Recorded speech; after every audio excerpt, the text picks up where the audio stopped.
Chapter 1a Fallen Familionth Brink of Fruin, signing in 4th Power Fan Emperor, and accepting 3 tasks.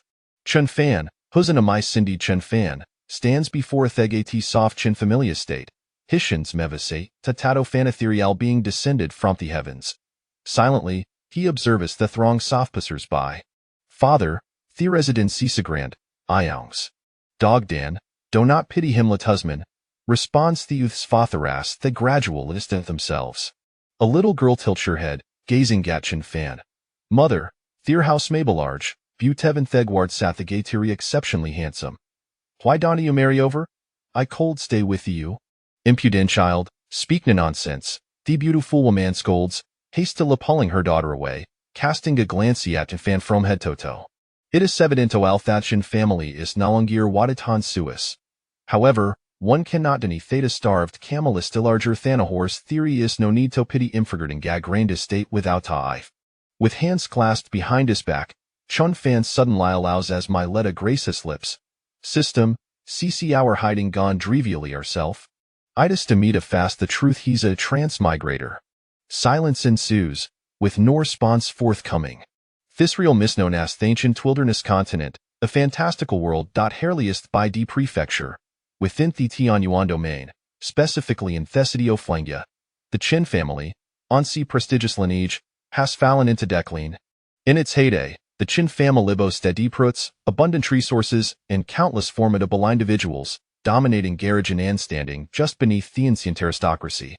Yet, for millennia, Nuf spring with extraordinary talent for Tenemerjed to continue Thefamless legacy, leading to its gradual decline.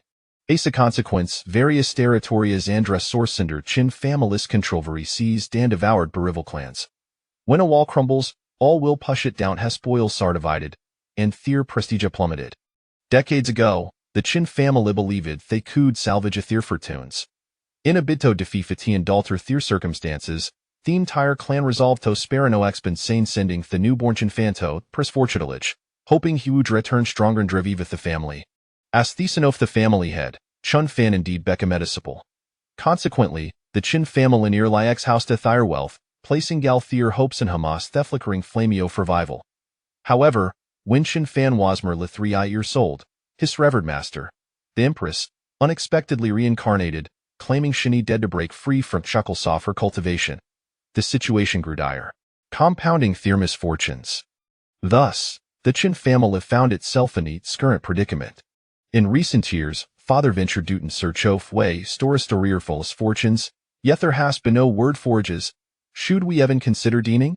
Mother returned to her clan seeking gade, yet she has been absent for over odd cadeper hop share from Alito as not wish to burden themselves with an additional weight.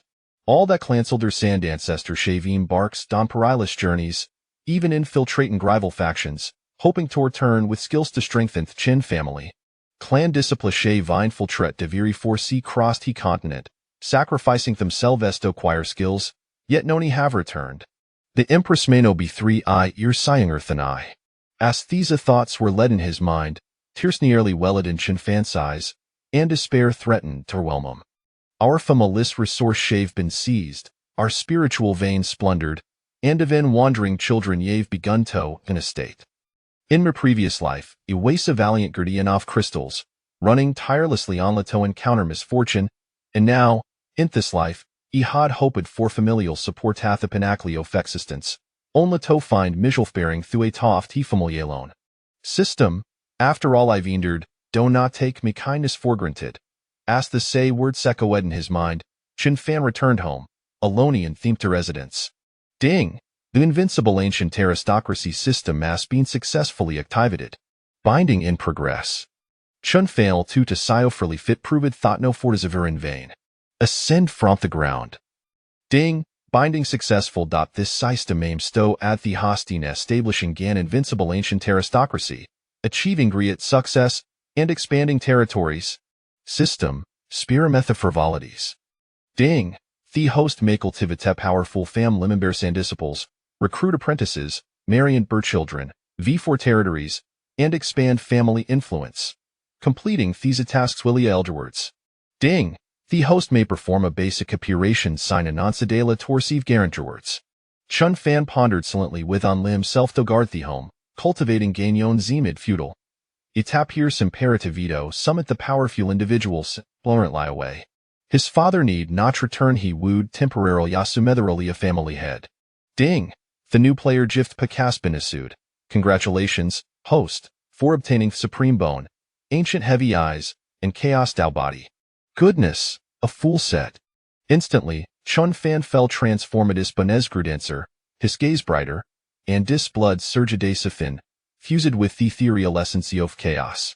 This size stim po sesesquitethicharm, had chuckled, casually stating, sign in.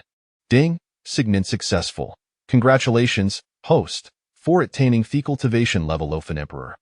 The cultivation of an emperor? Chun Fanch smile gradual I morphed into enough profound depth, embodying Ganerof wisdom, that unfathomable. Boom. A tremendous sound reverberate through Hesky, aster clouds gathered, shrouding Philite, and oppressive enveloped the entire city of Flangia. Nay, the entirety off by D prefecture. Crackling sounds echoed, as bolts of golden lightning, thickest barrels, sliced through the void, illuminating the vast expanse off the earth. Chun Fan stood with hands clasped behind his back, gazing upward. He loathed the vast power of the heavenly deity converge upon him, from all directions. In the ancient wilderness continent, the cultivation realm Ser classified as Chirifining, Foundation Establishment, Sea Wheel, Golden Core, Divine Court, Transcendence, Heavenly Origin, Spirit Transformation, Void Return, Integration, Tao Palace, Tribulation Crossing, Saint Realm, and Emperor Realm. The Serium Seri further divided in tonin meaner stages, culminating in the 15th stage.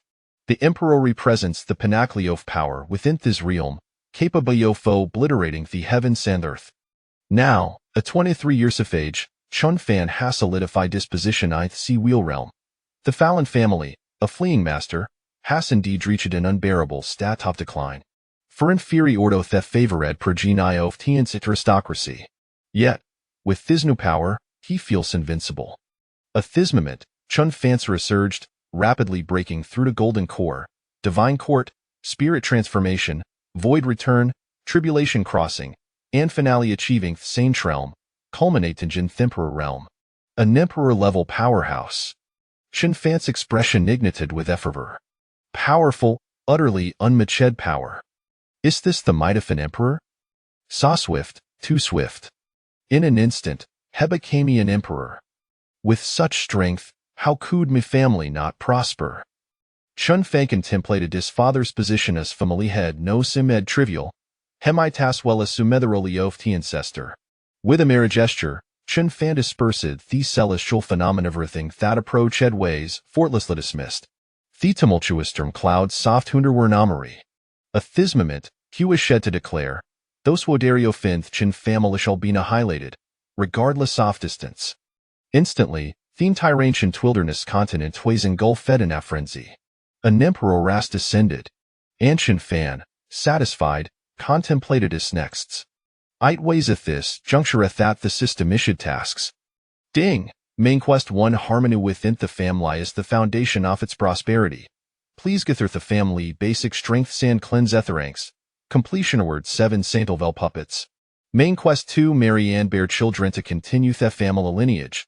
Please produce Ishan higher with the potential of an emperor. Completion award 1 extreme Tao divine. Main quest 3 recruit disciple and gather luck for diversified family development. Please recruit a personnel discipline endowed with top tier luck. Completion word 1000 puppet legion. Note the above a 3 task shavy atom limitophonier. Chun Fan chuckled. System, let us decide there is 4 now you expect ma to simply produce Ishan higher with the potential of an emperor? Am I to birth it myself? Ding! Friend liar minder correct response. Chapter 2 The Sioux family and Lillian sect joined for Sesto and old engagement, with half-off undercover agents involved. Chun Fan suspecteth the system was merely toying with him. Nevertheless, given his current strength, as long as his future wife possesses decent talent, producing and hire with the potential of an emperor should not be overly challenging. This led them to recall his former life's master, the Empress, renowned for her unparalleled gifts and elegance. Now, having reincarnated, she should be 3 years younger than him. Convincing her to bear a killed should be straightforward, Stas will succeed. However, Hekud no timpart knowledgeator. Instead, their offspring would be educated, thereby assisting the revival of Chin family, which is quite commendable. After all, the Chin family should not suffer the loss of their fortune in vain. Chin fan shukashed.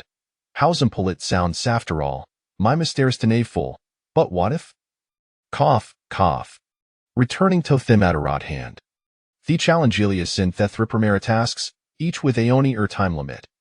Ifwishesto have a child, excluding the 10 months off pregnancy, has merely 12 months to finda if. What a predicament. Couldn't ta transmigrate tor be signed indirectly? A this thought, Chin fan shart skip it a beat a beat. Indeed, the res. Has sapience, the isagata scoveted be countless talents and favorite progeny. However, I'd as well note the tin a fantastical world, an engagement merely a trivial arrangement, easily annulla dat nimament. Farmer evaluable samother in law that is the ultimate configuration. Well then. A twerst, hewed casta idna theberdino family lineage would rest upon him. What joy, what a light. Their wardafan extreme dow divine weapon must be secured. Saintelvel puppet san legion swoodle so beneficial, bolstering the family defense seswerethera lacking. Chen famer mured himself, understanding well how advantage of versus undertaking tasks. System, duisthism and theorial so side quests, ding, indeed, side quests are hidden tasks that can be triggered under certain circumstances, and completing the mild responding words, Chun Fang comprehend this. However, Hephasid a formidable journey ahead. To forge a powerful clan, it must be comprehensive a mere strength con and libidim at a solid foundation, not the entirety of this. Suddenly, Chun Fang kin lit discerned none identified flying object soaring above it in familiar state. His gazeternidisi, and in an instant, ha vanished from sight. The next minute, he materialized in Theski.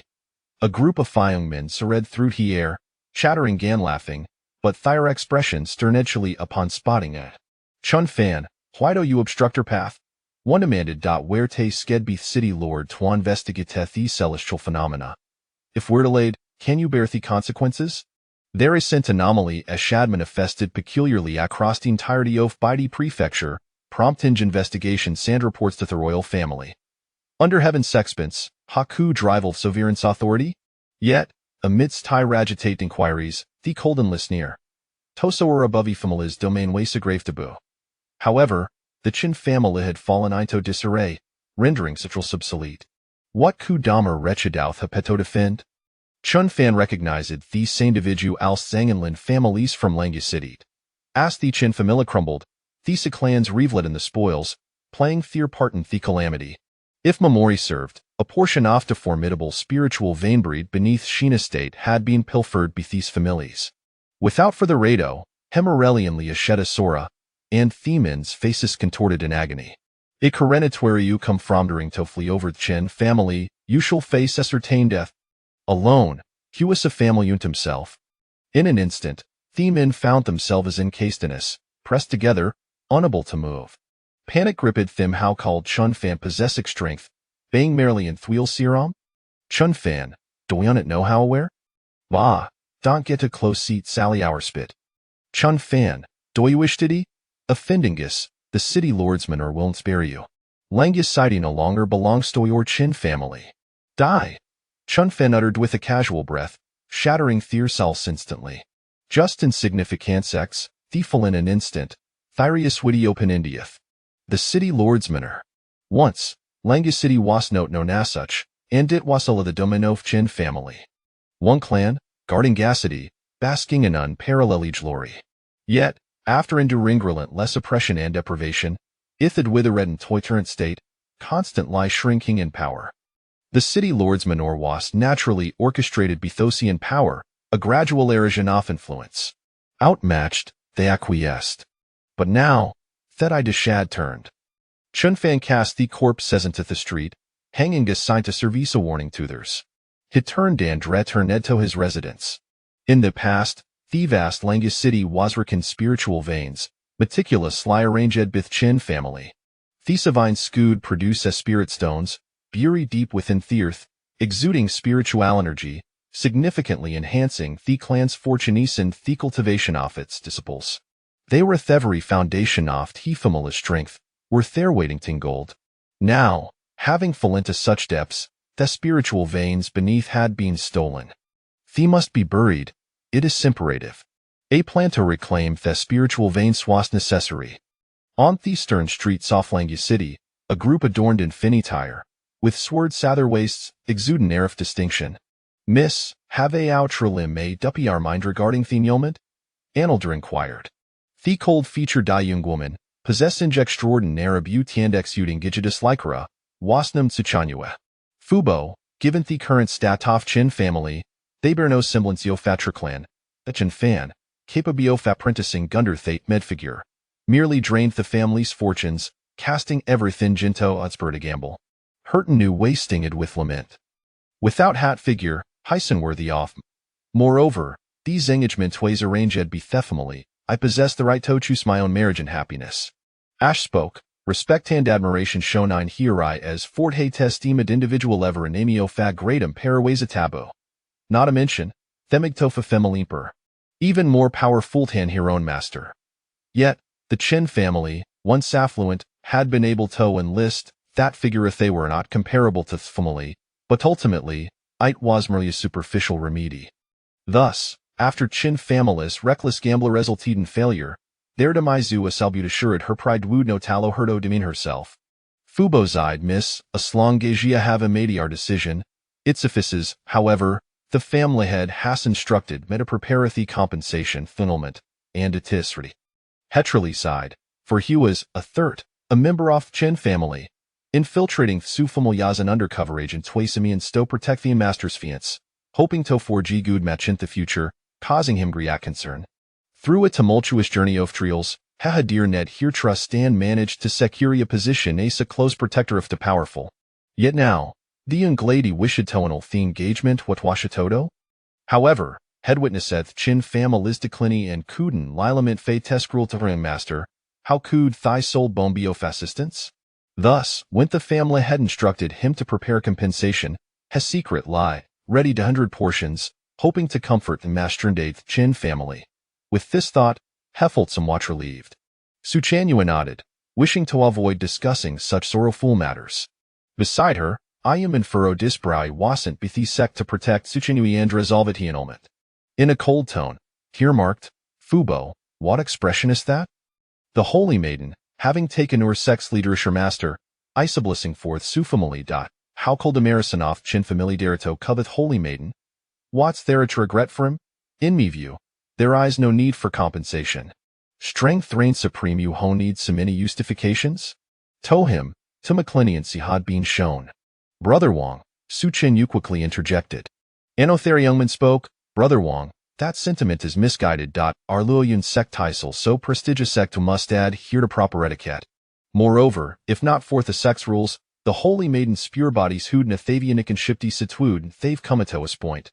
Extend engaged Sharif goodwill may help maintain a relationship between tenants of families, preventing a complete rift. Brother Ming, Su Chan Ufel toverwhelmed these atwos in your brothers, sent buyer master to protect their and facilitate he annulment, Hadun expected Libby gun to argue. Yao need not say more. Uncertainty still surrounds the recent celestial phenomenon by the prefecture must hasten to resolveth his Matarandra turnimeter master. Histony left no room for dissent. This phenomenon weighs extraordinary, having startled Themel.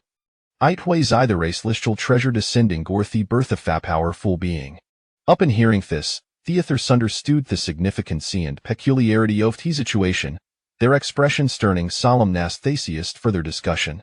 Meanwhile, Fubo covertly exchanged glances with Mingtianya, giving a thumbs up. Well said, Meng. Mingtianya discreet lyle to confess, Huisil Suf the Chin family, having gasum different namatoro freely, becoming an undercover agent to insecto learn skills. These odoric technique and powers must be acquired. However, Henavir anticipated that the master's fee and swood become wholly made affluent sectan as an annulment. The Chin family wasen pearl. Upon returning, both Fu Bone Ming Tianyafel ta bitter panguid hin, unable to express their feelings. It was arduous. On the western streets of Langia City, a whimsical girl, exquisities a porcelain doll, bound deed along with a lumpany tail swaying behind her, her long skirt fluttering.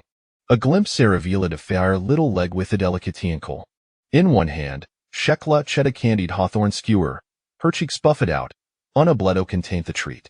Suddenly, she froze. Ah, what was I here for? Right, Toprentis. With a skewer held in her mouth, she freed a hand to retrieve a book from her bosom. It was titled The Essential Guide for Becoming an Emperor, the Apprenticeship Chapter. PSNU book is lawn ched please sid to toy or shelf, leave comments, and support updates. Chapter 3. Seeking a mentor among the jilted. What does it matter if I offend the Luoyun sect? The little girl gazed at the book, her big eyes narrowing into crescent moons, an expression of utter satisfaction adorning her face. She then swallowed 2 skewers of candied hawthorn in one go, without even a moment to chew. The book stated that to take on a mentor, one need only seek 2 types of individuals. The first type, an ordinary person residing in a desolate village, far from human habitation, for they might be a peerless powerhouse in hiding. Her eyes gradually sparkled with excitement before shifting into a serious demeanor. The second type, someone who has been jilted. It is said that being cast off can unlock the power of fortune. Whether a dragon or a phoenix, their future is boundless. Suddenly, her small face fell. The first option was far too difficult, as it was easy to be abducted by human traffickers. The second option, however, seemed much more feasible. With this book as her guide, her mother would no longer worry about her inability to find a mentor. This book, after all, had cost a pretty penny. She carefully tucked it back into her bosom, revealing a clever smile with a pout. She remarked that the storyteller's writings could not possibly be wrong. Fenger, slow down. Wait for your sister. An anxious voice called from behind the little girl. Bai Fengyao turned around, her smile radiant. Sister Luoyu, you are late. I've already finished the candied hawthorn for you. Qin Luoyu, somewhat exasperated, replied Fenger, we have traversed over 1,000 cities. What exactly do you wish to accomplish? Bai Fengyao giggled. I want to seek a mentor. I am entirely serious about it. Seeking a mentor? Qin Luoyu was at a loss for words. Their family boasted countless strong individuals. What necessity was there for her to venture out personally in search of a mentor? That is not the same, Bai Fengyao asserted earnestly. Sister Luoyu, I wish to take someone who has been jilted as my mentor. Moreover, the book states that once a mentor, always a father, I must interact with him as if we were father and daughter. It requires diligent effort on my part. Qin Luoyu placed a hand on her forehead. Exasperated. This child was hopeless. She wondered which unfortunate soul had been jilted and would now find themselves entangled with her. Why not seek a female mentor instead? She inquired. That would be the same. I would simply relate to her as mother and daughter. It matters little to me, Bai Fengyao replied cheerfully. She then stroked her chin in contemplation. However, if a woman were jilted, I would be quite sad for her. If I were jilted, I would surely want to kill the other party. Qin Luoyu found herself somewhat bewildered. This child, despite her youth, harbored quite a number of thoughts. Very well, sister shall accompany you in your quest to find someone who has been jilted. What else could she do? She was merely an undercover agent. How could she thwart this girl's whims? Once upon a time, she had left her family to infiltrate the ancient Phoenix clan for the prosperity of her own. Learning martial arts to strengthen herself by chance, she had gained the recognition of the ancestral Phoenix, merging with a drop of Phoenix blood, and joined the ancient Phoenix clan, allowing her to stay by the side of this girl. Yet, as she gazed upon the familiar city before her, her heart was filled with complex emotions. Unknowingly, she had traversed countless cities, yet here she was again. Her home is right here, she murmured. The Chun family was no longer what it once was. Upon her return, she found it difficult to enter her own home, for she had yet to truly become powerful. Forget it. A distant glance will suffice. The two slowly made their way forward, with powerful figures discreetly following to protect them. An elderly man with profound eyes mused, the divine maiden is naturally innocent and playful. We must ensure her safety. Another elder's face trembled slightly. That is only natural, but tell me, what is the meaning of the divine maiden seeking a mentor among the jilted? Going to such lengths? They both wore perplexed expressions. I do not know. However, regardless of the circumstances, there has yet to be anyone worthy of being the mentor of our ancient Phoenix clan's divine maiden. We cannot allow the divine maiden to act recklessly. Indeed, that is a valid point to at that moment. In front of the Chen family gate, A crowd had gathered. Aren't those disciples from the Zhang and Lin families? What brings them to this place? Look at their insignias. Could it be they fell from the sky above the Qin family and met their demise? Perhaps the Qin family took advantage of their misfortune and hung their insignias on them. That is plausible. Otherwise, their downfall seems rather suspicious. It was widely known that the Chun family was currently deserted, and everyone had fled. How could they be involved in killings and issue warnings without fear of retribution? It seemed as though their home had been turned into a mystery drama. To avoid being implicated, the crowd quickly dispersed. When Su Chanyue and her group arrived, they furrowed their brows at the sight before them. Fu Bo and Ming Tianya's expressions hardened. Su Chanyue paid little mind to the dead. It was none of her concern. She approached the door directly. Soon, the door swung open, revealing Chun Fan. Who are you? All unfamiliar faces. He had thought that the Zhang and Lin families had come looking for trouble. Su Chanyue had already done her research before arriving. Currently, there was only one individual left in the Qin family. This was also her first meeting with her fiancé, whom she had never encountered. Young Master Qin, I am Su Chanyue. I have come with urgent matters to discuss. She spoke courteously, for their families maintained a cordial relationship. Qin Fan understood instantly. So you are my fiancé. Speak plainly. What is it you wish to say? Su Chanyue felt a twinge of dissatisfaction. Will you not invite us in? Young Master Chun should be aware of our relationship. Yet, he remained so haughty, disregarding etiquette. The Chen family was no longer what it used to be. Fu Bo quickly stepped forward. Young Master Chen, the Su family has come with significant matters. It would be best to discuss them indoors. I must remind you, given the circumstances of the jilt, it would be wise to maintain our family's dignity. After all, when he had left the Qin family, Chun Fan had been just a small child. Not recognizing him was quite reasonable. Qin Fan replied, My Qin family is not a place for guests. If you have no business here, please leave. What a joke. With only himself left, what could be of any importance compared to the rebuilding of their family? Su Chanyue's expression turned cold. She had extended an olive branch, only to find it completely unappreciated. Was Chun Fan perhaps aware of his own inadequacy and deliberately avoiding her out of insecurity? Beside them, Wang Zhan could no longer contain himself. The Chen family's treatment of guests is utterly disgraceful.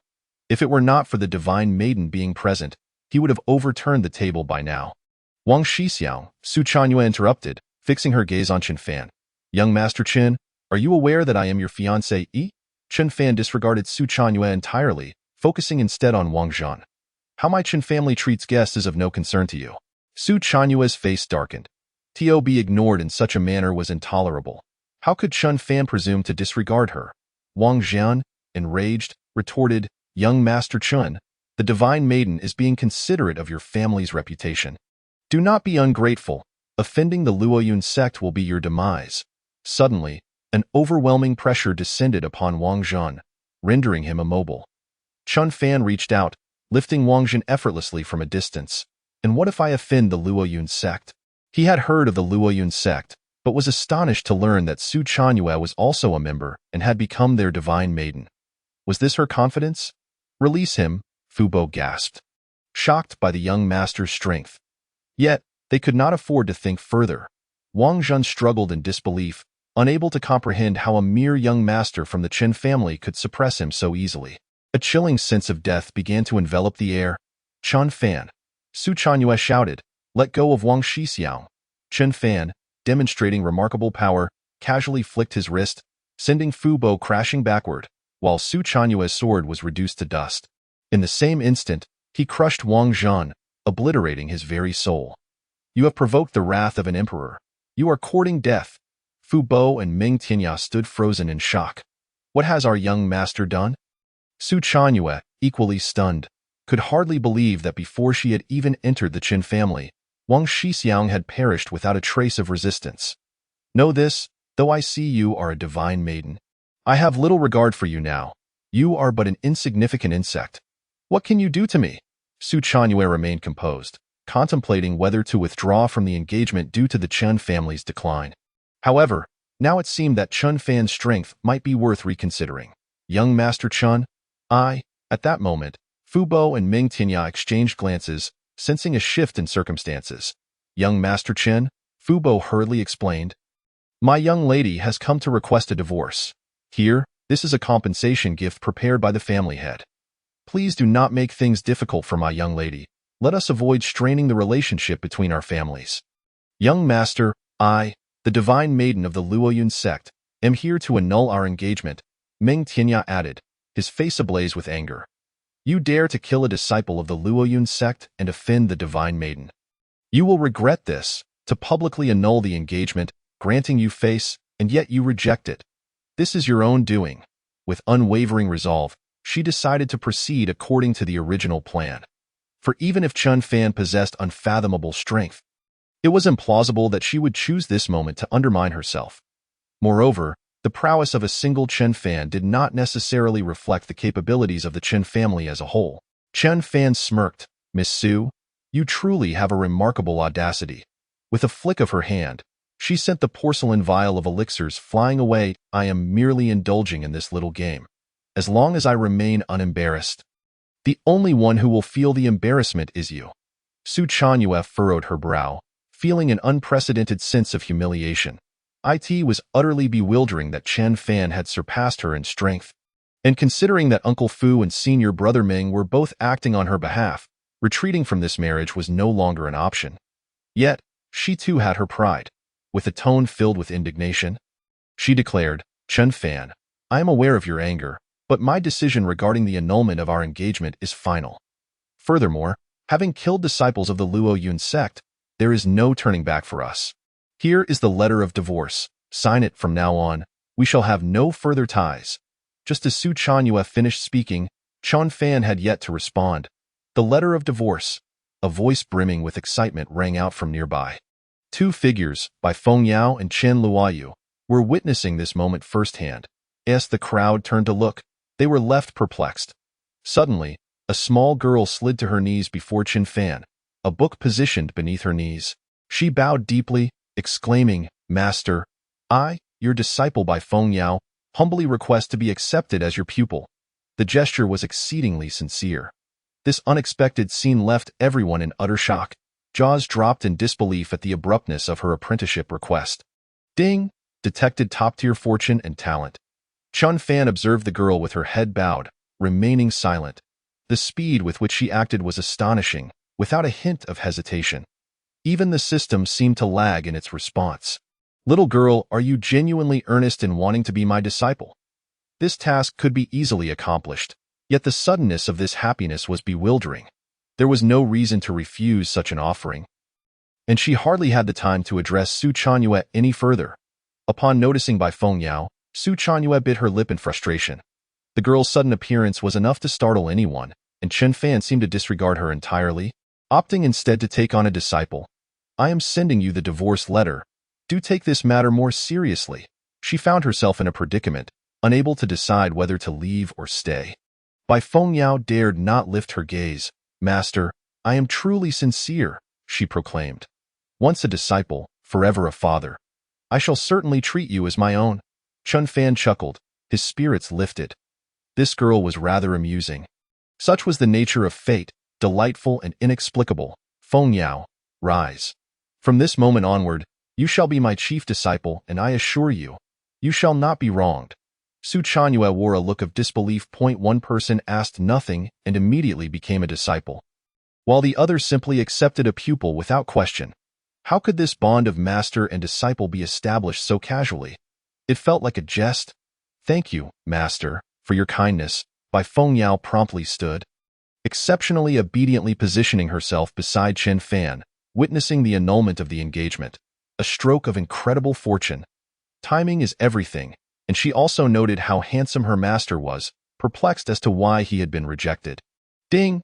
Task completed. Congratulations to the host for acquiring a legion of 10,000 puppets, available for summoning at any time. Chen Fan felt a wave of relief wash over him. Now, he truly beheld his disciple's visage, a delicate girl. A budding beauty, albeit with a rather peculiar temperament. As he squinted, he sensed that aside from the girl's close companion, there were seemingly hidden observers of considerable strength. Were they her guardians? Uncle Fu and Meng Tianya exchanged bewildered glances, utterly confused by the unfolding events, which were veering far from their expectations. Seething with indignation, Su Chanyue lamented, and just like that, she takes on a disciple. What did she think of her as his fiancée? The divorce letter remained clutched in her hand, waiting to be delivered. Frustration coursed through her, making her feel utterly out of place. Meanwhile, as everyone's attention was diverted, Chun Luoyu quietly observed the familiar courtyard and that familiar figure. Fanner, she smiled gently, but then suddenly froze. Bai Fengyao was kneeling before Fanner. The one being rejected was Fanner himself. Her thoughts were in disarray. Looking at Uncle Fu and Meng Tianya, her confusion only deepened. What on earth was happening? The two elders, who were covertly protecting Bai Fengyao, nearly collapsed in shock. This was far too hasty. Each moment seemed more rushed than the last. Was there no sense of ceremony? They needed to intervene and put a stop to it. Divine Maiden, this is most inappropriate. How can one casually take a master? They shouted in unison. Upon their appearance, they bore an aura of profound depth and unfathomable strength.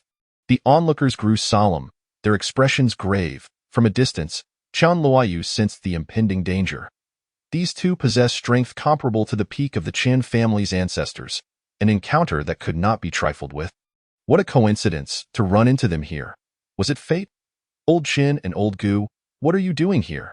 Bai Fengyao suddenly realized they were there to protect her. I am truly sincere in my desire to be your disciple, she reiterated, affirming her determination. Chun Fan smiled, sensing that this disciple's identity was anything but ordinary. How intriguing!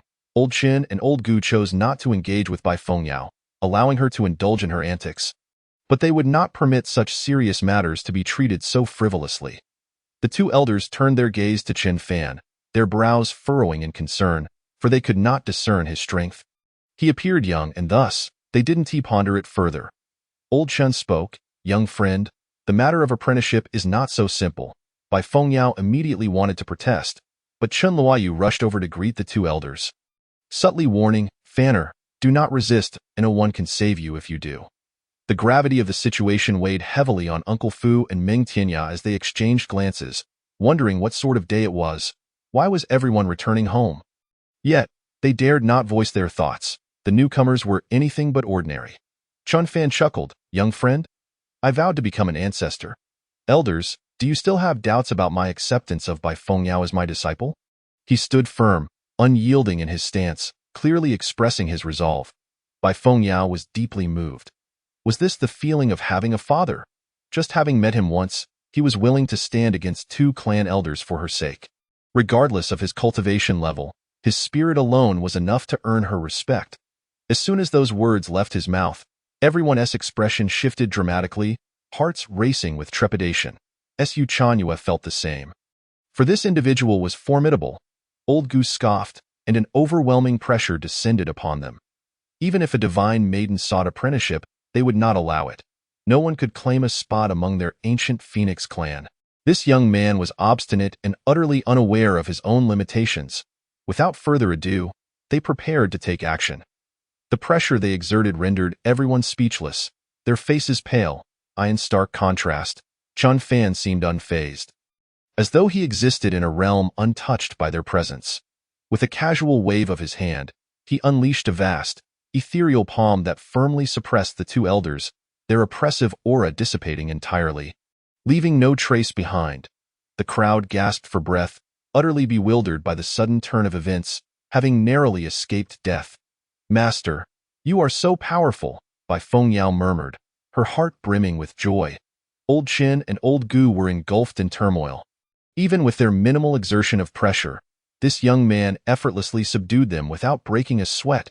In their shock, they exchanged glances, for they were indeed elders of the sacred realm, standing at the pinnacle of the ancient world. Yet here he was, showing no signs of resistance. A chilling thought washed over them. Sensing that Chen Fan bore no ill will, they both broke into a cold sweat and hastily spoke. Senior Emperor, we, the elders of the ancient Phoenix clan, beseech your forgiveness for our transgressions.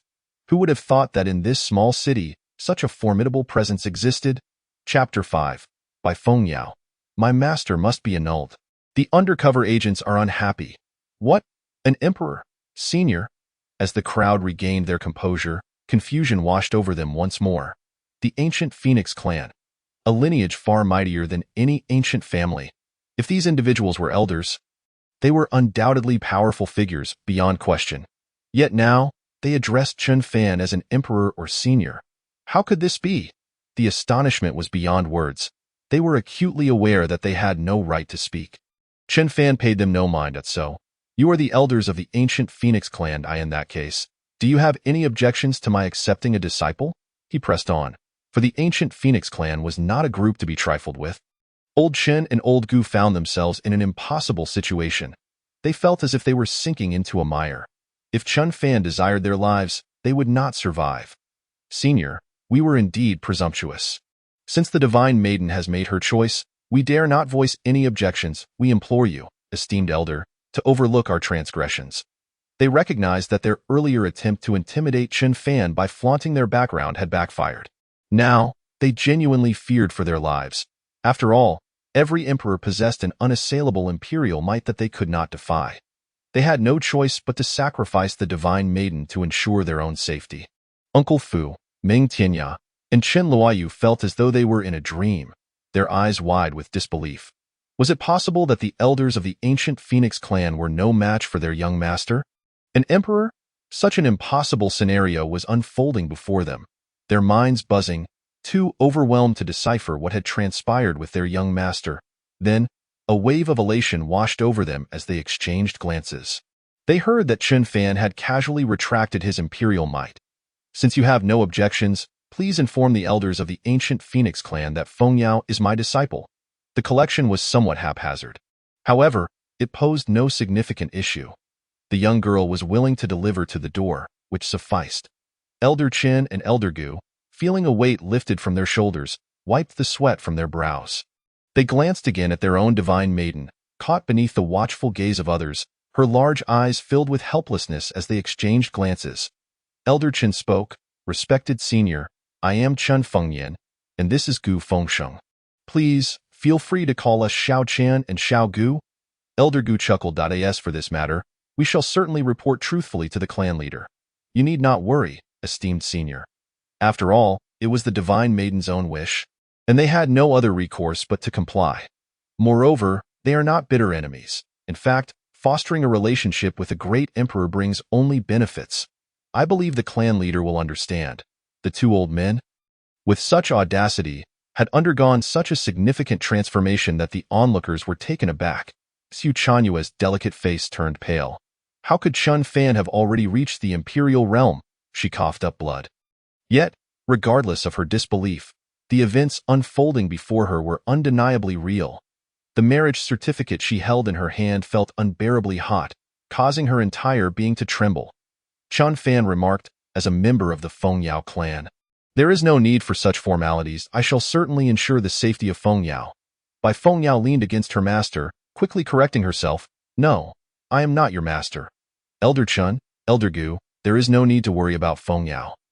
I have only just found my master after being jilted. How could there be any mistakes? Her master was a great emperor. Indeed, the text spoke the truth." Chen Fan looked down at his disciple, sensing her rebellious spirit. What else was there to say? Chen Fengyan and Gu Fengsheng nearly choked in disbelief. Embarrassed, they muttered, "With the esteemed senior's protection, we can rest easy at this moment." Su Chanyue felt an unprecedented blow to her self-esteem. The two elders of the Gu Feng clan were certainly not inferior in cultivation to her master, yet here they were, bowing their heads before Chen Fan. She immediately felt the urge to withdraw, wanting to leave and discuss the matter of the annulment with her master. Stealthily, she urged, "Uncle Fu, Sister Ming, are you not going to officially annul my master's marriage?"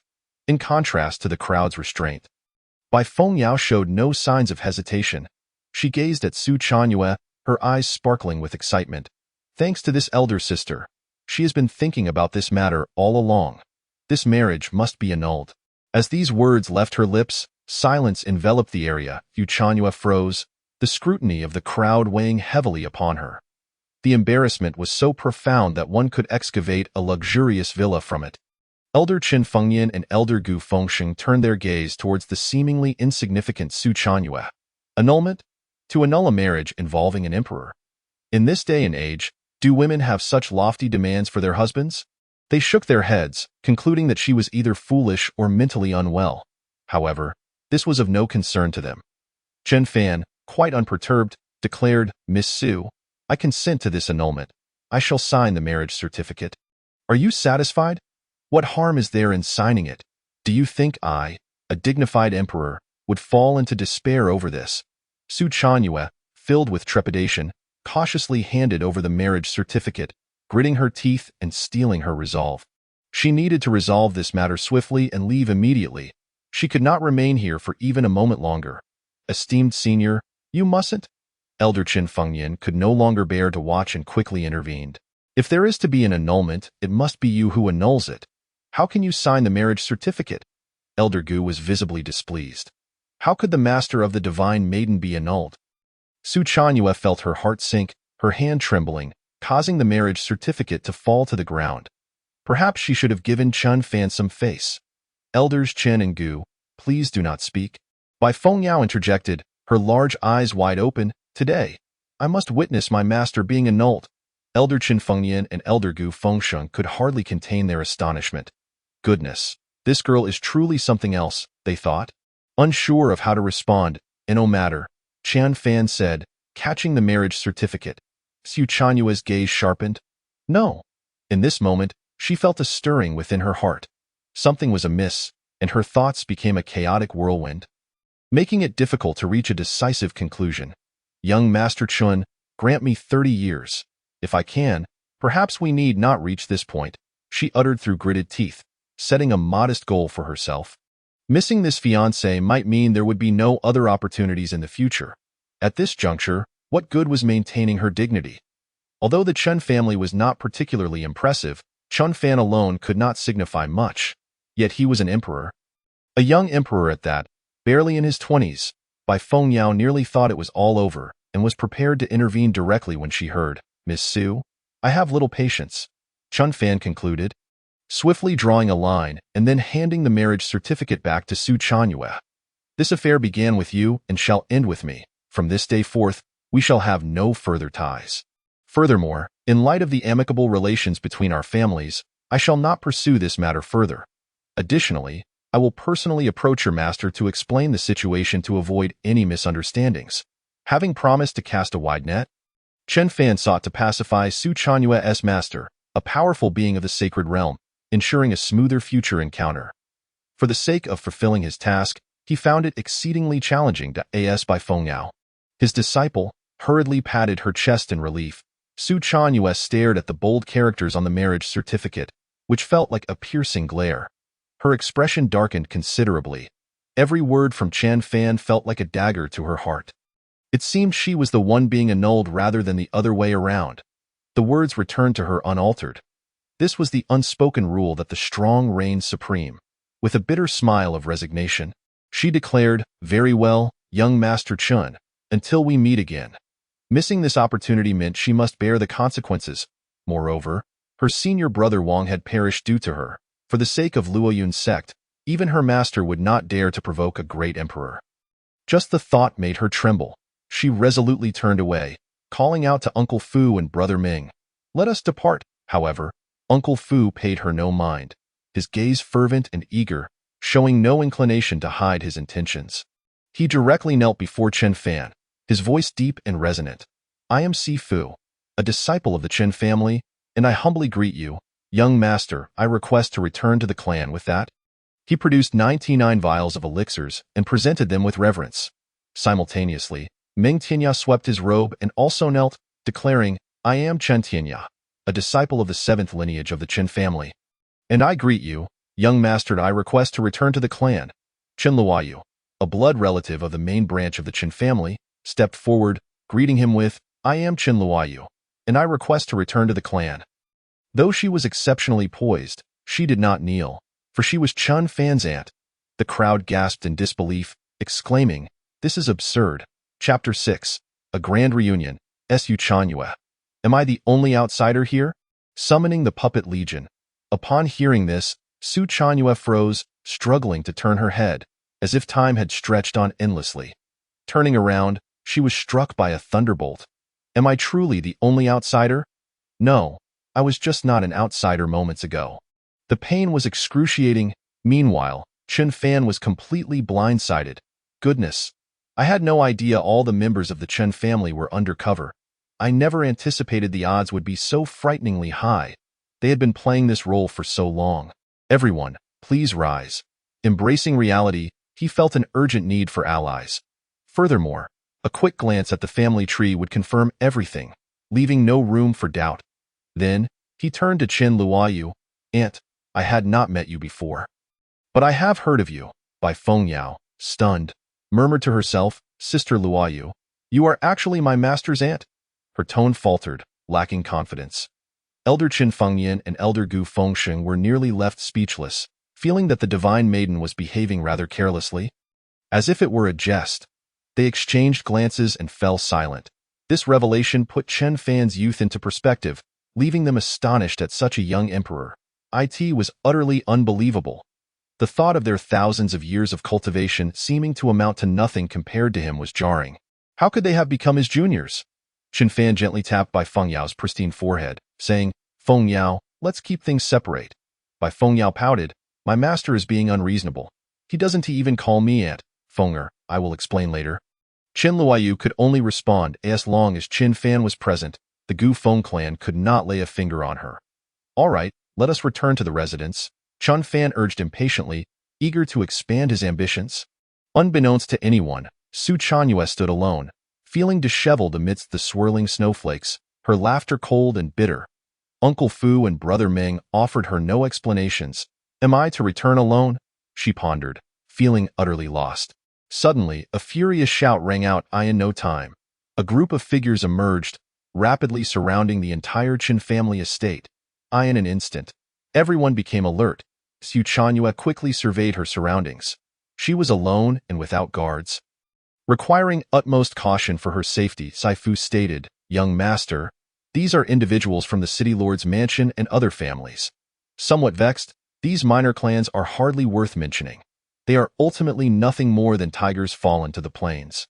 With the young master present, there is no need for concern. Chen Fan nodded, having anticipated the arrival of these families. Chen Fengyan paid no heed to the insignificant, addressing the elders as a greeting to the divine maiden. I shall eradicate these individuals. It was somewhat awkward. However, forging alliances with the emperors was indeed a prudent thought, and Gu Fengsheng shared this sentiment. He prepared to act decisively. There is no need to trouble yourself. Chen Fan interjected, determined to take Langya City by his own hand. Before long, those individuals approached, led by several young men from the Zhang and Lin families, accompanied by the guards of the city lord's mansion, clearly a collusion. Upon sighting Chen Fan, they disregarded the deceased disciples of their families and sneered. Chen Fan, you dare to kill our family members? I see you have no regard for the Chen family estate. Suddenly, the sky darkened, clouds swirling ominously, a terrifying pressure enveloping everyone as if facing the will of the heavens. The disciples of the Zhang and Lin families faltered, bewildered by the unfolding events. Just before Chen Fan made his move, he inquired of Sifu, are there any disciples of the Chen family among these individuals? It was prudent to ensure no allies were harmed in the fray, Sifu replied. Young master, there are no disciples of the Chen family within the forces of Langya City. An extraordinary phenomenon, someone gasped. Upon hearing this, Chan Tian uttered a single word, death. Instantly, countless bolts of lightning descended from the heavens, crackling violently in mere moments. Their anguished cries were silenced, and the group was reduced to mere ashes. The wrath of the emperor was unstoppable. Su Chanyue understood that it was Chen Fan's doing. Those individuals were unworthy of conversing with him. Furthermore, Chen Fan had transcended her world, a rather ironic situation. Reflecting on the previous phenomenon, could it truly have originated from Chen Fan? It was difficult to imagine, yet plausible. Her heart was heavy with bitterness. Gazing into the distance, she murmured, is this the majesty of the emperor? Instilling fear across the Baidi prefecture? With a casual flick of his wrist, Chen Fan began to summon in the next moment. A legion of over 10,000 puppets, clad in resplendent golden armor, materialized without warning. Some stood upon the ground, while others soared above, wielding an array of weapons, their blades gleaming ominously. Their sheer numbers occupied a vast expanse, exuding an overwhelming aura that compelled onlookers to retreat in trepidation. The silence was profound, yet it instilled a deep sense of dread. This was the military's intent. Had she not known that Chen Fan meant her no harm, Su Chanyue might have felt herself ensnared. With no escape in sight, her eyes widened in horror at this display of power. What sorcery was this? There were indeed thousands, yet they appeared less than human. Chen Fan stood with his hands clasped behind his back, issuing orders to annihilate the city lord's guards and dismantle the estates of the Lin and Zhang families. Why should he dirty his hands over a trivial matter like Langya City? These puppet legions, while not exceedingly powerful, were more than sufficient to deal with the city lord, whose strength barely reached the extraordinary realm. Moreover, had the Qin family not chosen to infiltrate, maintaining a long-term vision and a grand strategy, they would not have easily revealed their hand. They were not on the same level. Any outer sect elder returning, or even a steward, could effortlessly seize Langya City. It was said that with every gain, there must be a loss. Understood, master, came the low voices of the puppet legion. They marched forward with ironclad precision, sweeping the area as if they were bulldozers, leveling everything in their path. Alone and forlorn, Su Chanyue watched as the winds of change began to sweep through. 100 miles beyond Langya City lay the Luoyun sect. Within the grand hall, a stately and exquisite woman gazed out the window. The extraordinary phenomenon had befallen the Baidi prefecture. Such commotion was rather exaggerated. If it were not for the emergence of a celestial treasure, then a formidable figure must have broken through. Should it be the former? As the premier sect of the Baidi prefecture, they would undoubtedly be more intrigued. If it were the latter, they must take care not to offend. After all, there are always greater powers beyond one's own. As the leader of a sect, she was well aware of such truths. The woman shook her head slightly, indicating her uncertainty regarding the situation. It had been some time since Chanyue had departed. She likely had severed her engagement with the Chen family. A subtle smile graced her lips. A mere scion of the Chen family was unworthy of being her disciple's betrothed. Her disciple, as the sect's holy maiden, merely 23 years of age, had already reached the celestial realm, showcasing unparalleled talent, something seldom seen in a century. Given time, her disciple's accomplishments might even surpass her own. She regarded her disciple as a successor. Regardless, this marriage must be annulled. Of course, she did not wish for a rift to form between her disciple's family and the Chen family, yet her disciple was also reluctant to proceed with the marriage. As the master, it was simply a matter of acquiescing to the natural course of events. As for the Chen family, it was unlikely they would meet again in this lifetime, so there was no need for concern. The following day, 2 elders from the Gufeng clan had returned. Chen Fan sought out his disciple and a few companions, feeling rather pleased. He began to contemplate expanding the family. As the storms raged outside, he remained unaffected, even enjoying a cup of tea. Ding, sign-in successful. Congratulations, host. You have acquired a divine crystal vein. Chapter 7. Chen Fan's master, the Sioux New Jersey Emperor, and the need for superiority. It turned out to be the legendary divine crystal vein. Chen Fan's eyes gleamed with excitement. Observing the divine crystal vein within the system's space, its brilliance shimmered, its quality extraordinary, brimming with immense energy. What a magnificent vein! It could potentially encompass the entirety of Langya City. The spiritual energy it emitted would surely blanket an entire domain. All living beings would greatly benefit, achieving remarkable advancements. Moreover, spiritual veins are categorized by rank. Those above the premium spiritual veins are termed crystals. The essence is concentrated. Only those of the Saint Crystal and Emperor Crystal quality are considered divine crystals. One can only imagine their value, beyond measure. Chen Fan's gaze flickered. To my knowledge, there are only a handful of Emperor Crystal veins left in the entire primordial continent. While divine crystal veins exist solely in legend, spiritual veins and crystal veins serve as foundational supports for the various factions. Their significance is self-evident. For cultivators, they provide unparalleled assistance in their training. The abundant spiritual energy they emit ensures that efforts yield great results, fostering the emergence of powerful beings. It is worth noting that the peak Chen family previously possessed only a single, albeit small, Saint Crystal vein, yet it sufficed to ensure the family's prosperity for countless years, even having been covertly extracted.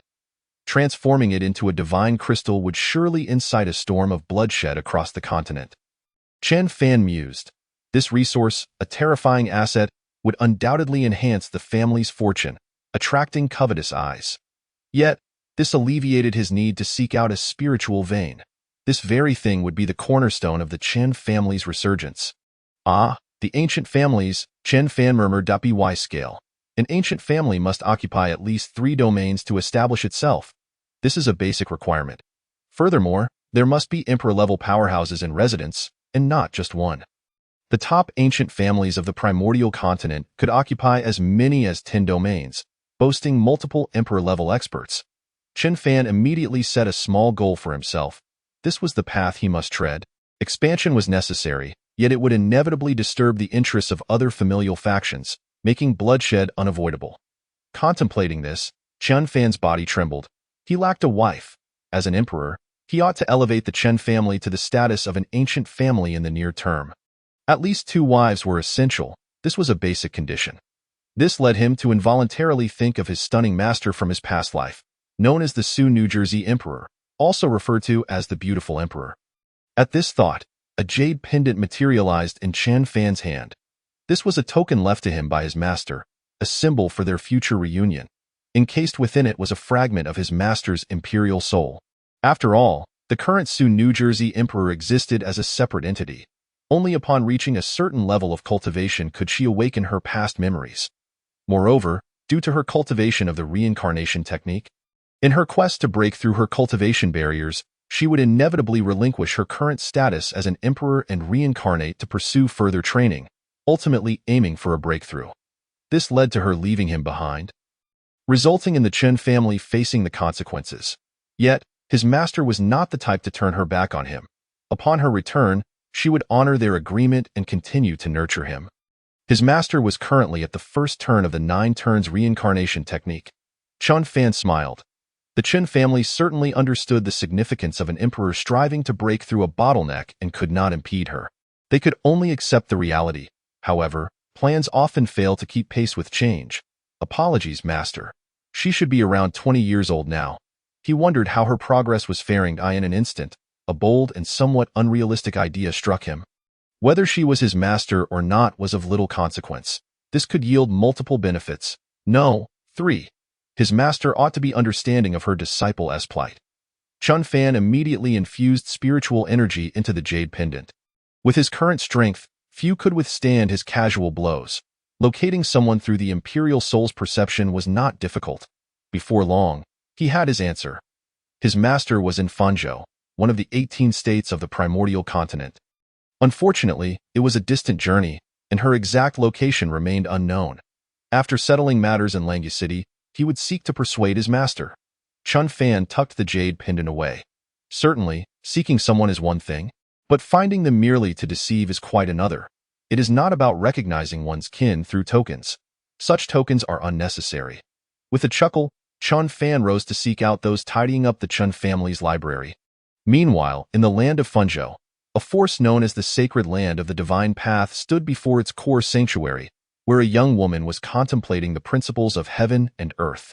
She opened her beautiful eyes, her crimson lips parting as she sensed a prying gaze upon her. An awareness emanating from the depths of her soul. It was a perplexing sensation, neither entirely real nor entirely illusory, but undeniably present. Beside her, an elderly matron noticed and immediately adopted a serious demeanor, sternly rebuking, as a saintess, "How can you cultivate with such a divided heart? How can you hope to ascend to the pinnacle?" The woman cast a calm glance at the matron. "Aunt Luo, it is the disciple's fault. I take full responsibility." Despite her naturally cool disposition, she could not entirely mask her discomfort. Aunt Luo, filled with exasperation, replied, "The Holy King tasked me with guiding you. The opportunity to comprehend the ways of heaven and earth is exceedingly rare. How can you afford to be so distracted? This is unacceptable." Anger surged as the matron stomped her foot in frustration. The young woman, unfazed, retorted, "Aunt Luo, I merely sensed someone intruding upon my space. Being forced to pry?" Leaning on her cane, Aunt Luo furrowed her brows in anger. "I in our sacred land, who would dare to spy on you? Do not make excuses for your mistakes. Otherwise, how can you achieve great things in the future?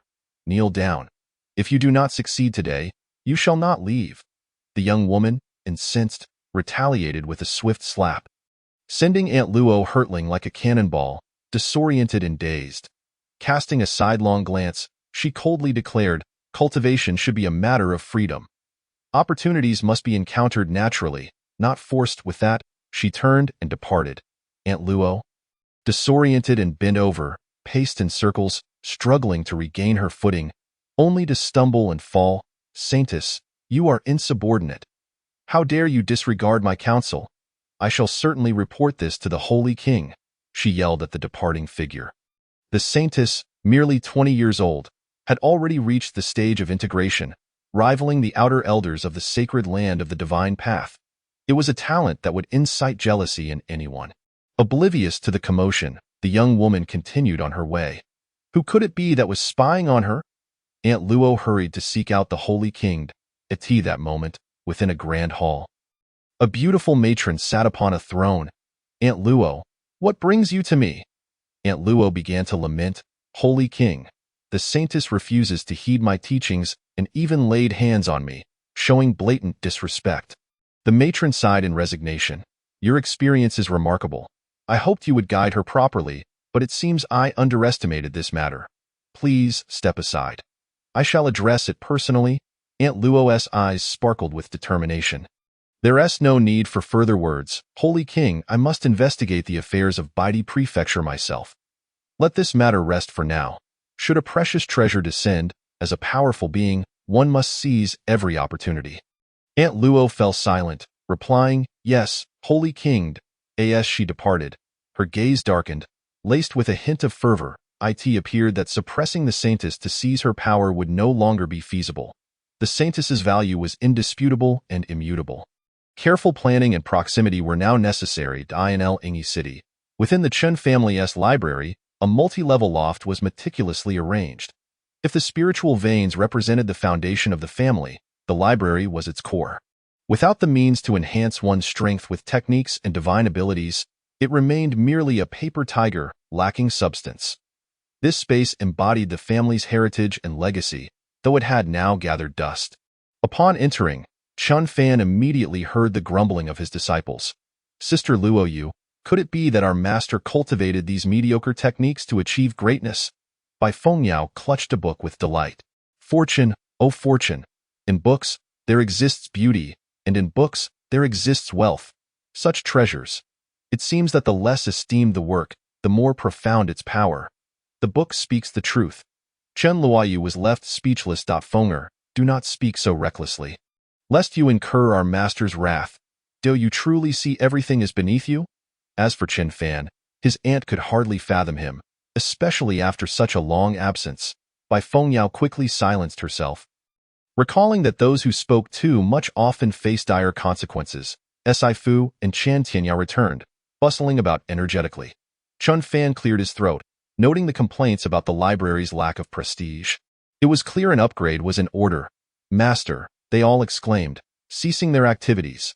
Chen Fan, with great seriousness, announced, from this day forth, I shall be the ancestral patriarch of the Chen family.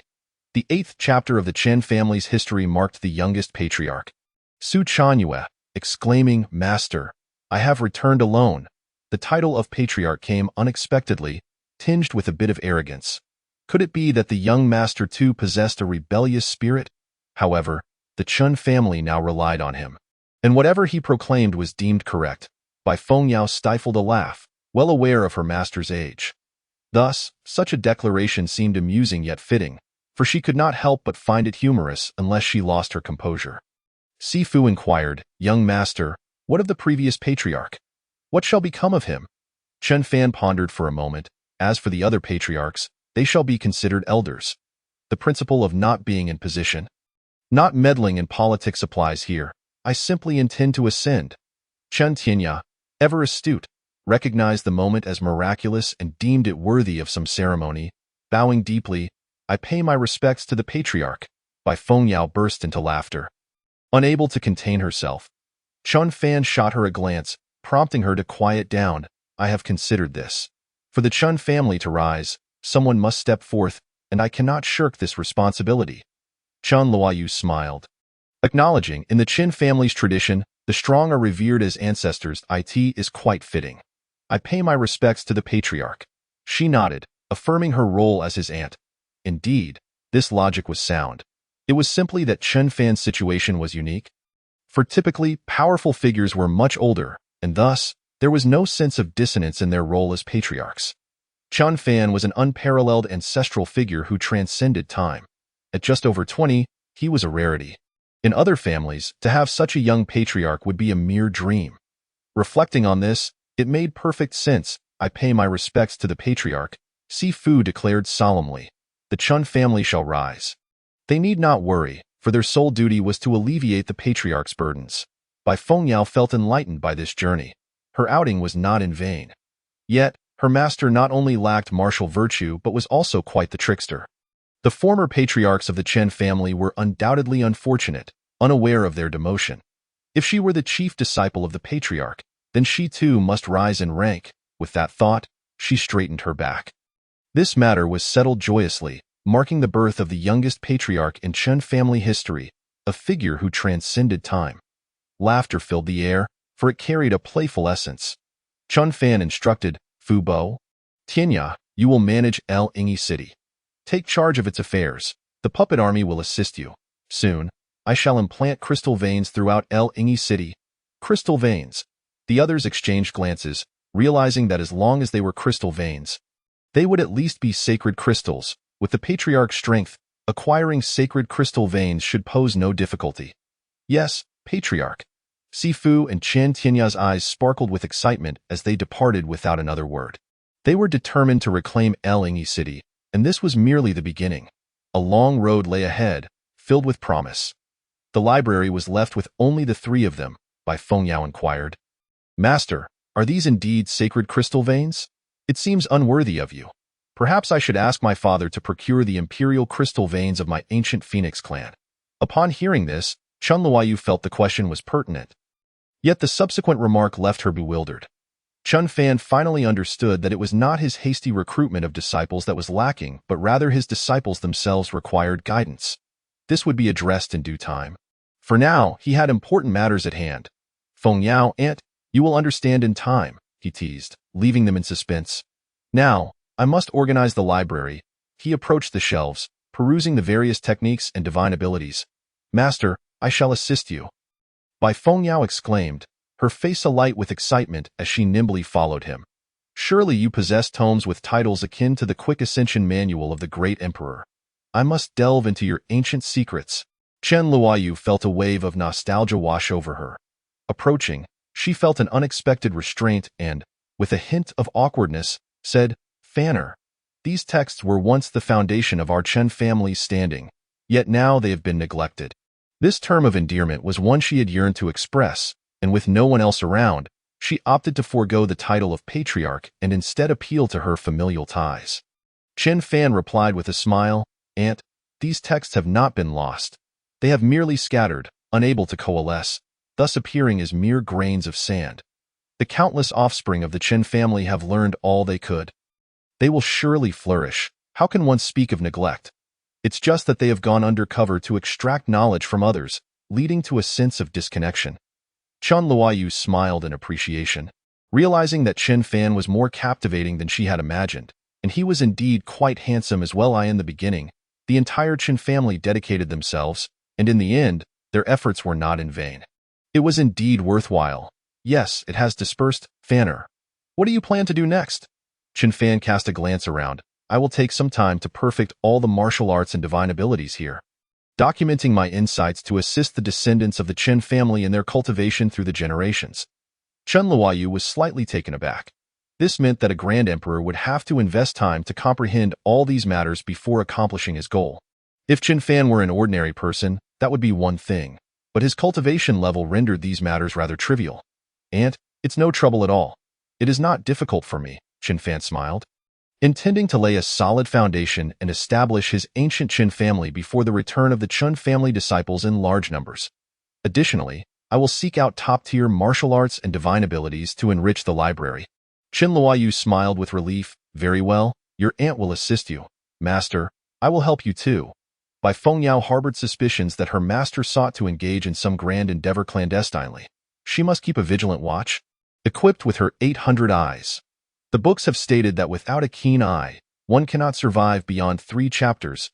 In the following days, the Puppet Legion, as expected, flattened Langya City. Sifu and Chen Tianyao led the puppets, effortlessly seizing the Lord's mansion, eliminating families that posed threats or conflicts to the Qin family, and officially took control of governance. The sign at the city gate was bluntly changed to Qin family. The Puppet Legion stood guard atop the city walls, devoid of any emotional attachment. Such trivial matters did not require Chen Fan's direct involvement, for the opposing party had yet to earn the privilege of his presence, let alone any words of dialogue. During these days, his life was quite simple. Comprehending martial arts and divine abilities, rectifying flaws, compensating deficiencies, balancing powers, and persistently documenting insights. Simultaneously, he benefited immensely, as this indicated a wealth of knowledge and experience. After all, at this level, one must accommodate myriad streams. Greatness lies in inclusivity. There were also daily sign-ins to collect the system's basic rewards. Ding. Sign-in successful. Congratulations to the host for obtaining the divine-level martial art. Order of Heaven's Tao. Ding. Sign-in successful. Congratulations to the host for obtaining the divine-level divine ability, Primordial Divine Emperor's Palm. Ding. Sign-in successful. Congratulations to the host for obtaining the divine-level defensive formation, Heaven and Earth Demon Suppression Shield. With the basic rewards, Chen Fan undoubtedly lived quite comfortably. The Order of Heaven's Tao establishes rules. Once this skill is unleashed, everything follows his regulations. All his powers are akin to an undeniable order. The Primordial Divine Emperor's Palm is straightforward yet formidable. As for the Heaven and Earth Demon Suppression Shield, as the name suggests, it is a divine-level defensive formation that even gods and demons cannot breach. It is perfectly suited to safeguard the Chen family's security. More importantly, the system allows for automatic cultivation while offline. Chen Fan was exceedingly satisfied. Once he buried the divine crystal vein and set up the Heaven and Earth Demon Suppression Shield, it would be time for me to head to Fengzhou. The task of recruiting disciples had been accomplished, yet purging the sect would take time. The urgency to find a wife and bear descendants with the potential of an emperor within the next 2 months became paramount. It was challenging indeed. If there were no requirements, it would be one thing. But given the stipulations, the master was his foremost target. He would never become a rebellious disciple seeking to harm his teacher and destroy his ancestry. With this thought, Chen Fan rose and departed. Meanwhile, at Luoyun's sect, Su Chanyue returned, weary and haggard. Her once aloof goddess image significantly diminished. She went straight to meet her master. She could not bear to face her parents, as they had opposed her breaking off the engagement from the very beginning. The pain was overwhelming. In the grand hall, a graceful beauty awaited patiently. Yunlan, the sect master of Luoyun's sect, approached her disciple with evident affection upon seeing her return. Chanyue, why do you appear so haggard? Could it be that Chen Fan refused to annul the engagement? Su Chanyue gazed at her master, harboring deep resentment in her heart. The blow she had endured was too severe. She had left in good spirits, yet returned alone. Tears threatened to spill, for who could fathom the trial she had faced? Her red lips parted, but no words came forth as she produced the annulment letter and presented it to her master. Yunlan found it peculiar and sensed there was more to the story, her heart aching for her disciple. Upon reading the letter, she felt a wave of relief wash over her. With a knowing smile, she reached out to stroke her disciple's long hair, offering comfort. Chanyue, since Chen Fan has agreed to annul the engagement, you are now free of any hindrance. Indeed, Chen Fan had consented. Otherwise, he would not have signed the annulment letter. Of course, the compensation offered by Luoyun's sect and the Su family to the Chen family was more than adequate. For the Chen family of yore, those pills were not considered valuable, but now the situation had changed, and they equated to a lifeline for the Chen family, leaving no reason for them to refuse. Consequently, with no ties binding her, the disciple could devote herself entirely to her cultivation. With limitless prospects ahead, Su Chanyue nearly broke down at that moment. Master, Yunlan noticed something was amiss with her disciple. Should she not be elated, celebrating this mutual agreement? Chanyue, why do you seem so despondent? Did the Chen family make things difficult for you? Her beautiful eyes flared with indignation. While understanding, she could only side with her disciple. Yet, she heard, "Master, Chun Fan is an emperor." Chapter 9. Time stopped, burying the divine crystal vein. Protecting the family great formation, Chun Fan departed. Su Chanyue's heart was filled with bitterness. Although Qin Fan agreed to annul the engagement, why would a grand emperor sign an annulment letter? Upon hearing this, Yun Lan was momentarily taken aback. "Chanyue, do not speak nonsense. Chun Fan could not possibly be an emperor. It is utterly impossible. Moreover, how could an emperor agree to sign such a blemish on his reputation? I assure you." Su Chanyue shook her head. "Master, I would never joke about this. Chun Fan is indeed an emperor. I witnessed it with my own eyes. There can be no mistake." Yun Lan's beautiful eyes widened in disbelief. "Are you jesting? Chun Fan's cultivation surpasses even mine? Do you have any proof?" She could not believe there could be a young emperor. It was beyond her comprehension. Su Chanyue understood her master's skepticism. She too felt as if she were dreaming. "Master, the divine Phoenix Clan's goddess, by Feng Yao, personally visited to acknowledge Qin Fan as her master. Furthermore, 2 elders from the divine Phoenix Clan, Chun Fengyin and Gu Fengsheng, also appeared, only to be subdued single-handedly by Chun Fan. Even now, she questioned her own existence. How had she successfully annulled her engagement to an emperor? Unsure whether to laugh or cry, boom. Yun Lan's aura involuntarily leaked out. It was indeed those 2 old fellows from the divine Phoenix Clan, renowned and formidable figures, regardless of their age. They were veritable saints. Go be subdued by Qin Fan so effortlessly? Fear flickered in her gaze. This confirmed that Qin Fan was indeed an emperor, and her Luoyun sect had unwittingly offended a powerful being. One even stronger than herself, a genuine taboo. Su Chanyue fell silent, aware that her master now believed her. "Master, why do you think Qin Fan signed the annulment letter?" She could not fathom why an emperor would accept such a stain on his record, particularly when he had not overly burdened her. Yun Lan was lost in thought for a long while, struggling to accept that her disciple's fiancé was barely in his 20s and already an emperor. The shock was staggering, leaving her trembling. This was a loss for Luoyun's sect, a loss for her disciple. However, the wheel of fate turns. There are no remedies for regret in this world.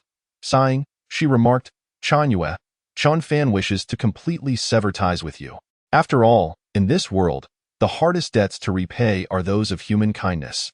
The Su and Qin families shared ties of kinship. Such a disposition, so detached from fame and fortune, indeed befitted an emperor's majesty. As they were not on the same level for him, such trivial matters were far easier to resolve than entanglements of future emotional debts. Why concern oneself with immediate satisfaction when it is better to sever ties permanently? This exemplifies a grand perspective, decisive and clean-cut. Boom. Su Chanyue was struck by thunder, tears streaming down her cheeks, for Chun Fan had deemed her a burden, thus facilitating this course of events. Yun Lan shook her head. "Chanyue, since it has happened, let it be soon. I shall personally visit and meet Qin Fan. A young emperor like him piques my interest.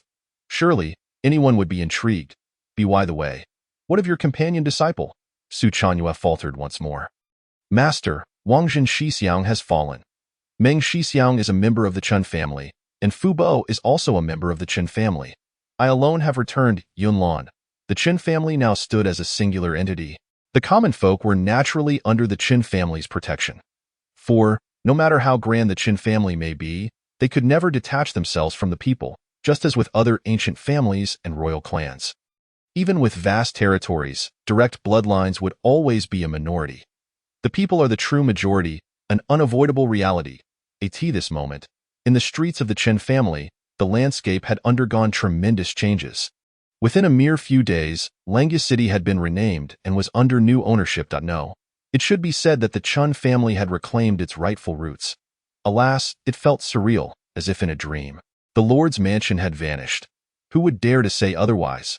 Could it be that the Chun family harbored a hidden powerhouse who, upon breaking through, decided to lay all cards on the table? If only I knew, why would I be standing here? Mother, I told you to marry in, but you refused. Otherwise, we would also be authentic members of the Qin family by now, living in a grand residence with numerous guards for protection. Mother wishes for that too. "You silly girl. What nonsense are you spouting?" The ordinary folk remained oblivious to the happenings, understanding only the principle that those who follow thrive, while those who resist perish. At this moment, within the Chen family estate, Chun Fan gathered his comrades. He directly announced, "Today, I shall establish the crystal vein, centered here, throughout the entire territory of the Chen family." The number of teammates may be few, but each wears an expression of excitement as they witness the foundation of the Chen family being laid. After speaking, Chun Fan deftly retrieves a colossal divine crystal vein, one end still nestled within the confines of the system space. Bai Feng Yao's eyes widen in astonishment at the palpable power emanating from it. "Master, what kind of crystal vein is this?" The others, equally intrigued, are overwhelmed with shock. Could it possibly be an imperial crystal vein? Chen Fan responds, "This is a divine crystal vein, surpassing even the imperial crystal vein." The mention of the divine crystal vein ignites Bai Feng Yao's eyes with brilliance. "Does such a thing truly exist?" she exclaims, immediately taking a deep breath. Simultaneously, Qin Luoyu and others exclaim in disbelief, "I've broken through." "Me too." The intensity is astounding. It's hard to believe that merely being in proximity could yield such results, truly defying the heavens. One can only wonder where the ancestor procured such a formidable quality of crystal vein. Chun Fan offers no further explanation. In the next moment, he ascends into the air, his gaze piercing and imperial might radiating outward. Simultaneously, the entire Qin family stronghold seems to lapse into a state of temporal stasis, with everyone frozen in time. In this instant, he becomes the sovereign. He desires not to create too much commotion.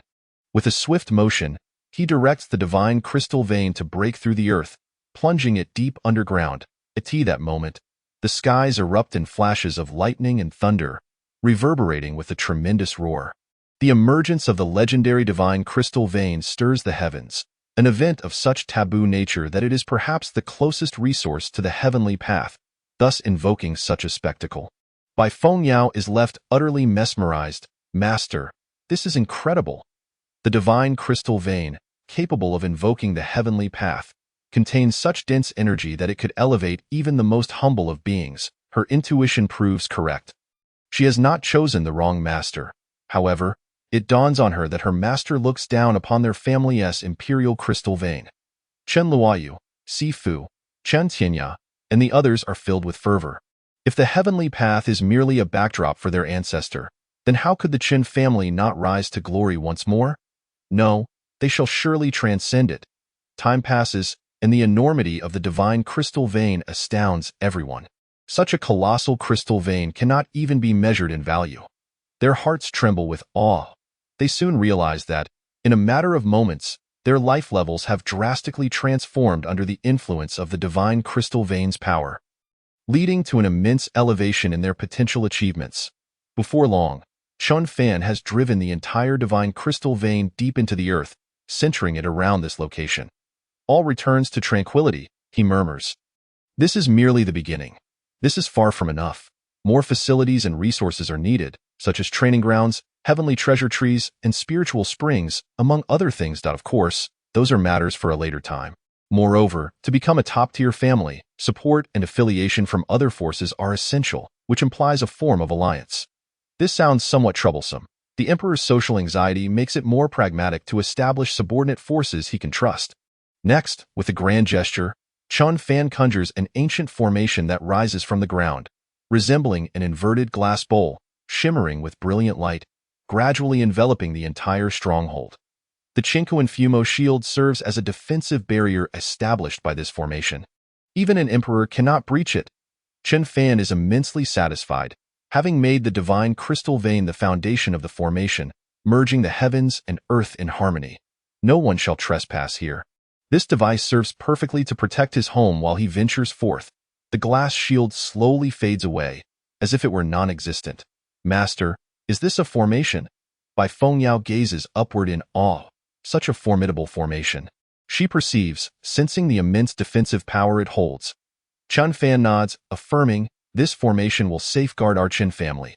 He then produces the Order of the Heavenly Path Sutra, handing it to Bai Feng Yao. "Child, I shall be away for a time. Study this technique diligently. There is no alternative. She is his disciple, and only Bai Fengyao possesses the talent to attempt cultivating such a divine technique. The others have yet to reach that level. Master, why not take me with you? Bai Fengyao protests, feeling slighted. Techniques matter little to her. She understands that being a disciple is one thing, but learning is another. However, upon receiving the technique from her master, she glances at it and is instantly engrossed. Master, travel safely. The others bend at the waist in confusion. Chen Fan pays them no mind. Everyone, I shall be away for a few days, at most a year's time. And the Chun family will once again rise to prominence. This is the deadline for his mission. Should things proceed swiftly, it could happen even sooner. With that, Chun Fan's figure vanishes into thin air. Meanwhile, the city regains its freedom, leaving all within the streets and homes bewildered. What just happened? Did I break through? Congratulations to the ancestor. Of course, no one dares to speak out of turn at a year, at most just a year. And the Qin family shall once again ascend to prominence. Subsequently, everyone turns to gaze at Bai Fengyao. Fenger. What kind of technique is that? Qin Luoyu inquires curiously. Si Fu and Chen Tianya also lean in to see. Bai Fengyao cradles the technique lovingly, knowing full well her master holds her dear. With a gleeful smile, she responds, Sister Luoyu, this is a treasure, at least an imperial-level technique. She cannot fathom anything higher. Chapter 10. Turmoil in the White Emperor State. The Holy King Feng Yuehua, the Holy Maiden Ling Qingqing, and the Sixth Elder Chan Xiandao. The pinnacle of imperial techniques. The crowd is left in utter shock. It is worth noting that even at its zenith, the Qin family lacked such a treasure. Only ancient families or royal clans among the top-tier sects could possess such a thing. Truly a clan-defining technique. Did the ancestor simply present it without a second thought? Could it be that Qin Fan had infiltrated somewhere over the years? Given Bai Fengyao's background and insights, her claims seem quite credible. The wave of envy washes over them. Yet they are acutely aware of their own limitations. With their talents, they cannot cultivate an imperial-level technique, rendering it akin to occupying a latrine without relieving oneself. Truly, they feel no jealousy. Bai Fengyao beams with joy, for such a technique exists only in the ancient Phoenix clan. Her master is indeed magnanimous. He has bestowed it upon her, nurturing her with care.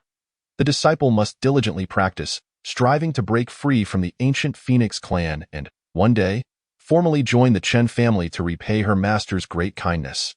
Meanwhile, the entire Qin family stronghold is abuzz with excitement. There is no reason for their collective breakthroughs. Their strength is surging exponentially, and happiness arrives with surprising swiftness. Even their dogs begin to gather, forming lines on the streets to meditate and cultivate, while the chickens seem to become enlightened, relishing their meals even more. All life forms experience a rapid elevation in their levels, nourished by the intensely rich spiritual energy. They remain oblivious to the events transpiring but can surmise that it is somehow linked to the Chen family. Immediately, throngs of individuals gather in the streets, rushing towards the core residents of the Chen family to pay their respects and express their gratitude. The ownership of Langyus City holds little significance for them, and they cannot interfere. They are far more concerned with the tangible benefits they have received. The ominous clouds that once loomed over the city have been swept away in an instant. Simultaneously, the ancient beings throughout the White Emperor State awaken, their eyes snapping open. Those in seclusion, as well as those not, even the ones lying in coffins, all lift the lids in astonishment. Their expressions are filled with disbelief. For, with their levels of understanding, they keenly detect that the richness of spiritual energy throughout the White Emperor State has experienced a monumental enhancement. It is utterly terrifying. They would not believe that no treasures had descended. Orders are immediately dispatched to seek the source of this power. Human nature is inherently greedy. Mere sips are insufficient. One must feast upon meat to survive in this world and to aspire to the pinnacle of existence. In the Tianyuan domain, within the Luoyun sect, Yunlan also senses the change. Moreover, the elders of the sect begin to emerge, drawn by the proximity and clarity of the phenomenon. They too commence the search for the core power that has intensified the spiritual energy throughout the White Emperor State. As a premier sect, the absence of imperial-level powerhouses is inconsequential. The rarity of emperors means that having a saint-level powerhouse already places them among the elite. With treasures descending, they must strive to seize them. this opportunity cannot be missed. This includes nearby states bordering the White Emperor State, such as Fanzhou, Qingdi State, and Tianlang State. Some powerful beings are also beginning to take notice of their neighbors. Time passes, and Chen Fan finds himself within the borders of Fanzhou. The Emperor's speed is reliable. He moves with such rapidity that it resembles teleportation, even without the aid of movement techniques. At this moment, he appears in the skies above the borderland. Each major state boasts imperial-level forces, meaning they possess at least one emperor-level powerhouse. The distribution varies. Ancient clans and royal families represent the pinnacle of such forces. Yet, given his current comprehensive strength, he feels no inferiority to anyone as he contemplates. He retrieves a jade pendant and infuses it with spiritual energy, summoning the imperial soul of the Xuanji Emperor from a past life. Soon enough, he discerns the outcome, focusing on a particular direction. Could this be the Holy Land of the Divine Path? The Divine Path Holy Land in Fanzhou is a tier above the Luoyun sect, being another top-tier sect with even more saint-level powerhouses. However, this does not affect him. Executing his small objectives takes precedence. Just then, Chen Fan suddenly senses an approaching presence and glances into the void. Without paying much attention, she quietly vanished from sight. Shortly thereafter, a woman of exquisite grace and unparalleled nobility emerged, gazing in the direction where Chen Fan had departed. So young, and yet capable of sensing my presence, Fang Yuehua murmured to herself. She was the Saint King of the sacred land of Divine Path. Otherwise, Chen Fan would not have been able to discern her whereabouts. She had clearly concealed herself yet was still discovered. How intriguing, such innate talent. Though it was merely a fleeting glance, her level of perception indicated that this young man was no ordinary individual. To have noticed her presence, he must possess at least the cultivation of a saint realm. If only she could compare him to her own disciple, the saintess, who was unmatched. Shaking her head, she thought. Her disciple was not just any ordinary proud child. As the mentor of the Saint King, one could only imagine the headaches. This journey to the White Emperor State was necessary for further investigation. As the sacred land of Divine Path was quite close, it was only right to probe into the matter. Fang Yuehua's gaze sharpened, and then she vanished from her location in the sacred land of Divine Path. A stunning woman opened her beautiful eyes. She was the saintess, named Ling Qingcheng. Who could it be? If the first instance could be dismissed as a mere illusion, the second occurrence could not be mistaken. Someone was secretly peering at her through some means that, of course, this scrutiny was not a malevolent act, merely a special sensation of connection that she had detected. It was necessary to inform her mentor upon their return from the White Emperor State and to discuss the matter. Ling Qingcheng did not dwell on it further. At that moment, Granny Luo arrived. Saintess, I have something to discuss with you. Her shrewd gaze concealed an excitement that was difficult to perceive. With the Saint King absent, a golden opportunity had presented itself. Though she was no match for the saintess, she could utilize certain methods from the shadows to usurp her position. If successful, possessing the saintess's innate talent would render the Saint King powerless to retaliate. Even if he became aware of it, after all, the saintess's qualifications were her greatest asset and the best protection. The sacred land of Divine Path would not let slip a potential prodigy with the caliber of an emperor.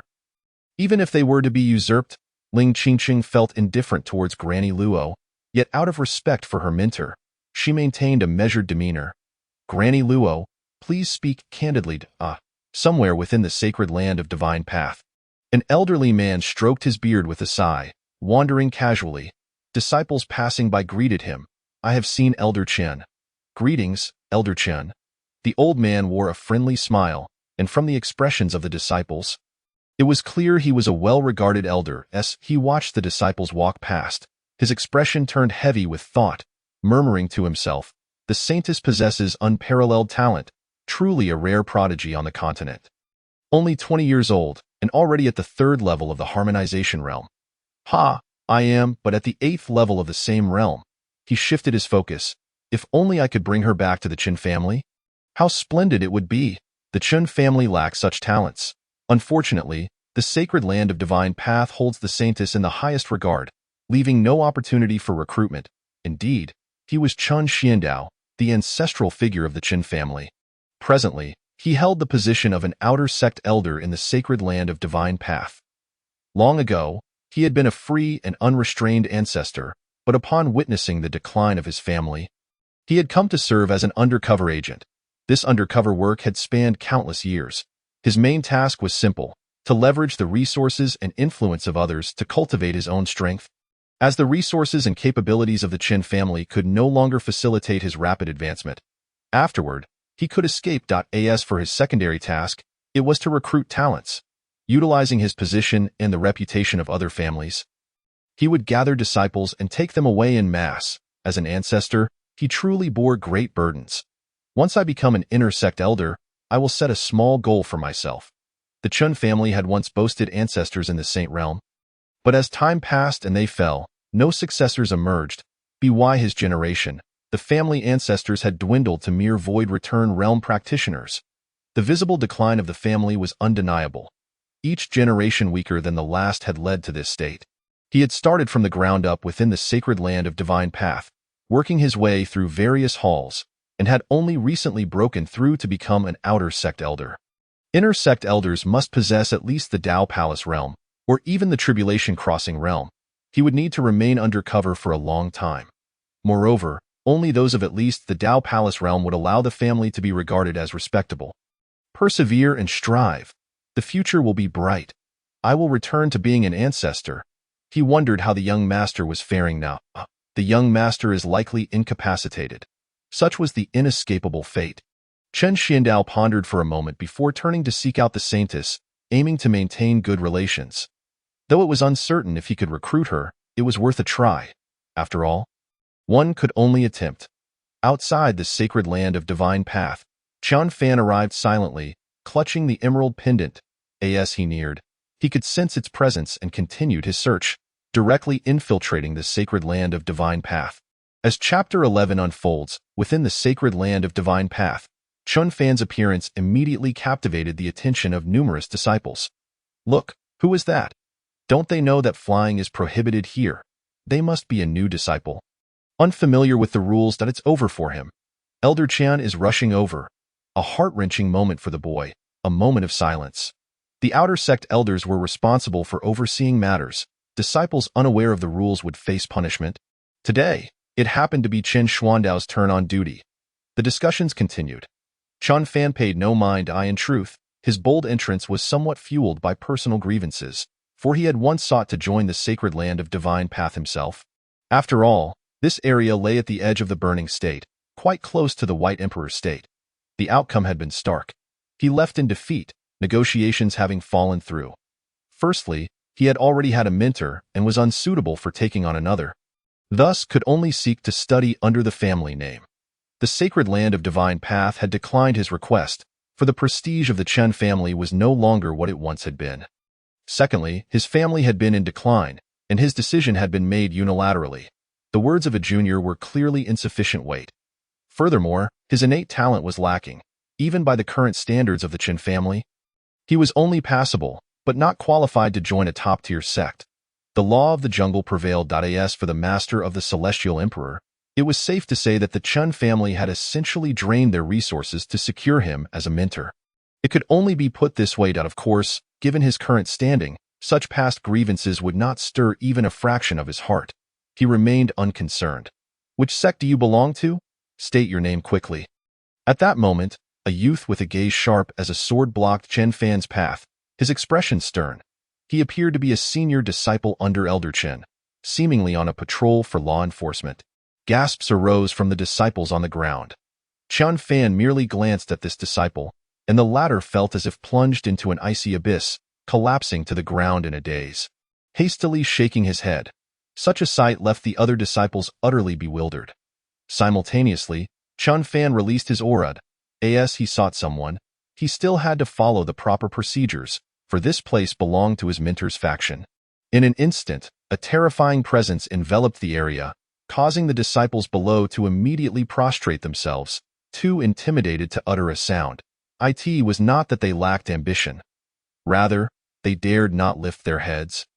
Incapable of resistance, they were unaware of what had transpired.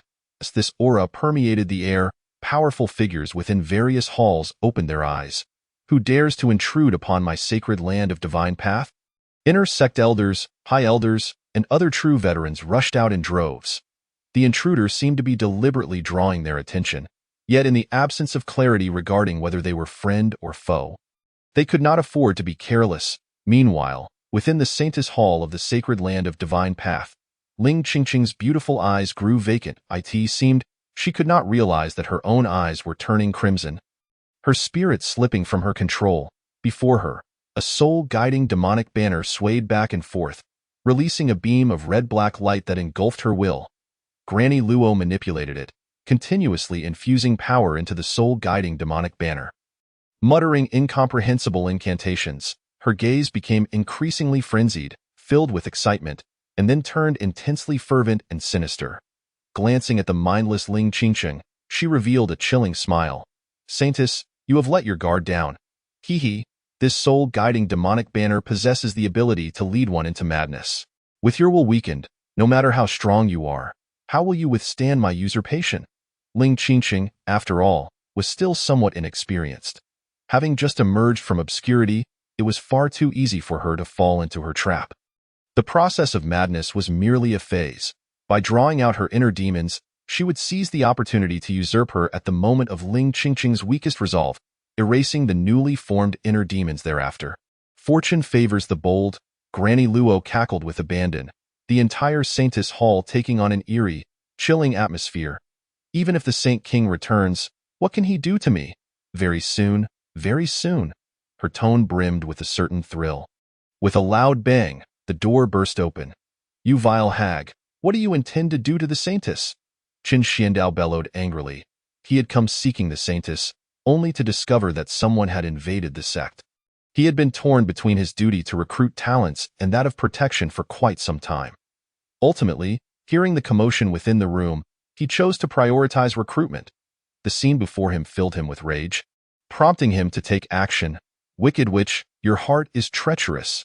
As he uttered those words, he momentarily felt a pang of guilt, indicating a semblance of respect. Yet, one ought not to dwell on trifles. Saving a life takes precedence. The laughter of Granny Luo abruptly froze in place. "Elder Chen, are you perhaps intent on thwarting me? Damn it, it was so close. How did someone manage to intrude? Begone." Qin Xiandao pressed forward, his spiritual energy surging wildly in his hands. To dare lay hands on the Holy Maiden was to invite certain death. How could the sacred land possibly grant you mercy? Rescue the Holy Maiden. This time, it was fortuitous. Once rescued, there was a good chance, perhaps an 80% likelihood, that she could be usurped. As for whether the sacred land would spare me, that was a separate matter altogether. Granny Luo inwardly cursed her misfortune. Confronting Qin Xiandao was no trivial task. However, at that moment, a peculiar disturbance emanated from the soul-guiding demon banner. Instantly igniting her excitement, it was time to seize possession. Without a moment's hesitation, she summoned her own spirit, attempting to infiltrate Ling Qingqing's consciousness, abandoning her physical shell to usurp her domain. If successful, none could halt her. Chen Xuandao's gaze flickered, and he immediately retracted his attack. The distance was too close. He could not harm the Holy Maiden. He could only blame his own frailty. Granny Luo, eyeing the nearby Ling Qingqing, let out a haughty voice. "Elder Chen, alas, you are a step too late. Once I completely possess the Holy Maiden's body, the sacred land will have no means of dealing with me. Ha. Is that so?" Suddenly, Ling Qingqing's voice rang out, startling not just Granny Luo but also causing Qin Xiandao to widen his eyes in disbelief. Following that, with a casual motion, Ling Qingqing grasped the nearby Granny Luo's spirit, squeezing it within her palm. "Who dares intrude upon my divine path, sacred land?" In an instant, several powerful figures from the sacred realm appeared, surrounding Chen Fan while remaining vigilant. The disciples below finally realized that Chen Fan was not one of their own but an intruder. They were deeply astonished and admired this young man's audacity. He was done for. Chen Fan maintained his composure, casting a sweeping glance. "Esteemed elders, it has been a while." Upon hearing this, the powerful figures appeared slightly bewildered. Looking at Chen Fan's youthful visage, they felt a flicker of familiarity in his angular features. "You are that young master from the Chen family?" the Grand Elder inquired tentatively. "That shouldn't be possible. The young master from the Chen family visited before but was chased away. How could he have reached such a level in such a short time? It must be impossible. Yet, Chun Fan nodded affirmatively. Indeed, I am Chun Fan. Instantly, silence reigned. The elders exchanged incredulous glances, unable to fathom that this was truly the young master from the Chun family. They regarded one another in disbelief. Considering Chun Fan's age, how formidable could he truly be? Somewhat bizarre, but they could not afford to lose face, especially before a multitude of disciples. Subsequently, the Grand Elder snorted coldly. The aura of authority was not to be trifled with, and his majesty was undeniable. His gaze, sharp as a hawk's, bore down upon Chun Fan. Regardless of your intent, there are laws of the nation and rules of the house. To invade my divine path, sacred land, is an act of provocation. He stood with arms crossed, extending a finger that pointed forward. The phantom of that finger expanded infinitely, intending to teach this young man a lesson. After all, the current Qin family posed no threat to their divine path, sacred land. No, even the pinnacle of the Chen family had never been regarded with any seriousness. However, Chun Fan merely waved his hand, and the overwhelming force of the Grand Elder's finger shattered in an instant. Simultaneously, an imperial might surged forth, as grand and relentless as a mighty river, pressing down upon the gathered elders. In the next moment, a thunderous explosion echoed as several sacred realm powerhouses were sent flying uncontrollably. Their expressions filled with sheer terror. Even top-tier experts could find themselves in such a disarray. Great Emperor! Qin Fan stood with his hands clasped behind his back.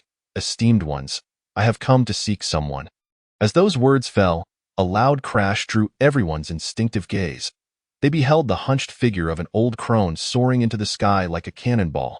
Following closely was a breathtaking figure, resplendent and ethereal, ascending into the air. With another strike, she sent the old crone crashing back to the ground. Sensing the upheaval in the sacred land, Ling Qingcheng turned her profile to meet Chun Fan's gaze. The Grand Elder has been struck? At this moment, Ling Qingcheng's heart stirred. To single-handedly overpower numerous Grand Elders was an achievement beyond the reach of most. This meant that the young man, appearing to be of similar age to her, was a formidable emperor? This thought was enough to send one into madness. How could this be? She considered herself exceptionally gifted, yet she could not fathom such exaggeration. Perhaps this individual was an ancient anomaly. As she contemplated this, the emerald pendant around Chun Fan began to pulse with energy, and he quickly pressed it down. Undoubtedly, this individual must be his master from a past life, the Xuanji Great Emperor in this incarnation. Finally, the disciple had found her. However, it seemed that unforeseen circumstances had also arisen on her side. As her disciple, there was no need for concern. She was no ordinary person.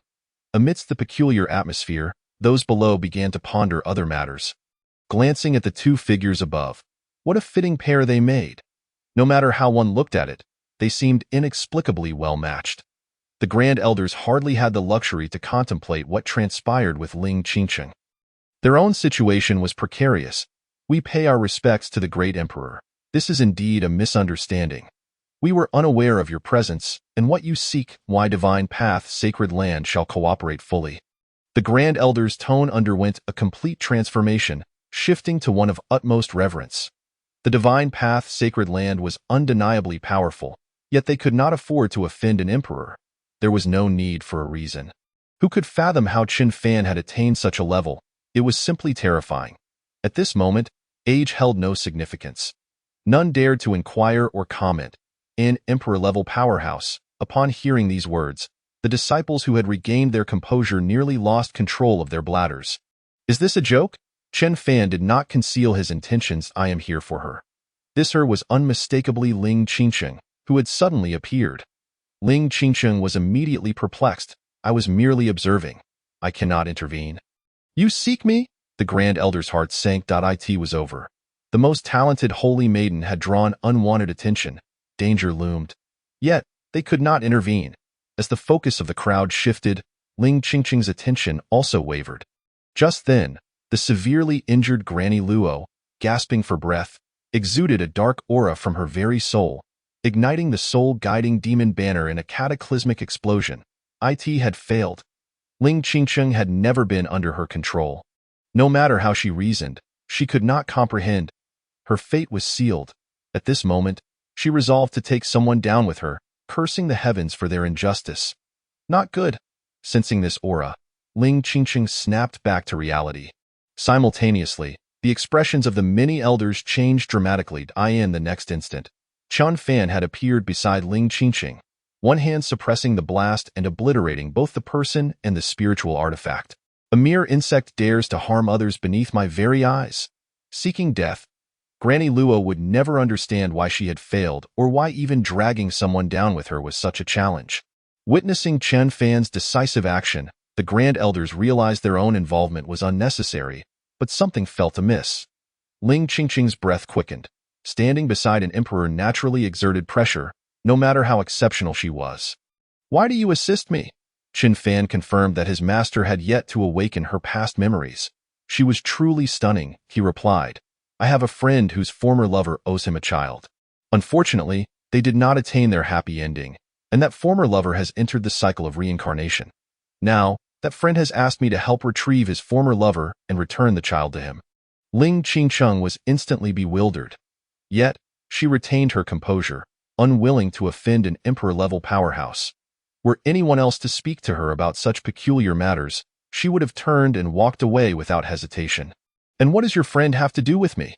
Chen Fan contemplated how best to persuade her that, of course, my friend has invested heavily to become the childhood caretaker of his former lover. Their relationship was quite close, and you, my dear, are his former lover. It was not entirely false. After all, he had gone to the Empress's realm as a mere infant, for everyone understood the significance of an environment to a cultivator.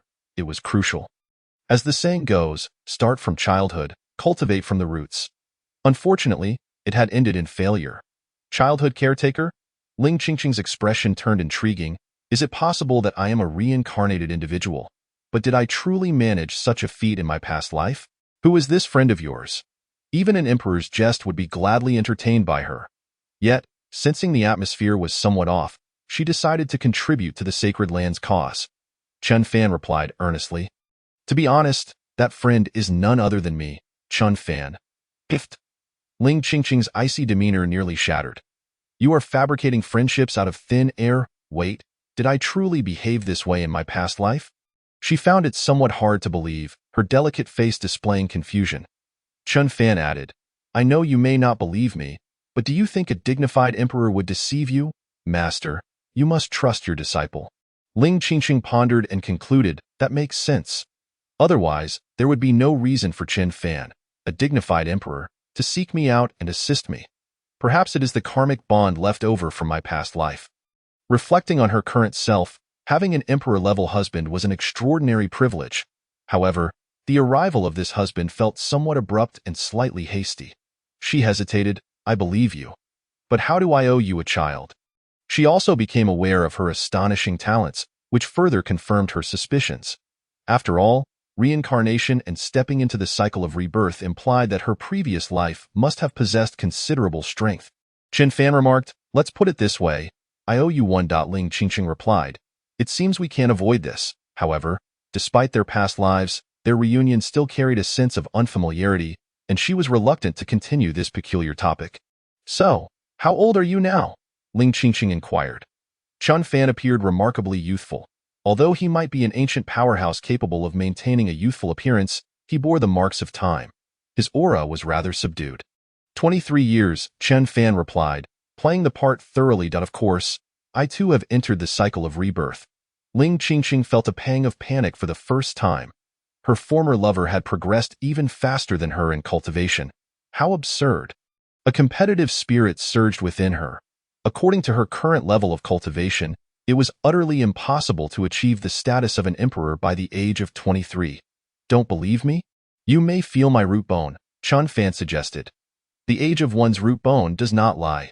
Driven by her competitive nature, Ling Qingqing, almost unconsciously, reached out her delicate hand to touch Chun Fan's root bone. Indeed, it was truly 23. An emperor at the age of 23. Perhaps there had never been anyone like him before, nor would there be one after. Was her former husband truly this formidable? Chen Fan smiled and asked, would you be willing to be my wife? Time was pressing, and there was no room for hesitation. He went straight to the point. Caught off guard by his sudden proposition, Ling Qingqing felt somewhat flustered. The emperor had come to seek her. How could she not feel as though she were dreaming?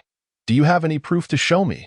she asked, and of course, Chen Fan replied, producing an emerald pendant and handing it to Ling Qingqing. "This is a token, containing a fragment of your soul from your past life." With her heart steady and her face calm, she realized it was futile to be easily deceived. Without presenting something tangible, it would be challenging to win her over. "You see, this is the ultimate divine weapon, isn't it?" Chen Fan added. "Not enough, not fast enough." Ling Qingqing took the emerald pendant, holding it in her hand. A sensation of soul connection surged through her. Perhaps this item was indeed Chen Fan's way of searching for her.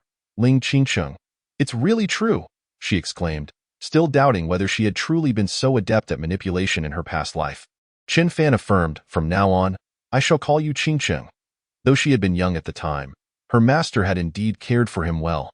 From the moment she started running away, he had sternly guided her, insisting that she must cultivate from the very beginning. "This is my wife, whom I have won over with my strength." Ling Qingqing's heart was striving to convince herself, "The emperor, you should be content." This is right. She had no way to escape. It was time to accept reality. "Do we have a home?" she suddenly asked, her heart breaking. "Yes. As long as you wish, you are always welcome to return home." Chen Fan assured her. "Do you know why I have cultivated so rapidly? You can too," he added, deceiving and misleading. Ling Qingqing's interest piqued further. Her gaze was filled with fervor, yearning, and anticipation. Nearby elders were puzzled, unaware of what they were discussing. The disciples dared not speak. Among them, one person quietly reveled in excitement. "Chun Xiandao. Chen Fan? This is the young master. Who would have thought he would personally come to recruit someone? Moreover, he has already reached the emperor level." The divine path sacred ground was at a loss. For a moment, they found it hard to believe that no, I must remain cautious and observe the situation. I in the White Emperor state. A city bearing the name of the Chen family gathered numerous powerful beings, their gazes ablaze with fervor. The core of strength emanated from this place. "Goddess, I seek your encouragement for updates and support in any form." Chapter 13. Guarding the home for my master. "If you disagree, come and fight me." Persuading the Empress to return home with me. The spiritual energy here is incredibly rich. If I could cultivate in this place, my progress would surely be exponential. My cultivation has already begun to show signs of loosening. Could it be that there lies an emperor crystal vein beneath? Uncertain. But given the density of this energy, it must surely surpass that of a sacred crystal vein. The onlookers, powerful beings, gazed at the encircled city, their hearts stirred. While soup may be good, meat is far more delectable. If they could claim it for themselves, it would undoubtedly be a matter of great honor for their families, even if it meant resorting to unscrupulous means. After all, this place appeared rather weak. Many had not heard of such a minor locale. Moreover, it was evident that this was a city, yet it bore the name Chen family. Which Chen family? The elder from Tianfu sect responsible for the investigation, Jiuan Daoist, inquired of those nearby. A nearby lad, privy to the situation, chuckled and replied, "Elder Jiuan, you may not be aware, but there is only one Chen family in Langya City. It must be them. Furthermore, it seems there was a great upheaval in Langya City a few days ago, and the Chen family has seized control, renaming it in the process. Tianfu sect is a powerful sect in the White Emperor state, and Jiuan Daoist is a formidable being of the sacred realm. No one dares offend him." Jiuan Daoist furrowed his brow. Another youth reminded him, "Brother, you may be overstating this. Which Chen family could possibly matter to Tianfu sect? It is only natural for Elder Jian to be unaware." He then smiled and added, "Elder Jiuan, this Chen family is insignificant to Tianfu sect." Upon hearing this, Jiuan Daoist paid no mind to the tutor. However, it seemed that there was indeed a Chen family in the Tianyuan domain, and many seemed to know of it. It must possess some degree of renown. "Ha, Elder Jiuan, I didn't expect you to arrive before me." A voice boomed from the void, and soon an old man appeared. "It seems Tianfu sect is also interested in this place." The crowd turned to see yet another being of the sacred realm. When top-tier powers appear, smaller factions can only join in the fray. Jiuan Daoist looked at the newcomer and said, "Wu Hui sage, has your Tianluo sect arrived as well?" Tianluo sect is also one of the top powers in the White Emperor state. The White Emperor state boasts hundreds of domains. Aside from the desolate forbidden domains, the top domains can nurture powerful factions. At that moment, a melody suddenly echoed through the air, a beautiful tune that caused everyone to instinctively lose themselves. Jiuan Taoist and Wu Hui sage hurriedly defended themselves. Simultaneously, they beheld a tower spinning toward them, resembling a crystal tower. Their expressions shifted. It was her. Soon, a figure emerged before the tower. Wu Hui sage remarked, "Master of illusory sound, your esteemed presence graces us today. It is indeed quite a lively affair." The illusory sound tower is a sacred-level power located in the Tianyin domain, named for its headquarters, which resembles a tower as vast as a city. It is truly wondrous and peculiar, and all within it are women skilled in the arts of sound and illusion. With the upheaval in the White Emperor state, the illusory sound tower naturally felt intrigued. The master of illusory sound, her face veiled in azure gauze, appeared ethereal and mysterious. Her voice, as enchanting as heavenly music, caused those below the sacred realm to lose themselves completely. Jiuan Taoist was unwilling to waste time. "Since you all are here, why not dig into this secret together?" Previously, they had assumed there were powerful beings present and had remained vigilant. Yet much time had passed without any movement, and they ultimately resolved to act. "What you say is quite reasonable. My Tianluo sect is willing to join," Wu Hui sage stated. If this continued, countless others would come to partake, risking unforeseen complications. Moreover, there was a strong possibility that there were powerful beings here. Facing them alone was always less favorable than collaborating, allowing for some leeway. If there were treasures to be had, the ability to protect them would be paramount. The master of illusory sound seemed hesitant, but eventually nodded in agreement. Very well. It seemed no emperor-level powers had been attracted yet. They could not afford to delay. Those who approached first would claim the spoils. Soon, the powerful beings attempted to breach the city. Other factions did not lack for Dao Palace and Tribulation crossing realm experts, scavenging around the periphery. Alas, before the saints, they were inconsequential. However, as they drew near the Chen family, a protective array faintly manifested. Jiuan Taoist's expression grew serious. It was a formation. This formation was extraordinary. Who could have set it up? Could it be the handiwork of the Chen family?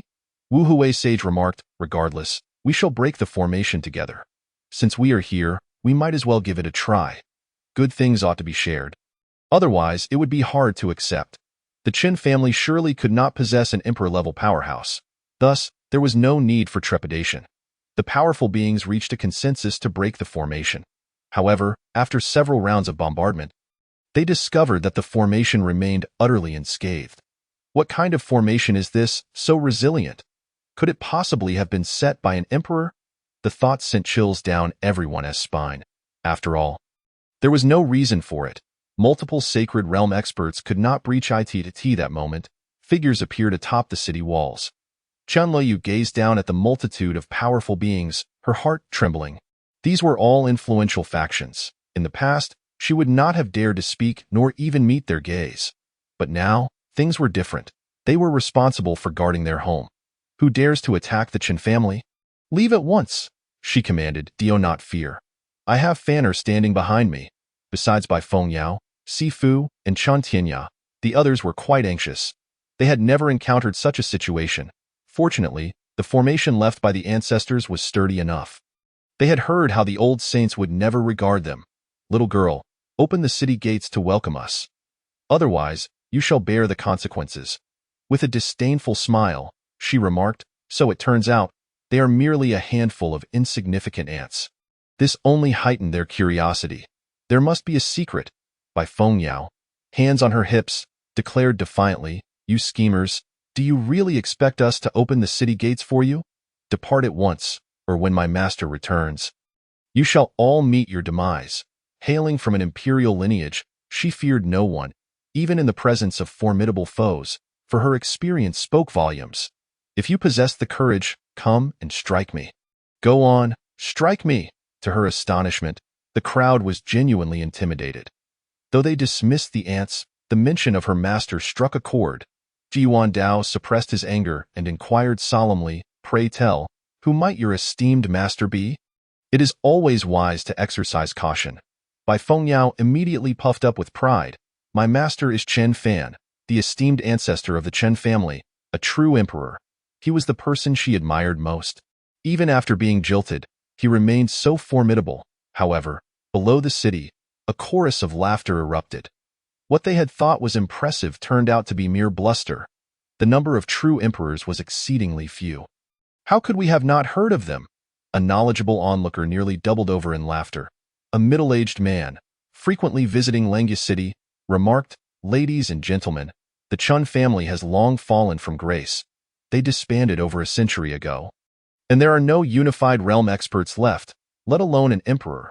Moreover, this Chen Fan is rumored to be a mere youth in his early 20s, the son of the family head. Indeed, this gentleman speaks the truth. I am also a cultivator from nearby. Yet, I am unaware of what events transpired that led to the Chen family regaining prominence." Others quickly chimed in agreement. Upon hearing this, the crowd's expressions darkened. "You little girl, how dare you utter such arrogance and toy with us? Are you not afraid of death?" Ji Yuan Dao bellowed. It was nothing short of a disgrace, a trivial family of ants, lacking even a unified realm expert, and yet, they claimed to possess an emperor. This wasn't just a case of pretending to be a tiger. They were truly just swine, incapable of instilling fear. How could a dignified saint-level expert possibly retreat? To do so would be a profound disrespect to oneself. Bai Fengyao's fury reached its zenith. How dare they mock her master? This was utterly intolerable. I can endure much, but this I cannot. She gritted her teeth, revealing a small smile. If you are unconvinced, come and strike me. It was a testament to her unwavering faith in her master. Chan Luoyu face-bombed, realizing that this little troublemaker was indeed the source of the chaos. You are truly incorrigible. Our family needs you, our esteemed disciple, now more than ever. With a burst of laughter, the crowd's anger swelled. All at once, they erupted in fury, unable to contain themselves any longer. Just then, members of the Luo Yun sect arrived, led by Yunlan and Su Chanyue. However, she had come personally to meet Chen Fan. Observing the scene, she made no effort to intervene. There was no need to create enemies, especially since, to some extent, the disciples and Chen Fan had already severed ties. Meanwhile, Fang Yuehua also made her entrance. The divine path sacred ground. Chen Fan and Ling Qingcheng were together. The powerful figures of the divine path sacred ground dared not utter a word. They left the space open for an emperor to pursue romance. As long as he was happy, they could only watch helplessly. However, forming a bond with an emperor seemed rather appealing. Ling Qingcheng was diligently coming to terms with all she had learned. She inquired, "Is there a way for me to become stronger? What makes your family so special? I must catch up to my emperor husband." Chen Fan pondered for a moment before responding, "There is anything particularly special. We merely lack a mistress." Ling Qingcheng's heart raced, her breaths growing shallow as she felt the weight of the emperor's presence. He was flirting with her, yet she couldn't voice her dissatisfaction for his lack of seriousness. It appeared her emperor husband was quite eager. "Very well, I shall return home with you." Chapter 14. In the Qingkuan Dao domain, the Shen family harbors a spy. Chen Xiandao. I was wounded by my teammate. Upon hearing this, Chen Fan chuckled, realizing his master was currently no match for him.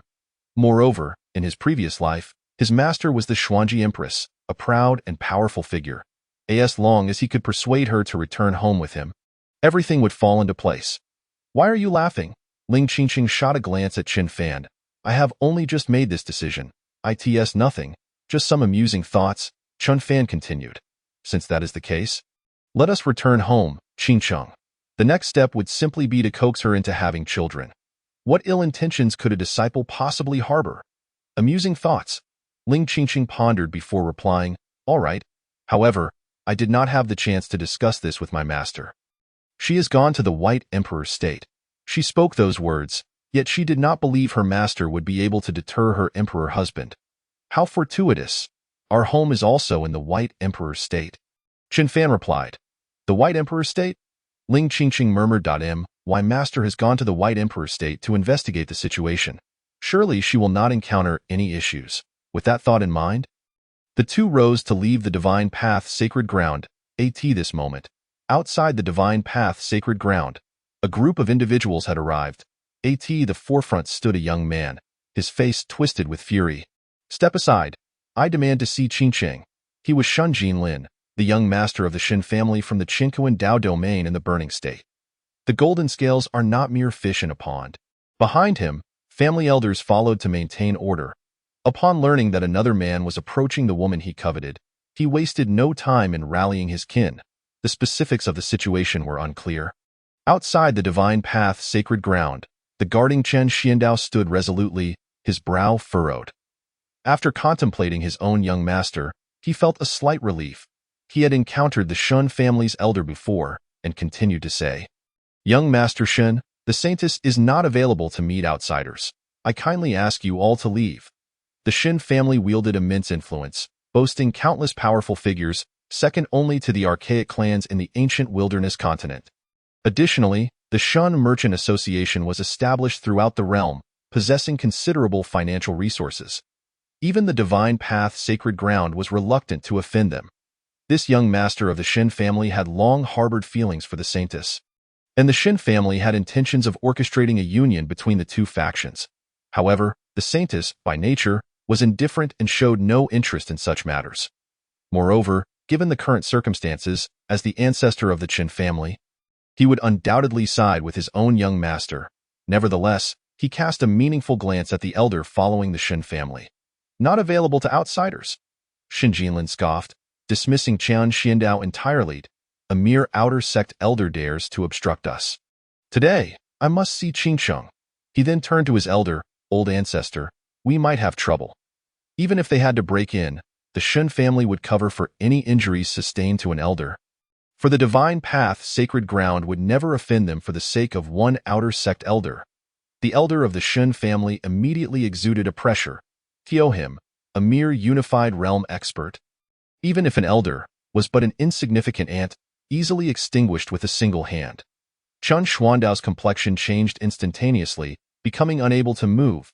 He questioned, "Is the Shin family disregarding the rules of the divine path sacred ground? Seeking to provoke us?" His heart raced, for the elder he had just observed was also a teammate. He had never anticipated that Shun Jinlin would bring an elder of the family this time. Shun Jinlin coldly retorted, "I merely wish to visit the saintess yet am obstructed. Elder Chun, do not place such unfounded accusations upon me." The elder of the Shun family said nothing further, as he was merely there to maintain order. In contrast, the elder beside him spoke with a smile, "Young master, do not be angry. Let us not harm our amicable relations. Allow me to negotiate." His name was Shan Wankai, though his true name was Chen Wankai. He was one of the ancestors of the Qin family, embedded as a spy within the Shin family to amass wealth. For training powerful individuals necessitated resources and riches. Shun Jinlin was aware that while he could take action, forcing his way in would alter the nature of the situation. Unless absolutely necessary, he did not wish to create discord with the divine path sacred ground, as it would affect his relationship with Ling Qingsheng. Shin Wankai then turned to Chen Xiandao and said, "Elder Chun, my young master means no offense. He is simply eager to see the saintess. Why not allow us to enter and meet her?" This was a heartfelt plea. He had painstakingly infiltrated the Shin family, becoming a hall master and receiving a new surname, managing a branch of the Shan Merchant Association. Now was the time to demonstrate his worth. As for Chen Xiandao, he regrettably had no choice. His mind buzzed as he attempted to signal his teammate. Yet under the watchful gaze of the Shun family elder, he had no standing to make such gestures. Ignoring his teammate, he stated, "Young Master Shun, the saintess is currently unavailable. Thus, our discussion ends here. Otherwise, you will bear the consequences, damn it." Frustration welled within him. He longed to return home. Once he assisted the young master in taking the saintess away, he would reveal his true intentions. Shen Wansai's smile vanished, for as a fellow ancestor of the Qin family, he was being denied the respect he deserved. "Elder Qin, you have no right to speak to my young master." With a wave of his hand, he sent Chun Xiandao flying, eye in his eyes. All this was mere pretense. What consequences could they possibly endure? The Shun family could withstand it. Qin Xiandao was taken aback. How could a teammate harm their own? His heart sank, realizing that his companion must have had his reasons. "What do you mean?" Shin Wankai retorted. I will summon the supreme elder of your sacred ground. He now represented the face of the Shin family. An intersect elder would not suffice, for an ancestor of the Shin family had arrived. The elder of the Shin family remained silent. For Shan Wansai's reasoning was sound. Chun Xiandao could hardly believe it. His teammate had wounded him countless times. Gritting his teeth, he said, "The Supreme Elder is currently attending to esteemed guests." Indeed, he was guarding Chen Fan, his young master's presence. Moreover, in his current capacity as an outer elder, he dared not voice his thoughts, for to do so would not only provoke the wrath of the emperor, but also invite the ire of the ancient figures within the divine path sacred land. As such gossip would tarnish the sacred ground's reputation, he found himself unable to caution his companions. "Young master, you have already ascended to the rank of emperor." Yet, he himself was somewhat pleased at the prospect of the sacred land suffering disgrace. Shan Jinlin could scarcely contain his anxiety, casting a furtive glance at the interior of the divine path sacred land. What esteemed guest could possibly surpass the prestige of the Shin family? Time was of the essence, and he had no desire to squander it. "Young master, you mustn't." The elder of the Shun family interjected at the opportune moment, for it was his duty to offer a word of caution. Suddenly, Shin Jinlin realized that anyone favored by the supreme elder must be of considerable merit. A wave of discontent washed over him. Could it be this individual who dared to covet Qingqing? Could it be that this person was accompanied by a formidable being from the sacred realm? Such a notion was utterly absurd. Shan Wankai chimed in, "Young master, even if the other party has garnered the attention of the divine path sacred land, they are unlikely to surpass your standing." Chen Xiandao found this utterly laughable. "You cannot possibly wish for your demise. Should I offer a warning or not? I am at a loss." Upon hearing this, Shan Jinlin was incensed. Regardless of the circumstances, today, he must encounter Qingcheng. He was determined to barge in, disregarding all else, for he felt as if he were sitting on a bed of nails. At that moment, a voice rang out, "Who dares to make such a commotion before my sacred land?" It was none other than the elder of the Shan family. The supreme elder appeared, visibly displeased. As for Shan Jinlin, he was of no consequence. Unlike Chen Fan, he lacked a family background and was thus inconsequential. However, Chen Fan was indeed present within their divine path sacred land. The elder of the Shin family gazed over. Observing that all the supreme elders of the divine path sacred land were slowly approaching, accompanying a young man, along with a holy maiden, a sense of foreboding washed over him. He had initially presumed there to be only one supreme elder, but was taken aback to discover they were all present. Politely, he stated, "Supreme elder, I am merely accompanying the young master to meet the holy maiden."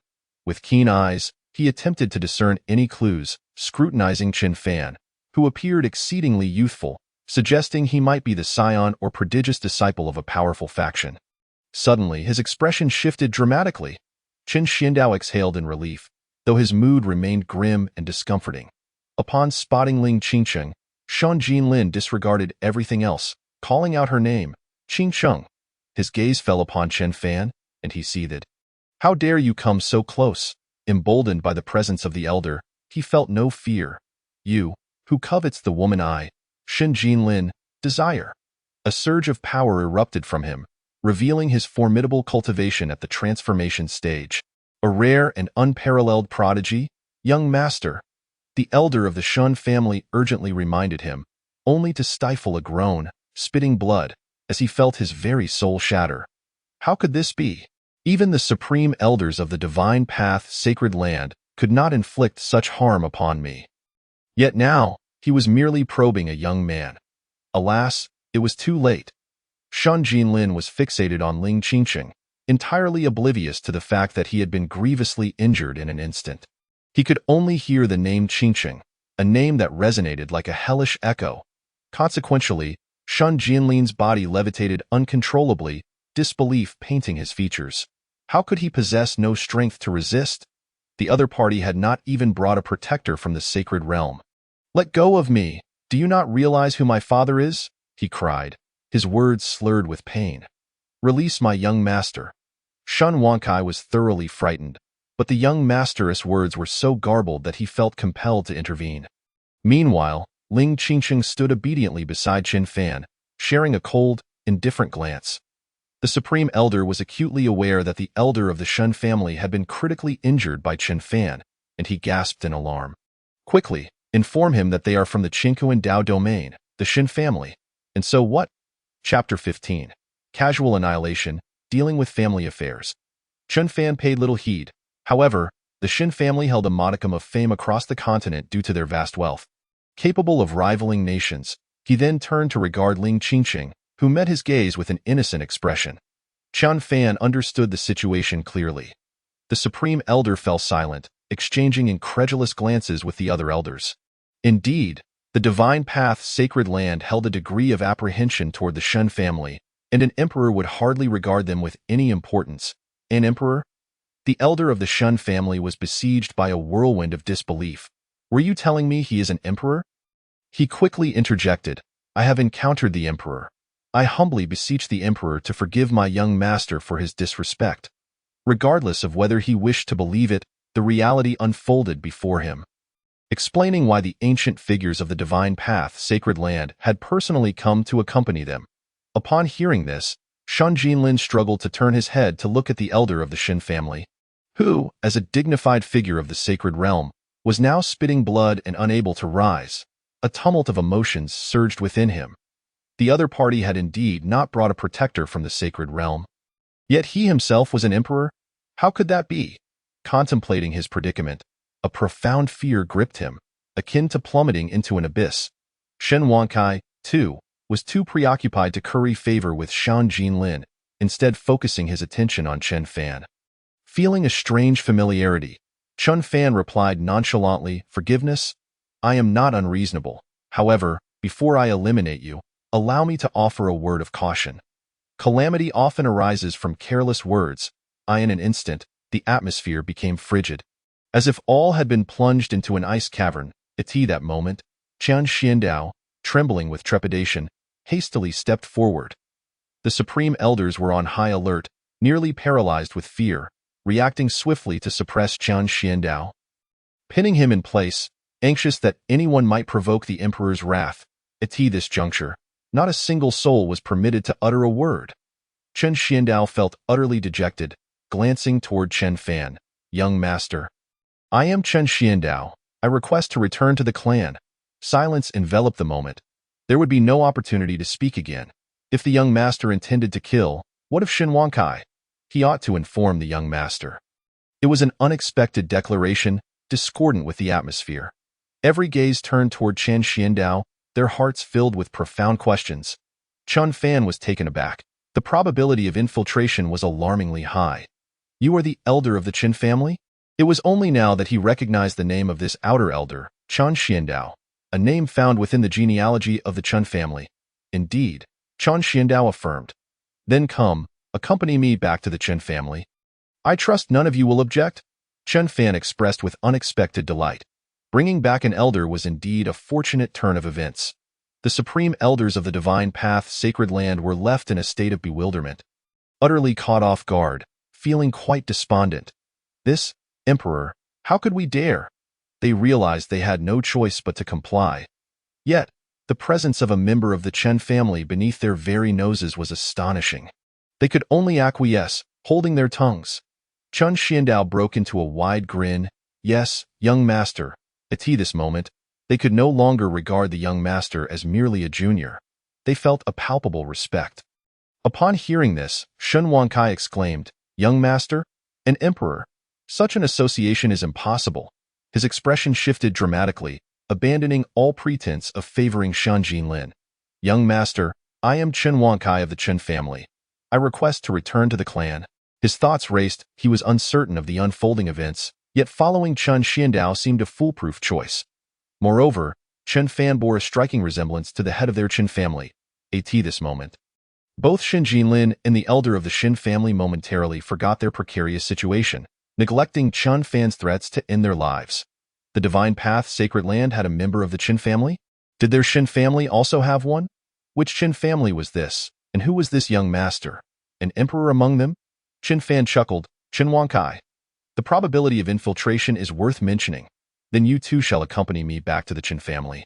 Ling Qingsheng, who had remained silent, began to ponder curiously about the nature of their home. enveloped in an eerie silence. The elders of the divine path, sacred land, suddenly felt invigorated. It seemed the Shun family was not alone in this matter. Chen Wankai breathed a sigh of relief. Yes, young master, my life is spared. Otherwise, I would have perished without speaking out. The Shun family members were incensed, blood rising in their throats. However, at that moment, Chen Xiandao hastily cautioned. Young master, Chen Wankai has already betrayed the Chen family. His anger simmered, clamoring for expression. Chen Xiandao, do not slander. Chen Wankai retorted, unable to contain his fury. He seethed inwardly, cursing Chen Xiandao for his lack of integrity. Once more, everyone was left stunned. There were indeed uncertainties, young master. My loyalty to the Chen family is evident. This act was born of desperation. Chen Wankai defended himself, though internally he quaked with trepidation, under the weight of his gaze. Chen Fan scrutinized the two, then swiftly executed Chen Wankai. The latter's countenance turned ashen, followed by his utter obliteration, leaving him oblivious to why Chen Xiandao could endure while he could not. All present felt a tightening in their chests, their eyelids twitching furiously. Though one insignificant ant had perished, the sheer audacity of eliminating a family member without inquiry was chilling. Chen Xiandao had not anticipated such decisiveness from the young master. Was this merely a display of trust? It seemed improbable, as they had only just met after many years. I shall take care of some family matters, Chen Fan stated, then turned his attention to the Shin family members. Remember, calamity often arises from careless words. He had no intention of wasting time. Please spare me. Shin Jinlin was thoroughly terrified. This seemingly youthful emperor was indeed ruthless. Yet he knew he ought not to utter that phrase. The elder of the Shun family felt his vision blur, but crushed beneath the emperor's might. The chasm between them was insurmountable, rendering him incapable of even begging for mercy. In an instant, the two followed Chen Wankai into oblivion. After eliminating a few, Chen Fan declared, "Very well, let us depart." The elders of the divine path, sacred land, breathless, dared not utter a sound, bowing in deference to the emperor. Thankfully, their fate was not as dire as that of the Shin family. However, it seemed that the day was destined to change. Young master, please wait a moment. Chen Xiandao had no time to explain and hurried back to summon his disciples from the past years. Soon after, a group of individuals appeared. Upon seeing Chen Fan, they immediately knelt down in accordance with their master's command. We pay homage to the great emperor. The numerous disciples were immensely excited, marveling at the sudden elevation from the ranks of the sacred level forces to that of the imperial level. We are willing to follow the great emperor to the Chen family. They expressed their determination and resolve. The people of the divine path, Holy Land, were utterly astounded, their jaws dropping in disbelief. Speechless, Ling Qingqing fell silent once more, as developments continued to unfold in the most unexpected manner. Young master, these are the disciples I have nurtured over the years, Chen Xiandao reminded, his expression unflustered. Chen Fan nodded, affirming, good. The many elders from the divine path, Holy Land, gazed at the departing figures, bewildered. For a prolonged period thereafter, forces across the continent trembled at the mere mention of the Chen family. Not solely due to the presence of an imperial young master, but also because of numerous fierce underlings lurking in the shadows. Why don't you go and seize them? Meanwhile, the Shin family of the Qian Kuan Dao domain was incensed. One of their ancestral tablets had shattered, and by D prefecture, within the Tian Yuan domain, the Chen family faced the wrath of many powerful factions, thoroughly provoked by Fengyao. Taking a step back only fueled their anger. After all, they were prominent figures. How could they endure such indignation? Yet, no matter how they attacked, they were unable to breach the Chen family's formation. During a break, Ji Yuan Daoist turned to Yunlan. Lord of Luo Yun sect, is it possible that you are uninterested in this place? Surely, there must be a lack of manpower as a fellow saint. Yunlan was far superior to them. The unrepentant saint shared this sentiment. Observing the seemingly inactive Yunlan, our Luo Yun sect comes to pay respects to the great emperor, harboring no ill intentions, Yunlan stated. It was no jest. She had faith in her disciples. For various signs indicated that matters were extraordinary. The crowd furrowed their brows, questioning the authenticity of her words. They then glanced at Feng Yuehua, from the divine path, Holy Land of the Burning State. who was preparing to speak when a terrifying aura suddenly enveloped them. The crowd turned pale, feeling the oppressive presence of an imperial realm expert. Fellow Taoists, this mere city is within the grasp of my Tai Huang holy land. The voice was deep and thunderous. Chapter 16. The great emperor of Tai Huang. All eyes turned to the figure emerging from the void, their hearts racing with trepidation. The weaker cultivators were too frightened to even lift their heads. Moreover, while saints were formidable, they paled in comparison to an imperial realm expert. This was a qualitative leap beyond comparison. They had just begun to question the veracity of Yun Lan's words. After all, her words held some weight. But at this moment, with the great emperor's arrival, even if Yun Lan's claims were true, what difference would it make? They all spoke in unison. We pay homage to the great emperor of Tai Huang. Regrettably, they lamented not knowing if they could seize an opportunity. The arrival of the great emperor signified everything. It was akin to placing their lives on the line. Yun Lan's expression shifted slightly. Had she anticipated the arrival of the Tai Huang Holy Land? She had not expected the great emperor of Tai Huang to personally descend. This was beyond her control, for even if Chen Fan was an emperor, he could not avert the chaos that ensued when immortals clashed, inevitably affecting the innocent. Regardless of their choices, it seemed no option was entirely correct. There was no need to linger here, Chanyu. We shall depart, she suggested. Yu Chanyu nodded, aware of their unique circumstances. Meanwhile, the great emperor of Tai Huang concealed his fervor, paying no heed to others, instead fixating on the land before him. Such a rich source of power. It must undoubtedly be an imperial crystal vein. Moreover, it is vast. The Tai Huang Holy Land already possessed a substantial sacred crystal vein, yet this force was evidently far superior. His personal visit was warranted. Imperial crystal veins were coveted by any imperial-level force, capable of providing endless fortune for the Holy Land, birthing more powerful beings, and elevating them to an even higher imperial status. Who could resist such temptation? It must be obtained. This journey would not be in vain. The great emperor of Tai Huang prepared to act directly.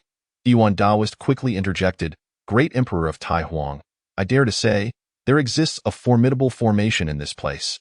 And what of the formation? It can be broken, the great emperor replied dismissively. The unrepentant saint added, Great Emperor, the Lord of Luo Yun's sect mentioned that this formation was set up by an emperor. Upon hearing this, the great emperor sensed Yun Lan's intent to depart. Lord of Luo Yun's sect, you claim this is the domain of an emperor. Though he disregarded a mere sect leader, matters concerning an emperor were indeed extraordinary. However, he had not heard of such an imperial realm expert in Baidi Prefecture. Yun Lan's heart sank, and she refrained from hastily retreating with her disciples. Turning, she said, Great Emperor, this place is indeed unusual. I am merely speculating, not confirming. After all, I have not witnessed it firsthand. She dared not speak rashly and provoke the ire of such a powerful emperor. Yuan Daoist and the unrepentant saint found Yun Lan's thoughts astute and intricate. They suspected she was sowing discord, casting a veil of confusion. The great emperor of Tai Huang grew cold. Unverified conjectures, are they not a blow to one's own prestige? Perhaps the Luo Yun sect harbors intentions of monopolizing this? Yun Lan let out a muffled groan. Master, Su Chanyu quickly assisted her. Yun Lan paid no heed. Chanyu, we leave. The situation was unfavorable for them, primarily because they had not come for the powers of this place. There was no need to take risks at this moment. The pair hurriedly departed. Meanwhile, the master of illusion sound turned to Fang Yuehua. Saint Wang Yuehua, would you be interested in joining forces?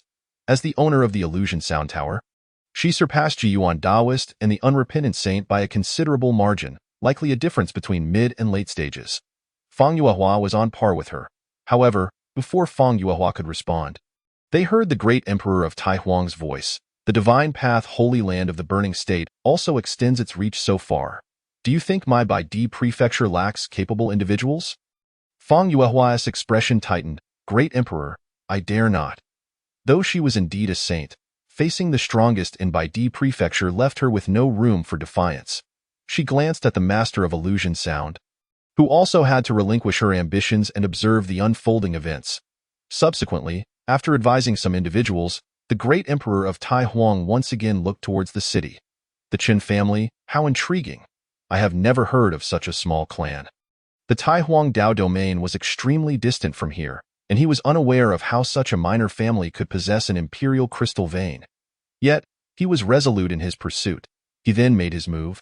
The overwhelming might of the emperor surged forth. On the city walls, Chen Luoyu and the others wore grim expressions.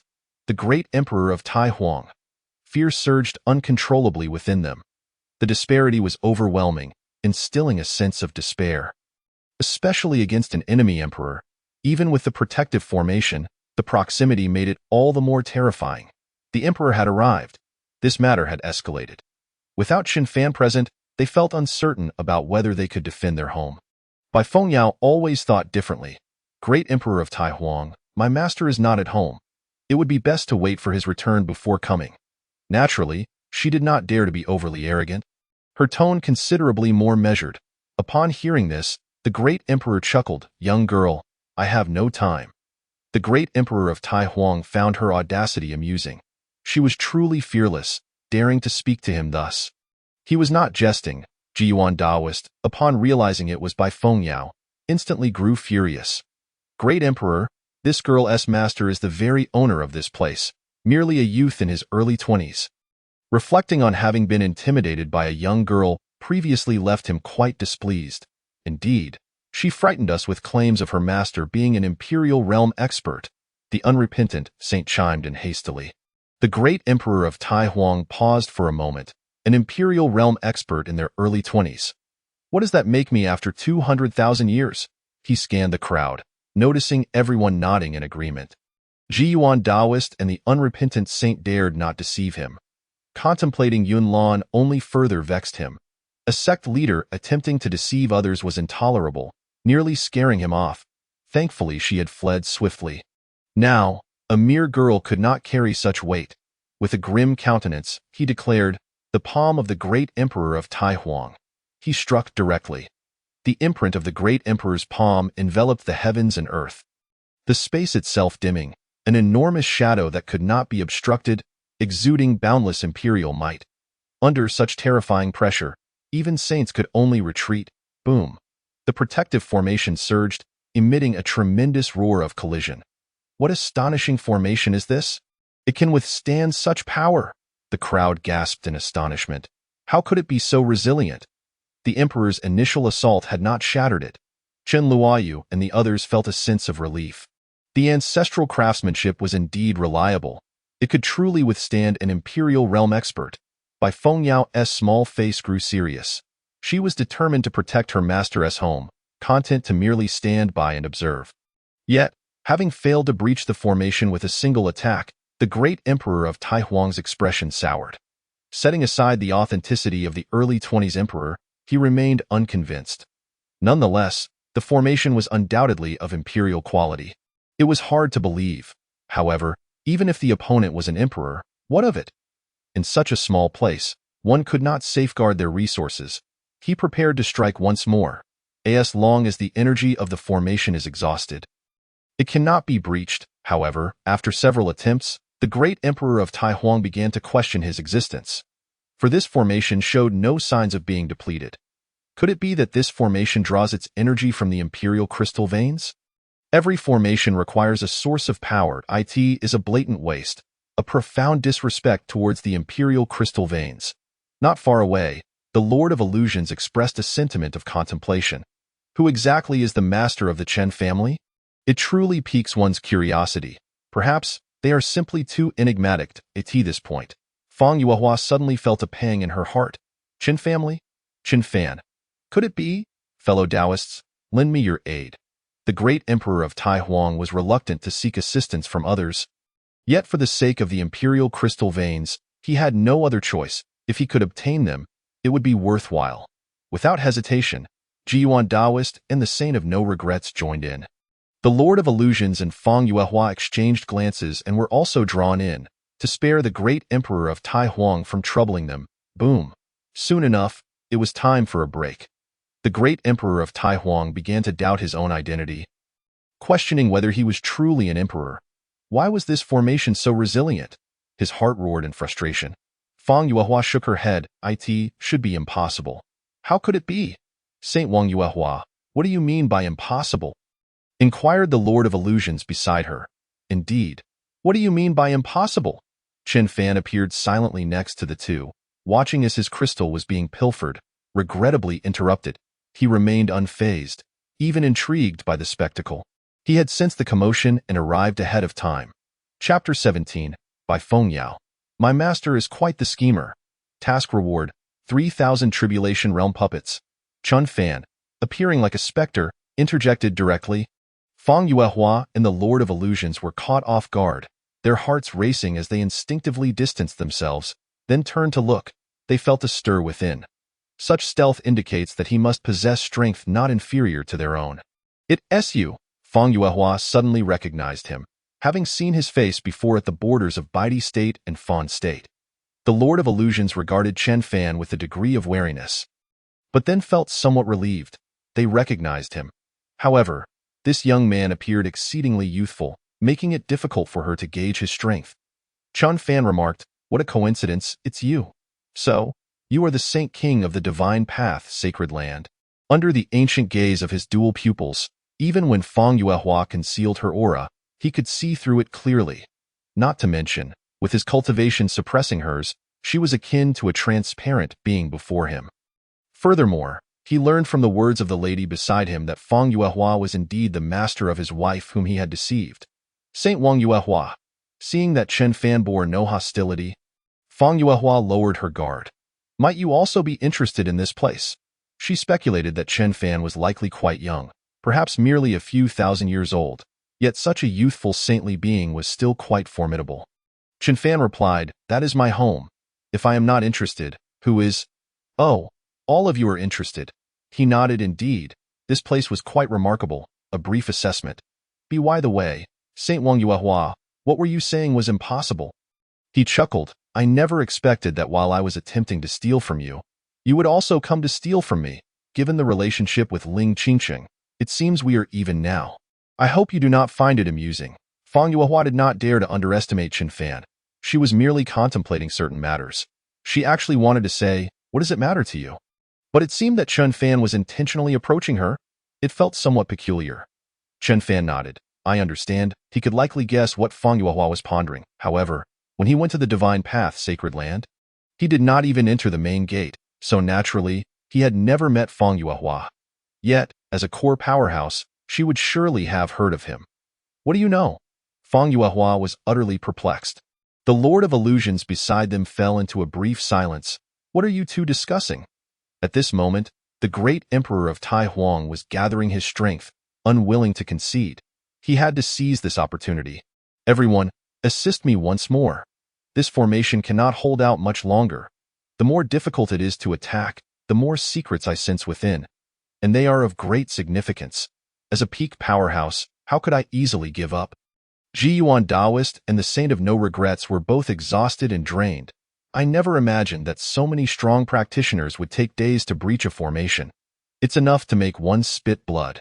Meanwhile, atop the city walls, Bai Feng Yao was growing impatient. Great Emperor of Tai Huang, I am a divine maiden of the ancient Phoenix clan. Grant me this favor and withdraw swiftly. To defend one is home. One must possess the attitude of a guardian. Chen Luoyu could only face bomb. This family truly could not function without her, and both Chen Tianya and Si Fu shared this sentiment. The crowd burst into laughter. Little girl, do you think we would still believe your words? Ji Yuan Taoist sneered. This girl is cute, but she shouldn't have a mouth, so cunning and manipulative, trying to deceive us. Even now, she sought to fool them. If you are a divine maiden of the ancient Phoenix clan, then I am the celestial priest of the ancient Dragon clan. The Saint of No Regrets mockingly retorted. Primarily, they were quite irritated by this young girl. Yet they were powerless against her. The crowd erupted into laughter. Would the ancient Phoenix clan truly come to such a small place? It was akin to an emperor visiting the countryside. Is it possible? Is it reasonable? The great emperor of Tai Huang also felt as if he were being toyed with by a little girl. Enraged, he bellowed, "You seek death." A surge of murderous intent erupted. His patience was wearing thin, and his temper was growing increasingly irritable. Feeling entirely thwarted and further provoked, Bai Feng Yao, furious, exclaimed, "Why does no one believe me? Every word is true." Humph. Immediately, she activated the bloodline of the ancient phoenix. Rising into the air, divine blood enveloped her, with 9 phoenix apparitions swirling around her incessantly. They were but white, aberrant ancient phoenixes, a member of the ancient phoenix clan. Bai Huang, the great emperor of Tai Huang, was stunned. She was indeed speaking the truth. The onlookers fell silent, astonished that she was genuinely a member of the ancient phoenix clan. How strange!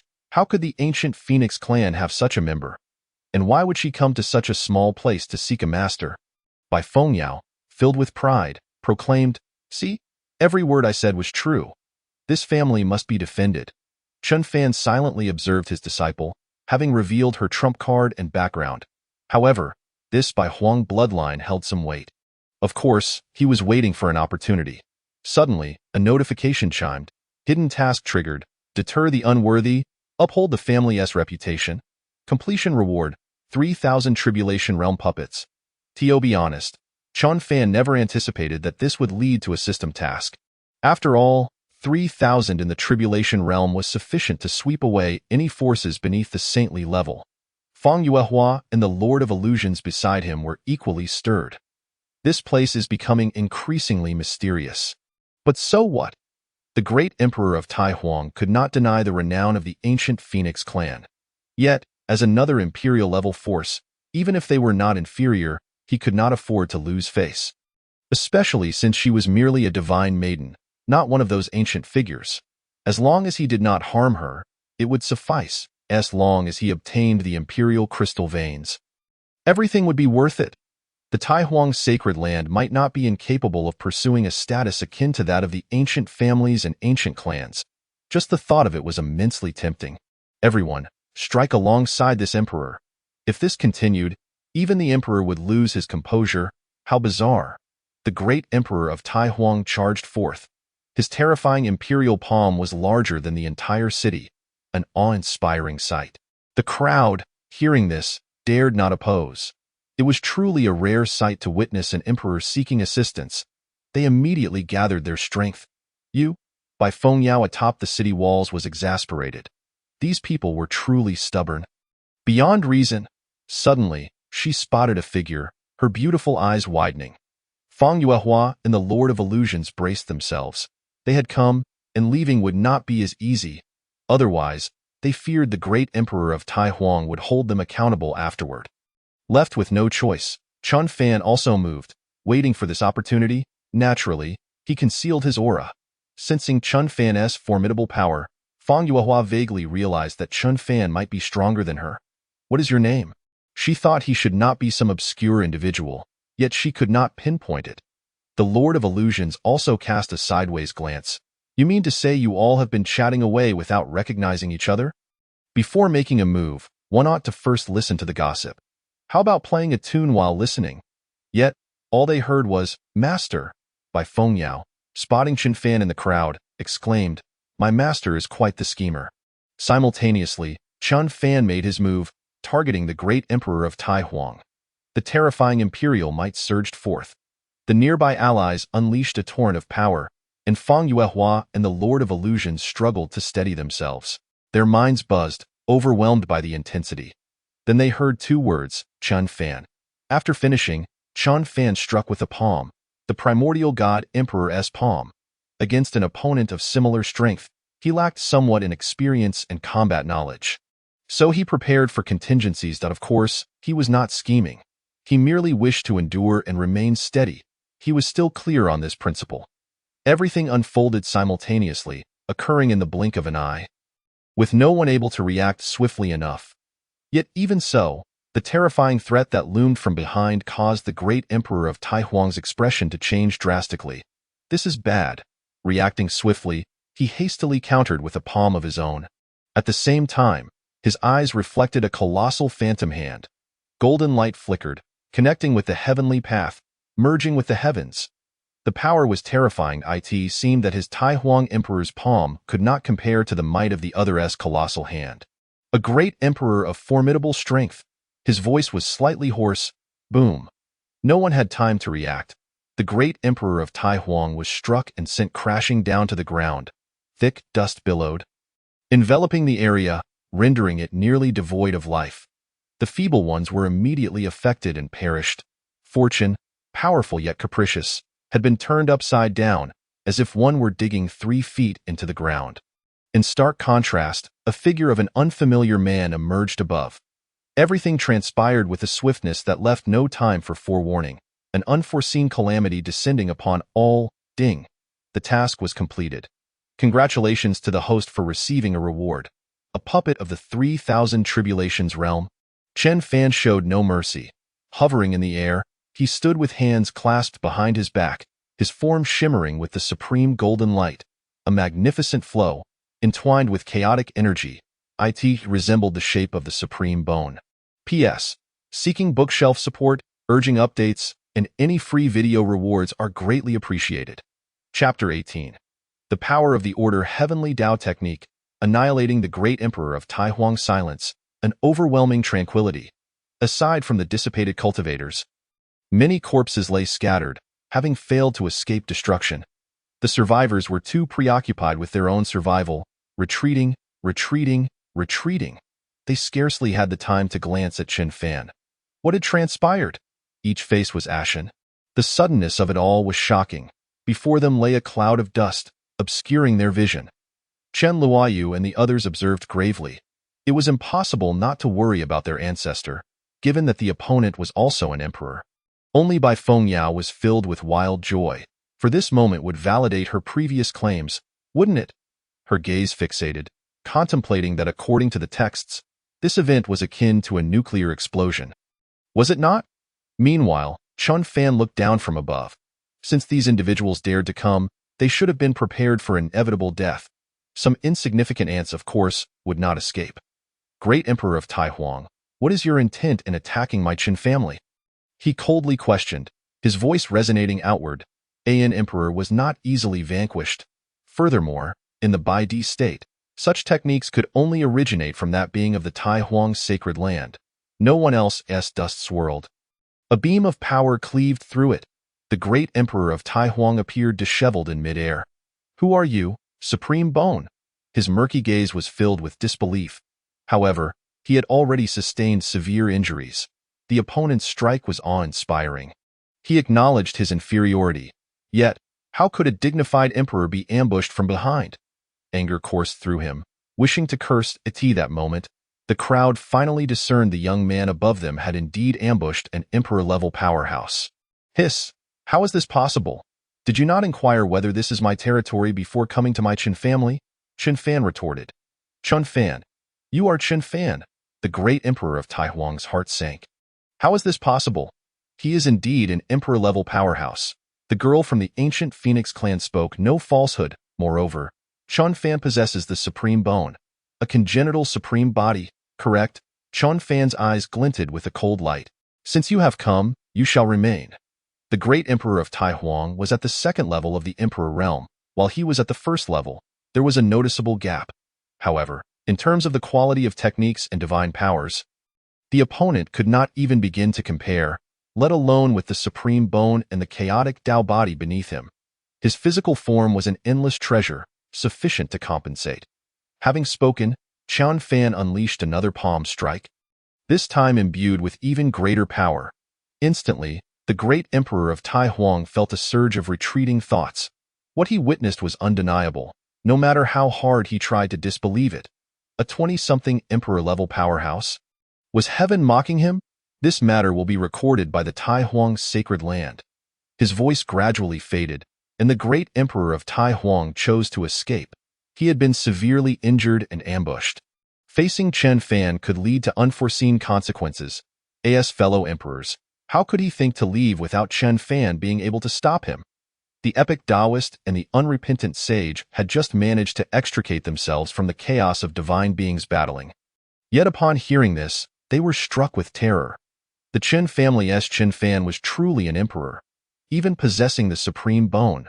The great emperor of Tai Huang chose not to confront him head-on, but to flee. They too had no choice but to escape. What a jest! How could they possibly be his opponents? They turned and ran. Meanwhile, Fang Yuehua and the Lord of Illusions felt a storm of emotions within them. Just moments ago, Qian Fan had been beside them, engaging in casual conversation. Yet, in the next moment, such a scene unfolded. The thought of an emperor-level powerhouse left them in a state of deep unease. Their expressions graved. It was awkward, as they had come here too. To flee or not to flee? Then, they heard, "Want to leave?" Qian Fan vanished into the void, invoking the order Heavenly Dao technique with a casual wave. His divine power reverberated. An emperor could easily seal space. In the brief moment of stasis, this was the power of the Heavenly Dao. Now, under the order Heavenly Dao technique, everything must conform to his rules. At this distance, attempting to flee was already too late. Not to mention, under the power of his dual pupils, even if the great emperor of Taihuang wished to use void escape, he would have nowhere to hide. Immediately, Fang Yuehua and the Lord of Illusions found themselves frozen in place, unable to move an inch. They could not even attempt to escape, rendered utterly at his mercy. They gazed at the young man who had stepped into the void to pursue the great emperor of Taihuang. Their minds blank. He was too powerful. The great emperor of Taihuang sensed the arrival of the rule's power and was further astonished. What kind of divine ability was this? It felt as if he were sinking into a quagmire. The visible energy waves seemingly obeying Qian Fan's command, weaving a binding restraint. That was the power of order. This is bad. For the first time, the dignified emperor-level powerhouse felt fear. Taihuang emperor skill. He simultaneously activated his techniques. The epic Taoist and the unrepentant sage were also caught in the fallout, unable to escape. Clearly, he possessed the strength to confront directly. Why then was the esteemed emperor resorting to ambush? This all traced back to the moment the great emperor of Taihuang was surprised by Qian Fan. Otherwise, how could he find himself in such a passive position? At this moment, it seemed the great emperor of Taihuang was ensnared, engulfed in profound dread. Immediately, he howled at Fang Yuehua and the others. Attack together! Even though Qian Fan was an emperor-level powerhouse of great strength, the presence of the great emperor of Taihuang and their 4 sage-level powerhouses made it plausible to break free. However, as soon as he finished speaking, a chill of murderous intent descended. The epic Taoist was gripped by bone-chilling fear. He did not wish to die here. Great Emperor, spare me. I am of the Tianfu sect. And what of that? Die. Qian Fan's palm descended, obliterating the epic Taoist in an instant, without a shred of resistance. He had been using Fang Yuehua and the others as cover while secretly observing. Those marked for death would not escape his piercing gaze. The unrepentant sage felt as if he were in an icy tomb. With the epic Taoist dead, what fate awaited him? Before long, he felt as if he were being targeted by a predator. An icy chill enveloping him. Spare me. I can serve you. He regretted underestimating the girl's words. Die. Qian Fan casually erased him, for among them, the strongest posed a potential threat that needed to be eliminated swiftly. In an instant, the unrepentant sage vanished without a trace. Fang Yuehua and the Lord of Illusions watched in astonishment as Qian Fan moved through the scene like a ghost, annihilating 2 sages. He had no intention of collaborating with those 2 sages. Do not let him see us. Do not let him see us, they prayed inwardly. Divine beings clashing brought calamity to the innocent. They could not intervene in the emperor's battle. Yunlan, you made the wise choice to leave. Taihuang Bell. A thunderous roar erupted as the great emperor of Taihuang activated his spiritual weapon, a colossal bell of heaven and earth. With a clang, a resounding echo reverberated. It rapidly expanded, enveloping the skies. The mere resonance could obliterate souls. Go. You have underestimated me, and now you dare to be distracted while battling me. The great emperor of Taihuang seized the opportunity to counterattack. He too had his temper. Even severely injured, with an emperor-level spiritual weapon in play, Qian Fan might not be able to handle him. The sound nearly knocked Fang Yuehua and the Lord of Illusions unconscious. Is that so? Qian Fan scoffed, meeting the attack with his palm. Boom. The terrifying collision waves began to distort the very fabric of space. Beneath the supreme bone, he clashed head-on with the emperor's weapon.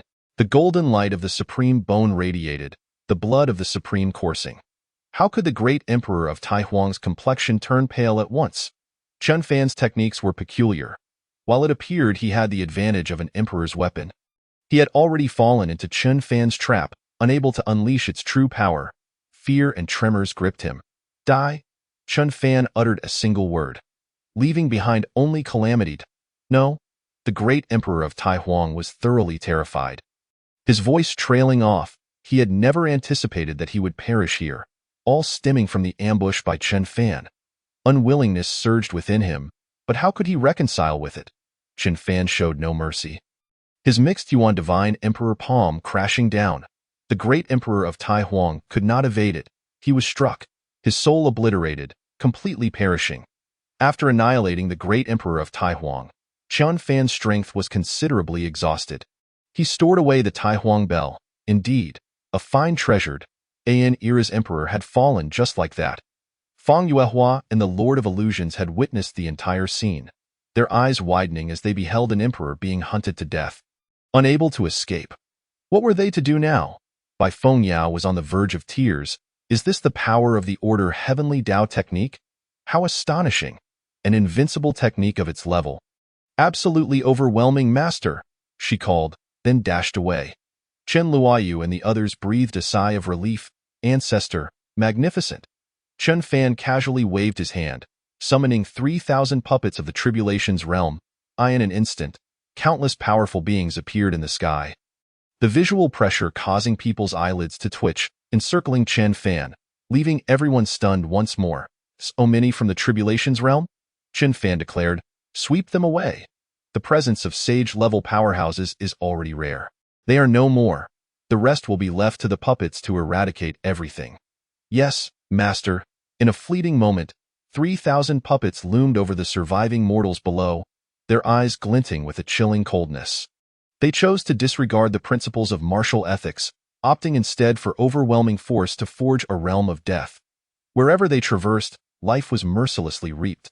Now that they had arrived, there was no turning back. Those who merely spectated would also be left with their heads severed. Subsequently, Chen Fan turned his gaze towards Fang Yuehua and the Master of Illusions. Chapter 19. Chen Fan's intentions. A request to both of you. Fang Yuehua and the Master of Illusions were awestruck by Chen Fan's capabilities. To command such a multitude of Tribulation Realm warriors was no small feat. Truly terrifying, however, upon sensing Chen Fan's gaze, their breaths quickened. Your Majesty, please temper your wrath. We hasten to submit and express our fealty. They were bewildered as to why Chen Fan had spared them. Could it be merely due to their previous conversation? That seemed unlikely. Chen Fan replied coolly, rest assured, I harbor no intent to harm you. Fang Yuehua and the Master of Illusions breathed a sigh of relief. Though they were uncertain why, they had inexplicably survived while others had perished. Even the great emperor of Tai Huang was dead. They expressed their gratitude for the emperor's mercy, responding as if in a dream. The events that had just transpired were vivid in their minds, making it impossible to simply dismiss the reality of death's looming threat. Nevertheless, their gazes were filled with profound respect for Chen Fan, not only for being a formidable emperor but also for his tender age. He was truly a pioneer, unmatched by any before or after him. Especially for Fang Yuehua, reflecting on the past, that youthful Chen Fan had now bizarrely attained the status of an emperor. There could be no doubt about his strength. Regrettably, their sacred land had missed the opportunity to ally with such a formidable ally. Otherwise, they too could have formed a beneficial bond with Chen Fan. Chen Fan pondered his own matters and spoke, Saint King Yuehua, my decision not to kill you is certainly justified. The matter concerning Ling Qingqing has been settled. I must grant her this backdoor deed for you, Master of Illusions. You ought to express your gratitude to Saint King Yu. It appeared that they had temporarily banded together, perhaps with intentions of pilfering from him. Initially unaware, it seemed the Master of Illusions had contemplated leaving, but had refrained due to the presence of the great emperor of Tai Huang. Of course, he had other objectives that required their assistance. Grateful to me? Fang Yuehua was perplexed, wondering what reason she might be unaware of. Meanwhile, the Master of Illusions hastily knelt, her azure veil obscuring her features, yet her voice was enchanting and refreshing. We of the Illusionary Pavilion are willing to serve the Emperor. She had no choice. The Celestial Sound Domain was adjacent to the Tianyuan Domain, and with the emergence of an imperial power, there seemed little choice but to submit, if the distance were greater. It would be irrelevant. akin to how the various forces surrounding the Taihuang sacred land aligned themselves with it. Naturally, given Chun Fan's mysterious power and youthful age, this place was exceptional. It could well be a fortuitous development. Moreover, primarily due to Yunlan's previous remarks as a fellow woman, she felt a certain wariness and curiosity regarding Chun Fan's enigmatic nature, which stirred thoughts of retreat. She then stood beside Feng Yuehua. As for Chen Fan's mention of gratitude towards Saint King Yuehua, she could not grasp the correlation.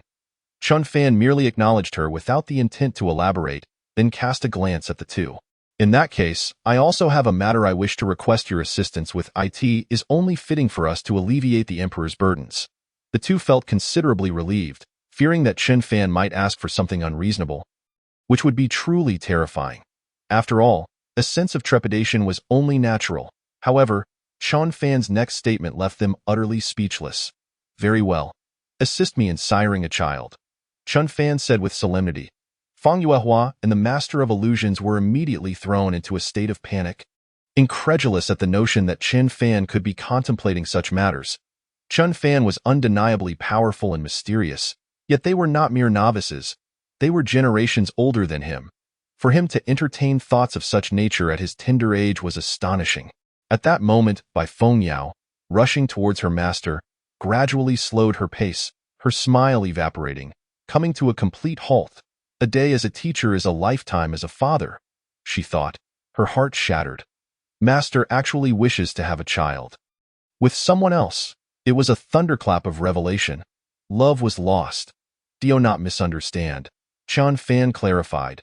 I merely wish for you to whisper sweet nothings to a certain individual, aiding me in the endeavor of procreation. It was entirely reasonable for the Saint King to intervene, and she could undoubtedly assist him. As for the illusionary pavilion, being a realm of women, they understood women best, particularly with their uncanny sixth sense, and could also lend their voice to Ling Qingcheng.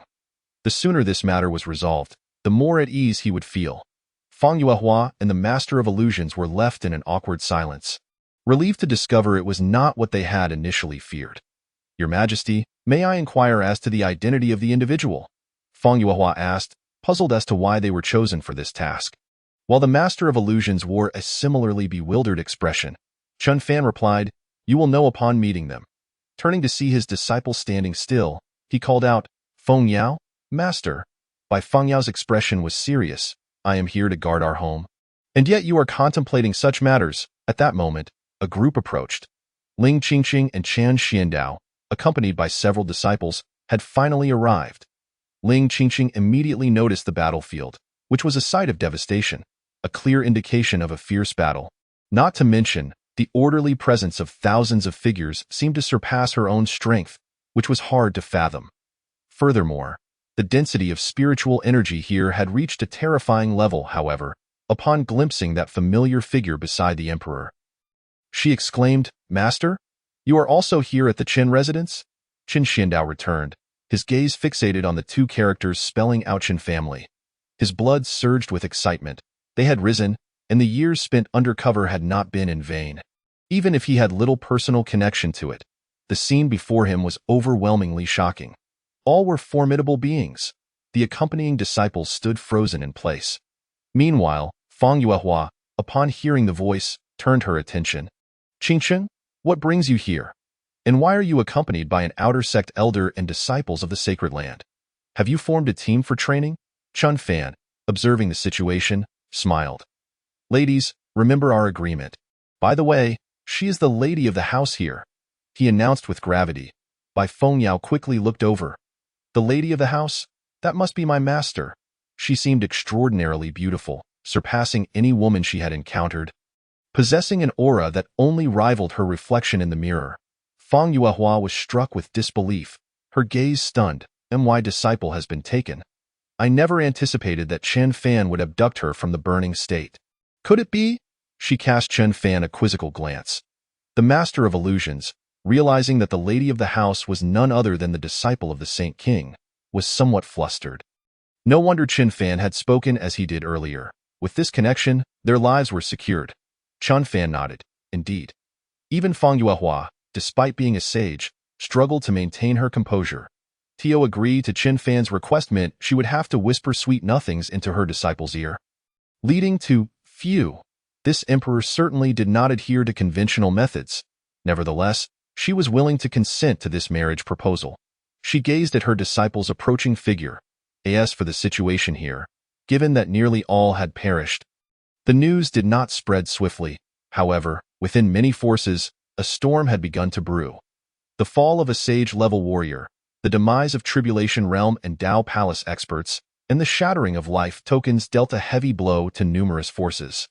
They were desperately seeking the cause, determined to uncover the truth and exact vengeance.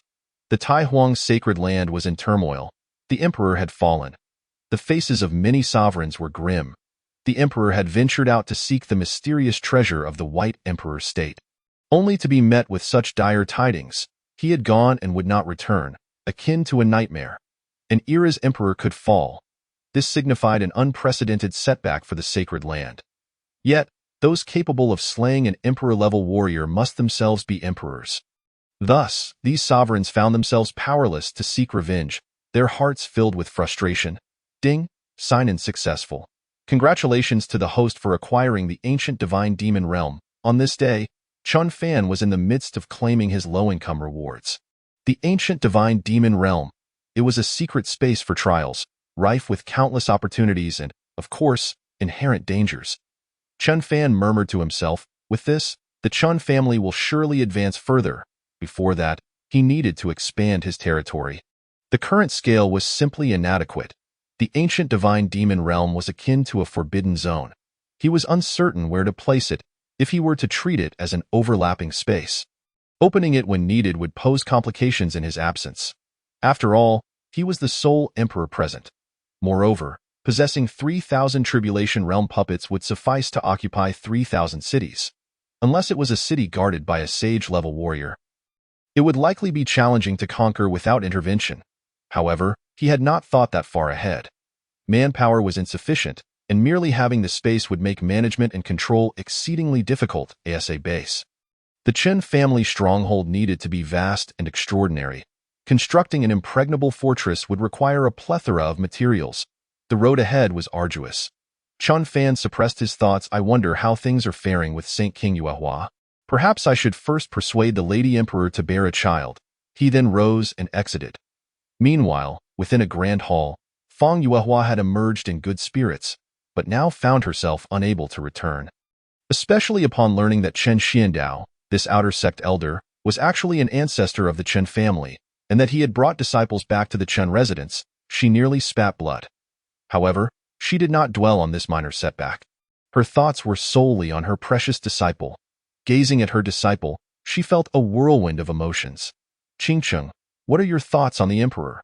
Such matters place a burden upon the esteemed master, necessitating a gradual approach.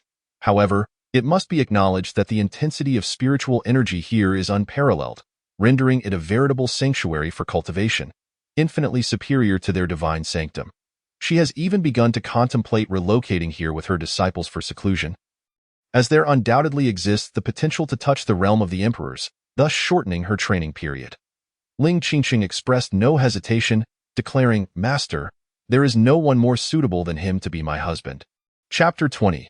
Fang Yuehua's deception of her disciples, secrets of the past. How astonishing it is that a disciple could utter such words. She is, after all, quite proud. Fang Yuehua found herself momentarily at a loss. Nevertheless, this is a positive development, merely reshaping her perception of her disciples. Perhaps Chen Fan had said something to her previously that stirred her emotions. Contemplating this, she added, Master, this is the most rational choice. Ling Qingqing appeared somewhat solemn. However, at my current age, it is not the right time for marriage, lest it impede my path of cultivation. As for what Chen Fan mentioned, those are private bonds between them, and I have no intention of disclosing them to a third party, including you, Master. Fang Yuehua nodded, acknowledging the validity of her words. Encouraging her disciple to bear children with Chen Fan would be a significant first step, provided the disciple was willing. Understanding Ling Qingqing's concerns regarding her cultivation, she deemed it essential to alleviate any lingering worries, a task that naturally fell to Chen Fan, as she herself lacked the capability. She continued, The abundance of spiritual energy here indeed surpasses that of the divine sanctum, perhaps orchestrated by the emperor himself. I truly wonder how he managed his cultivation. Glancing at her disciple's expression, she candidly stated, "Master has not been singing his praises in your ear." Ling Qingcheng was well aware that this was all Chun Fan's doing, and her curiosity was piqued. He must harbor his own secrets, after all. The cycle of strong individuals is never straightforward. She understood this principle. Her thoughts were simple. Returning to observe the Qin family seemed different from her expectations, strong yet not overwhelmingly so. Certainly, the richness of spiritual energy here is exaggerated, and it could indeed facilitate her rapid cultivation. Thus, she must strive to catch up to the emperor's level of cultivation. Noticing her disciple's keen interest in Chen Fan, Fang Yuehua began to offer guidance. "Qingcheng, if, and I emphasize if, it would not hinder your cultivation, would you consider marrying early?" Ling Qingcheng fell into silence. Fang Yuehua quickly interjected, "As the saying goes, one must establish a family before pursuing a career. Cultivation is indeed a form of that career." Ling Qingcheng glanced at Fang Yuehua, saying, "Master, you have yet to establish a family even after all this time of cultivation." Fang Yuehua froze momentarily. She had merely spoken off the cuff. "Yet, there is one thing I must convey to you. Encountering a good match and marrying is not a bad idea. Otherwise, should you miss the opportunity, it may lead to irreparable regret." Ling Qingcheng felt that she and Chen Fan shared a connection from a previous life.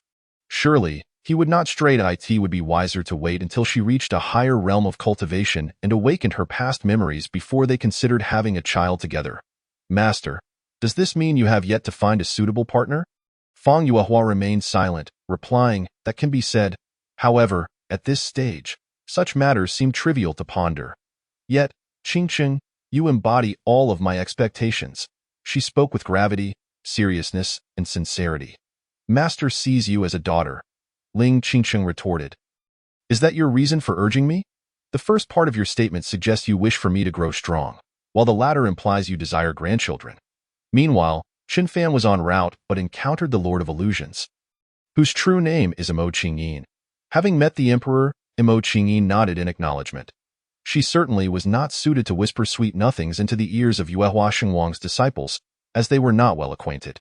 Chen Fan inquired, "What brings you here?"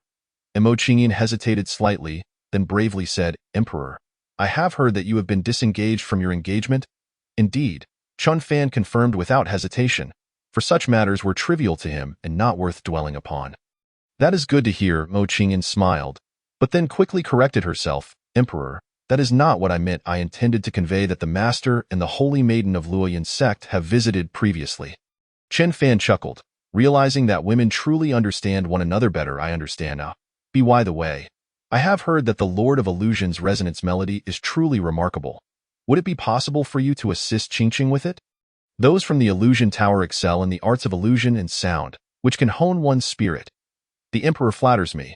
It is my duty," Imo Qingyin responded. Chen Fan nodded, turning to depart. As Imo Qingyin observed his retreating figure, she mused that a young emperor desiring children certainly acted in a manner distinct from others. Yet it made sense. At such a level as the emperor, lineage must hold greater significance. Were she in his position, she would likely not refuse such a request. Shaking her head, she reminded herself to coordinate with Fang Yuehua. Moreover, this place was exceptionally conducive to cultivation. If she were to leave in good health, she might as well remain for the time being. Chen Fan had intended to seek out Ling Qingcheng, but took a detour to consult with the Qin family regarding expansion matters in the main hall. Upon Chen Fan's arrival, the others greeted him with respect. "Old ancestor." Chen Xiandao exchanged bewildered glances, surprised by the suddenness of his return, feeling the generational shift was somewhat overwhelming. However, he accepted it willingly, marveling at the drastic changes. Noticing that Feng Yao was absent, Chen Fan questioned, "Everyone, it is time for the Qin family to expand its territory. Please gather intelligence in the coming days." The group was invigorated, acknowledging, "Yes, old ancestor," in unison. Chen Fan then turned to Chen Xiandao, stating, "I have matters to discuss with the elder at this." The others discreetly withdrew, leaving only the two of them in the hall. "Old ancestor, what is the matter?" Chen Xiandao still struggled to adapt to the title he was meant to hold. Chen Fan adopted a slightly serious tone. Elder, you possess considerable experience. I wish to learn about the recent movements of the Chen family. Undercover, he added, as he had no desire to be constantly startled. Furthermore, this task needed to proceed concurrently. Chen Xiandao replied earnestly, Old ancestor, I am not privy to such matters. Unless by chance, I am unaware of where the members of the Chen family have ventured. The situation was indeed shrouded in mystery. Chen Fan chose not to dwell on it, accepting it as fate. What of my father and mother? Did they leave any message upon their departure? Madam, Chen Xiandao hesitated. She has gone to her maternal family and has yet to return. If there is no danger, she is likely still with them. Remaining with her maternal family is preferable. No one wishes to encounter danger. Chen Fan nodded. My mother's life tablet remains intact. There should be no issues. As for Taisu Prefecture, I will pay a visit. His mother's family resided in Taisu Prefecture, which was somewhat distant from Baidi Prefecture. Separated by other major regions, yet it made little difference to him. Hearing this, Chen Xiandao continued, as for the family head, he shook his head. I do not know. I only know that the family head returned once and heard some matters. What matters? Old ancestor, this concerns the emperor of the celestial sphere, Chen Xiandao elaborated. Even though our Chen family possesses some heritage, persuading an emperor to take you as a disciple was exceedingly challenging. Chen Fan's spirit surged with intrigue. There was something amiss. Could it involve my father? Indeed, he confirmed that an emperor, with their lofty status, would likely disdain mundane matters. Seeking to acquire a master seems implausible. Chen Xuandao's comments affirmed this suspicion. Enlightening him profoundly, that's correct at that time. It was the family head who spoke with the emperor of the celestial sphere. However, the specifics remain unknown to anyone. Yet, it is presumed they discussed matters of considerable value. As the family head was previously out in the world, valuable information that could persuade an emperor to relent is undoubtedly extraordinary, Chen Fan remarked. What of the Chen family's heritage? Chen Xiandao sighed. At that time, to secure your entry into the realm of the empress, it was the family head who stepped forward. As for our Chen family's resources, they were utilized as a fade, seemingly to prevent outsiders from suspecting something amiss. Chen Fan grasped the situation, realizing they sought to maintain discretion. For the sake of their larger ambitions, temporary sacrifices seemed trivial. This was also one of the reasons behind their infiltration of other factions. To maintain the illusion. Now, with the whereabouts of the emperor of the celestial sphere unknown and his father still missing, the reasons behind these circumstances were likely a mystery to all. Chen Xuandao's expression was grave. Chen Fan understood that this information sufficed. After all, it had always been a transaction. Until he located his father, the secrets would remain elusive. Likewise, unless Ling Qingqing awakened her past memories, the truth regarding the emperor of the celestial sphere's reincarnation would remain hidden. Yet, this secret was something Chen Fan would internalize. Among family, there was no need for formalities. Suddenly, Chen Fan recalled Qin Wankai from earlier. Seemed his father might be in peril. Chen Xiandao recognized the implications. Ordinary disciples were unaware of the situation, but a betrayal from within the core of the Chen family was enough to incite suspicion and speculation. Old ancestor, what shall we do? Fear not. Chen Fan's gaze flickered slightly. It was merely a baseless notion. The rest, I shall handle myself. The vastness of the ancient continent makes it difficult for even an emperor to find someone. Similarly, it is equally challenging for others to seek him out. Within the grand hall, as Fang Yuehua engaged in casual conversation with Ling Qingqing, a sudden voice called out, Shirmu. In chapter 21, Bai Fengyao exclaimed, Shirmu, I have come to report. Chen Fan began to weave his deception. The next moment, Bai Fengyao's figure materialized. Ling Qingqing was caught off guard by the loud address from someone so young, assuming the title of Shirmu. Fengyao, I am not yet your Shirmu, she replied. Bai Fengyao, hailing from the ancient Phoenix clan, certainly would not be underestimated, especially as Chen Fan's disciple. In contrast, Fang Yuehua thought the girl was quite sensible and articulate, encouraging her to address them more frequently. Bai Fengyao seemed oblivious to the hesitation and declared, Shirmu, fear not, I am here to inform you. With an air of mystery, she had just encountered the Lord of Illusions. Her master had been jilted, which for her was akin to boasting rights. I have already stated that I am not your Shirmu, Ling Qingqing replied, feeling somewhat exasperated. Qingqing, she is still a child. There is no need to be overly strict. Feng Yuehua interjected hastily. Just respond when called upon. Why not listen to what Feng Yao wishes to convey? Report. The Saint King found herself intrigued. Ling Qingqing, somewhat flustered, turned to Bai Feng Yao, who smiled brightly. Shirmu, there is no need to be polite with my master. Just embrace the title of Shimyud. My master is quite formidable. Ling Qingqing quickly redirected the conversation. What is it that you wish to tell me? A report. You are making it sound quite mysterious. Instantly, Bai Feng Yao's expression shifted to seriousness as she glanced towards the door to ensure her master had not arrived, then secured the door and returned to her seat, adjusting herself with utmost gravity. Both Feng Yuehua and Ling Qingqing were momentarily taken aback. Bai Feng Yao lowered her voice. I must tell you both, you absolutely cannot reveal that I was the one who informed you. She fidgeted with her braid, casting cautious glances at the two. She feared a reprimand from her master, yet Shirmu deserved to be informed. Feng Yuehua and Ling Qingqing appeared to grasp the gravity of the situation and nodded seriously, indicating their adherence to the rules. Seeing their reaction, Bai Feng Yao was highly satisfied and cautiously stated, Shirmu, my master has been jilted. What a splendid piece of news.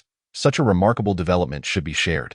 Instantly, Feng Yuehua and Ling Qingqing were left dumbfounded. The emperor had been rejected. The three women, each from different generations, stared at one another in astonishment. Feng Yao, is this true? Ling Qingqing's demeanor turned icy. How can it be that the emperor is bound by a marriage contract? This was utterly unacceptable and simply intolerable. Qingqing, it is impossible for the emperor to be jilted. One would wish to forfeit the opportunity of being wed to an emperor, Feng Yuehua remarked. Reveling in the unfolding drama, for her commentary was both logical and fitting. Bai Feng Yao's performance was commendable.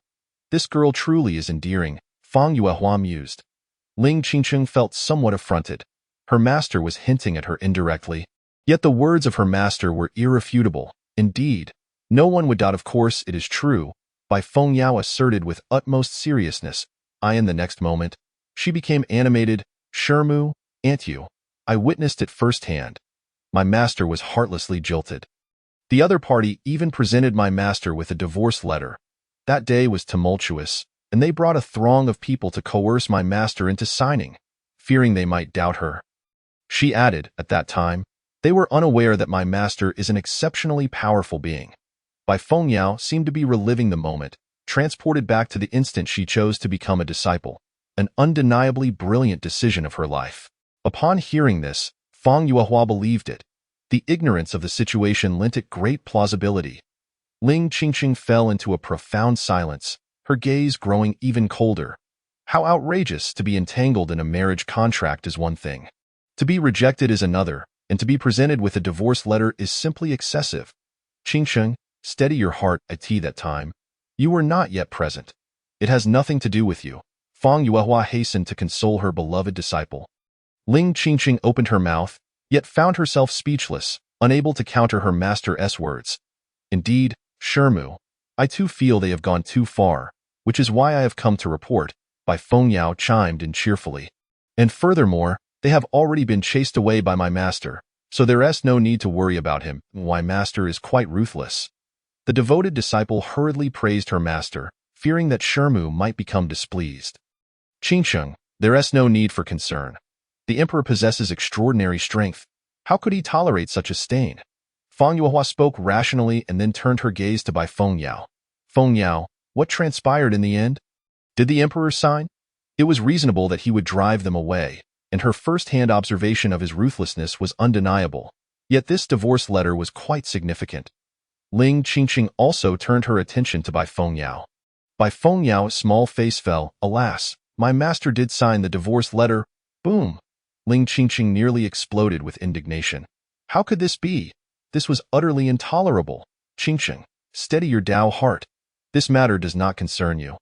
And besides, the emperor must have his own reasons. Feng Yuehua hastened to reassure her. She continued her inquiry. Why would the emperor sign? This is quite illogical. Ling Qingqing eagerly awaited the answer. Bai Feng Yao nervously twisted her braid and pondered for a moment before responding. My master likely did not care for his fiancée, hence he chose not to retain her. Shirmu, do not rush. I have not finished speaking. Bai Feng Yao quickly grabbed Ling Qingqing, who was preparing to rise. Ling Qingsheng was about to retort but paused upon hearing this. However, it seems that my master's fiancée may have had a change of heart. Otherwise, she would not have proposed a 30-year engagement. But my master rejected it, Bai Fengyao quickly concluded, breathing a sigh of relief, for she had witnessed it firsthand, and it was no fabrication. Yet, she had nearly caused Shermu to leave prematurely. You must hear me out. Ling Qingqing's competitive spirit surged, prompting her to leap into action. Fengyao, who is she? My master's words are not without merit. I must do something. Feng Yuehua listened intently, for Bai Fengyao's voice was truly delightful. The disciple was clearly growing anxious. Bai Fengyao pouted. She is the saintess from Luoyun sect, a member of the Su family. Her name is Su Chanyue, and she is quite beautiful. Qingsheng, do not be hasty. Feng Yuehua urged, pulling back her eager disciple. I must clarify.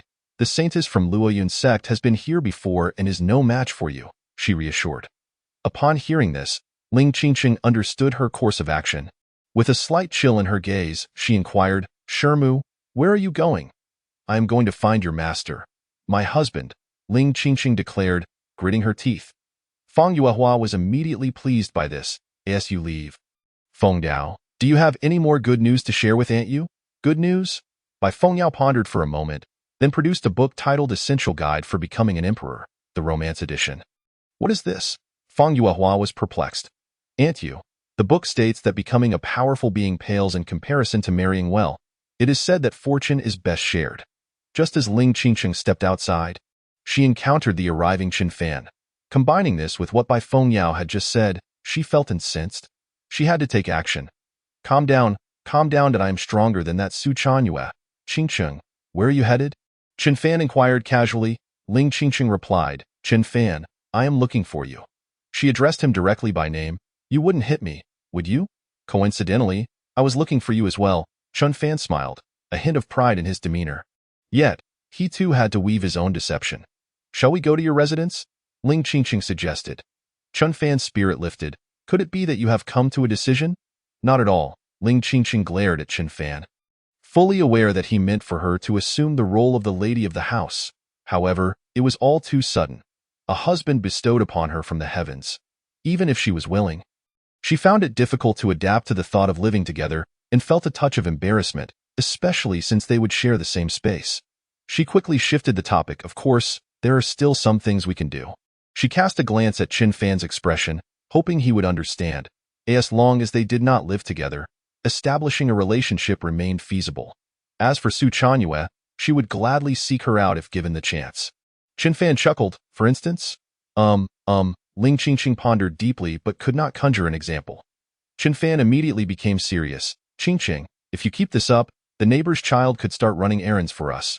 Ling Qingqing stared at Chen Fan, puzzled as to why he had such a fixation on children. It must be that I owe him from my past life. And now he has come to collect.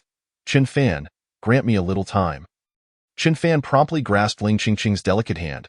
All right, would 2 months suffice? 2 months at most. No more than that.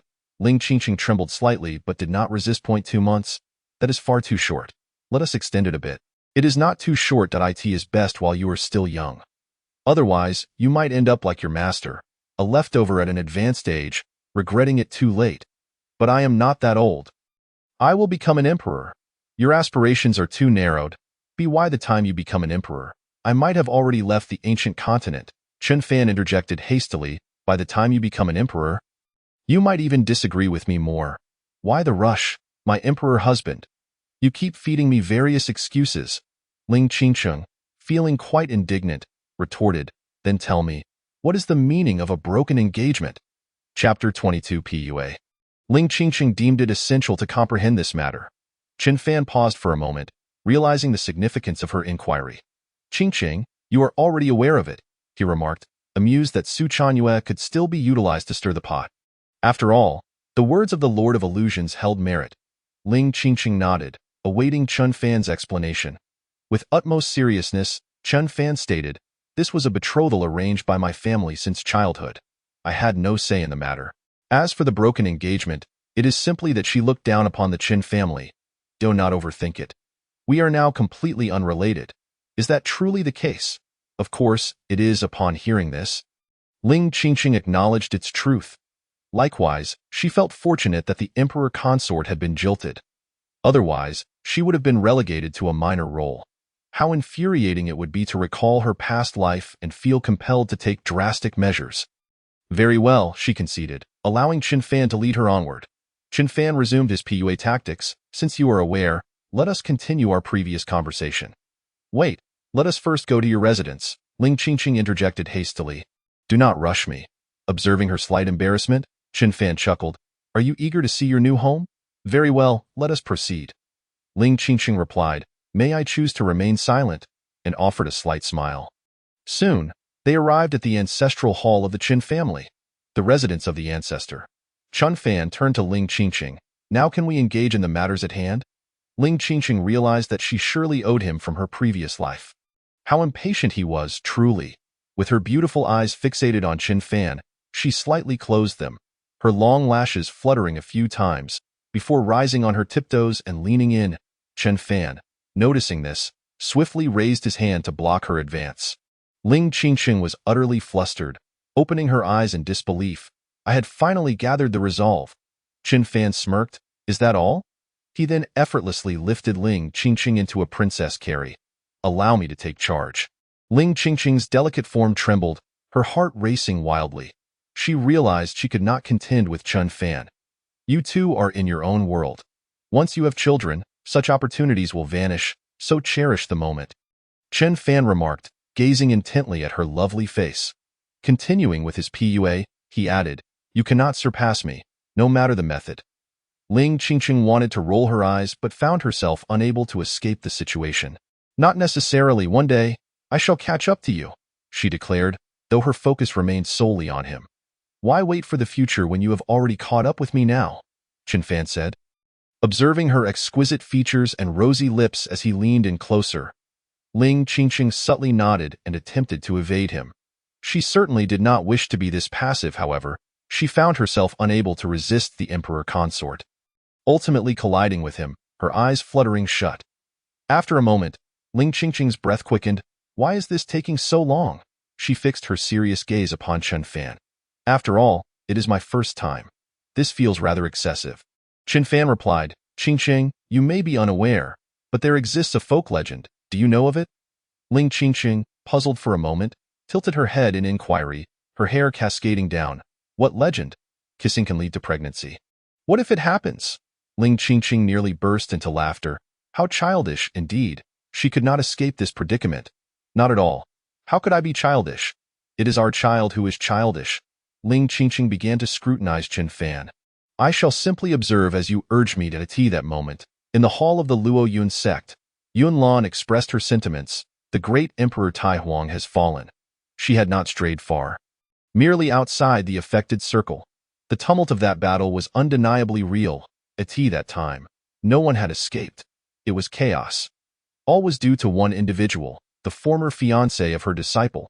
It was hard to believe. Having witnessed it firsthand, this time, there could be no doubt.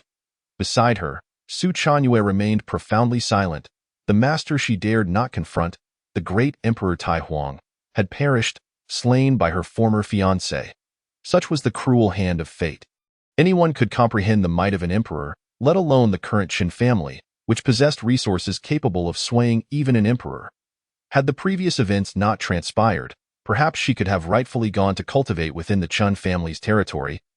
Basking in the most potent spiritual energy, she might have even become the emperor's consort. Yun Lan was aware of her disciple's thoughts and spoke. Chanyue, it is I who failed to adapt, bound by rigid rules that have led to your downfall. Yet, despite this, who could have known that Qin Fan was indeed a formidable figure at the imperial realm?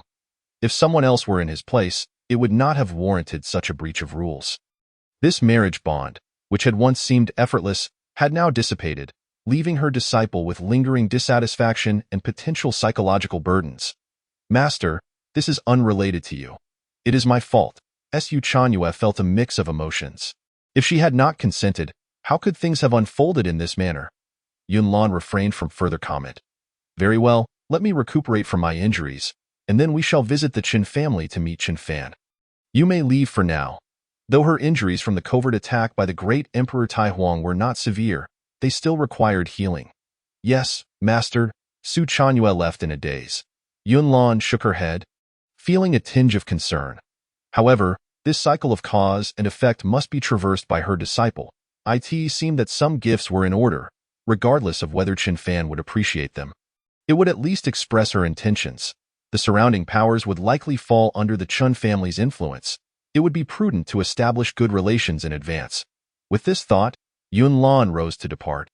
Ding! Sign-in successful. Congratulations to the host for receiving 500 million cc of Panga blood. After another day, following his guaranteed sign-in reward, Chun Fan found himself momentarily stunned. What the hell? All gone. Not a drop left. It was a pity it wasn't pure blood. Nonetheless, Chen Fan felt content. Panga blood could be utilized to enhance the bloodlines of the family disciples. It was akin to a terrifying augmentation.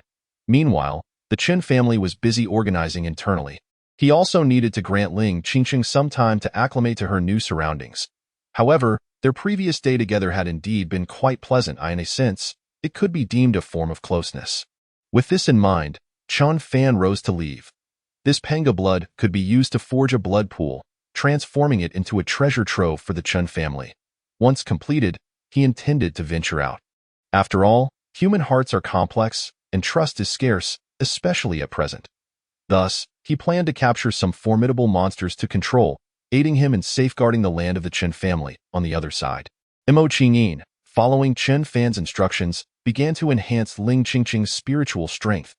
Her divine melodies possessed the ability to enchant and kill without leaving a trace. This also served as a form of training, particularly at the mental level. At this moment, they were together, playing the zither in harmony. In contrast, Ling Qingqing did not resist and was seated in meditation. Her demeanor was cool and unperturbed, entirely unaffected by the Emperor Consort's peculiar urgings regarding children. The Lord of Illusion's focused melody indeed yielded remarkable effects. For her, it proved to be immensely beneficial. Unbeknownst to her, the melody suddenly shifted. Ling Qingqing opened her eyes, perplexedly glancing at Mo Qingyin, master of illusions. What is this? Mo Qingyin replied earnestly, Qingqing, solely engaging in cultivation burdens both your body and mind. Instead, why not combine work and rest, allowing for a more effective outcome? Combine work and rest? Ling Qingqing pondered for a moment before closing her eyes to listen. With her full attention, however, the more she listened, the more something felt amiss.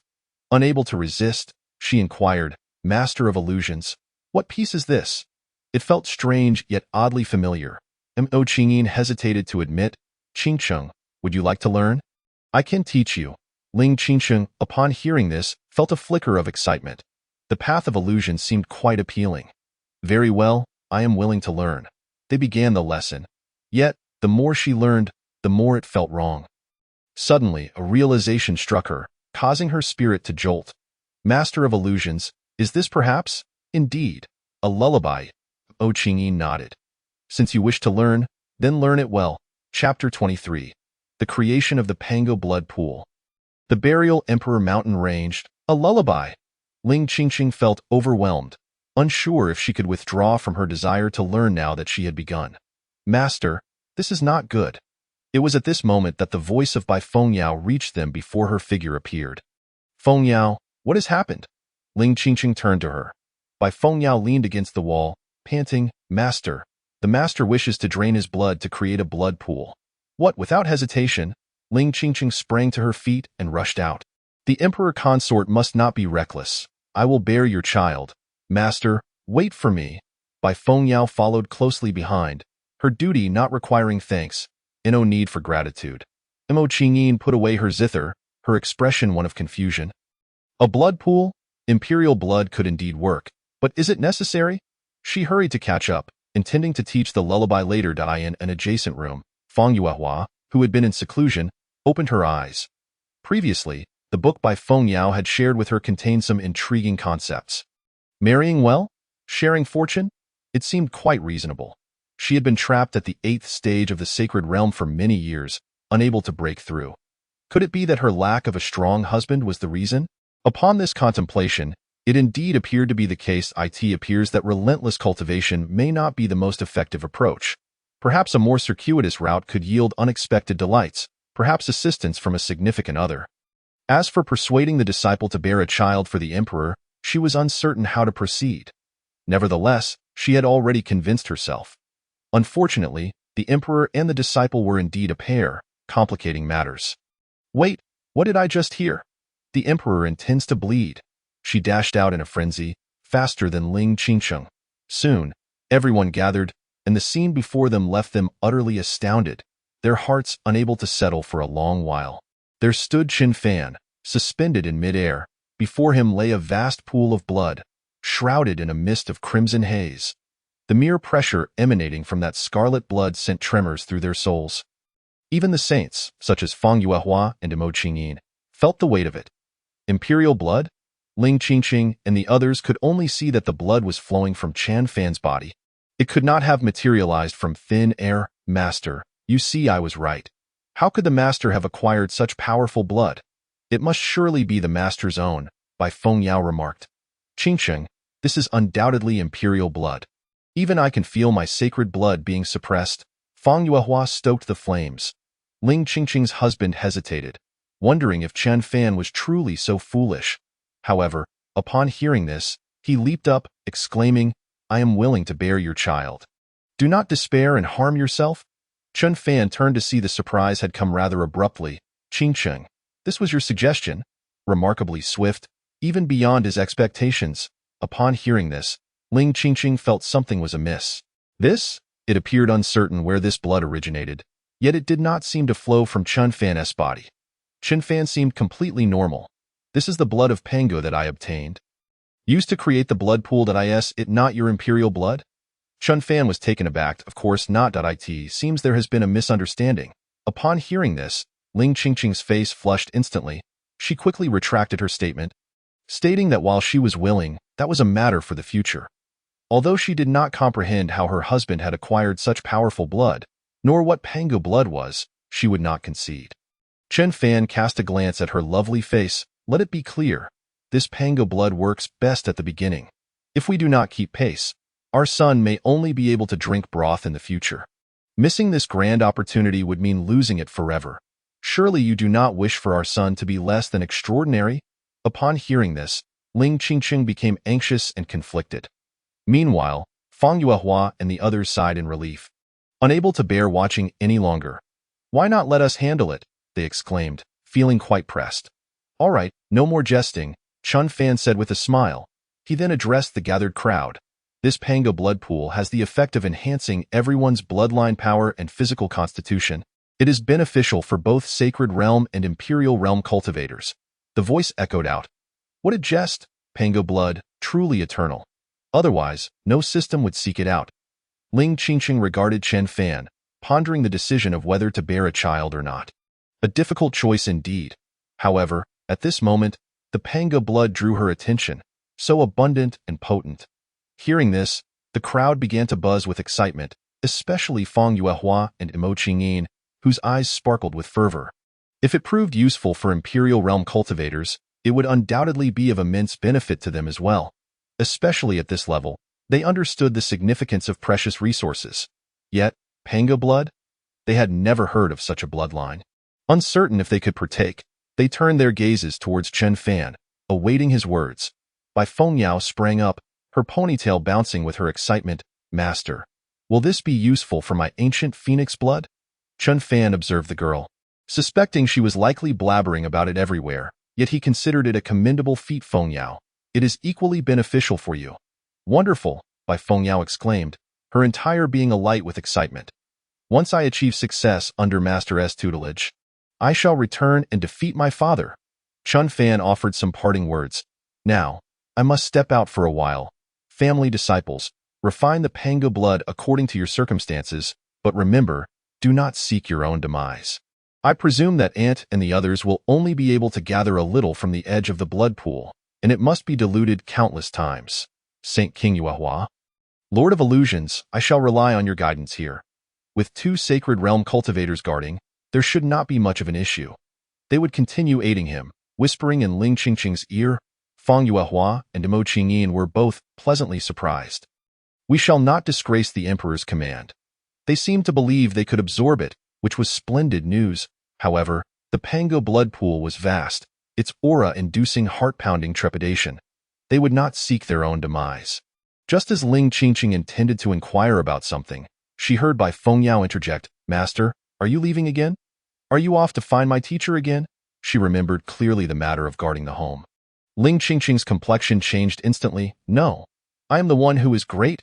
Feng Yuehua and Mo Qingyin exchanged knowing smiles, finding the girl's words quite charming. "Your master's household truly cannot do without you." "Child, do not speak foolishly," Chen Fan began to educate her. "I merely have a few matters to attend to. And you must heed your elders, do not act rashly." Bai Fengyao pouted, "You're not taking me with you?" Ling Qingqing could no longer contain herself. "Husband, I shall accompany you. On a honeymoon." Chen Fan glanced at her. "I want to go on the honeymoon too," Ling Qingqing declared with unwavering resolve. The emperor's husband had flirted with her, and she was unperturbed. Yet, she dared not flirt with Chen Fan. Firstly, she found it too embarrassing, which did not align with her character. Secondly, primarily, she was no match for him. Should she provoke him, with the emperor's husband's obsession? She feared she would be compelled to bear a child, losing her composure entirely. "Very well, let us depart." Chen Fan mused inwardly, how arduous it was. The Empress Master, so prideful. Yet now her husband's name slipped so easily from her lips. How far were they from bearing a child worthy of the Emperor's legacy? So eager? On a honeymoon, there must indeed be an attitude fitting for such an occasion. Where shall we go? To the Emperor's burial mountains. With that, Chen Fan and Ling Qingqing vanished without a trace. Feng Yuehua and Mo Qingyin looked on enviously. They whispered in Ling Qingqing's ear, seemingly close to persuading her themselves. Then, everyone turned their gaze towards the colossal Pangu blood pool. Located near a chasm in the White Emperor province, this rift stretched endlessly, a deep and unfathomable abyss. It was said to be home to a red-haired elder monster. Those who leaped over the chasm would be consumed by an overwhelming force, making it nearly impossible for ordinary people to cross. On the other side of the chasm lay a magnificent mountain range, known as the Emperor's Burial, an existence akin to a forbidden zone. At this moment, hovering above the edge of the Emperor's Burial Mountains was a graceful woman, surveying all below. She had traversed the gravitational pull of the chasm in search of treasure. Yet, before the Emperor's Burial Mountains, she appeared exceedingly insignificant, like a speck of dust. Yun Lan murmured to herself, "The Emperor's Burial Mountains are a forbidden zone of the Emperor, harboring countless treasures of heaven and earth. Should the Emperor arrive, ill fortune may befall even the fortunate. For within lie powerful demon beasts, not a few, and numerous perilous traps." She had come to test her luck. As long as she did not provoke the imperial beasts, she should be fine. With that thought, Yun Lan soared into the Emperor's Burial Mountains. Shortly thereafter, two figures appeared beside the chasm. Ling Qingqing's husband appeared somewhat solemn in such a place, while training could be beneficial. It was far too perilous. Their honeymoon seemed a bit hasty. "Qingqing, do not worry. I will protect you. Of course, in the future, I shall also protect our child." Ling Qingqing found it impossible to maintain a serious demeanor. "Can we please address this issue first?" In the silence, Ling Qingqing found herself empathizing with the Emperor's husband. Could it be that in his youthful vigor and exceptional strength, he felt no need to focus intently on cultivation, causing his pent-up frustrations to require release? Otherwise, why would he constantly bring up such matters? Glancing at Chen Fan's profile, she felt for him. Holding back desires must be quite difficult, and using the excuse of wanting a child to speak with her was rather bold. Yet, she also dared not ask, nor could she express it. It was simply too embarrassing. How could she muster the courage? "What are you thinking about?" Chen Fan inquired, somewhat puzzled. Ling Qingqing startled herself. "Oh, it's nothing. Husband, I will do my utmost." She could only say this, then grasped Chen Fan tightly. Chen Fan found Ling Qingqing's behavior rather strange, but did not dwell on it. "Qingqing, hold on tight." With that, he wrapped his arm around her waist and leaped into the air. The mere gravitational force of the chasm could not possibly restrain him. As for their child, he would have to be reminded constantly. He firmly believed in one truth. The essence of humanity is that we are mere repeaters. The more often something is repeated, the more it naturally becomes reality. Ling Qingqing nestled in Chen Fan's embrace, feeling the rapid progression of their relationship. Unbeknownst to them, They had grown accustomed to such intimacy. Gazing down at the profound abyss beneath their feet, her spirit felt as though it were being drawn in. "Husband, what are we doing here?" she queried, uncertain. Her purpose was quite clear: to prevent him from finding another teacher for Bai Fengyao. "We are here to hunt imperial beasts," Qin Fan declared. Deep within the Morning Emperor mountain range, Yunlan was on a quest for a treasured artifact, wielding a divining tool in her hand. Suddenly, the artifact began to stir, emanating a radiant glow. The transmission tower rippled with energy. Her beautiful eyes brightened as she focused intently in one direction. The treasures of the heavens and earth possess extraordinary power, making them relatively easy to perceive, often leaving traces behind. She hastened her steps and soon felt the fluctuations of power intensifying. Slowing her pace, she heightened her vigilance. The more precious the item, the more likely it is to be guarded by formidable beasts. These beasts possess intelligence, safeguarding their treasures until the opportune moment to consume them and enhance their own strength. Yunlan, wary of the possible dangers, cautiously approached after confirming that her surroundings were clear. As she progressed, parting the dense foliage, she turned a corner and beheld a tree being baptized by thunder. Tio say it was the tree releasing the thunder would be more accurate. Otherwise, she would have sensed the disturbance from the sky much earlier. The Nine Heavens Thunder God Tree. Gazing at the deep purple-veined divine tree in the distance, Yunlan's heart stirred profoundly. Even as a formidable being of the sacred realm, her breath quickened. Indeed, this was no ordinary tree, but rather a singular entity resembling a trunk. It was astonishing that such a divine tree could flourish in this place. Regardless of whether she could obtain it, the thought of gifting it to Chen Fan was a painful consideration. After all, such treasures are rarely encountered, and it is said that it takes millions of years of thunderous baptism to produce one, requiring specific conditions. Should she acquire it, it would undoubtedly protect a sacred force, serving as an exceptional material for crafting spiritual artifacts, surpassing even the hardness of the heavenly gold. Yunlan scanned her surroundings cautiously. This was not a day of thunder and rain, presenting a prime opportunity to obtain the Nine Heavens Thunder God Tree. If a storm were to arise, even her proximity could result in her soul being obliterated, for the unleashed thunder would be akin to a heavenly tribulation. However, she shook her head, recognizing that the presence of the Nine Heavens Thunder God Tree likely also indicated the existence of powerful lightning attribute beasts. Caution was paramount. Yet, after observing for some time, she detected no signs of such beasts. Perhaps she simply had not noticed. Regardless, acquiring the Nine Heavens Thunder God Tree took precedence. With determination in her gaze, she gripped her sword and advanced towards the tree. As she drew closer, an overwhelming pressure nearly caused her to pale, prompting her to envelop herself in spiritual energy. Simultaneously, her expression shifted upon noticing claw marks on the divine wood. Such imprints could only be left by an imperial beast. It was unwise to linger here. Without hesitation, Yunlan resolved to depart.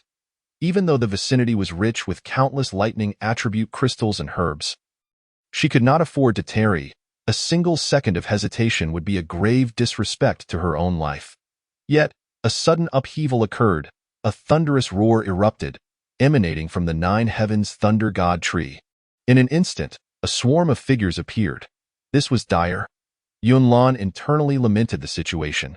Being able to approach so closely meant they were also beings of the sacred realm, and not merely one.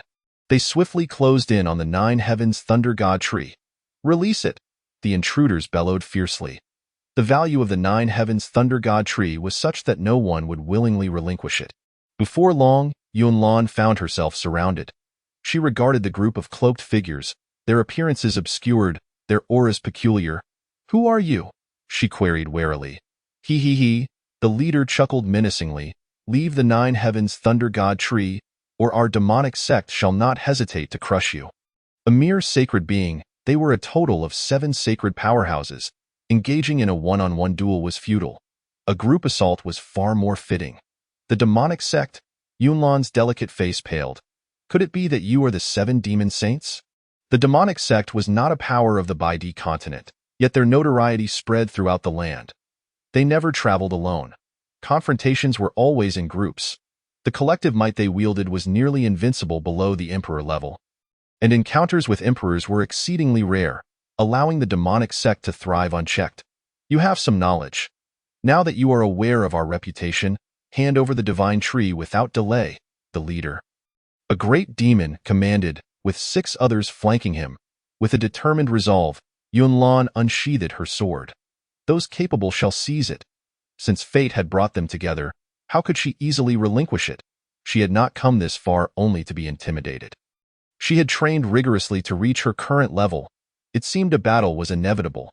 This woman is foolish. There is no need for further words. The second demon seethed angrily. The great demon's eyes glinted.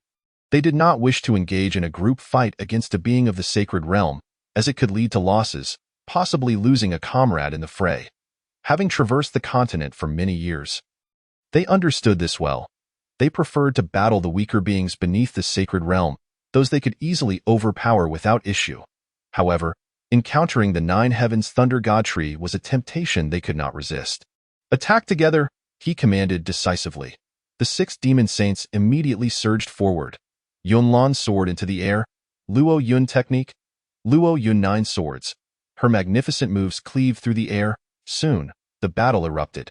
Yunlan was at the 8th level of the sacred realm, while the leading great demon was only at the 7th level, yet the sheer number of opponents made it difficult for her to prevail. The 2nd to 7th demons adopted a cautious strategy, aiming to exhaust her. Hearing the great demon's command, the demon saints tactically withdrew. They knew better than to be reckless. Otherwise, they would not have survived this long. After several exchanges, Yunlan realized the situation was dire. Each time she locked onto an opponent, she would expose a flaw, forcing her to defend. After all, they were all sacred beings, and any oversight could be fatal. If this continued, her power would be thoroughly depleted. Should she abandon the 9 Heavens Thunder God Tree? She was unwilling. Suddenly, the heavens shifted ominously. Yunlan looked up to see a terrifying aura descending upon her. What was happening? The first reaction of the demon saints was to protect their lives. Forming a defensive circle back it was a beast. The great demon's expression changed dramatically upon sensing the pressure. With a crackling sound, thousands of bolts of lightning ravaged the earth, leaving charred remnants in their wake. Soon, a colossal figure emerged, shrouding the sky. Yunlan's voice faltered as she beheld the Thunder Fury, the imperial beast. The 7 demon saints were paralyzed with fear and began to flee. Yet, under the baptism of thunder, the overwhelming might of the imperial beast rendered all their movements sluggish. "You foolish humans," the imperial beast spoke, its voice echoing with authority. At that moment, in a distant location, Chun Fan raised his gaze to the transformed sky. Recognizing the aura of an imperial beast, his eyes glimmered with intensity. "Qingcheng, stay steady." Target locked, he dashed forward. Ling Qingcheng, still processing the rapid turn of events, felt as if she were shifting through dimensions, eye in the blink of an eye. They found themselves at the periphery of their destination. Chun Fan observed the towering figure of the Thunder Fury in the distance, confirming its identity. Suddenly, he noticed the presence of others nearby, yet they were not his primary concern.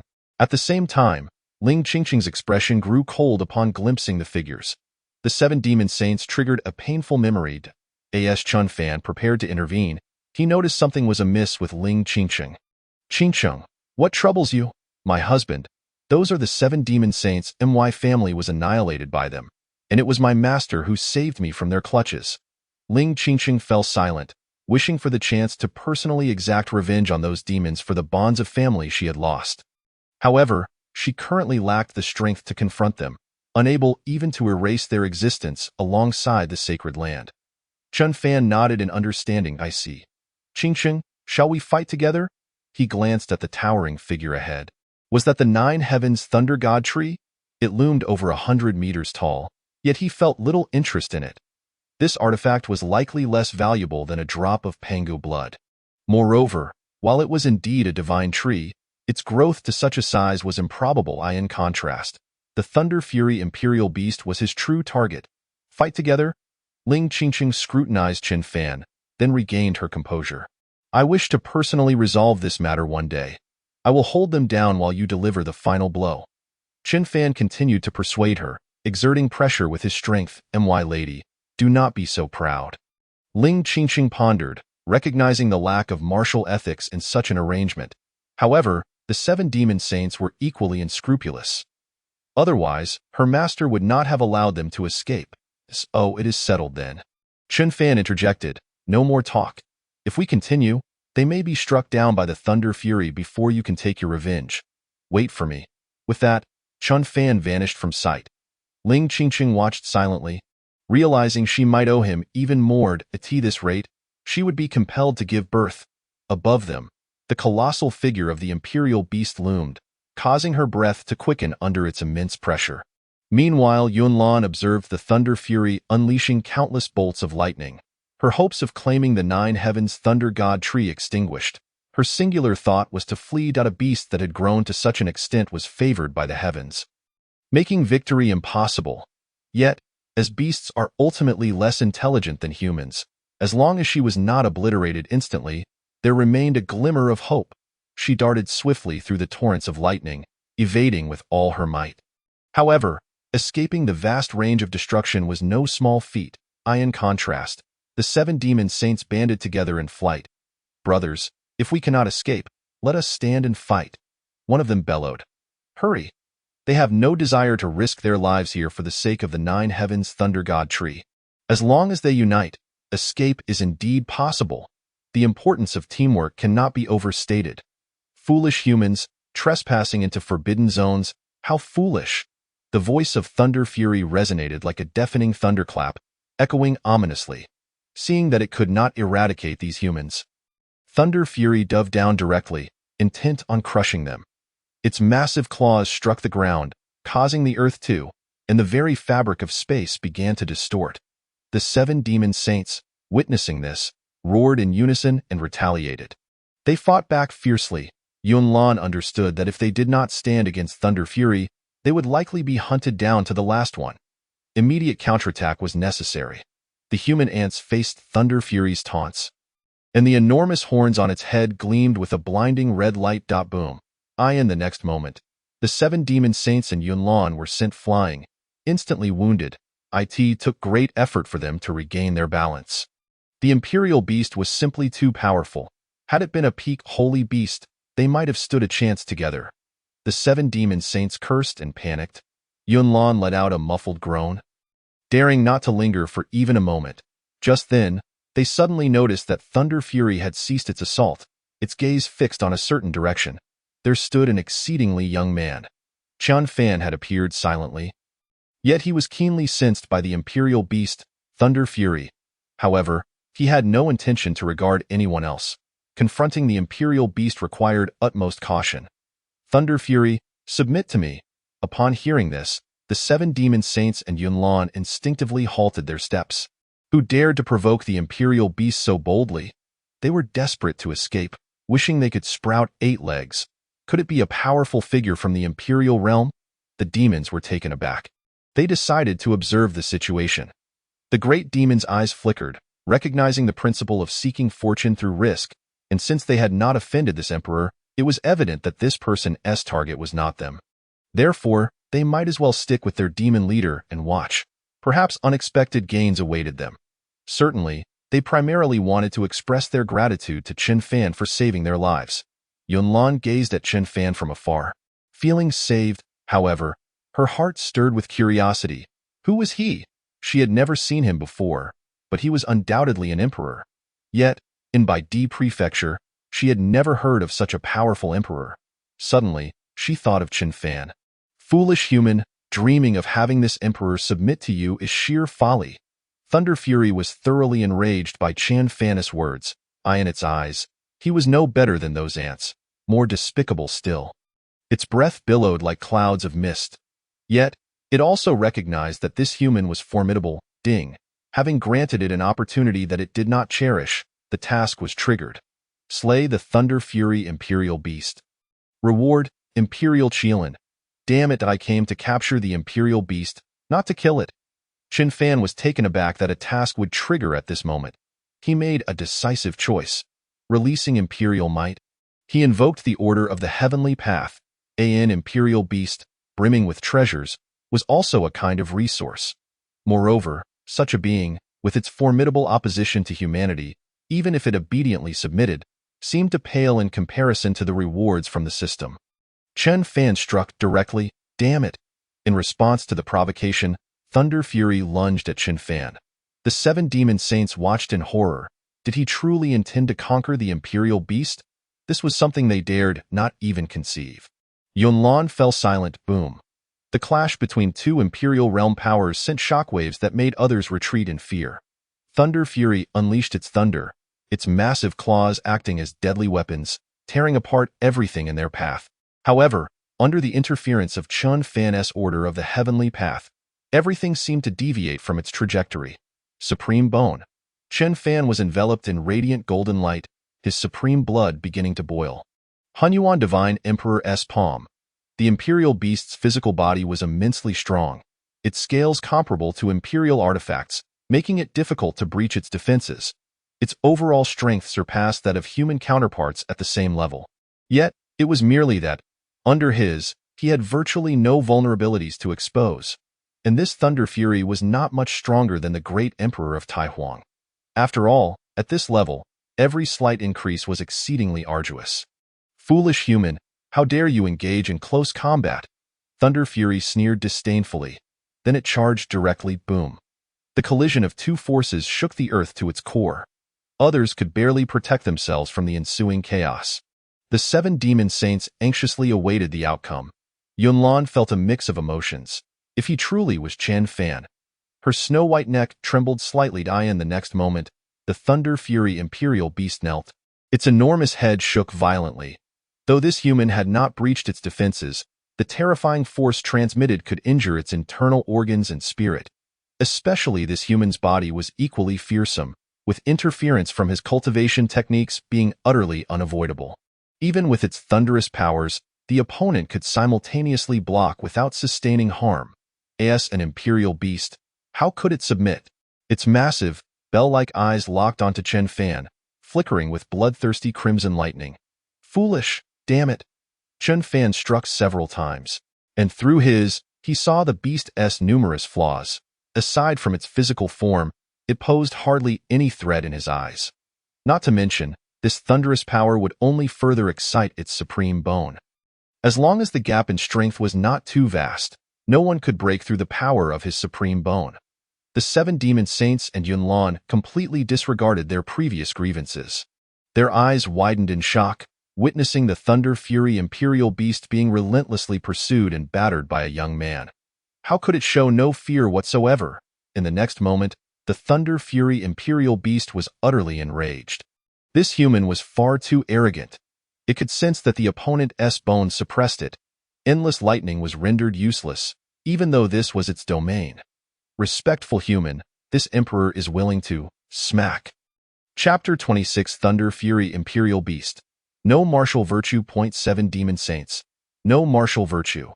Preparing to deceive Chen Fan, the temporarily submissive Thunder Fury Imperial Beast received a slap and was left dazed. Chen Fan stood with his hands clasped behind his back. I gave you a chance, but you squandered it. My intent to kill is resolute. The 7 demon saints were taken aback. Was this the demeanor of an emperor? What was promised as submission now directly turned into betrayal. Ordinary people or mercenary groups survive by hunting weaker beasts, while strong experts directly delve into the forbidden zone of the Imperial Burial Mountains to hunt imperial beasts. Beasts of the highest tier, ranked 14? Yunlan watched in astonishment as Chen Fan pursued the Thunder Fury Imperial Beast with a relentless, non-stop fervor, too strong. The Imperial Beast was left without a shred of temper. Was it really Chen Fan? Hard to believe. Soon, under Chen Fan's frenzied assault, the Thunder Fury Imperial Beast met its end. It died without ever understanding why the promised submission turned into a sudden lethal attack. No martial virtue. It had lived for an unknown number of years. Ding, task completed. Congratulations to the host for obtaining the Imperial Qilin. Meanwhile, Chen Fan, indifferent to the surroundings, collected the Imperial Beast's corpse. The 7 demon saints beamed with joy at the sight. The great demon trembled as it stepped forward, saying, 7 demon saints, pay homage to the great emperor. Thank you for your life-saving grace. Logically, they should have left.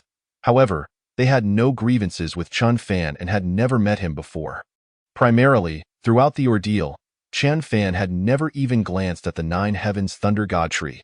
Perhaps his true aim was merely the Thunder Fury Imperial Beast, and they might just pick up the pieces? Yunlan, from a distance, bit her lip, thinking how thick-skinned the 7 demon saints were.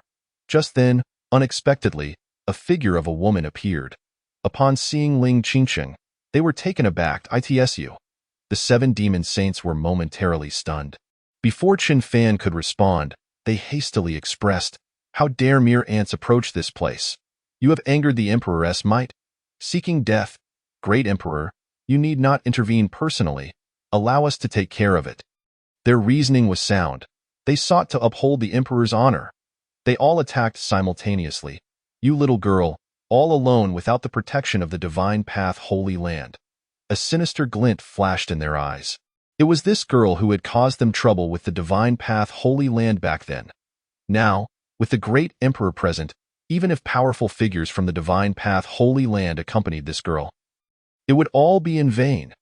Ants were not qualified to covet the fortunes here. However, before they could approach, the imperial might erupting from behind froze them in place. Ling Qingqing's expression remained unchanged. Utterly indifferent. "Oh, what if I'm here to marry?" The 7 demon saints were left dumbfounded. "Great Emperor, what does this mean? A life-saving grace?" Chen Fan's expression turned cold. "You spoke too soon," he struck directly. Although it is said that one should not strike those who bear a smile, their smiles were far too grotesque. The 7 demon saints were instantly gravely injured, spitting blood as they flew away. Their expressions were filled with terror. Under absolute strength, their combined assault was utterly futile. This scene caught Yunlan off guard as well. The 7 demon saints had no time to react before being severely injured by Chen Fan. He showed no mercy whatsoever. The 7 demon saints' faces changed drastically, completely oblivious as to where they had offended this powerful figure. Yet, they watched as Ling Qingqing slowly approached Chen Fan. Impossible. This woman is a disciple of the Divine Path Holy Land. How could she associate with an emperor? But there was no time for them to ponder further. They turned to flee. Just moments ago, they had benefited from Chen Fan's escape from the imperial beast, ensuring their survival, but they never anticipated dying at Chen Fan's hands. Boom. Upon witnessing this, Chen Fan unleashed an imperial shadow, pinning the 7 demon saints down. "Great Emperor, spare us." The 7 demon saints found themselves utterly immobilized, gripped by fear. Only by truly experiencing this formidable power could one comprehend the ordeal that the Thunder Fury beast had just endured. While the beast could not effortlessly eradicate them all, Chen Fan possessed the capability to do so. Moreover, at his first strike, they were severely wounded, and yet they were still ambushed by powerful figures from behind. Such disregard for martial ethics. Yunlan quickly held her breath. Chen Fan paid no heed to their pleas for mercy. "Qingqing, take your revenge, I am holding them down." Ling Qingqing felt as though she were merely playing, and the atmosphere of vengeance seemed far from solemn. Nodding, she replied, "Very well, my lord." Her mind felt considerably lighter. At least there was no pressure, no burden to bear. Then, turning to the 7 demon saint, she coldly declared, "7 demon saint, today I shall avenge the destruction of my family." With a firm grip on her treasured sword, it hummed as it was drawn to "My lord." The 7 demon saint was terrified. What kind of luck did this woman possess to have a great emperor as her husband? Was the heavens jesting with them? Yet, at this moment, they were entirely at the mercy of others. "No, please don't kill us. We are willing to submit." Chen Fan remained unfazed. "My lord." From a distance, Yunlan felt as if she had been entirely overlooked by the sudden turn of events. It seemed he was not merely muttering to himself. After all, it was not Chen Fan. He had just been rejected by her disciple. How could he marry so swiftly? A sigh of relief escaped her. It appeared the 7 demon saint was destined to fall, and perhaps she could save her own life. With a swift motion, Ling Qingqing was undeterred by their words, her blade slicing through with decisiveness. In a flurry, she dispatched 3 demons. Their bodies fell apart, and as souls attempted to escape, Chen Fan seized them, while Ling Qingqing followed up with lethal strikes, obliterating their consciousness. This was true annihilation. "Qingqing, if you are weary, take a moment to rest," Chen Fan advised. Slaying was indeed a laborious task, and the vast difference in cultivation levels signified great consumption of energy. Strength and weakness were worlds apart, a disparity of essence. The remaining 4 demons felt as though they had plunged into an ice cellar. Demon. Is this even human speech? Ling Qingqing's breath quickened. Why, Lord, I am not tired again. Her blade rose and fell, striking down the 3 demons. She refused to be a burden to her lord, dragging him down daily. She must grow stronger. With a thunderous crash, the final sword strike fell, ringing out. Had she failed to kill? How embarrassing, my lord, Ling Qingqing remarked with a hint of coldness. This demon possesses a peculiar physique, she stated earnestly. Chun Fan instantly understood, delivering a decisive palm strike. The demon's body shattered under the force. All right, let's try again. The last remaining demon saint faced an inhuman assault. Not only did they suffer physical damage, but magical harm as well. Great Emperor, why must you torment us in your pursuit of romance? With a sickening sound, the demon's head was severed, blood flowing as their soul perished. Yun Lan observed, feeling a sense of peculiarity. Indeed, the disparity in power was vast. Even the cold and proud daughter of heaven appeared foolish in comparison. It was not that she was lacking, but rather that the contrast was stark. The sacred land of the divine path. She had just caught wind of this crucial detail, indicating that they might hail from the sacred land of the divine path. Furthermore, had a great emperor emerged from there? When had this occurred? Meanwhile, Ling Qingqing exhaled a sigh of relief. Her great vengeance had been fulfilled. With her current cultivation at the harmonization stage, even if a saint stood before her, she would find it difficult to slay them. The disparity in cultivation ensured that, even without a special physique, it was challenging to breach a saint's physical form, resulting in overwhelming strength. Thankfully, she could rely on her lord. Yet this only reinforced her determination to diligently cultivate. My lord, when we return, I shall bear your offspring, she stammered, unable to meet Chen Fan's gaze, her lips quivering with shyness.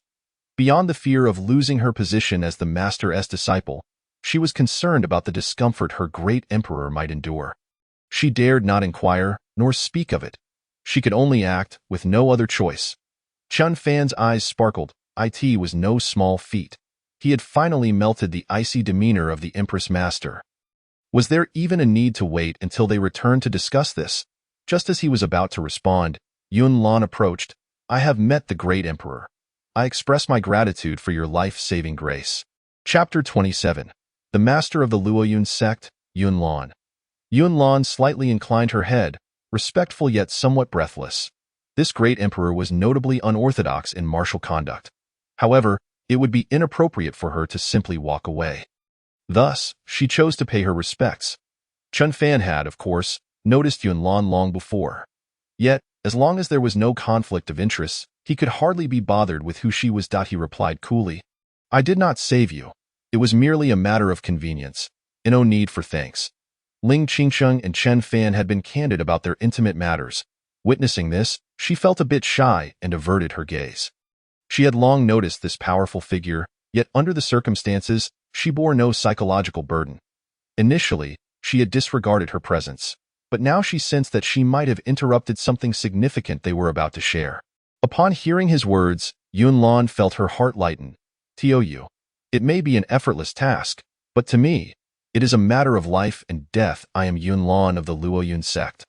She introduced herself, sincerity evident in her voice. Given her impressive cultivation, Chun Fan appeared youthful, suggesting he was not as young as he seemed. Thus, her respectful address was genuine. Chun Fan was momentarily taken aback. Luoyun sect, Yun Lan. Wasn't that Su Chanyue's, the holy maiden of the sacred land of the divine path? Ling Qingqing. Not waiting for Chun Fan to speak, Ling Qingqing interjected with a nonchalant expression, tightening her grip on her great emperor husband. Is she? Her disciple. Thankfully, I followed. Or who knows what might have transpired. Yun Lan was somewhat astonished, having assumed that Ling Qingqing, with such cultivation, was at least an elder. Merely appearing youthful. After all, a great emperor would not appear young. Their close relationship was surprising. Discovering she was merely a holy maiden, a junior, left her puzzled. She glanced at Chen Fan, her mind conjuring tales of an ageless romance that transcended time and space. However, she dared not pry further. The grace of the sacred land of the divine path shall be etched in the memory of my Luoyun sect. Naturally, she understood that a mysterious great emperor would not easily reveal his name, which explained why Ling Qingqing had stepped forward. Chun Fan nodded, saying little. Sect master of Luoyun, we shall meet again. He had initially intended to visit the Luoyun sect. Now, how fortuitous, however, he had never actually met Yunlan. As she was a saint, while he had been but an ant in the eyes of the powerful, he then turned to leave, intent on urgent matters, 10 million times urgent, the imperative task of procreation. Yunlan found herself bewildered. What did he mean by meet again? As she watched Chun Fan prepare to leave, she had no time to ponder. Great Emperor, the Nine Heavens Thunder God wood is a gift for you. Chun Fan found this amusing. While he did not mind the broken engagement, he was not entirely magnanimous. After all, free gifts were the most valuable. With that, he vanished with Ling Qingqing. A gift for me? The surprise was sudden. Yunlan quickly responded, I am grateful for the great emperor's generosity. One day, I might also benefit from such fortune. However, she realized that Chun Fan had already departed. She gazed at the massive Nine Heavens Thunder God wood, feeling a mix of emotions. Perhaps he deemed it unworthy? Logically, this wood should be considered precious even to those at the emperor level. She should not let it slip away. What did he mean by saying they would meet again? These 2 points puzzled her. Yet, it was not prudent to linger. She dismissed her doubts and certainly would not let the valuable Nine Heavens Thunder God would escape her grasp, with no outsiders to interfere. Yunlan swiftly collected the wood. This debt of gratitude would undoubtedly be remembered under the name of the sacred land of the divine path. She hoped that Chun Fan would not hold any grudges. It pained her somewhat, but there was no option. Drawing the attention of a great emperor was no trivial matter. Having achieved her goal, Yunlan cheerfully returned to the Luoyun sect, completely disregarding the injuries she had sustained. After a while, Chun Fan and Ling Qingqing departed. Why, Lord? Why the rush? Ling Qingqing questioned, suspecting that the great emperor was eager to be with her. Honestly, your obsession is profound. How much discomfort are you holding in? Of course, there was urgency. Chun Fan gazed at her lovely face. You have finally agreed to me. Naturally, we must hasten our progress. Ling Qingqing found it difficult to maintain her aloof demeanor. Let us wait until we return to discuss this, she murmured, feeling shy. Primarily, she was aware of her inability to contend with him. Return? We are not going back, Chun Fan stated seriously. I understand that you may not wish to reside with me now, given the many eyes of the Chen family, so it is more suitable to stay outside. Think of it as a honeymoon. Upon hearing that they would not return, Ling Qingqing felt her breath quicken, the skin of her fair neck beginning to tremble, signaling her anxiety. Then where shall we go? As for Chen Fan's comments about her not wanting many people to know they were together, that was indeed true. After pondering, he decided that an inn would not suffice. How about a cave? I enjoy mountains and caves. Absolutely not. Ling Qingqing immediately countered. How could that be appropriate? My lord, let's first return to the Chen family, and I will find you tonight. How does that sound? She glanced at Chen Fan's expression, continuing her proposal. You can find me too. I'll distract the master, and the door will be open for you. This was her bottom line. Chen Fan found her suggestion quite tempting. How could that be acceptable, Qingqing? Those matters can wait for another day. There will be plenty of opportunities. Right now, our honeymoon requires a honeymoon attitude. It's settled. Only children make choices. He desires not just one, but an abundance. Upon finishing his words, Chun Fan immediately summoned the Imperial Qilin from the depths of the system space. This colossal creature emerged, its scales shimmering with golden light, exuding an unparalleled majesty, and the pressure of its aura and bloodline was palpably real. I left Ling Qingqing utterly astonished. Husband, what is this? They were so overwhelmed that they could scarcely consider where to go next. Chun Fan leaped into the air, wrapping his arms around her slender waist, and landed upon the back of the Imperial Qilin. He offered a brief explanation. This is the Imperial Qilin, a sovereign beast that can protect the Chen family. He then ensured Ling Qingqing was securely seated in front of him, gazing intently at her flowing hair. Finally, they were to have descendants. It was no easy feat. An imperial beast? The Qilin? Ling Qingqing was profoundly shocked. The Qilin was a legendary ancient divine beast, brimming with boundless potential, not to mention it was already of the 14th tier. at the level of an imperial beast. She couldn't fathom where her husband had acquired such a creature. She glanced at Chen Fan, pondering the earlier promise of capturing an imperial beast, only to discover he had slain the Lei Nu imperial beast to obtain an even more powerful one. What was his true intention? Was this truly a honeymoon? She had thought it was all a jest. Chen Fan nodded, a smile gracing his lips. I was merely jesting before. Now, I will take you to a place you are sure to adore. Of course, there are caves there, and they are extraordinarily beautiful. With that, the imperial Qilin transformed into a streak of light, swiftly transporting them as if traversing through time and space. Husband, where are we going? To the place where you lived in your past life, to the realm of the Empress. Chapter 28. The Empress in Peril. 5 senior sisters annihilate the 100 Refinements ancestor at this moment. In the tranquil cultivation area of Baidi Prefecture, the realm of the Empress. Here, the mountains stretched for thousands of miles, the scenery delightful, with the tallest and most imposing peak being the realm of the Empress. Yet now, the air was thick with the scent of battle. Zhang Luoli, the foremost disciple of the Sioux New Jersey Emperor, brandished her treasured sword, flanked by several fellow disciples, her gaze fixed on the approaching adversaries. What is the meaning of this siege upon the realm of the Empress by various sects? She queried coldly. These factions were comprised of both powerful and weaker forces surrounding the realm of the Empress. With their master now missing, they were responsible for managing and safeguarding this sacred ground. How could they allow outsiders to provoke them? The elder leading the charge was a sage-level powerhouse from the esteemed 100 Refinement sect, who, upon hearing her words, laughed heartily. The Sioux New Jersey Emperor has reincarnated, and to once again attain the imperial realm will require countless years. This treasure trove will naturally belong to the capable. His demeanor was one of lofty superiority, looking down upon them as if they were mere insects. The hundreds of powerful individuals beside him scoffed in agreement. Zhang Luoli's expression shifted slightly. Are you not afraid of future retribution from the realm of the Empress? She threatened subtly. The realm of the Empress was not considered a formidable power, as their master had only their disciples, who preferred solitude and cultivation, shunning worldly affairs. Yet their cultivation levels were far from a match for the sage-level powerhouses. Not to mention, among them were over a dozen tribulation-crossing experts. What could they do about retribution? The elder's gaze turned icy. When she returns, everything will have changed irreparably. Besides, cultivation is arduous. Who knows if she can return at all? Attack, he commanded directly. The hundreds of powerful beings around him had no intention of engaging in single combat. They surged forward en masse. Zhang Luoli realized that a battle was inevitable. Gritting her teeth, she declared, Junior sisters, prepare the formation. We will defend the realm of the Empress to our last breath.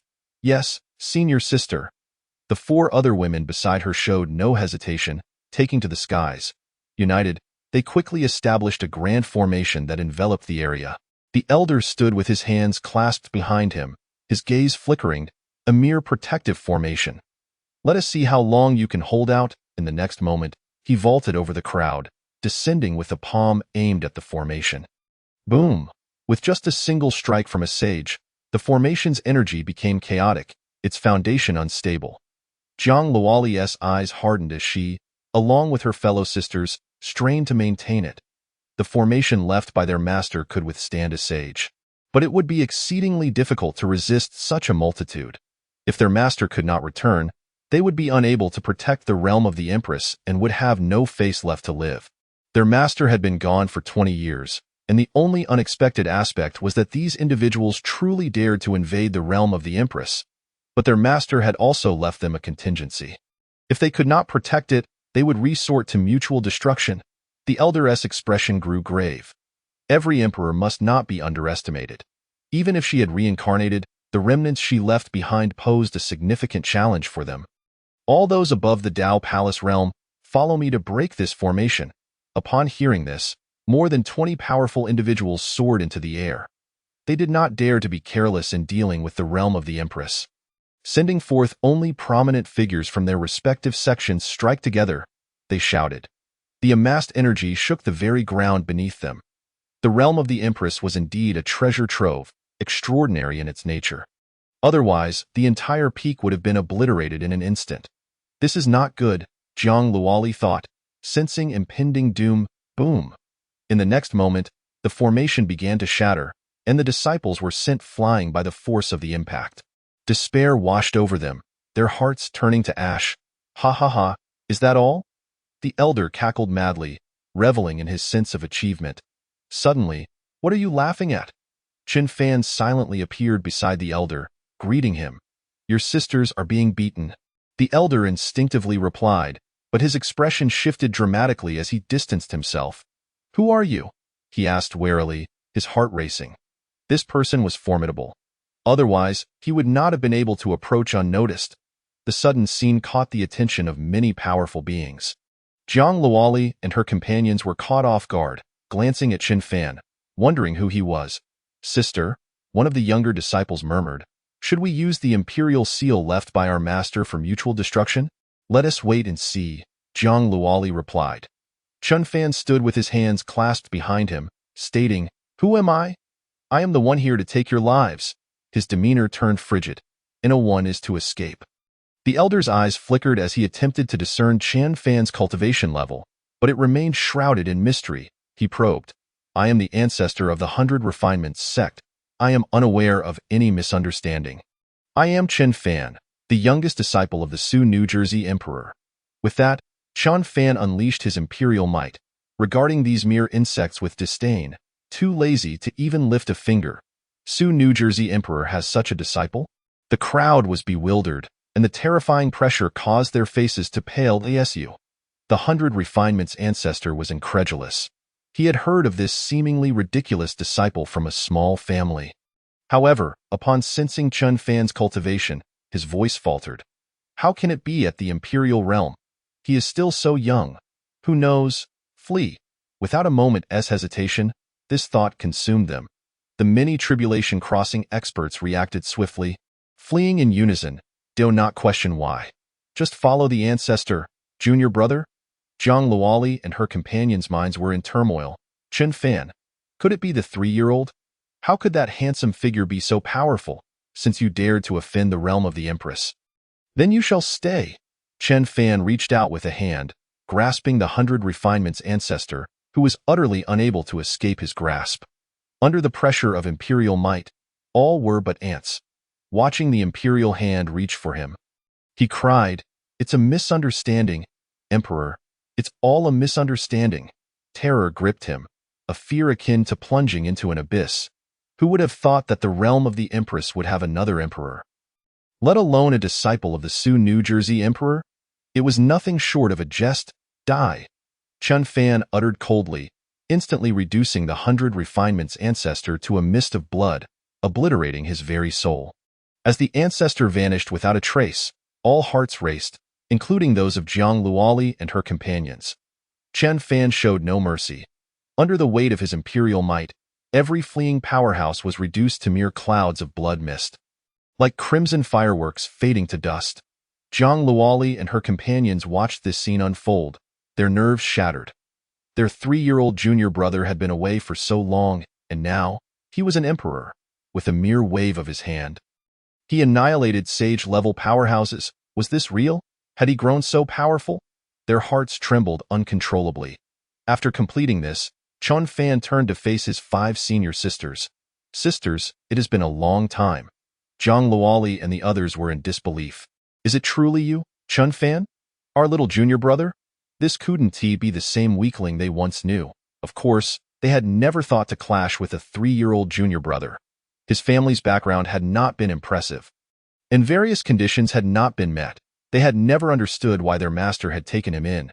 Yet, reflecting upon it, with their master's reincarnation, their junior brother seemed quite pitiable. Chen Fan smiled and said, Sisters, it is I, Chen Fan. At that moment, Ling Qingqing arrived, riding the imperial Qilin. Unable to clutch at her husband's leg, she observed from a distance.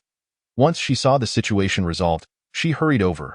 Jiang Luoli and her companions were taken aback. What a powerful beast! After hearing this title, they froze once more. Husband! They turned to look at Ling Qingqing. Chen Fan quickly interjected, Sisters, you wouldn't want the realm of the Empress to fall, would you? Chapter 29. Ling Qingqing officially becomes the lady. Chun Fan resolves to become a father. Chun Fan's thoughts were straightforward. He intended to draw his senior sisters into the fray. He glanced back and forth at their expressions. Jiang Luoli and her companions were left in a state of confusion, pondering the meaning behind their junior brother's words after such a long absence. Regardless, it is best to nod in agreement before speaking further. After all, this time, it is thanks to the junior disciple that the Empress's realm has been preserved, and we senior sisters can finally breathe a sigh of relief. Primarily, there is a more significant piece of news to savor: my junior brother's wife. She is truly exquisite. Let us gather around to behold her. Soon, Ling Qingqing approached. Chen Fan, noticing her, introduced, Qingqing, these are my 5 senior sisters. Ling Qingqing nodded in acknowledgement. To her, they were merely strangers. Sister, this is my wife. Ling Qingqing, Chen Fan remarked, turning his gaze to the numerous senior sisters. It was the first time he had referred to her in such a manner, causing Ling Qingqing to feel a bit bashful.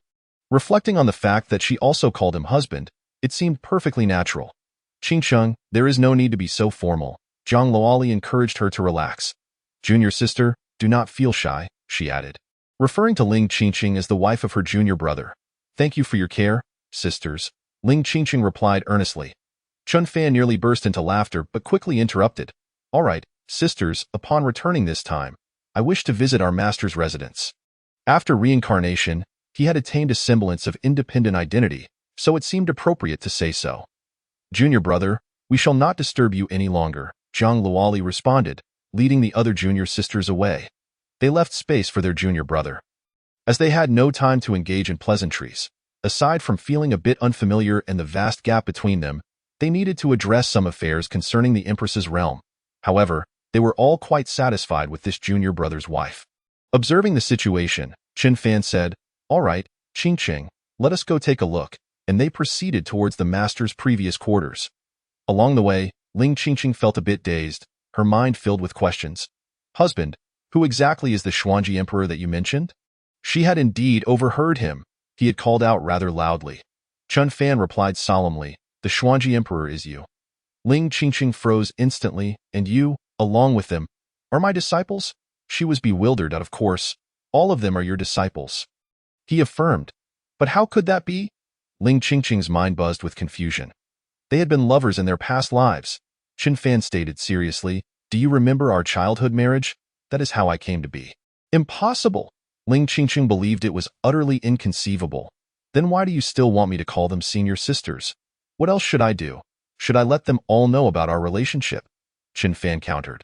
Upon hearing this, Ling Qingqing found it somewhat reasonable, but compared to you, they seem rather weak as senior sisters, she lamented. I cannot believe I am such a master.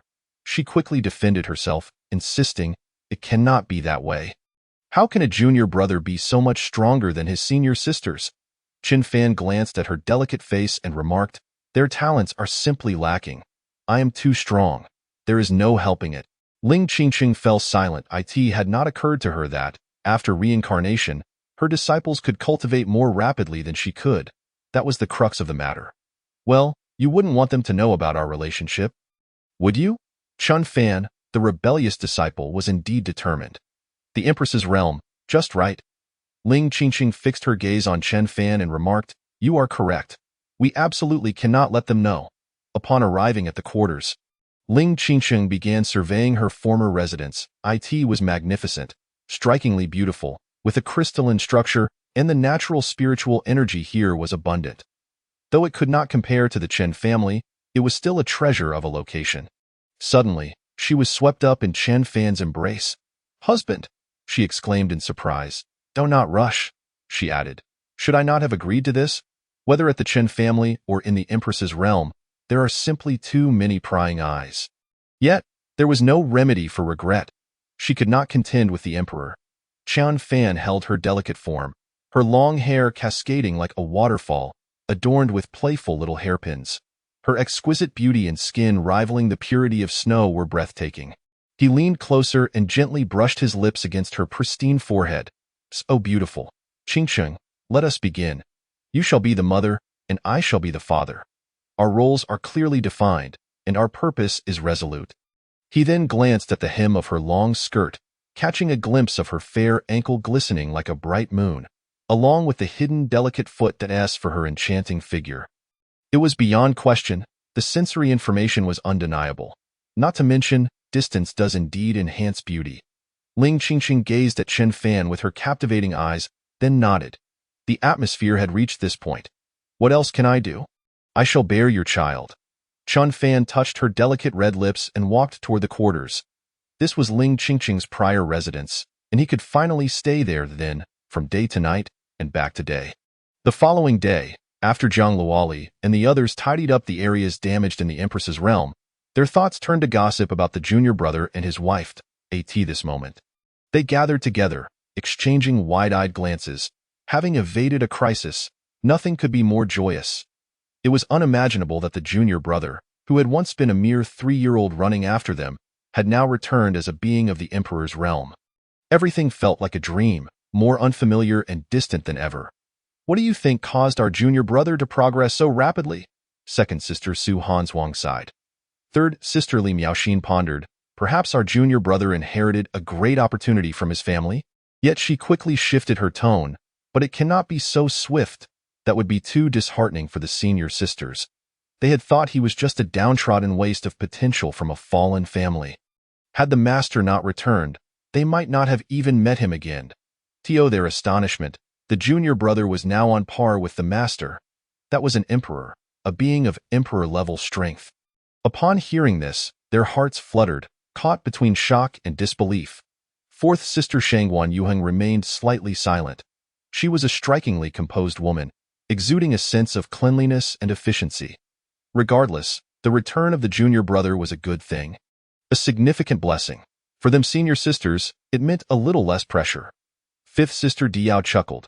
Though the junior brother left the Empress's realm the earliest, he is still a person of deep loyalty. We can cling to him for support. The feeling of having survived a calamity was indeed the most enchanting. Cling to him, cling to him. The junior sister wants to cling to him. Zhang Luoli nodded. Agreeing with her junior sister's sentiment, I wonder why the junior brother and Qingqing have not yet emerged. Perhaps they are reminiscing about the master's residence? After all, having followed the master since such a tender age, there must be some attachment. Could it be that they have moved in together? Our junior brother has quite the rebellious spirit. However, given his contributions, I doubt the master would mind, they all thought. They glanced at the distant grand hall of their master and chose not to dwell on it further. They preferred to avoid any trouble. Qingqing is beautiful. She is well suited for our junior brother. Yet they remained curious about her family background and uncertain about the state of the junior brother's family upon his return. They began to relax and chat informally. The strong are always the focal point in the quarters. Chen Fan awoke to behold the serene visage of the sleeping beauty beside him. It was tranquil, strikingly beautiful and utterly enchanting. Between them, there were no secrets to speak of. It was precisely as one might imagine. However, he was not satisfied. This was merely the beginning, far from sufficient. He needed to ensure stability and allow for more. For now, it was best to let her rest, as she was quite fatigued. That moment, the system's voice chimed in, "Ding, system upgrade complete." Friendly reminder. The more disciples the host recruits, the greater the rewards. Marrying and having children will ensure the continuation of the family line, resulting in even more rewards. Cultivating family disciples to become stronger will yield additional rewards. Expanding the family scale and eliminating or subjugating rival factions will also grant further rewards. Ding, based on the completion level of the host's tasks, this system can automatically upgrade family facilities. 4 out of 5 automatically emerged, and Chen Fan was taken aback.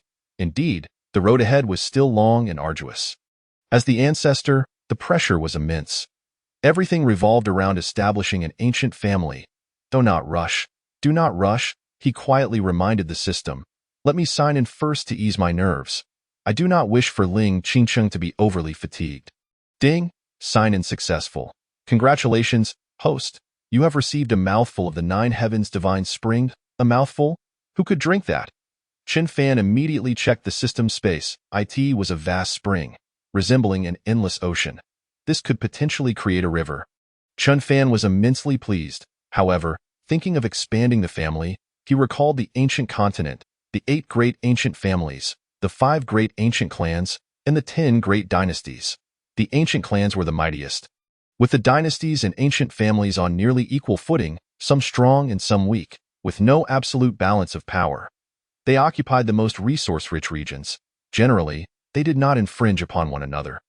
The imperial families held the most extensive territories, even capable of ruling across states. In contrast, aside from the most powerful imperial force, the Taihuang's sacred land in Baidi Prefecture, there were no ancient families or clans present, which was advantageous for him in establishing the Chen family. The only force to be wary of was the ruling imperial family, the Daxia dynasty. Chun Fan recalled how the Qin family had fallen, being divided by the imperial family and several lesser families. Of course, the capital of the Daxia dynasty was not located in Baidi Prefecture. With these thoughts in mind, Chun Fan reached down to collect a small amount of crimson essence, storing it away as proof. "Husband, what are you doing?" Ling Qingqing awoke. In Chapter 30. The 5 senior sisters were also there to protect their home. Upon noticing Chun Fan's actions, she found nothing unusual. After all, it was just a casual touch. However, the secretive demeanor of a great emperor seemed rather careless. Chen Fan, with a slight tremor of his hand, pressed down and teased, "My lady, I am merely taking a few items. I wouldn't want to disturb your rest." Ling Qingqing shot him a glance, saying, "Now that I am awake, there is no need to worry about disturbing me." "Husband, how do you feel?" "Content and satisfied. You should not feel stifled, right?" Chen Fan pondered for a moment and candidly replied, "Very comfortable indeed. It is quite pleasant." Reluctantly releasing her, he thought to himself that she would soon be the mother of his child. He leaned in again, pressing against her tender skin, resting his chin on her fragrant shoulder. If their offspring did not possess the potential of a great emperor, it would be a disservice to their efforts. Upon hearing this, Ling Qingqing was immensely pleased, a faint smile gracing her lips. It was not easy. At last, she would no longer be urged. "Husband, I truly enjoy this place," she said leisurely. However, the senior sisters outside made her feel somewhat constrained. Fortunately, they were still unaware. As long as she, as the master, did not acknowledge it, all would be well. Chen Fan replied, "If you like it, then do come back often. By the way, you must be tired from last night. Allow me to help you recuperate." Immediately, Chen Fan extracted some 9 heavens divine spring from a porcelain vial within the system's space. Ling Qingqing delicately sniffed the air, inquiring, "What is this?" Upon inhaling, she felt as though her very soul had been cleansed. "This is 9 heavens divine spring water. It will be beneficial for you," Chun Fan explained. Hearing this, Ling Qingqing's beautiful eyes sparkled with warmth. The 9 heavens divine spring was a treasure of great rarity. Such a small vial would be hard to find even in sacred places. She then thought back to the previous night. "Husband, you should keep it for yourself to replenish your strength," she suggested. Chen Fan, not pleased with this, replied, "My lady, I have plenty. You need not worry." However, he understood that her intentions were for his well-being. "Really? Of course. Don't you trust me? There is more than enough for a bath." With that, Chun Fan took Ling Qingqing's hand and led her to the hot spring. By the time they emerged from the room, the sun was already high in the sky. They were immediately surrounded by the senior sisters. As if they had been lying in wait, "Junior brother, the great thigh, the great thigh." Ling Qingqing took a deep breath, reminding herself, "They do not recognize me. They do not recognize me." She composed herself, maintaining a calm demeanor as if nothing had happened. Chen Fan chuckled, "Senior sisters, what brings you here?" It had indeed been 20 years since they last met, and there was a hint of estrangement. However, given their shared lineage, a sense of familiarity was inevitable. After all, before the age of 3, these senior sisters had likely experienced the sensation of caring for a child. He had certainly been mentioned, often receiving spankings. "How did you fare last night with Qingqing?" Jiang Luoli greeted him, adorned in a pale yellow gown of thin gauze. "Senior sister, it has been quite some time since I visited the Empress's cliff. It was, of course, comfortable," Chun Fan replied with a smile.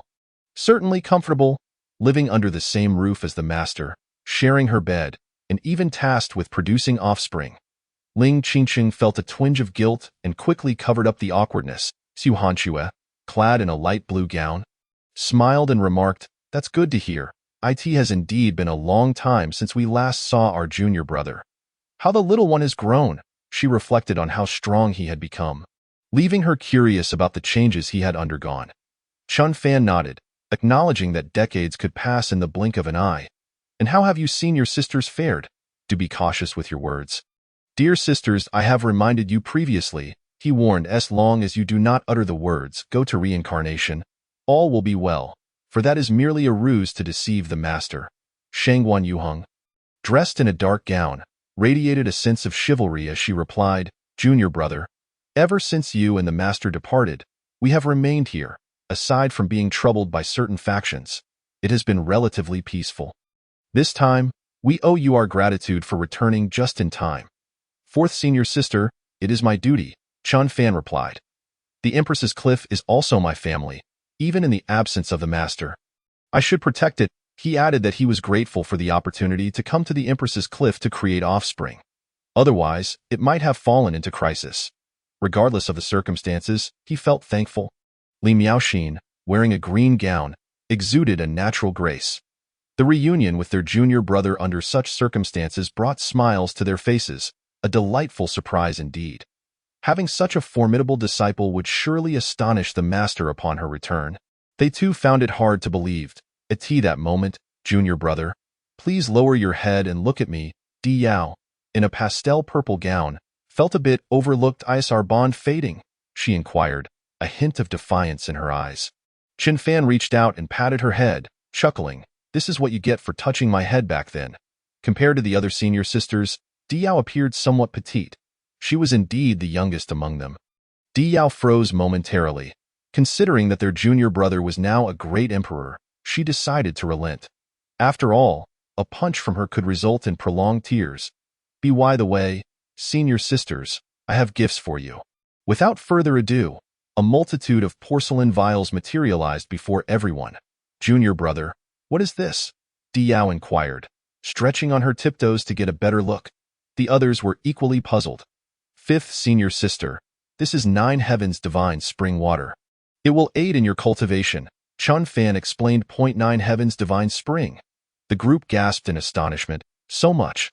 Such precious nectar was beneficial even for those at the emperor's realm. Yet, considering their junior brother's current status, they felt no envy. Junior brother, as senior sisters, we truly feel unworthy to accept this, they expressed. Chun Fan insisted, sisters, there is no need to be polite with me. In the absence of the master, it is only reasonable that I take care of you. Then we shall not stand on ceremony. Di Yao promptly replied. It was not that she was greedy. Rather, it was a skill to cling to their junior brother. Accepting the gifts was simply the best course of action. Chun Fan felt a surge of joy. In that case, senior sisters, Qingsheng and I must return to the family.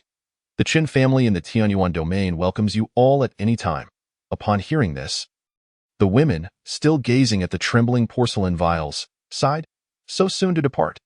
Junior brother, we will definitely visit, Zhang Luoli assured him. With a great emperor like you around, what need is there to guard the home? The Empress's cliff could be reclaimed even if it were lost at last. We can venture out and perhaps investigate the reason behind your astonishing growth. It is truly remarkable. It's a promise. With that, Chun Fan and Ling Qingsheng summoned the Imperial Kirin and swiftly departed. The senior sisters could understand his need to guard home, especially since he had not returned to the Empress's cliff for years. Watching Chun Fan leave, the women knew that it was their bond that allowed them to converse. Otherwise, they would have been worlds apart. Diao raised her head, gazing into the distance, yearning to ride the imperial beast herself. She turned to Zhang Luoli, senior sister. Should we set out for the Tianyuan domain Chun family now? The others exchanged glances. You are being a bit excessive, junior sister.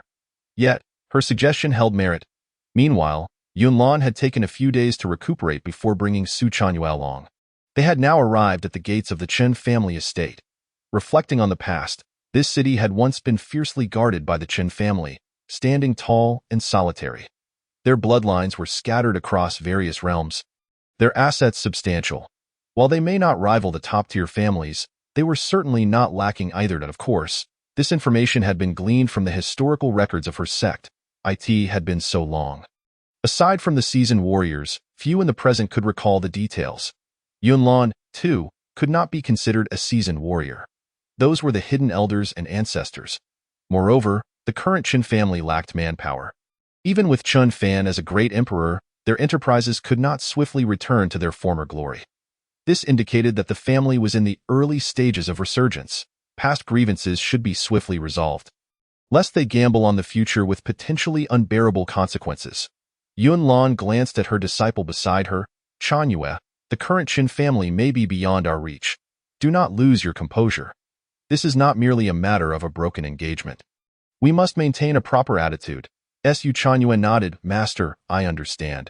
She indicated her intention to remain respectful. After all, it was she who had initiated the annulment and was now here to express her apologies. What was she hoping for? Tears of regret would not suffice.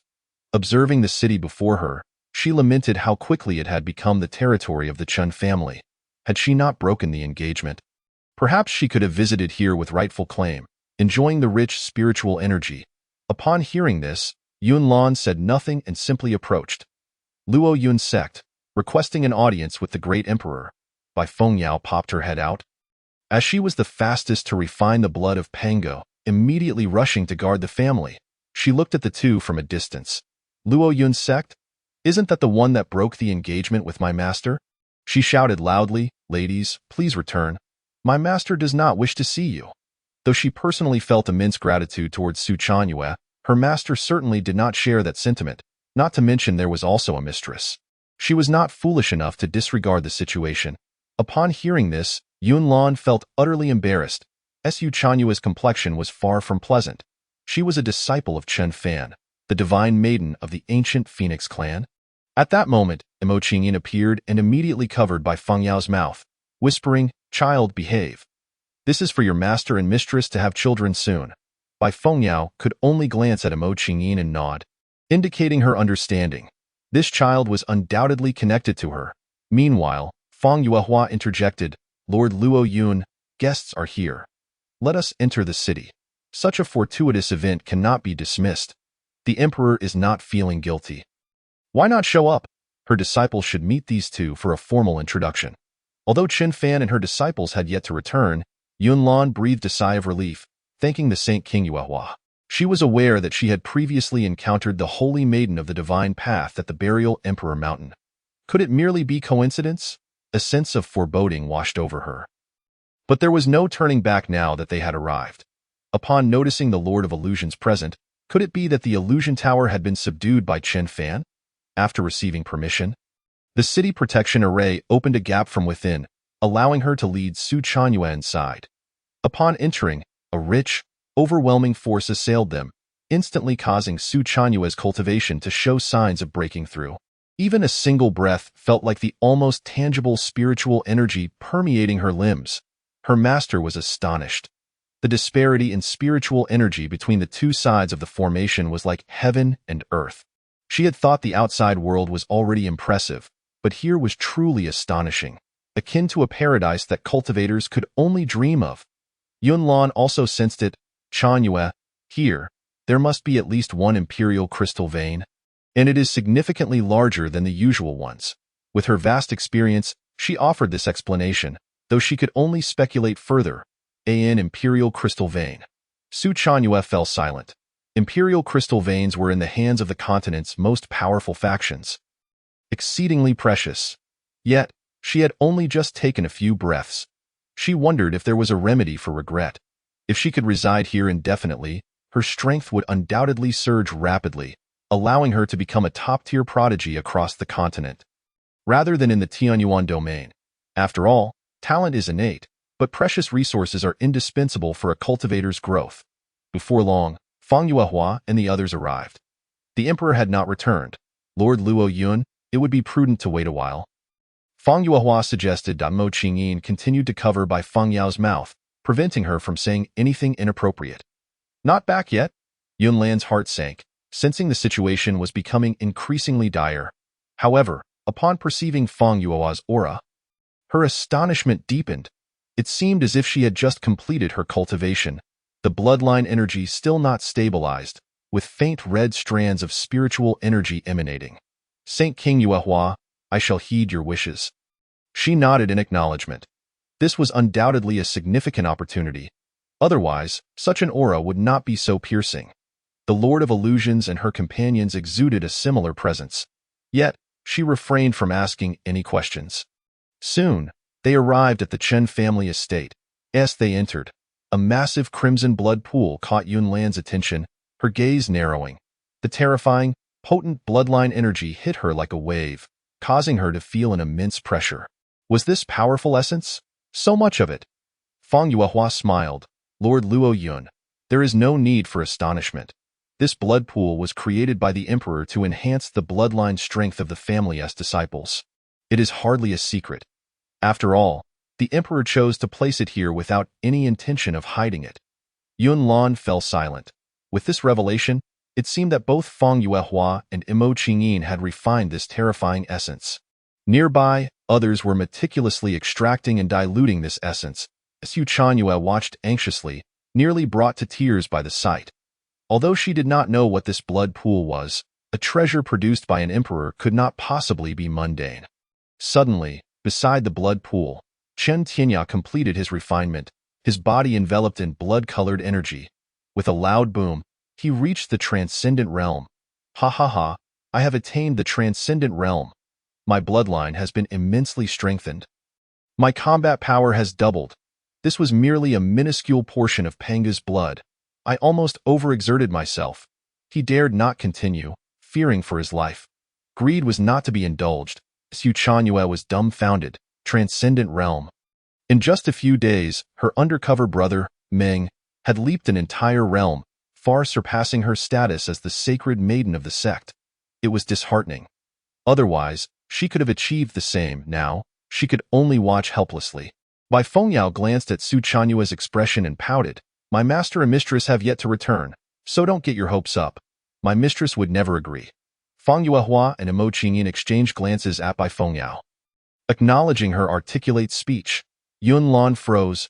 Mistress, the ominous feeling intensified. Surely, it couldn't be that? Mistress? Su Chanyue was utterly bewildered.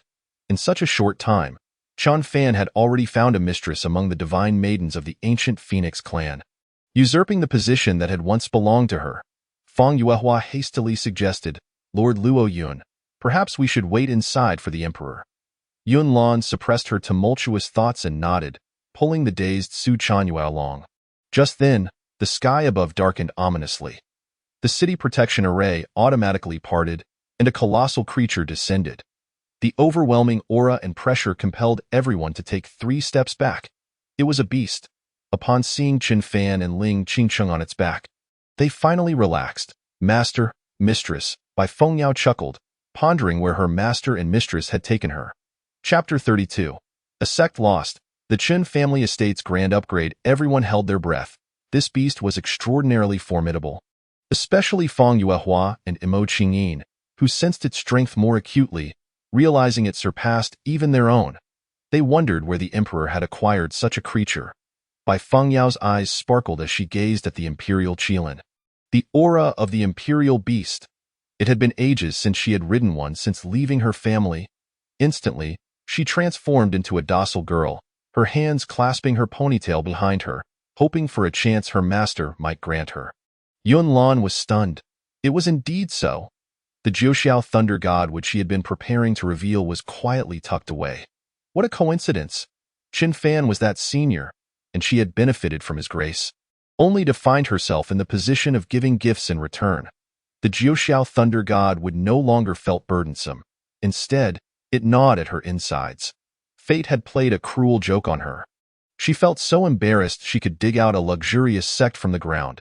Su Chanyue, unaware of any of this, looked at the imperial qilin without an ounce of envy, then at the woman beside it. Mistress?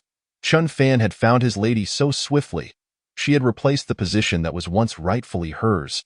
Though she had no say in the matter, it was far too rapid. A bitter expression crossed her face.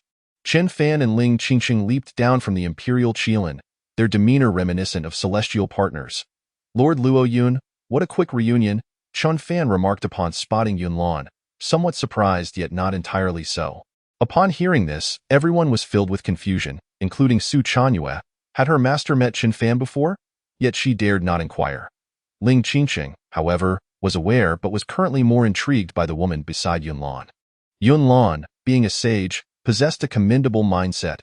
Senior, This title seems inappropriate. The Emperor's grace is something I shall never forget. She nodded respectfully. Yet, Chen Fan must have been aware of it all, but she dared not speak or ask. Chen Fan nodded. I wonder what brings you, Lord Luo Yun, here today? Everyone braced themselves for the unfolding drama. But Yunlan faltered, Emperor, I have come to clarify some misunderstandings. Simultaneously, Su Chanyue looked at Chen Fan with a mix of emotions. They met again, yet Chen Fan did not cast a single glance her way. Instead, the woman beside him had already locked her gaze onto Su Chanyue, exchanging silent looks with Ling Qingcheng. Misunderstandings? Lord Luo Yun. What misunderstandings could there be between us? Chen Fan countered. Meanwhile, Bai Fengyao was engaged in an intense stare-off with the Imperial Qilin. Yunlan felt pressured. How could this senior be Chen Fan? Hesitating slightly, she said, Emperor, it was my disapproval of the past events that led me to decide to send Chanyue here. Lord Luo Yun, there is no need to revisit past events, Chen Fan interjected, shifting the conversation. However, what kind of price can the Luo Yun sect offer? Chen Fan. Su Chanyue could no longer contain herself. This was a blatant challenge to the Luo Yun sect, placing the blame for the entanglements upon them. After all, they had once been an engaged couple, with familial ties between their ancestors. Even if previous events had occurred, it was unnecessary for a dignified emperor to hold such grudges. It was understandable for him to disregard her feelings. But considering family honor, it should not have been so harsh. Silence. Chen Fan's voice rang out, suppressing Su Chanyue's protests. She immediately turned pale. Be quiet. Simultaneously, Yunlan swiftly cautioned her disciple. The emperor's might cannot easily be swayed by emotions. Ling Qingcheng narrowed her eyes, turning icy. How dare you call my husband by name? Regardless of how you addressed him before, you must now make a note of this for Su Chanyue. I have stated that we share no connection whatsoever. Chen Fan's voice was cold, and of course, it was not solely due to his grievances with her. He was also interested in the entire Luo Yun sect. The foremost sect in the Tianyuan domain carried significant weight. As for familial ties, they could be disregarded. Su Chanyue trembled, utterly speechless. Although Chen Fan had decisively agreed to their annulment, no semblance of affection remained. Yunlan quickly offered, Emperor, please temper your anger. Our Luo Yun sect is willing to pledge allegiance to the Chen family. The price was indeed steep. Su Chanyue's voice faltered. Very well. Chen Fan smiled. In that case, Master Luo Yun, I shall personally visit the Luo Yun sect soon. Su Chanyu, unwilling to come to my Chen family, shall henceforth be regarded as a subordinate worker. The Chen family requires expansion and additional manpower. Otherwise, he would have to manage everything himself, rendering him no different from a laborer under the great emperor. Before Yunlan could respond, Su Chanyu, sensing a glimmer of hope, quickly exclaimed, Master, the Jiuxiao Thunder God would. It was a reminder. There was no need for such a hefty price to be paid. Wasn't it merely a matter of offering an apology? The value of the Jiuxiao Thunder God would should suffice. In that instant, Yunlan found herself speechless. How could she possibly present such a treasure? Master Luo Yun, it seemed there were matters she had not been informed of. Chen Fan chuckled softly. He held no interest in his inexpensive fiancée, but Yunlan was certainly appealing. Su Chanyu was bewildered. What was going on? Such a precious treasure as the Jiuxiao Thunder Godwood was of no use to her. Given her level, she naturally could not comprehend this. Yet Yunlan offered no explanation. The Luo Yun sect would undoubtedly welcome the great emperor's presence. At this juncture, there was no choice left. For the sake of her disciple, she sacrificed a sect. Of course, it was also for herself. Chen Fan had saved her life. The cycle of cause and effect could not be halted. It was a gamble, a wager on the future of the Chen family. An unparalleled glory, subduing subordinate forces. The foremost sect in the Tianyuan domain, the Luo Yun sect, rewards. The Chen family estate automatically upgraded to Jiuxiao Thunder Godwood materials, indestructible. Chen Fan's spirit jolted. He was determined not to overlook a single opportunity. With a decisive wave of his hand, the entire Chen family estate simultaneously underwent renovation and transformation. Everyone was momentarily bewildered, unsure of the great emperor's sudden actions. The next moment, as they sensed the unusual atmosphere, fear was evident on every face. The might of the great emperor. With a mere gesture, the entire family, transformed into Zhouxiao Thunder God would. How terrifying!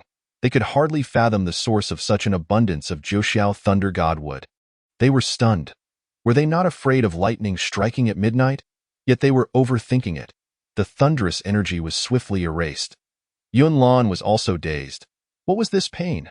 Su Chanyu needed not to mention. For it was all Zhouxiao Thunder God wood, to be used for constructing their estate. It was all so ugly and self-serving. Chun Fan remained unsatisfied, his expression grave, even contemplating adding another layer of pressure. Once more, he waved his hand. A stream of pure spring water surged forth from the system's space. The continuous flow of Jotian divine spring water, upon emerging, imbued the entire estate with an extraordinarily clear and refreshing aura. Taking a breath, one's spirit was invigorated. Jotian divine spring. The crowd was left in a stupor. So much. Where had the great emperor unearthed such a treasure? Yunlan had never witnessed such extravagant generosity. Utterly astonished, if she could remain here, with such a wealth of precious resources, it might just aid her in breaking through to the imperial realm. Inconceivable. Su Chanyu was reduced to tears of longing. A fortuitous opportunity, once within her grasp, now slipped away. Ultimately, the Jotian divine spring formed a spring eye, reflecting the Pangu blood pool, perfectly resembling the Yin-Yang eye. Chun Fan was immensely satisfied. Imperial Qilin, guard the entrance. See off guests.ps. This segment of romantic intrigue has passed. Let us hasten the pace. I welcome ratings, comments, and support for updates. Chapter 33. The Chun family officially emerges, establishing a force, the ancient divine demon pavilion. Yes, master. The Imperial Qilin had already shrunk its form, its eyes like copper bells, fixating on Yunlan and Su Chanyu. Hearing this, the master-disciple duo, still immersed in shock, regained their composure. Being locked onto by an ancient divine beast at the imperial level, they had no choice but to depart. Otherwise, they would miss the chance to absorb a few breaths of high-quality spiritual energy. However, this Qilin was merely for guarding the entrance. Yunlan extended a warm welcome to the great emperor's visit to the Luo Yun sect. Once again, she expressed her stance, and the pair turned to leave Ati that moment. Bai Feng Yao immediately followed. Master, let me take care of guarding. She then inquired of the Imperial Qilin whether she could ride it. The Imperial Qilin glanced at Bai Feng Yao, then raised its head proudly, refusing with an air of superiority. Bai Feng Yao quickly looked back at her master, receiving permission, and with a mischievous smile, remarked, Qilin, you wouldn't want to face my master's wrath, would you? The Imperial Qilin jolted, reluctant but resigned. Fine, you may ride. Bai Feng Yao, elated, leapt up. From this day forth, she was willing to be the guardian of the home. Su Chanyu remained silent, questioning why she was permitted to ride the imperial beast. Tears of envy streamed down her cheeks.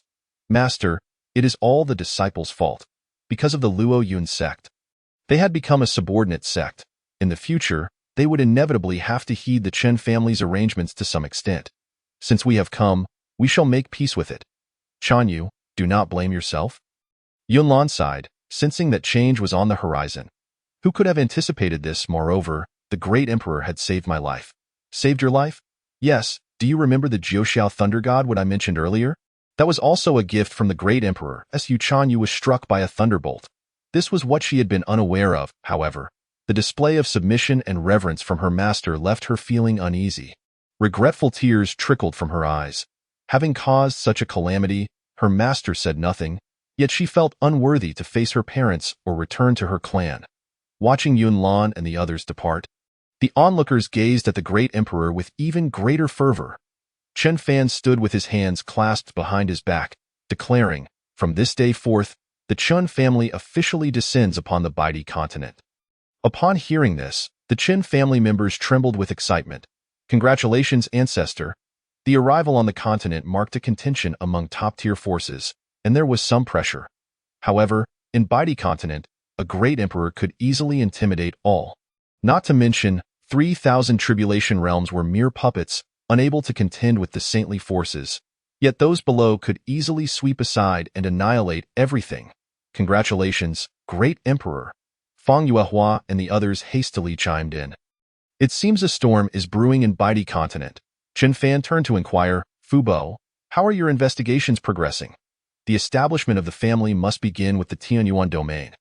However, the first major sect, the Luo Yun sect, had already been secured, which would assist in resolving most matters. Of course, the previous battle with the great desolate emperor had been the pinnacle of conflict in Baidi continent.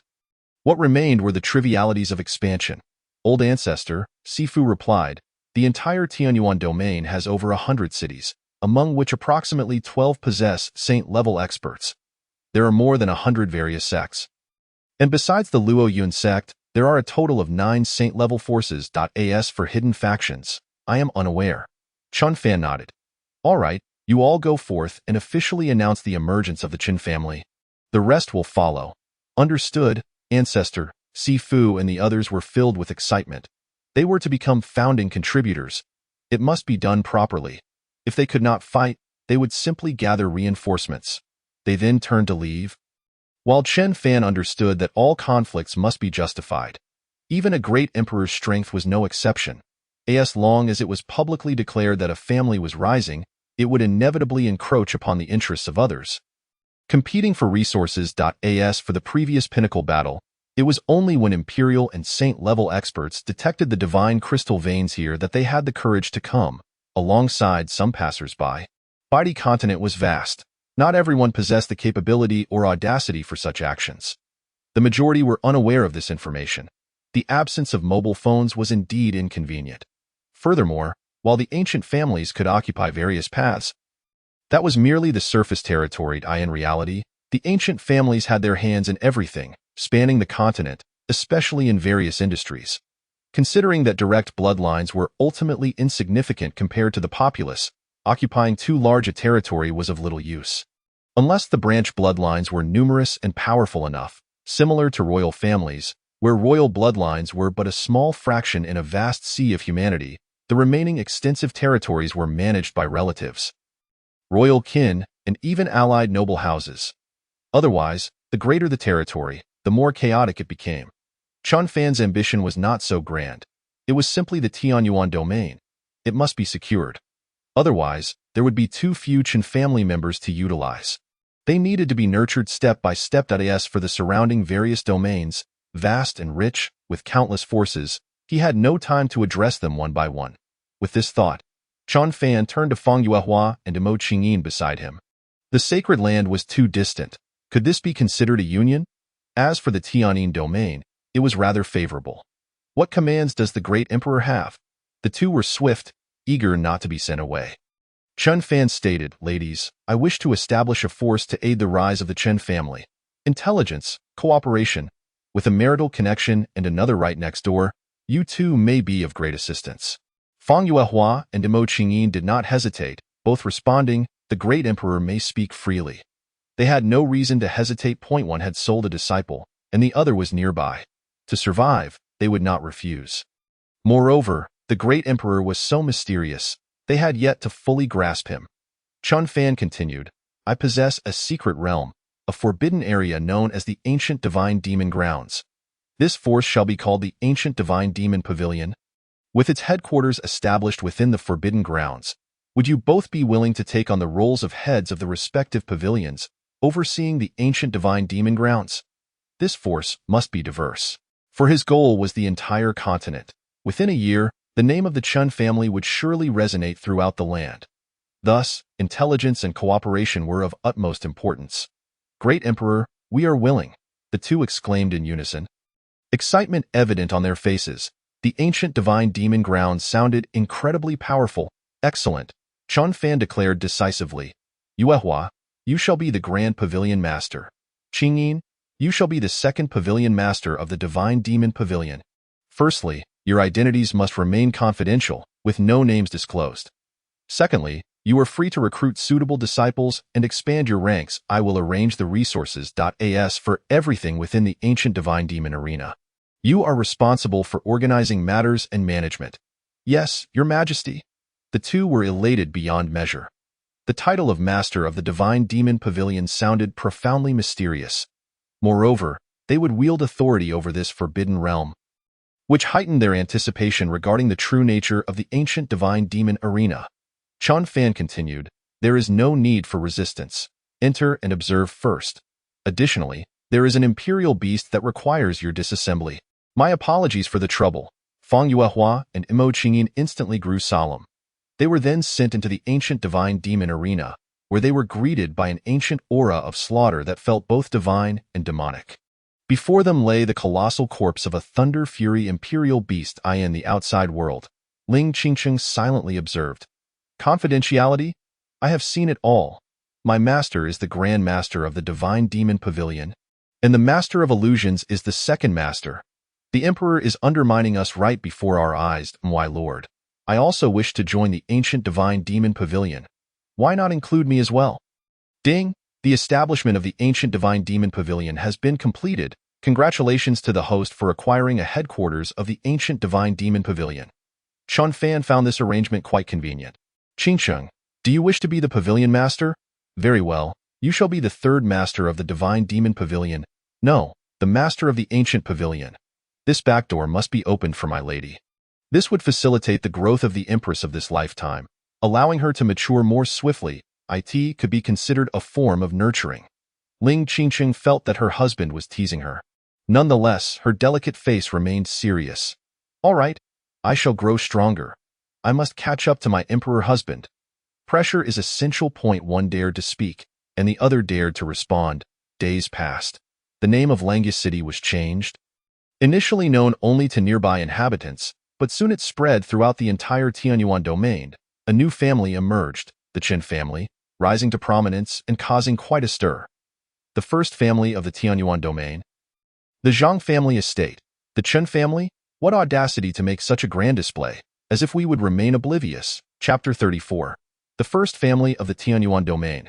The Zhang family. Su Chanyue returned to the Su family.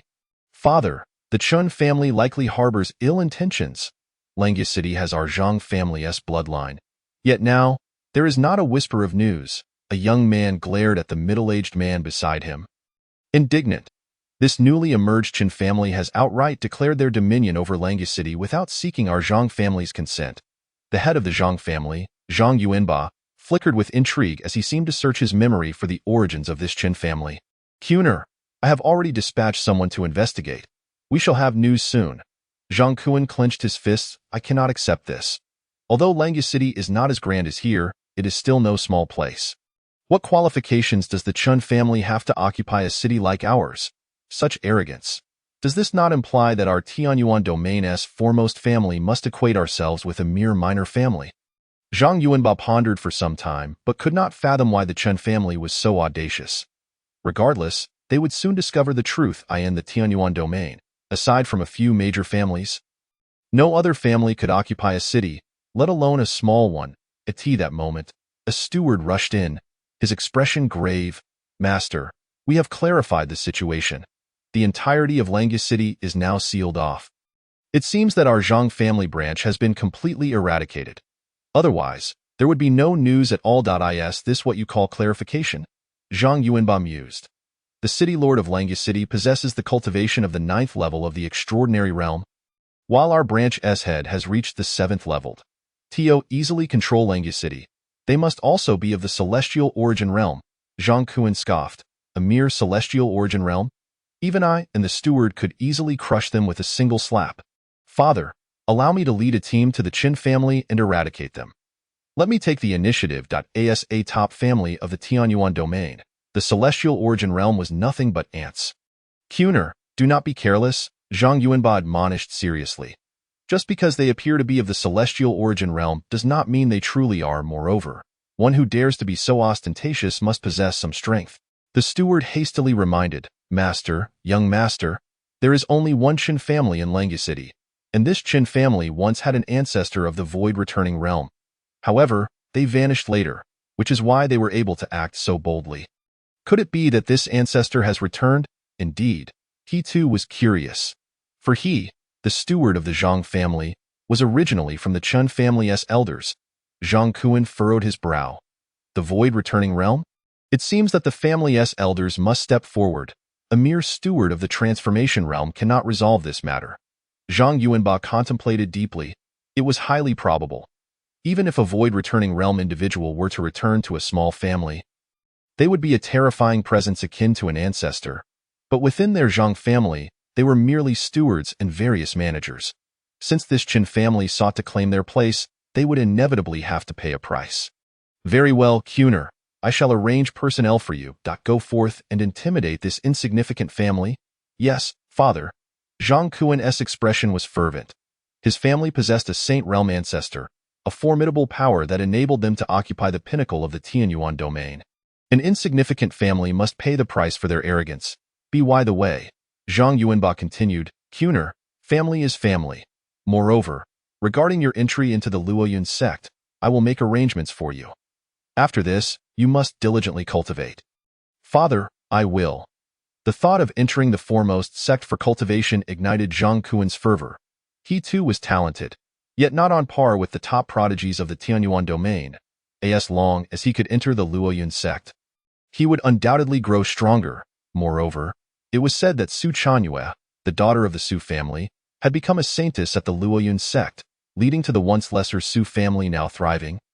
Feared by all, regrettably, their Zhang family had once sought to ally with the Su family through marriage but was rebuffed, as Su Chanyue was already bound by marriage.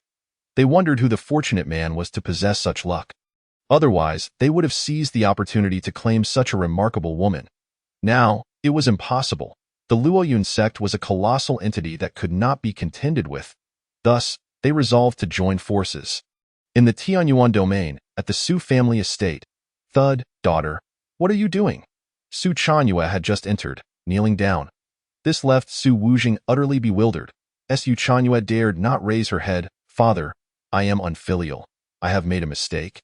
She bowed her head in repentance. Even as a saintess, she dared not refuse to acknowledge her error. For Chun Fan was an existence that even sects could not provoke. She was at a loss for how to explain to her family. She could bring glory to her family, yet she could just as easily bring calamity and loss, a bitter lesson learned firsthand.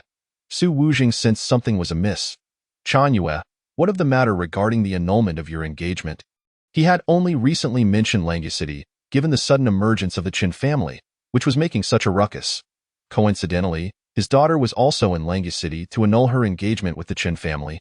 Could it be? Su Chanyue did not dare to rise. Father, I have annulled my engagement with Qin Fan, but this is your choice. As long as Qin Fan agrees, I shall not hinder you. But what? Su Wujing was fully aware of all that transpired. However, due to the Luoyun sect, what could he say? Su Chanyue stammered, but father, Qin Fan is an Emperor Realm expert. Su Wujing chuckled lightly. Chanyue, do not jest with your father. Yet you, after the annulment, where have you been these past few days? Why has Fubo not returned? He had been waiting for several days without any news. Su Chanyue knew her father would not believe her. She herself had been skeptical at first. With a bitter expression, she replied, Father, I am not jesting. Qin Fan is indeed an emperor. He has now taken control of the entire Langucity, renaming it the Chun family territory to my master and I have already met him. As for Fubo, he is also a member of the Chen family and has remained there. The pain was excruciating. Su Wujing was struck by a thunderbolt. Was this a joke? A truly great emperor. He could hardly think of Fubo. Chanyue, are you speaking the truth? His voice trembled. Father, every word is true. Su Chanyue gritted her teeth to assert. Instantly, Su Wujing appeared to age several years. If the lord of the Luoyun sect had intervened, then it must be true. Coupled with the various rumors, he had thought the Chun family might have had an ancestor return, but it was Chun Fan. How could this be? He took a deep breath, struggling to regain his composure. With hands clasped behind his back, he gazed at his kneeling daughter, and he understood why she chose to admit her fault. Previously, he had urged her, and now that it had come to pass, this was her decision, and she must bear the consequences.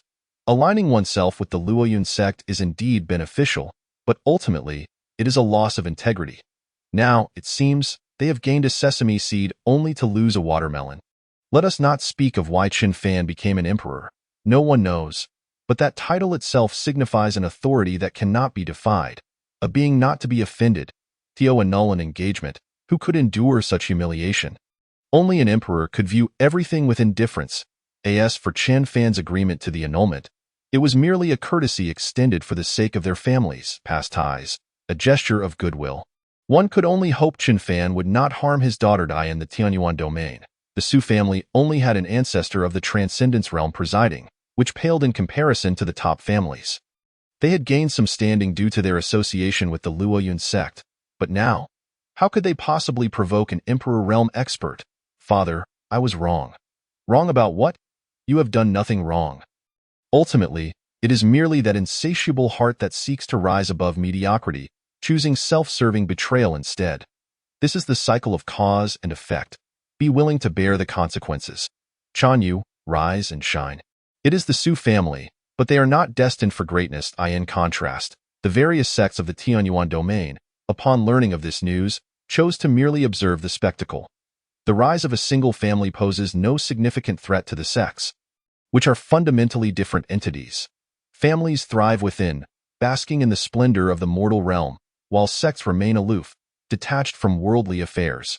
Unless this family possesses the power to dominate the entire Tianyuan domain and shake the very foundations of the sects. Such a notion is utterly implausible. It is far more prudent to watch and wait, allowing the outside tumult to unfold, like spectators at a drama. Meanwhile, several sacred grounds of the sects are in a frenzy, as their formidable members have mysteriously vanished, falling in battle elsewhere. In recent days, Chen Fan has been diligently signing in, reaping substantial rewards. He has acquired a sacred-level martial art, a sacred-level mental cultivation method, and an ancient alchemical formula. For now, these treasures remain unused, and of course, there have been no shortage of deadly incidents in the past few days. Ling Qingqing sought him out in the dead of night. Either he must dismiss Feng Yuehua, or he would go to find Ling Qingqing. It is not out of a desire for secrecy. Rather, Ling Qingqing is not yet prepared, thus necessitating a clandestine arrangement for the time being. Recently, with the infusion of various resources to nurture a select few disciples of the Chen family, they have also received rewards such as medicinal pills and spirit stones. Training by Feng Yao and guiding her in her martial arts practice has also yielded considerable gains. On this particular day, a notification sounded, ding, detecting a top-tier talent with extraordinary fortune outside the city. In an instant, Chen Fan vanished from his location, thinking that if he were to pass by, he must not leave. Chapter 35. Chen Fan's unconventional approach, second disciple, Xiao Yu. Outside the city, a youth, appearing quite disheveled and covered in dirt, looked upon the bustling city ahead with a flicker of hope in his heart. While he supported a pale-faced woman by his side, younger, Aunt can no longer go on. This small city cannot withstand those pursuers. You must go. Aunt will buy you some time, Xiao Yu said weakly. Clutching her wound. No, Aunt, I cannot abandon you, Xiao Yang declared with unwavering resolve. If we must go, we shall go together. Even if we cannot withstand them, we can at least buy ourselves some time to breathe. Allow me to tend to your injuries. Xiao Yang harbored a question he did not voice. Why is it called the Chen family? Could it merely be a single family? However, the throngs of people moving in and out suggested otherwise. In their dire circumstances, he could not afford to ponder such matters. Supporting Xiao Yu, he was about to leave when she forcefully pushed him away, her own stance faltering, like a wilting flower. Go. If you do not leave now. Do not call me aunt any longer. Within the Xiao family, internal strife raged, and they had been hunted to this point. If this continued, she would become a burden. No one could escape. Moreover, she feared that the plight would ensnare the innocent citizens of the city. Yet, Xiao Yang must not perish. For her to sacrifice herself for the sake of the city's populace would bring her some measure of peace. Xiao Yang understood this logic, yet in their current precarious situation, survival was paramount. Fate dictates life and death, while wealth is determined by heaven. In a world ruled by the strong, only survival is the correct course. The Xiao family, after all, has seen fortunes rise and fall over the span of 30 years. At this moment, Aunt was willing to lay down her life for him. How could he merely watch? Aunt, I am sorry. He raised a hand, intending to knock her unconscious. Unbeknownst to them, two pairs of eyes were watching from the heavens above. Chen Fan felt an awkwardness wash over him. With a mere gesture, he sent Xiao Yang flying away. Now that the Chen family had opened its doors, there was no need to maintain the protective array. The Emperor Qilin was sufficient for the task, of course. Its guardianship always resided in the heavens, surveying the entirety of the Chen family's territory, making it undetectable to outsiders. Not good. A chill ran down Xiao Yang's spine as he realized he had not sensed the approach of a powerful being. Who could it be? He immediately heightened his vigilance. Xiao Yu slapped Xiao Yang, exclaiming, "How dare you attempt to knock out your own aunt? I saw that."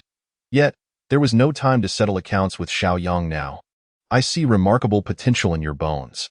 As you pass by the Chun family, would you be interested in becoming my disciple?" Chun Fan's figure materialized before them, exuding an aura of superiority. "Who are you?" Xiao Yang asked warily. "A disciple?" Regardless of the stranger's intentions, their chance to flee had vanished, for this person was undoubtedly far more powerful than they. Moreover, Chun Fan appeared exceedingly youthful. Chun Fan replied nonchalantly, "This city belongs to my Chun family." Xiao Yang narrowed his eyes, only to feel a sharp slap on the back of his head. "What are you dazed for? Hurry and pay your respects." Xiao Yu, weak and frail, understood that she could die, but Xiao Yang could not. A powerful figure was offering to accept him as a disciple, and there was no room for hesitation. Xiao Yang felt frustrated. Yet he recognized that Aunt meant well. He cautioned softly, "Aunt, this person's sudden appearance is suspicious. We must remain vigilant, Younger. You require the protection of a strong individual at this moment. Aunt cannot allow you to perish. At least not now." "Listen to your aunt," Xiao Yu implored. Xiao Yu was well aware of this truth, yet they were being pursued. They had no power to choose. Moreover, Chun Fan seemed far too young. He must be some ancient monster, for such abilities could not belong to an ordinary person. "Does that mean I can die later, dear aunt?" Xiao Yang, filled with rebellious spirit, refused to comply, especially since he knew nothing of the stranger's origins. After all, he had been a great emperor in his past life. Xiao Yu, in a state of panic, interjected, "Senior, I speak for my aunt." "Silence." Chun Fan interrupted, "I am accepting you as my disciple. I did not say it was for him." Chun Fan became impatient, finding the theatrics excessive. "Ding, system, be quiet. What I do is none of your concern. Training a naturally gifted disciple is hardly a feat. Transforming the inept into geniuses, cultivating them into carriers of great fortune, that is true power." Bai Feng Yao chimed in, "I am here willingly." Xiao Yang was bewildered. "What does that mean?" "Huh." Xiao Yu felt embarrassed, realizing it was indeed her own matter. At that moment, a group of figures pursuing them drew near. Not good. Xiao Yang's expression darkened. They had arrived. Given their current state, they were entirely outmatched. Seeing the situation unfold, Xiao Yu, despite her frailty, prepared to kneel and pay her respects. "Master, I bow to you." Her determination was unwavering. Even though her body was weak, her face and gaze exuded resolute strength. "Younger, if you cannot seize this opportunity, then I shall." Though she did not understand the reasons, she was willing to sacrifice herself to protect Xiao Yang. Not to mention, if Chun Fan were unwilling, they would still be trapped, with no other options. Xiao Yang rubbed his eyes. His talent far surpassed that of his aunt. Why did Chun Fan overlook him? No, based on his experience, there must be ulterior motives at play, coveting his aunt for some reason, and he had to remain cautious. Chun Fan had already sensed the pursuers but paid them no mind. Upon hearing their approach, he felt satisfied. "All right, Yue, rise. From this day forth, you shall be my second disciple." Ding, disciple accepted successfully. Congratulations to the host for acquiring a top-tier martial art, the Qian Yuan Ju. The system was somewhat stingy, but little did they know, Chun Fan always resided above the atmosphere. For in the process of teaching his disciples, rewards awaited. The weaker the disciple, the greater the rewards for their cultivation. A long-term investment. "Yes, master." Xiao Yu dared to lift her head to gaze at Chun Fan. Everything felt surreal, the unfolding events almost dreamlike. For no matter how one looked at it, Younger's talent far surpassed hers. Surely, a powerful figure would recognize that, right? Could it be that some ancient monster sought to absorb her essence? She trembled at the thought. "Xiao Yang, Xiao Yu, I wonder where you think you can escape this time." Laughter echoed from the distance as figures approached rapidly. "Kill Xiao Yang and take his aunt back to serve as a maid." Upon hearing this, the leading elder charged forward, sneering, "Do not think that finding a boy to help you and bowing will save your lives." They completely disregarded Chun Fan. Xiao Yang's fury ignited. "How dare you insult my aunt? This is intolerable. I will fight." Xiao Yu's face turned pale. She opened her mouth to speak, But instead, Chun Fan declared, "Yue, let us return home. We shall converse behind closed doors." Xiao Yang harbored resentment, thinking, is this master not going to defend his disciple? It's not worth it for my aunt. The pursuers, seeing the scene unfold, grew even more excited. Boy, are you finally afraid? It is too late. If you wish to keep that girl, then die together. With a roar, they charged forward. Xiao Yu panicked and hurriedly warned, Master, they are powerful beings from the returning void realm. But before she could finish her sentence, a terrifying beastly roar reverberated from the heavens above. The Emperor Qilin, stationed above, roared, shaking the very foundations of the earth. In an instant, the pursuers exploded into clouds of blood mist. Leaving behind not even a sound of lament, all existence ceased to concern them. They departed in an orderly and serene manner. Xiao Yang looked up, gazing into the sky. Though invisible, an immensely powerful beast loomed above. Xiao Yu was left stunned. Is that it? Chun Fan responded, Yue, what does it matter? Follow your master. We shall discuss it later. Tio the Emperor Qilin, they were mere ants. A casual gesture obliterated them without a trace. Xiao Yu, disregarding further contemplation, waved her hand urgently to Younger, hurry and follow. Chun Fan interjected, he cannot enter my Qin family. Why not? Before Xiao Yu could respond, Xiao Yang was filled with indignation. I must follow my aunt. In case of uncertainties, he harbored suspicions towards Chun Fan, questioning his intentions. Otherwise, why would he take his aunt as his disciple? Ultimately, if it came to worse, they could perish together. Chun Fan turned around and pondered. Why? If it weren't for my intervention, this incident would have surely dragged the entire city into calamity. And yet, he dares to question me? Depart. I spared your life out of respect for her. Taking a disciple is contingent upon fate and fortune. Although it is said that survival of the fittest prevails, with life and death dictated by destiny, and the capable rewriting their fates while the weak are but ants, at his level, such rules cease to exist. The rules of the Qin family are dictated by him alone. Xiao Yu, though possessing weak talents and insufficient fortune, is nonetheless bound by destiny.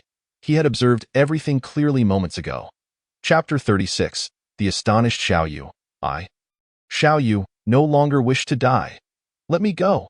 Xiao Yang clenched his fists in resentment. He was powerless, and whatever he said was futile.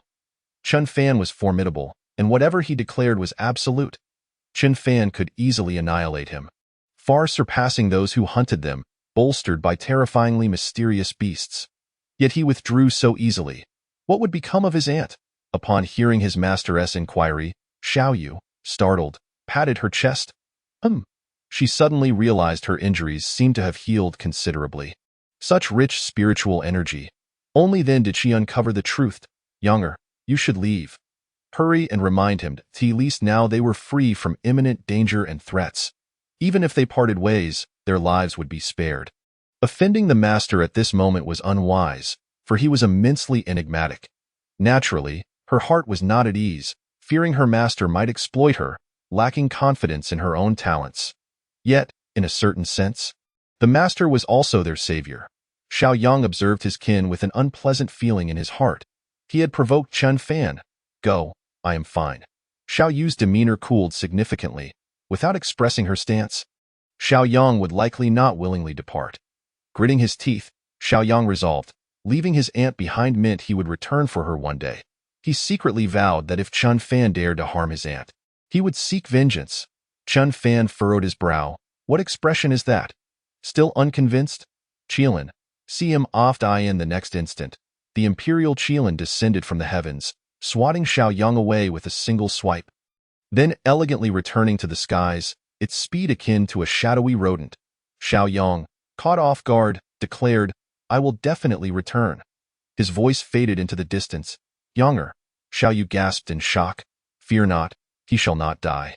A bit of suffering is not detrimental to him. Chun Fan paid it no mind.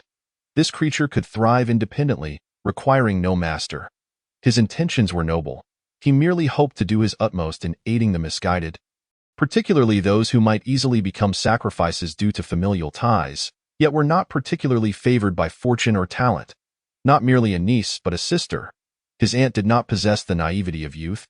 Merely a youthful visage, Exuding a touch of charm, at this age, she bore the early traces of life's grace, though not as tempestuous as Feng Yuehua or Imo Qingyin. Upon hearing this, Xiao Yu felt reassured. Her heart was conflicted. She had not anticipated that a seemingly trivial act would lead to Younger being sent away, yet it was her presence that ensured her survival, and she had not arrived under favorable circumstances. Now finding herself unable to leave, her master was, after all, a terrifyingly youthful and handsome enigma who treated her with great kindness. Just the thought left her pale. Subsequently, Chun Fan escorted Xiao Yu back to the Chen residence. Along the way, Xiao Yu observed the townsfolk, each one brimming with joy. There was no hint of the tragic hellscapes one would expect from a terrifying creature. This is not what I envisioned. Moreover, the concentration of spiritual energy here was nearly terrifying. It was utterly unfathomable. Cautiously, she inquired, "Master, are you from a prominent family?" Qin Fan nodded, affirming her assumption. "Does that mean I am considered an external disciple of the family?" Xiao Yu felt a flutter of anxiety. As she hailed from a prominent family herself. Had she not aligned with a powerful faction, but rather another family, it would imply her status as an external disciple, leading to a diminished standing. Chun Fan regarded Xiao Yu and reassured her, "Fear not, you are my direct disciple, and I shall devote myself to your cultivation." "Thank you, Master." Xiao Yu's body trembled, startled by the revelation. Direct disciple. She was not confident in her own talents, let alone believing she could encounter such fortuitous circumstances. "Master, my talents are modest. Why would you choose me as your disciple?" Yet, this master did not appear to harbor ulterior motives. It was truly perplexing. Chun Fan chuckled, "I am merely playing. I perceive great misfortune in your fate." He instantly grew serious. Great misfortune? Xiao Yu was frightened. Her cultivation was evidently suppressed by Qin Fan, every word revealing her inner turmoil. Unrelated to maturity.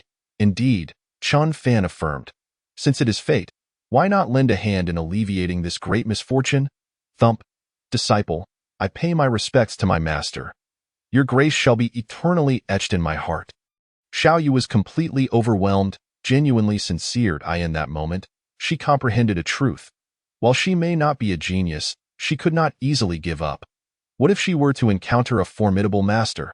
Moreover, the master spoke truthfully. She always felt that following Younger led her to encounter life-threatening crises. Now, with Younger sent away, it was akin to her master lifting her great misfortune. Regarding her aunt, all she could say was an apology. For even her aunt could not alter her fate. Chun Fan smiled. "Rise.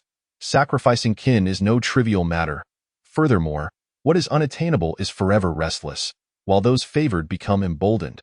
The wealthy indulge in excess while the destitute perish in the streets.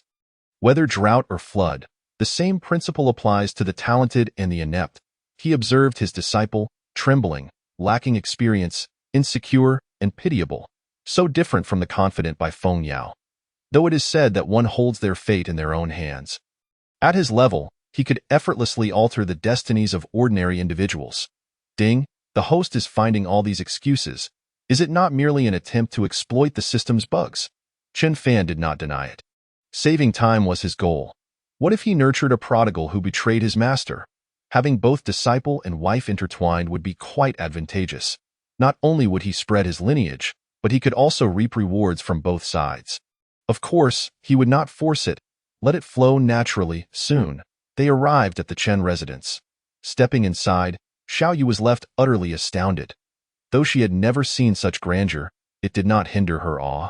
The luxurious mansion, constructed from materials she had never encountered, boasted a massive red pool and spring water, both of which were foreign to her. "Xiao Yu, from this day forth, you shall reside here," Chun Fan instructed. "The resources here are yours to utilize, provided you have the life to enjoy them." Disciple understands, Xiao Yu nodded eagerly. With such terrifying spiritual energy and resources, why would she need to seek revenge against Xiaoyang? She, Xiao Yu, could manage it herself. Previously, she had been willing to sacrifice herself to preserve Xiaoyang because he was not only family but also extraordinarily gifted, representing hope and the family's future. Capable of exacting revenge in the future. Now, however, she no longer wished to die. "My dear nephew, take care and cultivate well." This is all I can impart, her aunt concluded. By the way, both your body and spirit are injured. That divine spring water will be beneficial to you, Chun Fan added. Master. It was at this moment that Bai Fengyao appeared. Upon seeing Xiao Yu, she inquired, Who are you? Her smile froze, her step slowed. It seemed her master had found a new disciple. Chun Fan noticed and remarked, Child, do not be overly dramatic. She is your junior sister, Xiao Yu. Bai Fengyao felt that being a sister at such a young age was not necessarily a blessing. Her status was evident but made her appear older. Instantly, she and Xiao Yu exchanged glances. Master is as reckless as ever. You arrived just in time. Take Xiao Yu to heal her wounds, Chun Fan instructed. Yes, Master, it was time for the senior sister to show her kindness. Subsequently, Chun Fan said no more and turned to leave. He was uninterested in what transpired with Xiao Yu. He needed to fulfill his promise to visit the Luoyun sect. After all, what is free is often the most valuable. As the fiancé of Su Chanyue, he chuckled inwardly. There is a saying that even an unattractive daughter-in-law must meet her in-laws, but it all depends on who is deemed unattractive. Of course, Yun Lan was a decent person, perceptive and balanced, with a good attitude and graceful demeanor, making her a suitable companion. With that, Chun Fan vanished into thin air. Stepping into the void, Xiao Yu, who had been gazing at her master's retreating figure, instinctively glanced skyward. Where did Master go? He disappeared in the blink of an eye. Indeed, her master was profound and inscrutable. Who knew what level of cultivation he possessed? After looking at Bai Fengyao, she mused. Junior sister, Xiao Yu, you can just call me Fengyao, Bai Fengyao replied with a playful smile, each adhering to their own customs, maintaining a duality of behavior. Otherwise, her master might still refer to her as Little Aunt. Hearing this, Xiao Yu felt much more at ease. Fengyao, what level of cultivation does our master possess? Please support with subscriptions, comments, and donations to urge updates. Chapter 37. Xiao Yu. Master is younger than me. The saint is unhappy due to the emperor's broken engagement. Bai Fengyao chuckled. Xiao Yu, can you guess? She glanced at Xiao Yu, noting her somewhat weakened aura and diminished fortune. However, being chosen by their master already marked her as a girl of great fortune. Akin to herself, undoubtedly. Xiao Yu fell into a brief contemplation before pondering, could it be the Dao Palace realm? Those formidable beasts are indeed impressive, and my master must be no less exceptional. Guess again. Bai Fengyao shook her head. The Tribulation Crossing realm.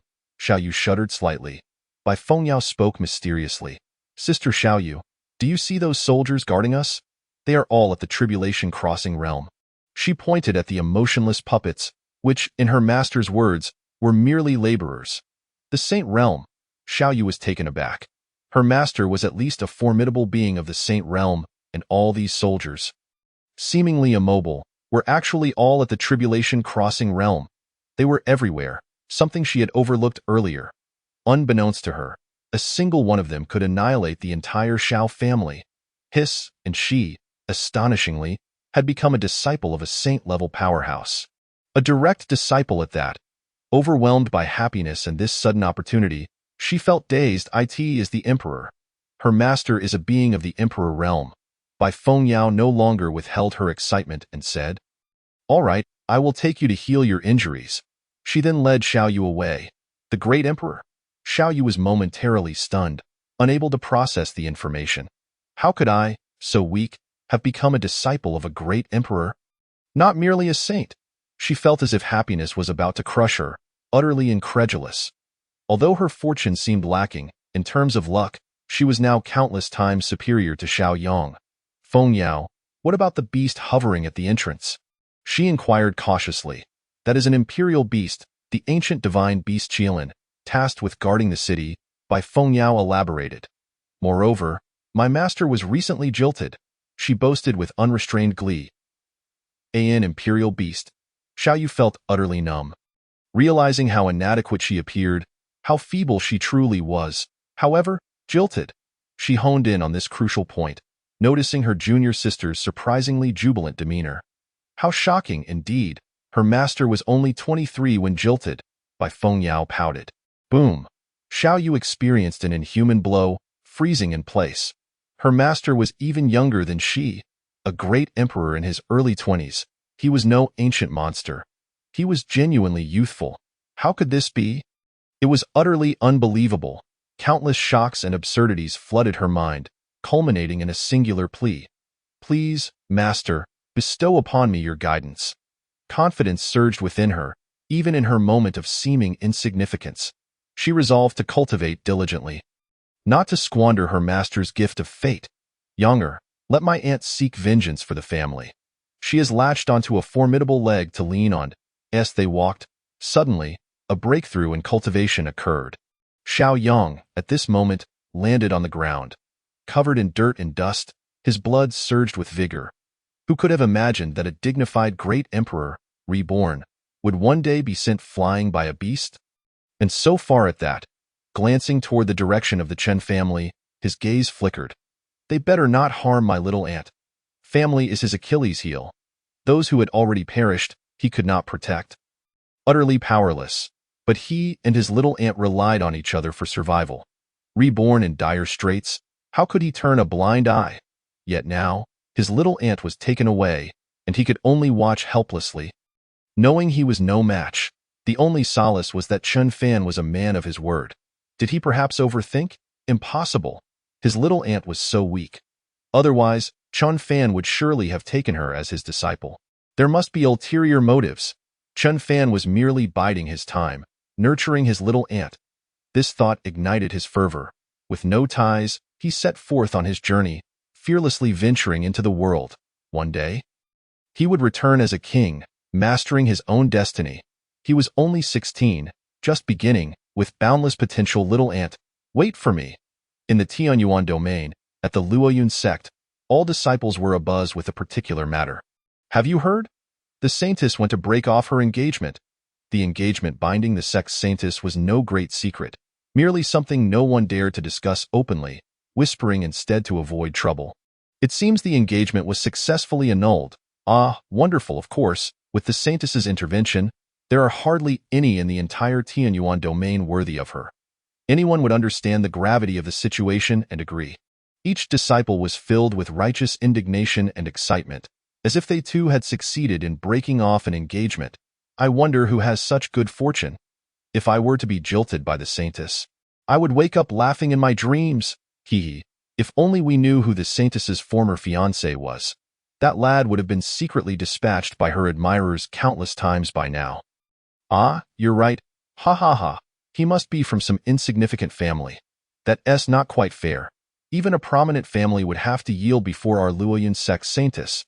The disciples were exceedingly curious about the identity of the former fiancé, as they only knew of the engagement but not who it entailed, a matter shrouded in personal secrecy. So, do we have a chance? What nonsense. We dare not even dream of the saintess. Look, isn't that the saintess with senior brother Su? The disciples, upon spotting figures in the distance, immediately lowered their voices. Senior brother Su was a genius. With the saintess's broken engagement, he now had a chance. They all revealed envious expressions, secretly cursing their own lack of talent and strength. Let alone status, no need to pity senior brother Su for wasting precious cultivation time approaching the saintess. Let us talk about our own matters. By the way, have you heard of the Chen family that suddenly emerged? Seizing a city? Quite audacious. I've never heard of the Chen family before. Now they're making a name for themselves. It's akin to courting death. We, as a sect, shall simply enjoy the spectacle. Not far away. Su Wang gazed at the accompanying woman, his eyes ablaze with fervor. The saintess had gone to break off her engagement. He now had a chance, though it was not feasible at present, as the sect leader disapproved. He could still cultivate relationships early on. With the saintess's backing, he would secure a place within the entire sect. Smiling as if basking in spring's warmth, he said, "Junior sister, why do you wear such a troubled expression?" Su Chanyu, having just returned from the Su family after enduring a harsh training regimen, was in no mood for pleasantries. "Senior brother Su, it's nothing," she replied tersely, unwilling to elaborate. "You broke off an engagement with a great emperor, and you're not feeling well?" Hee. But she could not bring herself to explain. Yet senior brother Su, being the direct disciple of the Grand Elder, held a slightly inferior status but was also an outstanding genius. She felt it inappropriate to say too much. Su Wang immediately adopted a more serious demeanor. "Junior sister, Did the matter of the broken engagement cause you distress? If so, I shall teach that fellow a lesson. The humiliation of a broken engagement would weigh heavily on anyone. It was an affront. If the other party harbored anger, even verbal abuse was a possibility. Yet in his eyes, even if rebuked, the other had no right. The Luoyan sect saintess need not endure indignities, it's not senior brother Su. This matter has nothing to do with you, Su Chanyu replied coldly. Chun Fan had indeed not troubled her. However, the mention of this matter by Su Wang was akin to pouring salt on her wounds, something she wished to avoid. Let alone Su Wang, who would only invite disaster. How could this be unrelated to me? The Luoyun sect saintess cannot endure humiliation, Su Wang quickly insisted. He was determined not to treat Su Chanyu with such formality and distance. Su Chanyu trembled with anger, unable to fathom why he could not see her clear desire to avoid discussing the issue. She knew Su Wang had ulterior motives towards her, yet she had successfully broken off an engagement with a great emperor. Everything else appeared insignificant. Nothing seemed appealing. Everything paled in comparison to Chen Fan. She had inadvertently raised her standards to the terrifying level of a great emperor. It was a feeling of unwillingness, a silent cry of despair. She chose to remain silent and quickly walked away. Seeing this, Su Wang grew anxious. Senior brother won't say anything more, I won't. He hurriedly pursued her, junior sister. I've heard that a Chun family has recently emerged, making quite a stir. He quickly changed the subject.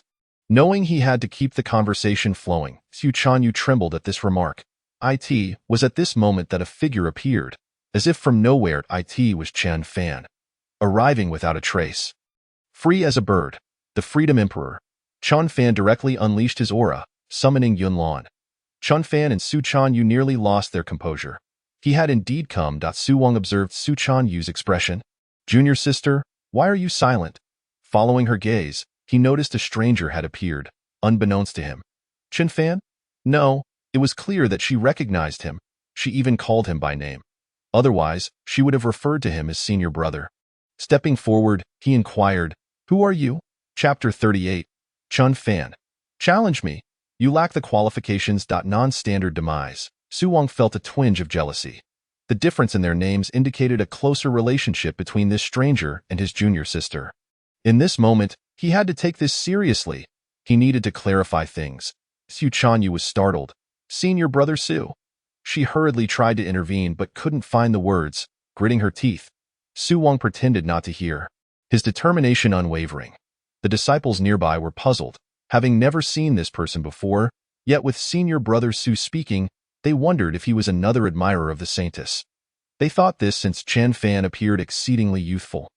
Chen Fan, hearing the voices behind him, chose to ignore them. It was perfectly normal that no one here recognized him. He was not obligated to answer the inquiries of mere ants. Just wait for the person. Su Wang's expression was grim. Chen Fan paid him no mind. Yet, he was not foolish. The other party must possess some standing, or they would not be so arrogant. But how could he have become acquainted with the junior sister? It seemed they had indeed formed a connection, yet he did not speak when he saw her. He glanced at the taciturn Su Chanyu. Junior sister, who is this person? Su Chanyu reminded him, Su Shixiang. You only need to know that he is someone you cannot afford to offend. Chen Fan was too indifferent to even scold her. Why would he bother with Su Wang? He was likely waiting for their master and the sect elders. Her mood was heavy. Upon hearing this, Su Wang's expression changed. The warning was clear, but in his ears, he could detect an undertone of reverence. How absurd! I cannot afford to offend. What about my master? The Luoyun sect is the foremost sect of the Tianyuan domain. His master, the Grand Elder, is the strongest in the Tianyuan domain. How could he be afraid? Today, he must unravel the relationship between this person and Su Chanyu, for he felt that in this scenario, his goddess was the one who should be groveling, and he could not endure it. As he prepared to approach and challenge him, he added another question, Junior sister, how old is he, and what is his cultivation level? It was not cowardice, but rather a deep understanding of the fact that there is always someone stronger, and one must be cautious and steady. Su Chanyu's brows furrowed. You still want to fight? Are you not afraid of death? Even if your master comes, it would be useless. Junior sister, do not misunderstand. Shixiang only wishes to make an acquaintance. Su Wang concealed his own thoughts. Su Chanyu then replied. He is 23, at the emperor level. Make an acquaintance? How could Chen Fan bother with you? Only the master and the elders could converse with him. Su Wang chuckled upon hearing this. Only 23, how stable. Age is a decisive factor. However, the usually cold junior sister finally jested with him. A rare occurrence. This was a good sign and a sign of progress, even a bit playful. Then, her expression turned slightly cold as she walked directly toward Chen Fan. The disciples in the distance noticed and gathered around, eager to witness the spectacle. Look, Su Shixiang is approaching. They were left dumbfounded, their words unfinished. Su Wang's face turned extremely ugly. Merely approaching Chen Fan, he felt a pressure that left him staggering. As if entering an ice cellar, he collapsed, utterly humiliated. A powerhouse. Lying on the ground, weakly he said, Fan, let us have a duel. But at this point, how could he back down? Su Chanyue nearly spat blood. In comparison, Su Shixiang truly seemed pathetic. Chen Fan turned to look, calmly stating, "You are not qualified," and then he ignored him. The disciples in the distance were left stunned. Su Shixiang had dared to provoke the saintess. Truly sincere, and the heavens bore witness to their admiration. They murmured in shock, curious about Chen Fan's true background, so terrifying. Without even lifting a finger, Su Shixiang could not rise. Not qualified? On the ground, Su Wang's face had turned pale. He was only 23, the same age as the junior sister. How could he compare to Su Wang? He was the Grand Elder's direct disciple, a super genius. Dignity and pride were the essence of his path. How could he withstand such humiliation? Even crawling, he had to reach him. The junior sister was watching. How could he endure such disgrace in front of so many, without even touching the hem of his garment? He activated his protective techniques, summoned his spiritual weapon, invigorated his physique, and awakened the power of his bloodline. All of that was not enough. He unleashed his soul-based techniques for protection, stuffed his mouth with elixirs and various herbs. He brought forth all his skills, lifelong secrets, and hidden cards. Soon, his hands became drenched in blood. Almost there, he thought, I am about to grasp his garment. Luoyun's sect welcomes the arrival of the emperor. At this moment, Yunlan and the elders, who had been discussing together, sensed Chen Fan's arrival and immediately came forth. They unanimously agreed to align with the Chen family, betting on their fortunes. There were many examples of powers rising from ancient families. Yet this path was not easy and fraught with uncertainties. But at this moment, it seemed there were no other options to discuss. The emperor, the sect leader and elders all came forward, and the disciples in the distance were nearly scared to death. The young man was, in fact, an emperor. They felt a pang of sympathy for Su Shixiang for a moment.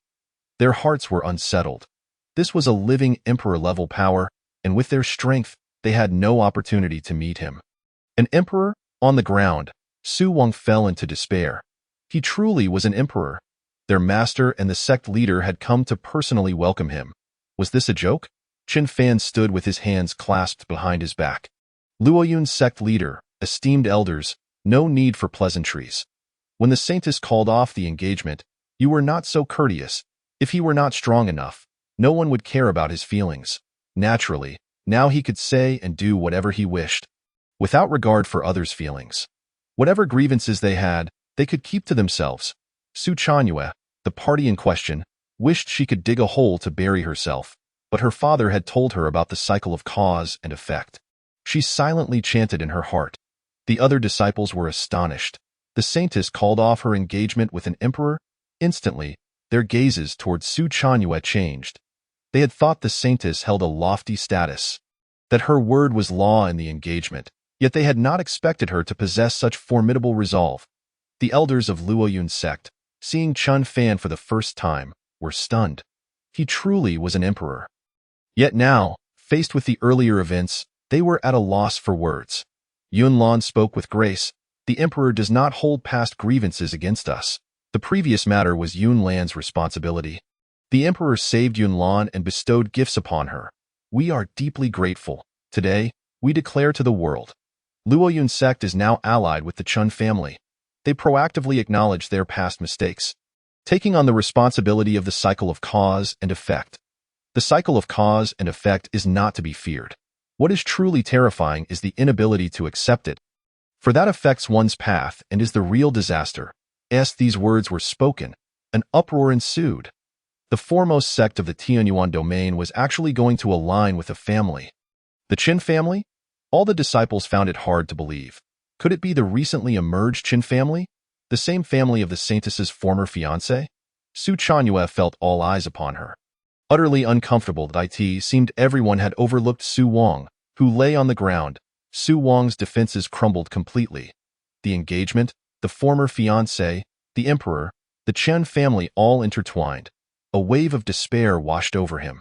How could this be possible? No wonder Su Chanyue had barely acknowledged him. Chun Fan had also claimed he was not qualified. No, I must grasp his garment. Only the Grand Elder noticed his disciple approaching the emperor. What did this mean? How dare he lie on the ground? To provoke the emperor's might was to seek death. Yet he dared not speak or ask, for Chun Fan had not lifted a finger. It was all the fault of his own disciple. In such a scenario, all was well. Chen Fan stood with his hands clasped behind his back, glancing at Yun Lan and the sect leader.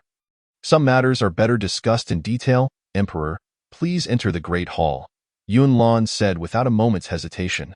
Meanwhile, Su Wang, who had been inching forward, silently disintegrated into ashes. All for challenging an emperor. He died on the way to approach. Chen Fan and Yun Lan departed, and only then did the Grand Elder dare to weep. Wanger, you died so tragically. Who do I turn to for justice? In the hall. Emperor, what is your command? Yun Lan inquired. Since a decision had been made, there was no turning back. Join my Taigu Shinma Pavilion. I wonder if the Luoyun sect leader has any interest? Chen Fan spoke casually, eye in his eyes. As long as these individuals ignited their potential, they all had the chance to grasp the emperor level in the future. Ding, system, be silent. Chapter 39. Zhang Yuanba, the head of the Zhang family, has arrived. I am willing. Yun Lan responded directly, her expression serious. Not hesitating for a moment, good. Chen Fan appreciated this elegant woman. But did the Luoyun sect leader not wish to inquire? Yun Lan smiled. I dare to guess that the Taigu Shenma Pavilion is a secret force established by the emperor. Since the emperor has extended an olive branch, I see no reason to refuse. You are quite astute, Chun Fan acknowledged, sounding rather matured. In that case, you shall be the third pavilion master of my Taigu Shenma Pavilion. The relevant matters and rules will be explained to you later by Fang Yuehua and Mo Qingyin. These three should be well nurtured. Perhaps they could one day touch upon the emperor's realm. Those old geezers at the saint level were a different story. Their bodies were at their limits, and unless they broke through again, they would appear old until their lifespans ran out. Yet these three looked quite young. Based on the average lifespan of 100 years, they seemed around 34. They still had ample time. Their cultivation, however, was comparable to those old saint-level powerhouses, indicating their potential remained. Likewise, if they could never break through in their lifetime, they would inevitably succumb to the rules of aging. Of course, there were also those powerful beings who used techniques to appear younger, but generally, strong individuals looked down upon such methods. Thank you, Emperor. Yun Lan nodded in acknowledgement. Indeed, neither Yuehua Saint King nor the Lord of Illusions could leave. If one were to closely observe the emperor's arrangements, the Tianyuan domain and the Tianin domain were in close proximity. The Luoyun sect and the Illusion Tower formed a triangular alliance.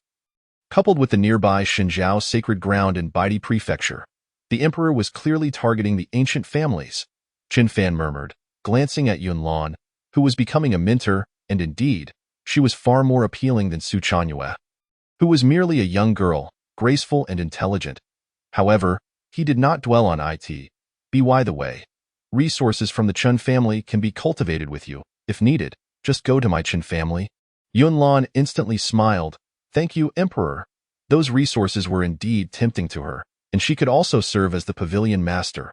Enough, the disciples can no longer handle this. Let the master come. That moment, an elder walked in. Forgive me for disturbing the emperor. The great emperor, the sovereign, Zhang Yuanba, the head of the Zhang family, seeks an audience. Hearing this, Yun Lan glanced at Chen Fan, urging the great emperor to make a decision. He should directly transfer power to Chen Fan. Although it is true that certain matters could be resolved independently even if the Luoyun sect were to become a subsidiary of the Chen family, the Zhang family that could come here could only be the renowned first family of the Tianyuan domain. Given the current situation, Chen Fan's intervention would undoubtedly be advantageous. Chen Fan responded with a nonchalant hum, stating, Luoyun's sect master, you may decide for yourself. He had little regard for the Tianyuan domain, and the Zhang family could not surpass him in taking control of it. A mere Zhang family was not worth his effort. Otherwise, what significance would there be in conquering the Luoyun sect? Yunlan understood that Chen Fan likely never intended to intimidate the Zhang family, for intimidation would imply negotiation, indicating that from the very beginning, there was nothing to negotiate. Yunlan was determined to satisfy the great emperor. The opportunity to demonstrate her capabilities had arrived. She then instructed, Elder San, please escort Zhang Yuanba here. Yes, sect master, Elder San replied before exiting the grand hall. Logically, these elders would not be overly obedient to the sect master. However, the situation was different now. The sect master was responsible for managing the sect's public affairs, leading to a closer relationship between Yunlan and Chen Fan. There was no other choice. At that moment, outside the hall, Zhang Yuanba arrived with the family elders, awaiting the appearance of the Luoyun sect master. Despite the Zhang family's might, they dared not act recklessly in front of a top-tier power like the Luoyun sect. However, they sensed an unusual atmosphere permeating the Luoyun sect today. The disciples occasionally glanced at them, remaining silent and appearing cautious. What could this mean? They were unaware of the unfolding events. Family master, the atmosphere seems off. There may be unforeseen developments within the Luoyun sect, an elder beside him keenly observed. Zhang Yuanba's expression grew solemn. This was a matter pertaining to the Luoyun sect, and regardless of the circumstances, he would observe quietly, as long as it did not affect the Zhang family. However, he had recently learned that the Luoyun sect's saintess had called off her engagement, a fortunate turn of events. If possible, he could propose a union for his son, hoping to elevate their standing by allying with the Luoyun sect. Alas, the odds seemed slim.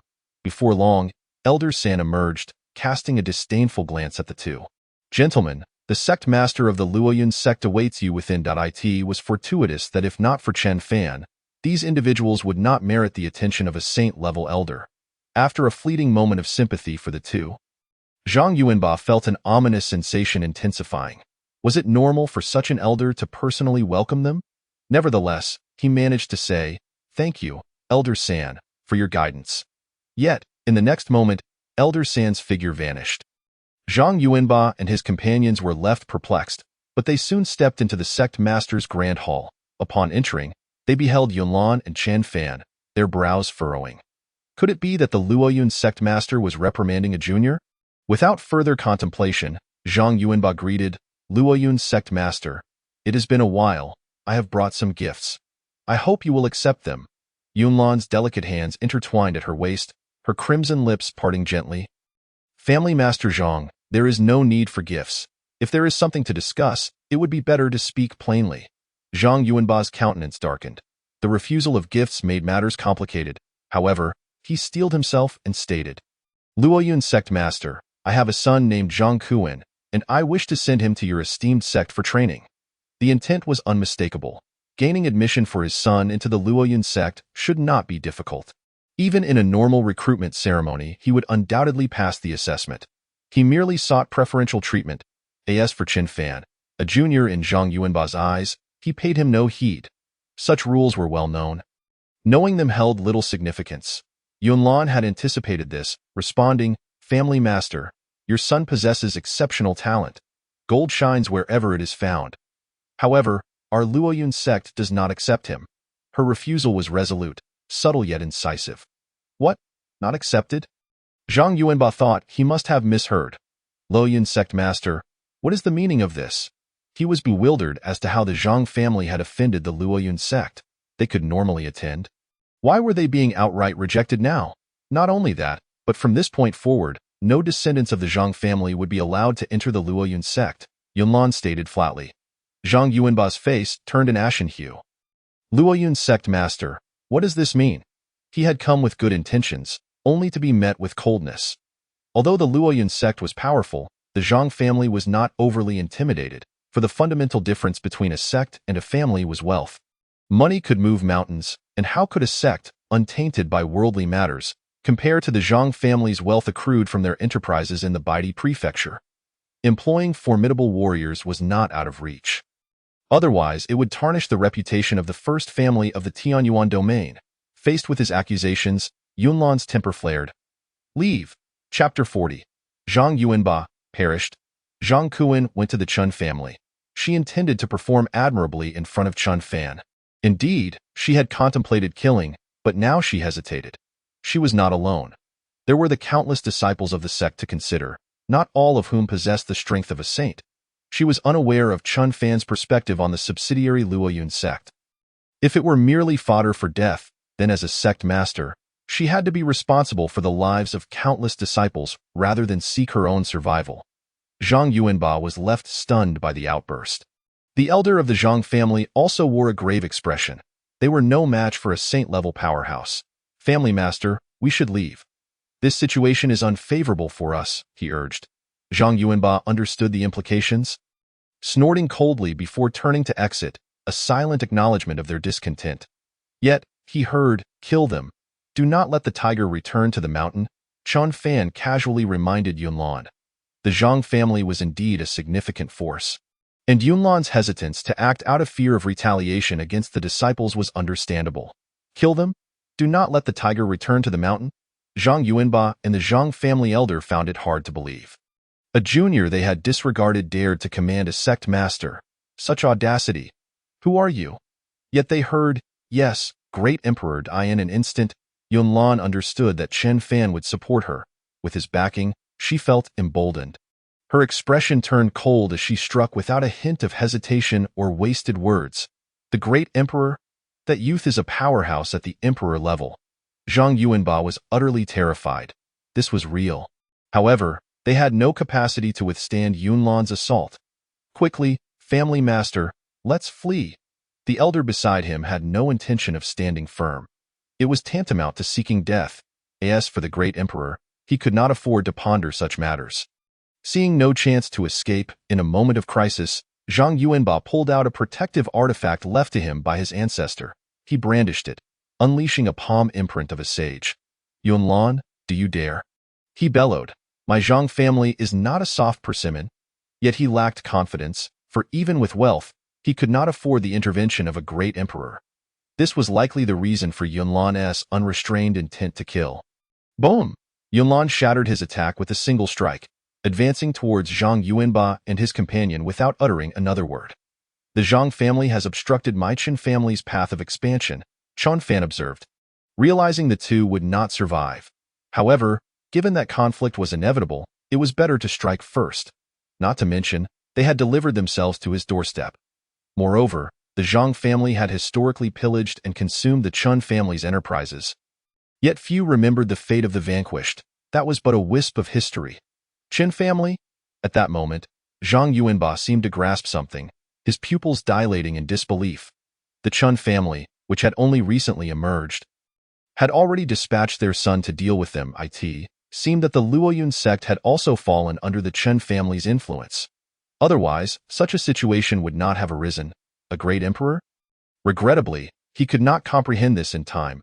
As soon as the words left his mouth, Yunlan obliterated the two, reducing them to a mist of blood. Chun Fan turned to Yunlan. Rest assured, sect master of Luoyun.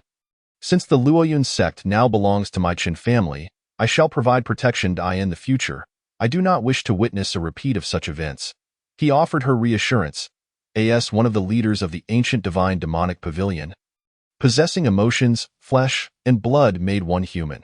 However, trust between them was paramount. There was no need to view him as one who would turn his back once the deal was done. Yunlan felt reassured now. Yes, great emperor. There shall certainly not be a second time. She unconsciously began to regard herself as a junior, not merely pretending to be youthful. She was genuinely young. Afterward, once Chen Fan had resolved matters on this front, he rose to depart. Boom! At that moment, in the Zhang family's rear mountain, an elder erupted in fury. Who dares to kill my Zhang family's head? I shall ensure he pays for his blood debt. The terrifying aura was unleashed, causing everyone to tremble. As the first family of the Tianyuan domain, having their head fall in such a manner was a source of ridicule. How could this be tolerated? As the ancestor of the Zhang family, how could he bear to witness such disgrace? The third elder of the Zhang family, in the presence of the saint-level ancestor, dared not breathe a word.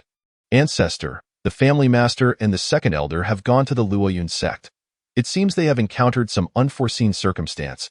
He too was enraged, but had no understanding of why the Luoyun sect would take action against the Zhang family. Daring to be angry but unable to voice it, the elder reasoned that with the ancestor's intervention, justice could surely be served. The Luoyun sect. The Zhang family ancestor fell silent, calming himself, reminding himself not to act impulsively. They could not compete. He was merely at the 4th level of the saint realm, while the Luoyun sect had at least 7 or 8 formidable saints. In a deep voice, he declared, "Very well, let this matter pass for now. We shall appoint a new family master to oversee the family." The tone was unmistakable in the face of the foremost sect of the Tianyuan domain. He was evidently inadequate on his own. Employing financial resources to hire formidable warriors against the Luoyun sect would be akin to inflicting 1,000 wounds upon oneself, while only harming the enemy by 800, potentially jeopardizing the numerous years of foundation amassed by the Zhang family. This would allow others to benefit from the ensuing conflict, rendering the endeavor counterproductive. Unless faced with a life-or-death situation, there was no necessity to take such drastic measures. Otherwise, it would be tantamount to mutual destruction. The third elder of the Zhang family was momentarily taken aback. A what? Regarding this matter, the Zhang family would simply hold the Luoyun sect accountable. The ancestral elder of the Zhang family declared with ire, "Hurry and take action. The Zhang family cannot afford a day without its head." "Yes, ancestral elder," replied the elder, hastily retreating in a dejected manner. The ancestral elder's gaze flickered. Why had the Luoyun sect suddenly resorted to such ruthless measures when their relationship had always been one of mutual indifference? At the foot of the Chun family's city, Zhang Kuan arrived with several powerful clan members, requiring not much manpower in preparation to intimidate a mere minor clan. He had gone to great lengths. Adorning himself in exquisite attire and riding atop a magnificent beast, the golden-scaled horse, a sword hung from his waist, various spirit artifacts were carelessly displayed, and medicinal herbs were treated as mere decorations. In a good mood, he even used porcelain vials of elixirs as scent pouches, bringing along an impressive 9 carts filled with premium spirit stones. Whether they were necessary was irrelevant. The primary goal was to showcase the family's financial strength. Upon glancing up at the 2 prominent characters, he scoffed, "How bold to directly occupy a city. I shall see what strength the Chun family truly possesses." "Young master, shall we enter the city?" inquired the steward. Zhang. Observing the surroundings, he felt a twinge of nostalgia. He could not comprehend the current situation regarding the Qin family. However, as a former elder of the Qin family, Chunde was resolute about returning to assess the circumstances. If possible, it would be ideal to acquire the spirit artifacts and stones brought by the young master of the Zhang family. Zhang De contemplated ways to betray his ally without revealing his intentions. "Enter the city?" Zhang Kuan responded with displeasure. "Wouldn't that imply we are indirectly acknowledging the existence of the Chen family stronghold? It is advantageous to catch them off guard, but the Zhang family would never resort to such despicable tactics. Go, summon them all to meet me." Zhang Kuan's demeanor was boisterous. The 5th elder of the Zhang family, a powerful figure of the Dao Palace realm, interjected, "Young master, the spiritual energy here seems extraordinarily dense." Upon hearing this, Zhang Kuan finally grasped the situation. The potency of the energy was indeed remarkable. He had been too focused on the Chun family's stronghold and had overlooked this unexpected boon. His expression ignited with fervor. There must be treasures within this city. Securing them would undoubtedly enhance the Zhang family's standing, a significant achievement indeed. They had arrived at the right place. This proactive approach was undeniably wise. Zhang De maintained a stoic facade while inwardly cursing. Just as the Chen family began to show promise, Zhang Kuan was intent on seizing their opportunities. The 5th elder nodded in agreement, albeit with a grave expression. "Young master, the quality of this energy is likely indicative of a sacred crystal vein. Such a premium spiritual vein is unmatched by this kind of spiritual energy. The Zhang family has none. If there is indeed a sacred crystal vein here, can we expect it to remain unguarded? We must remain vigilant." "Sacred crystal vein," Zhang Kuan exclaimed, exhilarated. "What a monumental achievement!" Zhang De was taken aback. The sacred crystal vein that once belonged to the Chun family had been excavated before he was born. How had the Qin family acquired such a treasure now? It was simply unbelievable. Had the Chun family developed to such an extent without his knowledge? Regardless, since he was already here, he had no reason to retreat. Zhang Kuan understood the underlying principle. The Zhang family had a rightful place in the entire Tianyuan domain. Even the Luoyun sect had to show them some respect. At this moment, one must not bolster others' ambitions while diminishing one's own prestige. Securing this location was imperative, as he still had to report to the Luoyun sect. I shall personally summon them. With that, Zhang Kuan mounted his golden-scaled horse and galloped forward. The fifth elder, seeing this, was equally unwilling to forsake the precious resources of the sacred crystal vein. Perhaps they had indeed stumbled upon a rare opportunity. Nevertheless, he remained on high alert, unwilling to let his guard down. Zhang Dai's thoughts grew heavy. While he could betray Zhang Kuan with his strength, doing so in front of the fifth elder was impossible. He could only watch and wait for developments. Zhang Kuan, surveying the city walls, burst into laughter. Chun family, I am Zhang Kuan, the young master of the Zhang family. Come forth and meet me at once. The Zhang family can afford to be lenient. Bystanders regarded him as if he were a fool. Pointing and whispering, here comes another one seeking death. Don't envy his fine clothes, just move along. What are you looking at? Zhang Kuan barked in anger. What kind of eyes are these? In this day and age, does announcing the Zhang family's name hold no weight? High above in the skies, by Feng Yao, riding atop the imperial Qilin, sensed the commotion and remarked, Qilin, handle him. She wielded her authority to fulfill her duty. How audacious of him to call for my master. Strike him down. The imperial Qilin lowered its head, plucked a few of its own hairs, and blew them towards Zhang Kuan.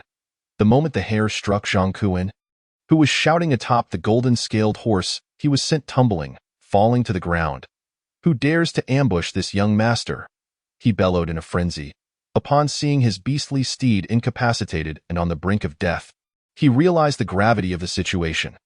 The fifth elder of the Zhang family had been on guard, yet he remained oblivious to the formidable techniques employed by their adversaries, unaware of the danger. The young master had been thrown from his horse. Zhang Dai's expression tightened. What a formidable technique! It was utterly unforeseen. Who was this powerful individual? He hesitated, contemplating whether it was time to reveal his hand. Just then, a colossal beast emerged, carrying a remarkably ethereal girl upon its back. This combination appeared almost surreal, as if it belonged to a dream rather than reality. Zhang Dai was entranced. What a magnificent beast! He had never seen anything like it, and how had the Chen family acquired such a creature? The fifth elder's complexion turned pale. This beast was undeniably terrifyingly powerful. The pressure emanating from it was unmistakable. Young master, we must flee. This place is definitely not right. He quickly seized Zhang Kuan and prepared to make a hasty retreat. Zhang Kuan was bewildered, utterly at a loss. Bai Feng Yao grinned, blocking their path. Since you've come, why rush to leave? In disarray, Zhang Kuan could hardly contain himself. You little brat! Are you from the Qin family? The fifth elder of the Zhang family nearly cursed aloud. Don't drag me into this. Yet, he had to protect his young master. Cautiously eyeing the beast, he understood he was likely no match for it and needed to devise an escape plan. Dao Palace Realm? Bai Feng Yao scoffed. I'll remember you. How dare you call me a little brat? However, she was not a match for a Dao Palace Realm expert. Immediately, she snapped her fingers, and the next moment, hundreds of Tribulation Realm puppets appeared in midair, surrounding everyone with precision, leaving no escape route. The fifth elder of the Zhang family stood dumbfounded, his voice hoarse. He was a 9th-level Dao Palace expert, yet he felt the pressure. They must also be Tribulation Realm fighters. So many. I am but a mere Dao Palace ant. Why must you force me against so many Tribulation Realm warriors? What on earth is this Qin family? Tribulation Realm? Zhang Kuan was completely stunned. If the fifth elder said so, it must be true. Yet how could such a minor clan possess so many Tribulation Realm experts? I am merely a godly realm ant. Why summon hundreds of Tribulation Realm warriors? This is absurd. How am I supposed to fight? A wise man does not suffer immediate losses. Little girl, do you dare to let me go? Unexpectedly, the only option left was to call for the ancestral elder, which might offer a glimmer of hope. He had been careless. Unbeknownst to anyone, Zhang Dai stealthily drew his knife, taking aim. Let you go? Bai Fengyao narrowed her eyes. In your dreams. I'm not foolish. Otherwise, my family would have been lost long ago. You Zhang are infuriating. Do you not know who I am? My ancestral elder is a mighty being of the sacred realm. You cannot afford to provoke my Zhang family, and so what?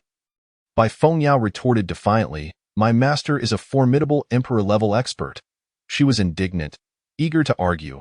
It had been a long time since anyone had dared to quarrel with her, and she was determined to engage in this verbal sparring. An emperor?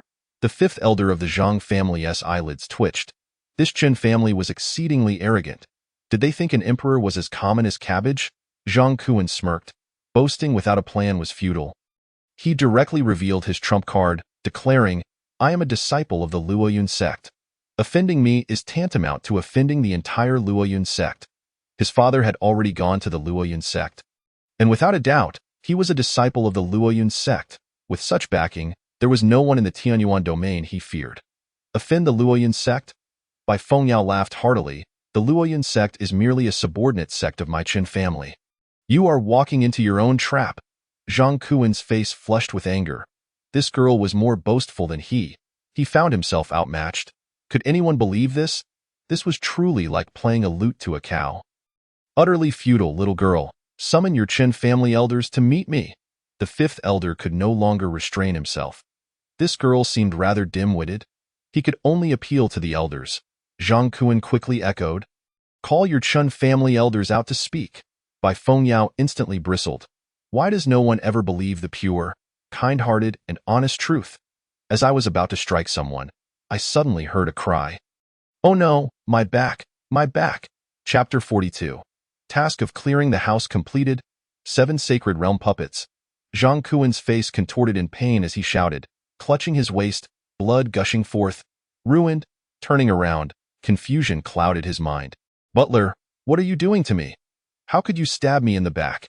Instinctively, he was about to retaliate against Zhang De, yet Zhang De, possessing greater strength, swiftly drew his weapon and retreated. You can't hit me. This unexpected scene sparked a gleam of interest in Bai Fengyao's eyes. How amusing, however. Elder Wu was instantly enraged. How dare Zhang De attempt to ambush the young master? Even a fool could sense that this was extraordinary, and he acted immediately. Seize him. Although Bai Fengyao did not fully grasp the situation, she promptly issued her orders. This maneuver felt oddly familiar. Elder Wu was soon pinned to the ground by a Tribulation Realm puppet. Young master. He did not forget to express concern, as he was responsible for protecting Zhang Kuen and eliminating the Qin family. Unexpectedly, he had not even breached the door before being captured. The young master had been stabbed by his own kin. Zhang Kuen's face twisted in agony as he staggered back 3 steps, unable to steady himself, and roared, Zhang De, do you want to die? But now, with Bai Fengyao meddling, they were all immobilized, much less able to deal with Zhang De's sudden betrayal. Zhang De ignored the two, declaring, I'm here to confront you. What will you do about it? With hundreds of Tribulation Realm practitioners, what could a sacred realm ancestor from the Zhang family do? Even with a sea of people, a tiger fears a pack of wolves. He then turned to Bai Fengyao. Miss, I am Elder Qin De of the Qin family. Please notify the clan. Although he did not know who Bai Fengyao was, remaining here and addressing her was undoubtedly prudent. Moreover, if he did not show his stance, he would likely meet the same brutal fate as Zhang Kuen and Elder Wu. Thus, he decisively made his move. There was no choice. The weak had their means of survival, so do not blame me. Pfft. You are Elder Qin? Bai Fengyao blinked her large eyes. No wonder this feeling seemed so familiar. It was either a prior encounter, or this situation felt inexplicably known. Indeed. Qin De chuckled, an unexpected delight. He had returned, and now he would not leave. Qin De? Elder of the Qin family? Zhang Kuen nearly cursed aloud. You betray the Zhang family. Do you seek death? No wonder he dared to launch a sneak attack. Elder Wu was equally furious. How dare this mere ant act as a spy? Yet now, he was utterly powerless against this infiltrator. Shut him up. Bai Fengyao had no intention of engaging with him. Instantly, Zhang Kuen found himself rendered speechless. Qin De glanced at Zhang Kuen and the others, then smiled. Miss, look at these 9 carts of exquisite spirit stones, along with some medicinal pills and spiritual artifacts. just perfect for strengthening my Qin family. He pointed at the spoils. Indeed, they were acquired without any cost, and were delivered right to our doorstep. How could one refuse? Zhang Kuan coughed up blood. Those were my decorative items, not gifts of warmth. Nevertheless, they could indeed be considered resources.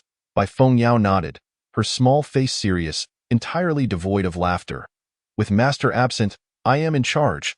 Changing the subject, she asserted, I do not believe you. How do I know you are not feigning this injury to deceive me? Thinking me too young to see through it? I am not foolish. Zhang Kuan was momentarily taken aback. A feigned injury? Could it truly be a ruse? Perhaps they had not conspired in advance.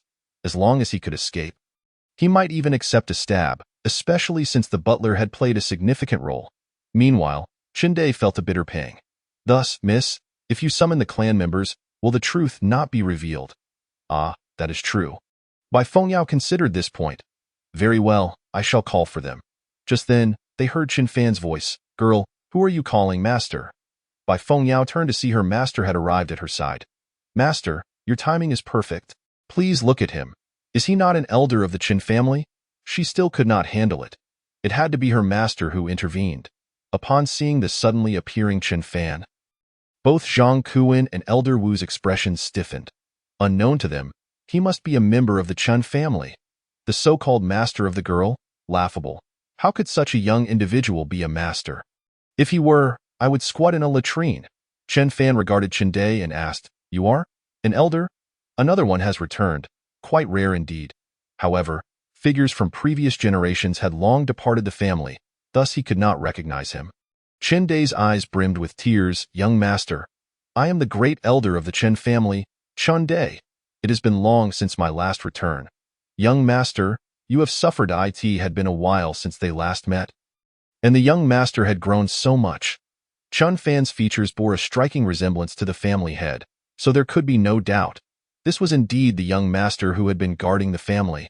Upon hearing this, Bai Fengyao smiled, feeling reassured. This elder exhibited not a shred of unease. Zhang Kuan, on the other hand, was left dumbfounded. He nearly fell for your feigned injury. What a farce! The only truth was the knife you stuck in my back. Qin Fan smiled slightly. Great elder, welcome back to the clan. Recognizing him instantly, and with the names matching, there was no error. The elders and ancestors differed in nature. The ancestors were responsible for behind-the-scenes intimidation, the foundation of the family, while the elders served openly to assist the family head, forming the core strength, naturally maintaining close ties with the family head. Thus, the great elder's demeanor was somewhat amiable. He was not the sort to stab someone in the back. Upon hearing this, Qin realized he was saved, nearly implicated and wrongfully killed by Zhang Kuan and Elder Wu. Young master, I implore you to allow me to return to the clan. Although he did not understand what had transpired, returning was imperative to avoid being wrongfully harmed. Otherwise, he would die with regrets. As the young master was responsible for guarding the family, he naturally needed to make a formal return. Great elder, have you not already returned? Qin Fan replied in good spirits. Ding. Task of clearing the house completed. Congratulations, host. You have received the reward, 7 Sacred Realm puppets. What? Is that all? Qin Fan suddenly recalled the details of the previous system mission, comprehending the meaning of basic strength. 1 ancestor, Chen Xiandao. 1 elder, Qin Dai. 1 immediate blood relative, an aunt. 1 butler, Fu Bo. 1 distant relative, Chen Tianya. And he himself reluctantly taking on the role of family head. Now, one by one, they were all returning, a complete set. The task was somewhat hastily executed, yet it could still be considered a pleasant surprise. He waved his hand, signaling the puppets to withdraw, then turned to Elder Wu of the Zhang family. What brings you to my Qin family? Bai Fengyao immediately reported, Master, they have spoken arrogantly. Indeed, disciple. I heard it clearly. Zhang Kuan laughed, clutching his waist. The young master of the Qin family? Ha! As a fellow young master, I believe I am not inferior to Qin Fan. I am the young master of the Zhang family. Offend me, and there will be no refuge for your Qin family in the Tianyuan domain. Release me at once. Slap. Qin Fan directly sent Zhang Kuan flying, not bothering to inquire, What are you babbling about? Addressing Zhang Kuan was a waste of time. If questions were to be posed, they should be directed at the stronger ones. Looking at Elder Wu of the Zhang family, he inquired, "What brings you to my Qin family?" The Zhang family? It was evident they would not allow the Qin family to flourish, as family interests were at stake. Bai Fengyao glared at Zhang Kuan, creating a parabolic arc with her gaze. The young master and Elder Wu watched helplessly as Zhang Kuan was struck down, their hearts tightening as they heard Chen Fan's words. "We have come at the behest of the family head." He was at a loss for how to continue, uncertain of Chen Fan's strength. However, the hundreds of Tribulation Realm practitioners nearby were no joke. Chen Fan's eyes narrowed. "Zhang Yuanba is dead. Since you have come, you may remain." "Impossible. How could my father be dead?" Zhang Kuan exclaimed, disregarding the pain from being struck by Chen Fan. "I am a disciple of the Luoyun sect." "You dare? How could his father possibly be dead?" "His father had gone to the Luoyun sect. Just wait. This kid is finished." Do you disagree? I specialize in quelling various dissent." Chen Fan immediately summoned Yunlan from the ancient divine demonic realm. Accidentally taking someone, of course, was unintentional. The Luoyun sect was a subsidiary sect of his Chen family, and he would not bear such a stain. Even verbal accusations were unacceptable. Lest rumors spread, the terror of rumors was worthy of respect. Especially among major powers, he inquired, "Luoyun sect master, is he your disciple?" At that moment, a graceful woman stood beside Chen Fan. Chapter 43. Zhang Kuan, dead, Chen Fan's plan. The Luoyun sect master? Zhang Kuan, cursing, was taken aback upon hearing Chen Fan's words. This must be a trick. The Luoyun sect master was far stronger than their Zhang family's ancestors. How could he come to such a small place? Furthermore, if his father had gone to the Luoyun sect, the sect master would certainly have personally received him. Upon noticing the unfamiliar woman beside Chen Fan, he furrowed his brow, realizing they were indeed staging a performance. Elder Wu from the Zhang family was left dumbfounded upon seeing the true form of Yunlan. She had truly arrived. What an honor! Who exactly was Chen Fan? Cold sweat dripped down his face as he struggled to articulate his inner fear, for he could already envision the consequences, regardless of the reason. Yunlan, with her beautiful eyes, casually regarded Zhang Kuan. "Great Emperor, he is not my disciple from the Luoyun sect." She understood that Chen Fan had summoned her to confront the situation, and her question was not merely for show. It was to completely sever this connection and prevent any rumors from surfacing, which could not be permitted. Especially among major powers, gossip and unfounded whispers could lead to significant repercussions. Chen Day felt somewhat lost, unsure of what they were discussing. Meanwhile, Bai Fengyao stood with her hands on her hips, chest out. The words spoken previously would be upheld by her master. "Great Emperor?" Zhang Kuan chuckled, yet the pain in his waist persisted as he silently observed your pretentious collaboration. A mere remnant of his own endeavors. With a cold snort, he asserted, "Whether I am a disciple of the Luoyun sect is not for you to determine." That moment, with a resounding thud, Elder Zhang directly prostrated himself. The mere mention of the great emperor shattered his defenses. Zhang Yi, the fifth elder of the Zhang family, humbly greeted the sect master of Luoyun. He dared not raise his head, for a saint stood before him, and he regarded Chen Fan with utmost reverence. Her words carried immense credibility. Even if he harbored deep-seated disbelief, it would appear futile, unbelievable. At once, a chill enveloped Zhang Kuan's back. His expression froze and goosebumps prickled his skin. Yunlan remained unfazed, disregarding Zhang Yi's presence. "Oh? Then who holds the final say?" With great difficulty, Zhang Kuan turned his head. "I am the junior Zhang Kuan, honored to meet the sect master of Luoyun." Though skeptical of others, he placed his trust in the fifth elder. "Of course, it is you who holds the authority." Who could fathom how the sect master of Luoyun might be present here? Could it possibly be due to Chen Fan? The mere thought sent a wave of pallor across his face. Incorrect. It is the great emperor who holds sway. Yunlan's overwhelming pressure sent both men flying. Chen Day was left astounded, his eyelids twitching uncontrollably. Was this truly the sect master of Luoyun? Was the young master a great emperor? He dared not inquire, nor could he voice his thoughts. "Sect master of Luoyun, you speak true. We are indeed blind to your greatness." Zhang Yi trembled, completely devoid of resistance. It was absurd. He could not even contend against the tribulation stage, let alone confront a top-tier saint. Yet, With Yunlan continually invoking the title of Great Emperor, he felt as if his very life hung by a thread, and he dared not look Chen Fan in the eye. Zhang Kuan seethed in silence, knowing that whatever he said would be deemed erroneous, yet his background was evidently more formidable. Clutching his waist, he hastily explained, "Sect Master of Luo Yun, there has been a misunderstanding. My father is Zhang Yunba." He proclaimed his lineage. How could the sect master of Luo Yun possibly turn against him, the son of the head of the Zhang family? But Yun Lan's expression immediately turned frigid. "Your father? Zhang Yuanba has perished? Impossible. How could my father be dead?" Zhang Kuan erupted in fury. His complexion paled as he recalled that his father had gone to the Luo Yun sect, yet the sect master stood here. Could it truly be? Zhang Yi's heart sank, his expression darkening. Yun Lan ignored him, asserting, "Remember, in your next life, do not presume to act on matters yet to come to fruition." Qian Fan had summoned her not merely as sect master, but to personally eradicate the pests within. After all, to speak so recklessly about being a disciple of the Luo Yun sect when the matter had not even begun was a blow to its prestige. A disgrace then, with a swift motion, she struck in the final moments of life. Time seemed to slow. Zhang Kuan and Zhang Yi had no time to react, their faces contorted with terror, pupils dilating, muscles trembling as they beheld the imprint of the saint's palm. The visible fluctuations of spiritual energy, golden strands of power weaving a grand illusion, unbelievable, inexpressible, utterly helpless, all efforts were in vain. Their attempts to flee were as slow as molasses, limbs moved in slow motion, and their very souls sank into despair.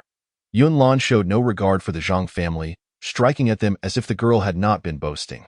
Was it possible that the Luo Yun sect truly had an affiliation with the Qin family? Furthermore, that Qian Fan was a being of imperial strength. Otherwise, how could he command the leader of the foremost sect in Tianyuan domain? Boom. In the next instant, the two were reduced to ashes. Chun Day's jaw dropped in astonishment. This grand illusion was beyond the endurance of even Zhang Yi at the Dao Palace stage.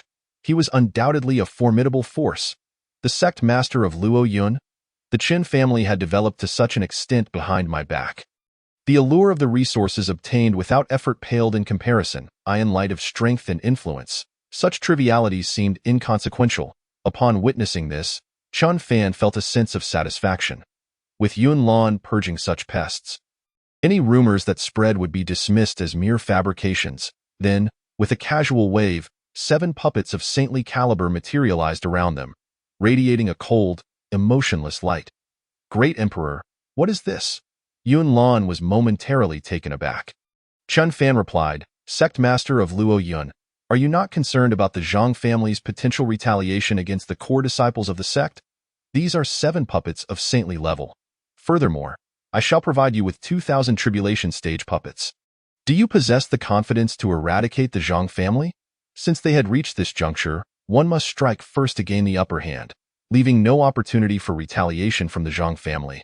Generally, sects are reluctant to offend top-tier families, not only due to their strength but also because of the complexities within their internal dynamics, if one cannot eliminate them in one fell swoop. The chance for resurgence is high, leading to covert retribution. For instance, the Qin family's infiltration could be considered such a case. The crux lies in financial resources and strength, which can, at certain levels, achieve a balance and conversion effect. For example, hiring or being hired. Using certain interests to exchange for the favor of the Empress Master follows this logic. To break this cycle, one must disrupt this balance, minimizing losses to an acceptable range, rendering any retaliation futile. Even though he was at the imperial level, he was ultimately but one man. Annihilating the Zhang family's top powers would merely downgrade their status, not lead to their complete downfall. What was truly needed now was a thorough cleansing of all branches of the Zhang family scattered throughout the Tianyuan domain, leaving no hidden dangers to avoid being backstabbed. Upon hearing this, Yun Lan's beautiful eyes sparkled with warmth. 7 saints. This was no less than the top combat power of the Luo Yun sect, not to mention the addition of 2,000 tribulation stage puppets. The Luo Yun sect had not possessed such numbers. It was merely a fraction, as tribulation stage puppets were not as common as cabbages.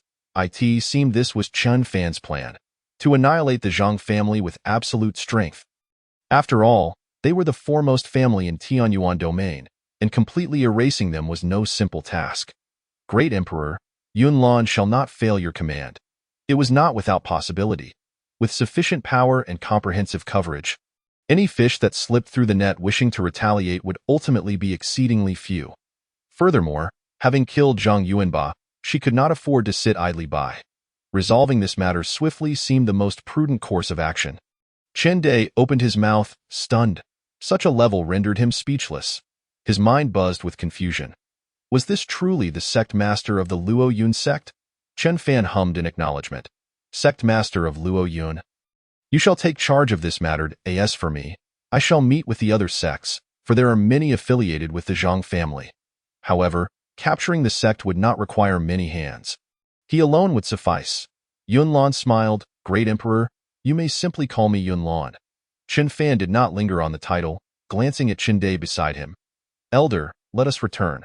Chen Dai trembled at the words. Jolted awake. Tai Su Prefecture. Wei Yang Domain. The Yang family died in a cold and remote small hall. A group of guards stood watch at the entrance, secured by a large lock. Inside the chamber, a frail woman languished in solitude and suffering. Her hands and feet bound by chains. Her spirit was also sealed. Fanner, it is I who am unworthy to be your mother. Her name was Yang Lingqing. Chapter 44. Silently, she recited in her heart, I am an undercover. The plight of Yang Lingqing. Yang Lingqing's countenance was exceedingly haggard, her eyes hollow and vacant, her lips devoid of color, tears streaming down her cheeks. Clearly, she had endured great hardship over the years. Just moments ago, overwhelmed by longing, she had fainted, only to dream of her son achieving imperial strength, leading the Qin family to rise above numerous factions. How could I indulge in such daydreams? Fanner, I miss you. Tears glistened in Yang Lingqing's eyes. Dreams, after all, were merely illusions. Over a decade ago, when her son was but a child, she had left the Qin family in Baidi Prefecture, returning to her maternal clan to seek assistance, hoping they would aid the Chen family. However, upon her return, the Qin family had weakened, yet she had remained unharmed, only to find herself imprisoned in this silent hall, unable to return. For so many years, she had failed to fulfill her duty as a mother, overwhelmed with guilt. Once more dreaming of her son, an avalanche of longing and pain surged within her. While every mother yearns for her child to achieve greatness, such daydreams were her heart's greatest hope. Yet the more she hoped, the more anguish she felt. That I wonder how you have fared these years, and how the Chen family is doing, Yang Lingqing lamented. Closing her eyes in despair, her mind was filled with memories of her son, a small figure forever etched in her memory, impossible to erase. Growing up alone, in solitude, suffering from hunger and lack of sleep, with no one to care for her. As for the shackles binding her, they had long since become a habit. At that moment, a commotion erupted outside the door, and soon after, a middle-aged man pushed open the door, followed by an elderly man. Madam, why must you suffer this way? The elder gazed at Yang Lingqing's pitiful state, sighing deeply. What concern is it of yours? Yang Lingqing's anger flared upon seeing this person. This individual was Chen Shujian, an elder of the Qin family who had returned with her, tasked with protecting her. Little did she know he had betrayed her. Even more shocking was that Chen Shujian thrived within the Yang family, gaining the favor and trust of his elder brother. Can you believe it? Though we are family, you are living better in my own home than I am. The middle-aged man before her was her elder brother. Yang Qi. Hearing this, Chen Shujian was instantly infuriated. Yet, he fervently chanted within, I am an undercover. I am an undercover. The madam must not discover my true intentions. All right. Yang Qi stepped forward, signaling Chen Shujian to withdraw. He then stood with his hands clasped behind him, gazing at Yang Lingqing. Sister, why must you suffer this way? As long as you refrain from clamoring to return to the Chen family, why would I need to imprison you? And why must you endure such hardship? Over the years, Yang Lingqing had attempted to escape numerous times. Imprisonment had become a necessity. Yang Lingqing glared at Yang Qi. Brother, while this is my maternal clan, the Chen family is also my home. I have my son and husband. How can you expect me to give them up? How can I stand by and watch this audacity unfold? The mere Chen family is but an insignificant ant, utterly incomparable to our esteemed Yang family, the foremost clan of the Weiyang domain. What brings you back? Yang Qi's fury erupted. Are you looking to seek your own demise? My elder brother only wishes what is best for you. For my own good? Yang Lingqing's bitter laugh echoed, revealing that you are merely concerned about the burden the Chen family poses to your position. With a swift motion, Yang Qi's hand struck coldly, sending Yang Lingqing collapsing to the ground. Young master, please temper your anger. The madam is merely consumed by her obsessions, Chen Shujian quickly interjected. Yet, he found himself at a loss for words that might prove useful. Yang Qi was well aware of this truth. Those who recognize the times are true talents. If you were not my sister, I would hardly give you a second thought. Though our Yang family may not rival the ancient top-tier families, we lack for nothing, and yet you foolishly bind yourself to a mere Qin family man from the distant Baidi prefecture. How laughable! If you had only behaved yourself and remained here, none of this would have transpired. Chen Shujian's face twitched, silently contemplating his role as an undercover agent. Yang Lingqing held her cheek in silence. She and her elder brother shared the same father and mother, vying for the position of head of the Yang family, alongside other competitors, including half-brothers.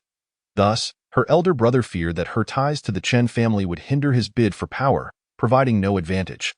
Seeing Yang Lingqing's silence, Yang Qi snorted dismissively. Regardless, you shall never return to the Chen family. Furthermore, I have come to inform you that the head of the Huang family has expressed interest in you. Choose an auspicious day to finalize the arrangements. He does not mind your previous marriage or your son. After all, you will merely be a concubine. You should be grateful that the head of the Huang family is willing to offer you this honor and opportunity. Yet, he understood that marrying into the Huang family would afford her little standing, rendering her virtually powerless. Moreover, the head of the Huang family was merely an old man, yet he needed to forge alliances and garner support. The Chen family was nothing more than a burden, offering no assistance, especially given the vast distance. It was an utter waste of time. Considering that his sister had already been married, it mattered little if she were to remain unwed for the rest of her life. Thus, this transaction seemed relatively fair, with minimal loss. Chen Shujian was left dumbfounded, thinking, an old man like me, does he expect me to cause a ruckus at a wedding? Everyone knows that the head of the Huang family is a pervert, preying on those younger than himself, accepting all who come, and then, as if struck by lightning, Yang Lingqing fell to her knees. Elder brother, I beg you. I am your own sister. I have a husband and a son. Please, do not send me to the Huang family. Her pleas were desperate. She feared that her brother intended to leverage her identity as his sister to curry favor with other families in his pursuit of power. But she had her own family. To be sent off would reduce her to nothing more than a mere servant. Seeing Yang Lingqing clutching at his trousers, Yang Qi remained unmoved. Humph, this is your own doing. Otherwise, as your elder brother, I would have certainly arranged a more favorable marriage for you. Besides, since you must marry down, what difference is there between marrying into the Huang family or the Qin family? The head of the Huang family does not disdain you. That is already the best outcome you could hope for. Be content. Chen Shujian felt the weight of his blade becoming difficult to restrain. Knowing that his demise would spell complete ruin. No, he had to find a way out. Observing his elder brother's unwavering resolve, Yang Lingqing's face turned pale. I want to see our father and mother. They still have a grandson. She sought to appeal to her maternal family for resources and techniques, as she possessed knowledge regarding the Xinyuan emperor. However, the Chen family was undeniably in decline. She had no intention of sacrificing herself here. Yang Qi's demeanor turned grave.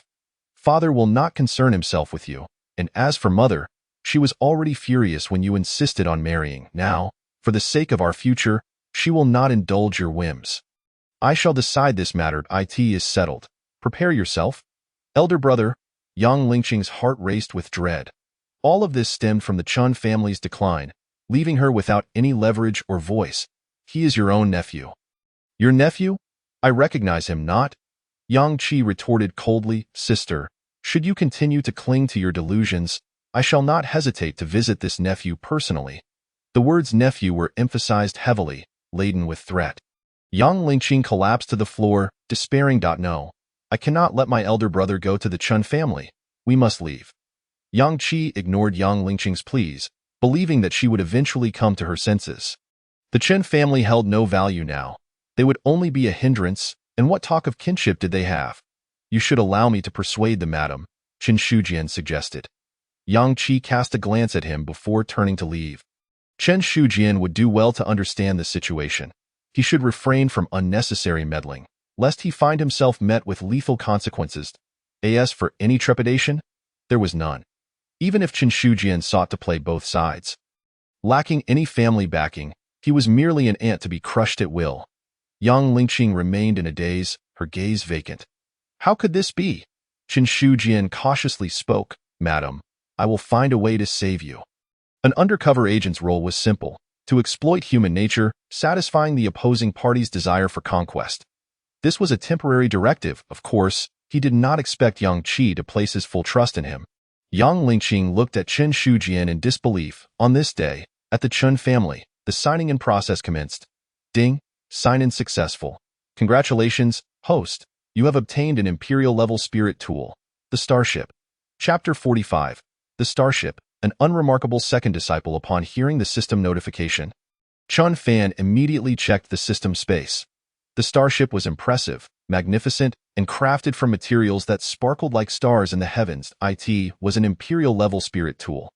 This device was primarily used for transportation, but also served as a means of offense and defense. However, compared to purely offensive or defensive spirit tools, it was somewhat lacking in those aspects. Yet, its versatility was its strength. It could traverse voids at incredible speeds, rivaling the teleportation of an Emperor-level expert. With the Starship for transportation, mobilizing the entire clan would no longer be a daunting task. Chun Fan was extremely satisfied. He could envision a future where, during conflicts, they could simply board the family's grand vessel and engage in a collective battle, saving time and enabling a swift retreat if necessary, significantly minimizing losses for the clan. After further contemplation, he considered lending it to Yunlan as well. After all, although she was technically his employee, it would be remiss to treat her poorly. Equipping her properly would facilitate their efforts against the Zhang family, making victory easier and losses lighter. He glanced back at the still warm bed, smiling faintly. Ling Qingqing had just left, and this time, he had opened the door for her, letting her sneak in at midnight. They had spent the night together, creating a child, before she slipped away, wary of being discovered.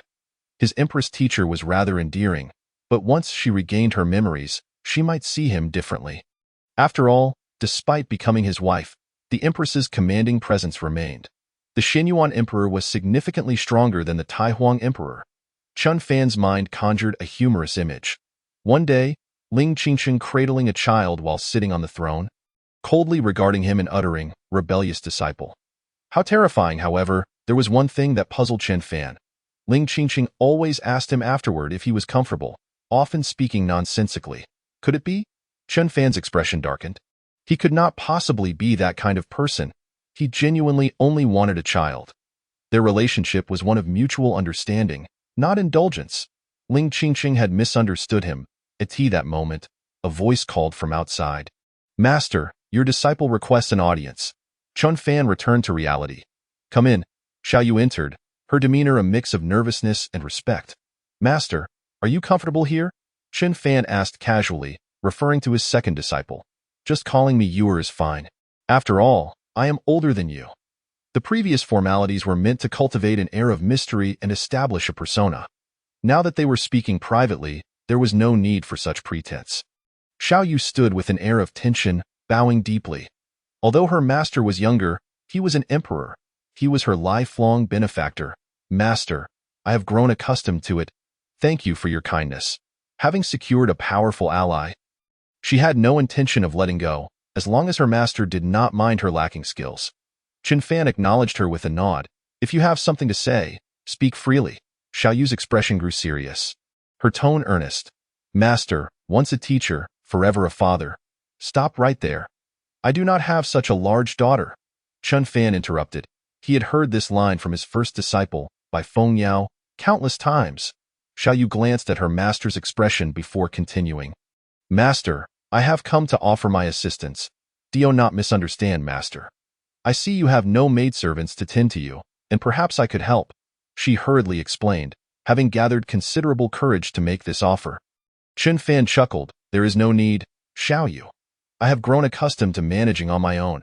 Upon hearing this, Xiao Yu felt a pang of disappointment. Such a grand opportunity had fallen into her lap. Yet she felt a sense of guilt, as though she were taking advantage of her master. He did not even provide for her. It felt wrong not to contribute something.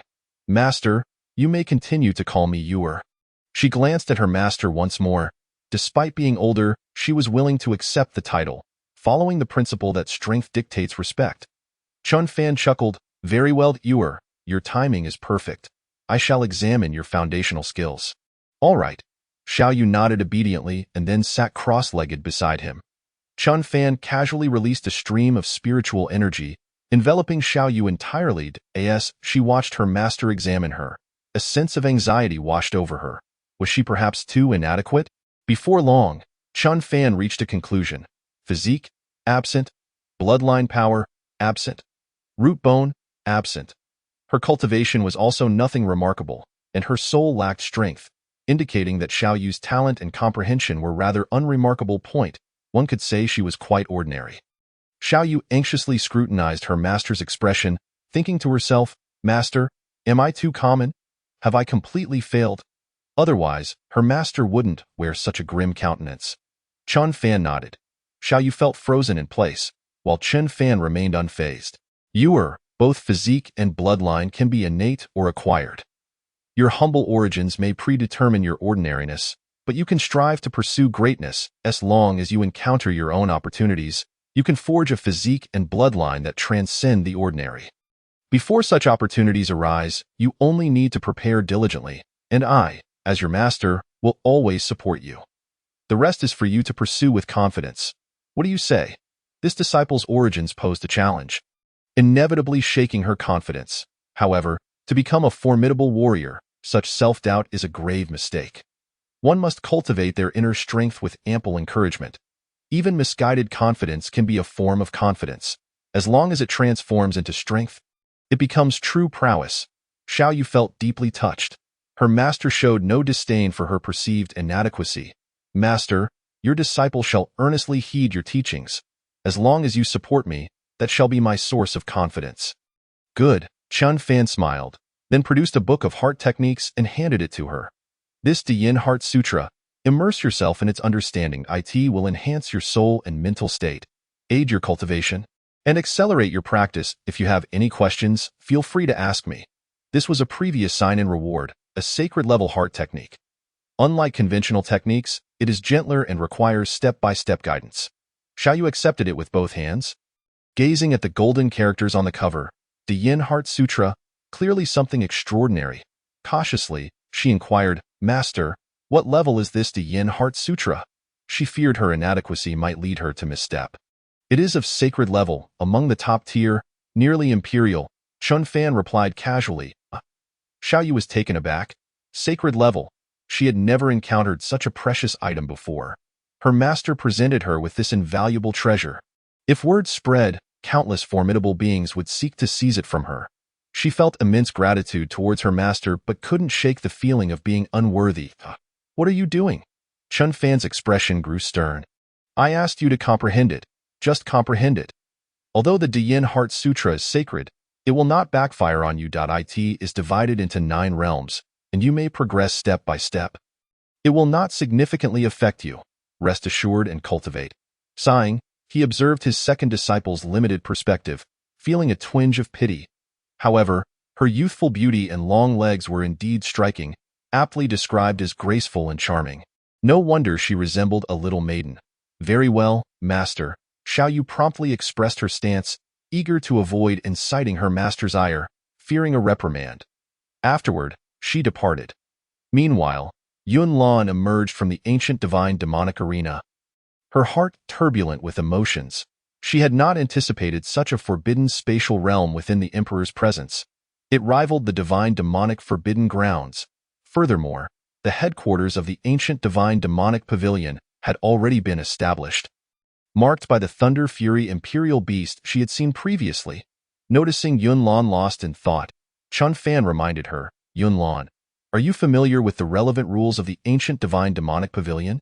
Yunlan turned to him, replying, Emperor, I am fully aware and shall certainly abide by the rules. Fang Yuehua and Mo Qingyin have already briefed me. Good. Chun Fan mused, contemplating where to dig deeper, for the few pavilion masters of the ancient divine demonic pavilion were insufficient.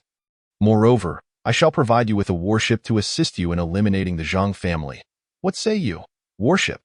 Yunlan was astonished at Chun Fan's seemingly endless resources, one after another. The ability to create sacred-level puppets was already extraordinary. Yet, it must be quite challenging. Contemplating this, Chun Fan affirmed, Follow me. Without hesitation, Yunlan trailed behind him. Soon, they ascended into the sky, where Chun Fan unveiled the starry warship.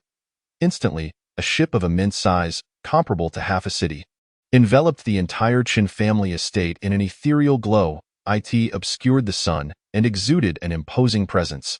Capturing the attention of all who beheld it, people paused, gazing upwards in a distant corner. Bai Fengyao also noticed, exclaiming, Master, please allow me to be the captain. I can even change into a captainess uniform. Yunlan's beautiful eyes widened in shock at the sheer magnitude. Emperor, what level is this? Imperial level. Even when faced with imperial-level adversaries, you can escape, Chen Fan replied nonchalantly. Internally, he felt reassured. The Luo Yun sect was the leading force in the entire Tianyuan domain. It could not afford to suffer losses. Establishing an ancient family required more than one realm. At least 3 or even more were necessary for rapid expansion. Imperial level.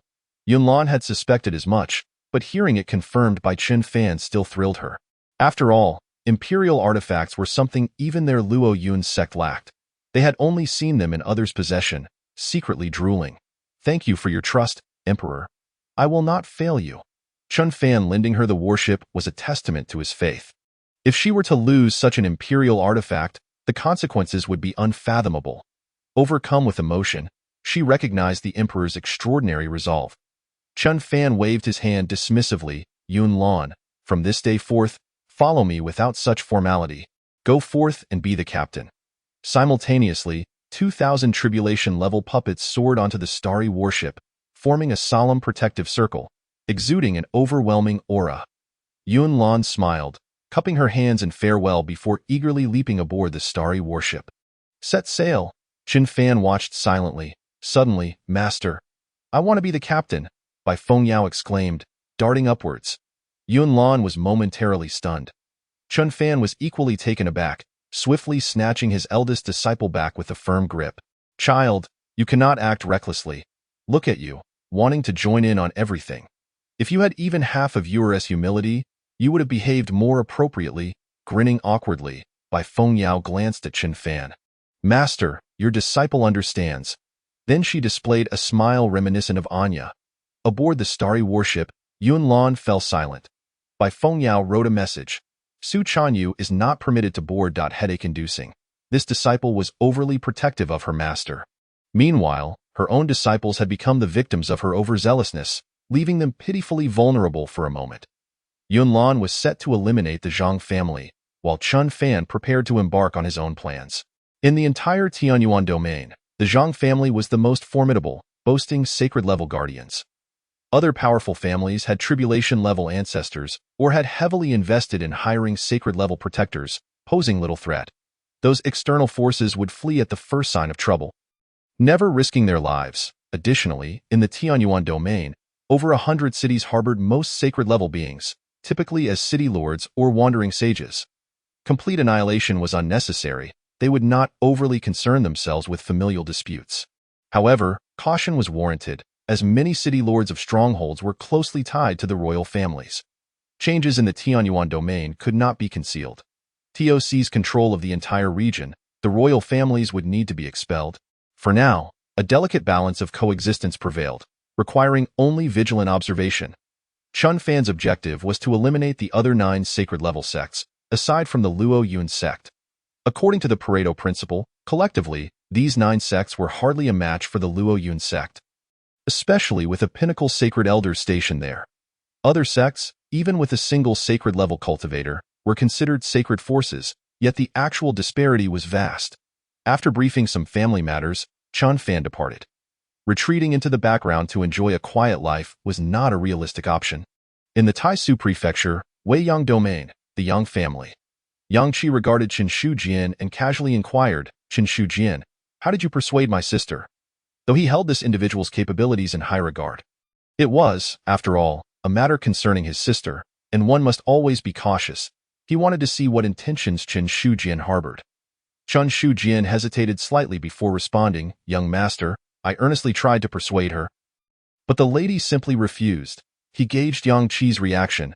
Believing in him, "I spoke for quite a while yesterday. My mouth nearly wore out." Yang Qi scoffed coldly. "If that's the case, you need not trouble yourself further. Just keep her confined, and she won't escape." "Indeed, young master is correct." Qin Shujian nodded, then shifted the conversation. "Young master, I have a plan. May I share it?" "Oh, speak on," Yang Qi replied, observing him closely. Was Qin Shujian attempting to pull a fast one or genuinely proposing a solution? After all, he did not wish for his sister to be so desperate about her marriage. Should things go awry, he certainly did not want to witness such unforeseen consequences. At that moment, Qin Shujian's expression turned considerably grim. He spoke softly, "Young master, the lady is fixated on that son of hers. If we were to bring him to the Yang family, perhaps she would become more compliant." His face bore the typical guise of a villain. Yang Qi furrowed his brow. "Are you suggesting we use my nephew as leverage? That might be feasible. But he is the young master of the Chen family. Can you truly bear to do this?" One must question the morality of such an act. He had no desire to waste time on the trivial matters of the Chen family, and traveling great distances to fetch a nephew seemed burdensome. Not to mention dishonorable. However, if his sister were to act so recklessly, this might indeed be the most prudent course of action. Qin Shujian chuckled, "Young master, you jest. I am no longer a member of the Qin family. Besides, we are all part of the same clan. In extraordinary times, extraordinary measures are warranted. Furthermore, the young master of the Chen family may not be living comfortably in Baidi prefecture. Bringing him here could be beneficial." Yang Qi hesitated slightly. "Very well. Let us bring the nephew here. As long as he is under my watch, he will not stir up any significant trouble. Even if he opposes his mother's remarriage, we can confine him, thus ensuring compliance from my sister, a twofold advantage." "Excellent. I shall personally retrieve him for the Yang family. The pretext is simple. After all, we share blood ties. Even if he is brought here against his will, the rationale will be justifiable and outsiders will not dare to voice their objections." "Absolutely not." Qin Shujian immediately interjected. "Young master, this is utterly inadvisable." "Why?" Yang Qi inquired, puzzled. "Young master, it suffices to send a message, urging him to come to the Yang family of his own volition. There is no need for you to personally intervene," Qin Shujian continued. "We must not let the lady know that you intend to use her son as a means of coercion. Rather, he should appear to be willingly seeking his family. This way, we can avoid provoking her into an emotional upheaval that might lead to unforeseen complications." Yang Qi smiled. "You are indeed thoughtful. I will dispatch someone to inform him to come to the Yang family. A blood relative?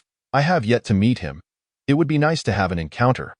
Qin Shujian smiled slyly. "Young master, there is one more matter. The lady's impending marriage to the head of the Huang family is something someone does not wish to see come to fruition. Perhaps I should gauge the waters and prepare accordingly." Yang Qi's spirit was jolted. "My second brother, the half-brother, is indeed a nuisance." Qin Shujian nodded knowingly. "Very well, proceed with your task." "Understood." Qin Shujian departed, while Yang Qi's gaze flickered thoughtfully. Qin Shujian. It was not that he was overly suspicious, but rather prudent. He could not help but wonder if Qin Shujian might betray him and conspire with his second brother to aid his sister's escape. Yet, Qin Shujian had disclosed this information personally. Such transparency added a layer of uncertainty regarding his loyalty. Nevertheless, he was quite satisfied with the earlier suggestion. He hoped Qin Shujian would tread carefully henceforth. Soon, Qin Shujian encountered the second young master of the Yang family, Yang Feng. "What brings you here?" Yang Feng frowned. Qin Shujian replied, "Second young master, as you are aware, I hail from the Chen family and do not wish to see the lady suffer. I seek to ally with you to prevent her from marrying into the Huang family. In a similar vein, we can avert the Huang family from becoming a powerful ally for young Master Yang. Which would be detrimental to you? What do you think?" Yang Feng narrowed his eyes. You wish to betray Yang Qi. How can I trust you? He was indeed unwilling to see the Huang family bolster his elder brother. After all, it posed a considerable inconvenience to him. However, he found it difficult to trust Qin Shujian. Qin Shujian calmly responded, "You doubt my intentions, second young master? Currently, Yang Qi intends to use the young master of the Chun family to coerce the lady. How could I possibly stand by and allow this?" His righteous indignation was palpable. Yang Feng was bewildered. "This, second young master, I come with good intentions to alert you. Before long, the young master of the Chun family will arrive at the Yang family. You surely do not wish to see Yang Qi achieve his goals so easily, do you?" Qin Shujian observed Yang Feng's expression. Yang Feng grunted in acknowledgement. "I will consider it." With that, Qin Shujian took his leave. Yang Feng fell into contemplation. A nephew. Although he was uncertain about Qin Shujian's character, the news he brought carried weight. If true, it warranted consideration. For now, he would observe the situation unfold. Qin Shujian exited with a smile. "They do not trust me? Just as well." He then merrily proceeded to the main hall of the Yang family. Upon entering, he nearly burst into tears. "Patriarch, you tasked me with monitoring the eldest and second young masters. And I have news. They both intend to manipulate your own grandson. Indeed, a true undercover agent never reveals where they are embedded. With a steady heart, this time, he must secure the lady's safety." Chapter 47. The Patriarch's Stance. Yang Qi, notify my nephew to return home. Patriarch Yang Zhanzhou was sipping tea when he was startled. Nearly spilling it, he initially feared something dire had occurred. "Qin Shujian, you represent the Qin family. Such behavior is unbecoming." While he harbored a degree of anticipation for the grandson he had never met, after all, he was the son of his beloved daughter. His hopes had been considerably dampened by the Chun family's lack of competence. As for Qin Shujian, though he was a member of the Qin family, he was essentially an operative, a pawn left to navigate the affairs of his sons. This family remained under his dominion. Qin Shujian's unique position made him particularly useful. Qin Shujian began his performance. "Patriarch, I have been with the Yang family for many years. This time, the young master of the Qin family will be coming. And what concern is that of mine?" Yang Zhanzhou furrowed his brow. "Patriarch, regardless of the situation, the young master is still your own grandson," Qin Shujian pressed, emphasizing the familial bond. Playing the familial card, it was imperative to pave the way for the young master's arrival. There was no need for danger. The young master was the only one capable of thwarting the lady's impending marriage to the Huang family. The key lay in Yang Zhanzhou's attitude. Should the young master err, the patriarch could intervene to rein in the two elder brothers. However, protecting the young master might prove challenging, as Yang Qi and Yang Feng might complicate matters, given the lack of direct blood ties. But as long as the lady was safeguarded, it would all be worth it. Yang Zhanzhou listened, realizing he had no choice. He had never met the boy and thus had no true connection. Very well, if he arrives, I shall personally evaluate him. If he earns my approval, I will provide him with resources for his development. Should he prove unworthy, he must not blame me for my lack of loyalty." This was a mere formality for him. Granting one opportunity was a courtesy extended due to blood ties. However, it was contingent upon merit. Otherwise, he would not invest much concern. The patriarch is wise, Qin Shujian thought, knowing that as long as Yang Zhanzhou was amenable, that would suffice. Yang Zhanzhou's expression softened. "That young lad's name is Chun Fan, correct? What is his purpose in coming?" He suspected his eldest son might be plotting something. Qin Shujian did not dare to be negligent.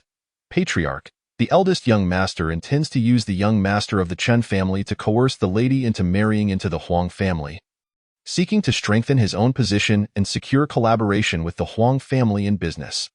The more chaotic things become, the more opportunities he perceives, but the potential fallout could be severe." Ling Qing, Yang Zhanzhou sighed. He then dismissed the matter. In his view, sons were crucial for inheriting the family legacy, while daughters were merely vessels for alliances meant to expand the family's influence. Moreover, with multiple wives, how could he concern himself with this small family? "Do not interfere. Let them manage their own affairs. The primary issue is that this daughter is compromised. She has already been married. Whatever the future holds, it is the consequence of her own actions." As for that grandson, he did not believe Qin Fan could impede his son. Everything would unfold as destined. The victors and vanquished would be determined by fate. As for Qin Shujian, he held no sway over the situation and need not be overly concerned. He himself was nearing the age to retreat from the limelight. Gradually relinquishing power was merely a transition. Yes, Patriarch, Qin Shujian acknowledged, aware that everything unfolded as he had anticipated.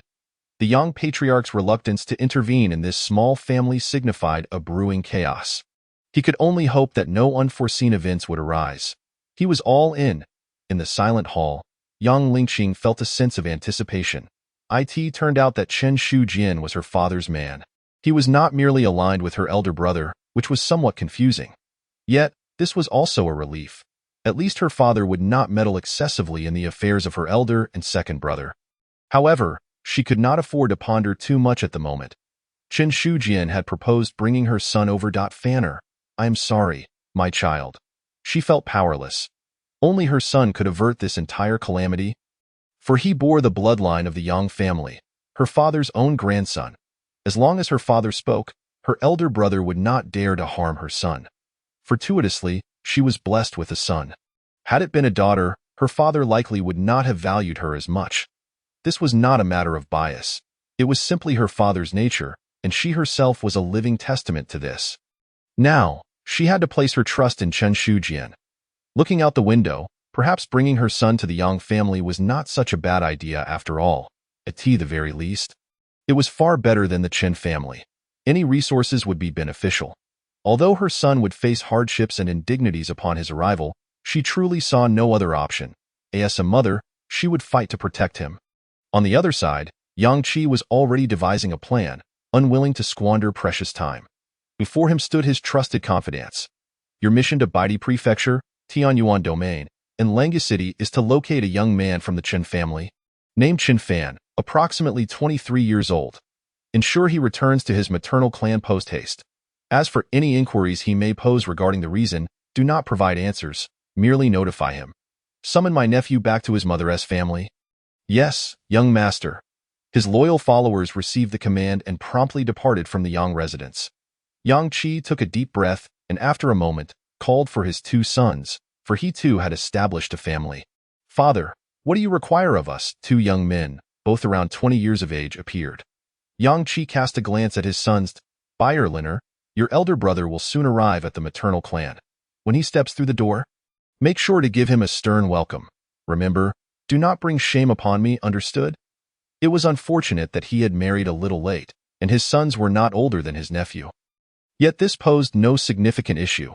A few years' difference was inconsequential. The Chen family, a mere minor clan, was already in disarray. Who could say whether they had any upbringing? Their resources and talents could hardly rival those of the Yang lineage. Moreover, regarding such matters concerning his sister, his nephew would undoubtedly object. Thus, it was essential to ensure he faced some hardships upon arrival. It would be best if he were to comply willingly, enabling his sister to marry into the Huang family without reluctance. As an uncle, it was naturally inappropriate for him to take direct action. However, his sons, being of a similar age, could shoulder the responsibilities on his behalf. Upon hearing this, Yang Bai and Yang Lin's expressions ignited with fervor. They were evidently aware of certain circumstances. This convenient elder brother was, after all, their aunt's son, whom they had never met. Yet they sensed that their opportunity had arrived. As members of the main bloodline of the Yang family, they possessed extraordinary talents, unmatched by their peers. Father, we shall not show any mercy. We will give him a stern welcome. Father, we will not disappoint you. We will alleviate your burdens. Their unwavering confidence stemmed from the legacy bestowed by their family. Very well, go and make your preparations, Yang Qi replied, thoroughly satisfied. A scion from a fallen clan would evidently make no waves under his command and could never garner their father's esteem, for he was far too feeble. Everything must proceed according to his meticulously laid plans. Father, there is no need for preparation to deal with him. Indeed, father, it would be no challenge at all in Baidi Prefecture, Tanyuan Domain, at the rear mountain of the Zhang family. The patriarch of the Zhang family wore a grim expression. This account with Luoyun sect must be settled. Even if they are the foremost sect, we, the Zhang family, are not to be trifled with. As the patriarch, he had already marked this debt against Luoyun sect. Direct confrontation was unwise. Yet the disciples of their sect would inevitably have their scapegoats. His gaze was sharp, for they had not yet reached the point of mutual destruction. They only needed Luoyun's sect to pay a price, to feel the sting, and that would suffice. Suddenly sensing movement within the clan, the patriarch of the Zhang family vanished and reappeared above the Zhang residence. Before him loomed a warship, casting a shadow of dread, whereupon all souls trembled in its presence. Chapter 48. The patriarch of the Zhang family, defeated. The Zhang family's destruction. Chun Fan's enormous gains, accompanied by dozens of undercover agents. The patriarch of the Zhang family stood dumbfounded at the sight before him. In the next moment, fury surged within him. Who dares to intrude upon my Zhang family? He clenched his teeth, trembling with rage. It was utterly unexpected. The clan's headquarters occupied a city of considerable size, yet it had been directly attacked. Moreover, the warship before him was certainly extraordinary. When had the Zhang family offended such a formidable individual? Below, the disciples of the Zhang family were in a frenzy, fleeing in all directions. Run! What in the world is happening? Yet, how could they escape? One by one, they fell, lifeless, eyes wide open in terror. Yunlan, aboard the starship, witnessed the patriarch's appearance and soared into the air. Luoyun's sword. The blade was drawn. Buzz. The sword pointed toward the heavens. Luoyun's sword technique. The dazzling sword light stretched for miles, cleaving through the air. Yunlan, it's you. The patriarch of the Zhang family, without hesitation, launched an attack against her, his heart sinking. Is Luoyun's sect intent on becoming enemies with my Zhang family? He roared in outrage. The two factions had always kept their distance from one another. Why had there been such frequent skirmishes of late? It was utterly intolerable. Yet he was no match for Yunlan, and even if he were to hire powerful allies, time was not on his side. Who could have foreseen Luoyun's sect's sudden aggression? Yunlan remained cold. Your Zhang family has offended those you should not have. This is merely the consequence of your own actions. You will perish. Dare to send people to the Chen family to stir trouble? The emperor does not take kindly to such matters, nor does he tolerate them. Not to mention Chun Fan's intentions, the Chen family seeks to expand by annihilating rival clans. A mountain cannot harbor two tigers. The patriarch's countenance shifted dramatically. Were there truly individuals in Tianyuan domain whom the Zhang family could not offend? Then it dawned on him. The Chen family? Recently, Zhang Yuanba had sent people to offend the suddenly emerging Chen family. Impossible! A mere arrogant minor clan could not possibly be beyond our reach. As he witnessed the sword light approaching, he could no longer afford to question why. He thought to himself, this is bad. Escape. He stood no chance against them, let alone against the multiple Saint Realm experts of Luoyun's sect. His only recourse was flight. However, in that instant, several Saint Realm experts emerged, surrounding him, leaving him with no path of retreat. The patriarch of the Zhang family did not hesitate. He chose to resist with all his might. Yet even so, he could not withstand the onslaught, merely managing to dissipate some of the force. He was soon struck by a sword, his body, once a saint, now drenched in blood, gravely injured. If he were struck again, he would surely perish. Yunlan, do not go too far. It was all so sudden. He was merely seeking to make Luoyun's sect pay a price. Yet he never anticipated that they would disregard the Zhang family entirely and come bearing death. Who gave Luoyun's sect such audacity to act so recklessly? As he saw Yunlan charging toward him again, he shouted, Yunlan, who has my Zhang family offended to warrant this? Let me die knowing the truth. Unprincipled ambushes and mob assaults. Truly a coward's way to die. Yunlan did not respond directly. Do you see this warship? It belongs to the Chen family's imperial artifact. With that, she struck down with her sword. The patriarch of the Zhang family could scarcely believe it. It truly is the Chen family. Who possesses such tremendous power? An imperial artifact. So the warship is an imperial artifact. No wonder it is so formidable. A being of imperial rank. Does that mean Luoyun's sect has already been subdued? Otherwise, how could they act with such resolve? This was the source of their confidence. Seeing that he could not evade the blow, he gritted his teeth. You will face retribution for this. The Zhang family is vast. As long as there are survivors, Luoyun's sect will surely pay a price. Rest assured, the emperor will not leave any hidden dangers. Yunlan regarded the patriarch of the Zhang family as she struck him down. Look, the patriarch has appeared. The disciples of the Zhang family, upon seeing their patriarch's emergence, were flooded with boundless hope. The patriarch is fighting. The patriarch has fallen. Run. Fear gripped their hearts. Their patriarch was no match for the enemy. Who had the Zhang family offended? As the patriarch of the Zhang family disintegrated into ash, the last words he heard were but two. The emperor. In the Tianyuan domain, a being of imperial rank emerged from the Chen family. Soon, he vanished into dust. After extinguishing the patriarch of the Zhang family, Yunlan swiftly returned to the starship to direct the operations. With no Saint Realm experts remaining, the other Tribulation Realm elders posed no threat. She could not allow the Zhang family a moment's respite, nor could she permit their escape, for the consequences would be dire. And here, this was merely a fraction of the Zhang family. She had also dispatched 2,000 Tribulation Realm puppets, commanded by the higher echelons of Luoyun's sect, to eradicate the various branches of the Zhang family throughout the Tianyuan domain. Without any Saint Realm experts, the Tribulation Realm was an absolute invincible force. This was all power granted to her by Chen Fan. Otherwise, it would not have been so easy and effortless point one could imagine. With the Zhang family extinguished, this lucrative territory would allow the Chen family to expand rapidly. Following that, they would devour the wealth and resources, taking over various enterprises, potentially soaring to new heights. The Chen family was unstoppable. Following the emperor, they would thrive, and Luoyun's sect would not suffer either. I wonder when I will be able to bear a child for the emperor. Fang Yuehua and Imo Qingyin are already urging Lady Ling Qingqing. She was unsure why, however. After becoming the lord of the Divine Demon Pavilion, she too needed to pressure Ling Qingqing, although she was not well acquainted with her. Ding subjugated Qingyun's sect as an affiliated sect. Congratulations, host, on acquiring the Holy Great Spirit artifact, Qingyun's sword. Ding subjugated Tianluo sect as an affiliated sect. Congratulations, host, on acquiring the Holy Grade technique, Daluo Tiangong. Ding subjugated Daoyu sect as an affiliated sect. Congratulations, host. The Chen family's library has been automatically upgraded. Ding. Meanwhile, Chen Fan had been traversing the other 9 holy-level forces in the Tianyuan domain alone for several days. Wherever he went, he effortlessly suppressed all opposition.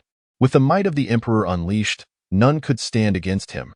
The various forces dared not utter a word, readily submitting to become a subsidiary of the Chen family. This is the respect and fundamental attitude bestowed by overwhelming strength. Of course, he had no intention of resorting to extreme measures. After all, these sects were instrumental in aiding him against the formidable guardians dispatched by various cities and royal families. They were a means to balance the power dynamics within the Tianyuan domain, allowing for gradual encroachment.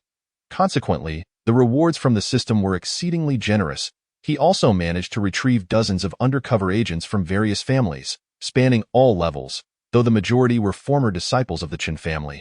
They stood beside him, exchanging glances of mutual astonishment. Ding, your subsidiary sect, Luoyun sect, has annihilated the rival Zhang family. Congratulations to the host for receiving a reward.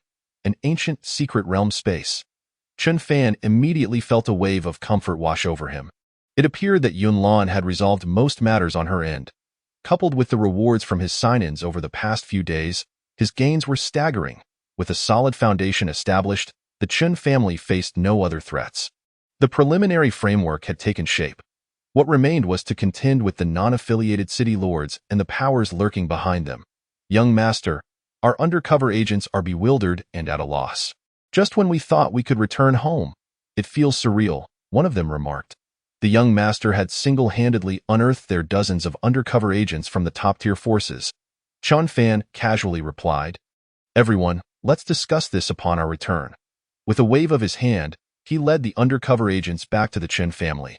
Outside the Chen family city, a group of individuals arrived, utilizing magical transportation devices, not daring to waste a moment. After all, the young master had given clear instructions.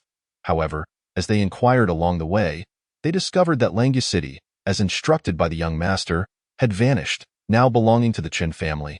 Yet they remained unaware of the specifics.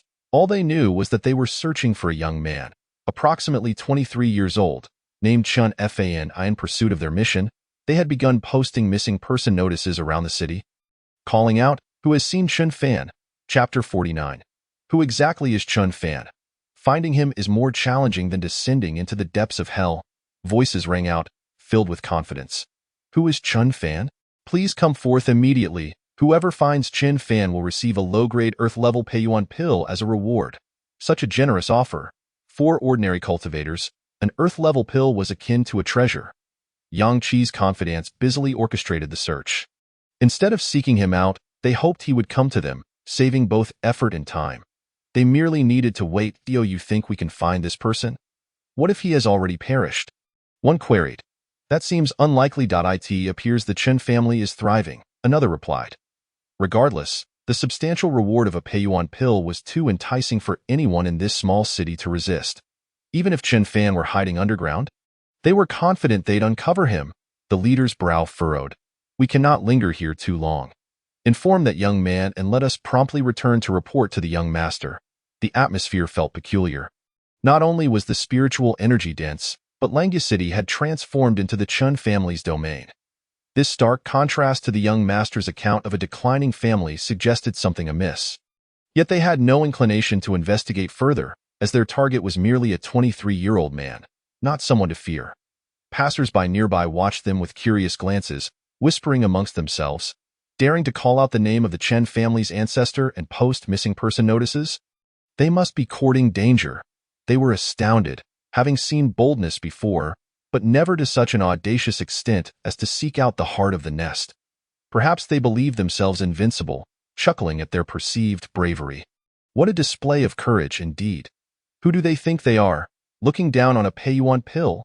Disperse. Move along, they insisted, urging the onlookers to leave. Even if they offered a saint-level pill as a reward, they would not hesitate to take it, for this territory held the greatest opportunities. The mere thought of betraying the Chen family's ancestor for a pill seemed foolish. Soon, the commotion reached Bai Fengyao's ears. Meanwhile, at the city gate, Yang Qi's confidants grew increasingly puzzled as time passed. Why do those people look at us with such pity? One asked, a chill creeping down his spine. One person might be an accident. But when everyone looks at us like that, it feels as if we are being mocked like beggars. How absurd. Can they not see the courage we possess? Is it not evident in their gazes? They struggle to comprehend the local customs, finding them most peculiar. And what of the Peiyuan pill? Such a generous reward, yet no one has come forth. It's as if they avoid it like a plague. Are they not tempted? Could they possibly think the esteemed young family would resort to deception? The leader's expression turned grave. There may be unforeseen circumstances here. If this continues, we might have to enter the city. They were not fools. The decision to delay their entry was due to the unusual nature of the surroundings, prompting them to exercise caution. However, the young master's directive was a task that must be accomplished. If all else failed, they would have to search for Chen Fan personally rather than wait for him to present himself. Exchanging glances, Yang Qi's confidants began to shout again, but their voices were noticeably subdued, stifled by the gazes of the onlookers, making them feel as though they were indeed beggars. Forget it. Let us head into the city. They agreed, preparing to step across the threshold. However, they were abruptly halted by a young girl who blocked their path. Bai Fengyao scrutinized the group. You are looking for someone? Though she was unaware of their intentions regarding her master, she was not naive. She planned to play along for the moment. The leader raised an eyebrow. Little girl, who are you? Bai Fengyao pouted. Did you not see the grand characters on the city gate? I am the guardian of the great Chen family. Her tone was serious. The group burst into laughter. In that case, do you know where Chen Fan is? Tell us, and this Peiyuan pill shall be yours. The leader attempted to deceive her. Bai Fengyao glanced at the Peiyuan pill and, without hesitation, swatted it away with a swift motion. The expressions of the group froze instantaneously. Seeking death, they thought. This mere girl, despite her youth, possessed an attitude far beyond her years. She dared to disregard a Peiyuan pill, yet they were all cultivators of the transcendent realm. Kirin, Bai Fengyao called out, and in an instant, the majestic imperial Kirin appeared, its claw sending the group flying. Imph! How dare you invoke my master's name with such disdain? You dare to cause trouble at the Chen family while offering rewards for his capture? Kirin, teach them a lesson. Without question, they would face the consequences. Survival was paramount, and they would leave matters for her master to address upon his return. The moment they met her gaze, terror enveloped them, rendering them paralyzed with fear. A monstrous beast, a terrifying beast. They had not even sensed its approach. Who exactly is Chun Fan? They wondered aloud, astonished to discover he had a disciple. Young lady, wait. Our search for your master is of utmost importance.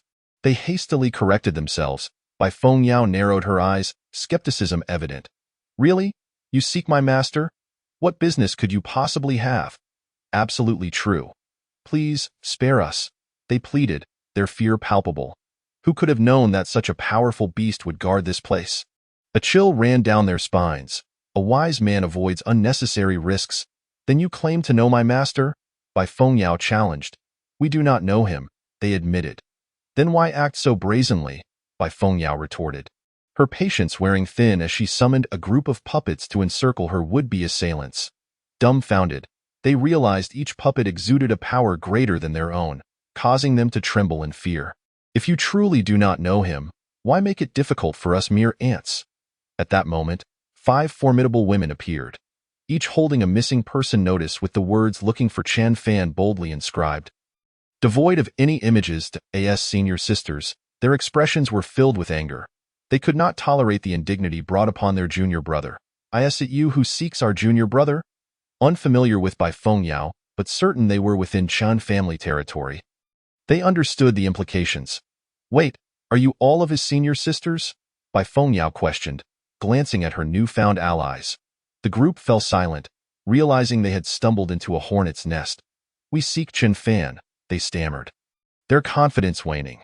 They had thought finding a young man in his 20s would be an easy task, but they had encountered far more trouble than anticipated. Before they could explain themselves further, a massive, fearsome warship materialized overhead, casting a shadow over them. A figure descended before them, moving with such speed that they could not comprehend how they had arrived. They stood dumbfounded, a powerful being, incredibly powerful. Yunlan had come to return the starship after resolving matters with the Zhang family. Observing the situation, she quickly grasped the gravity of their presence. You are searching for the great emperor? She inquired. For there was no other explanation. Bai Fengyao recognized that with Yunlan's return, her master would likely follow soon. Meanwhile, Zhang Luoli and the others, though unfamiliar with Yunlan, understood she was undoubtedly an ally. However, that warship is simply magnificent. Boom! The Emperor might left everyone in utter shock. We are timid souls. Please do not intimidate us, for we dare not approach the Emperor. Although the reasons remain unclear, it becomes evident why those individuals hold them in such high regard, and why they would shy away from the prospect of the Peiyuan pill as a reward. The leading man, under immense pressure, gritted his teeth and pressed on.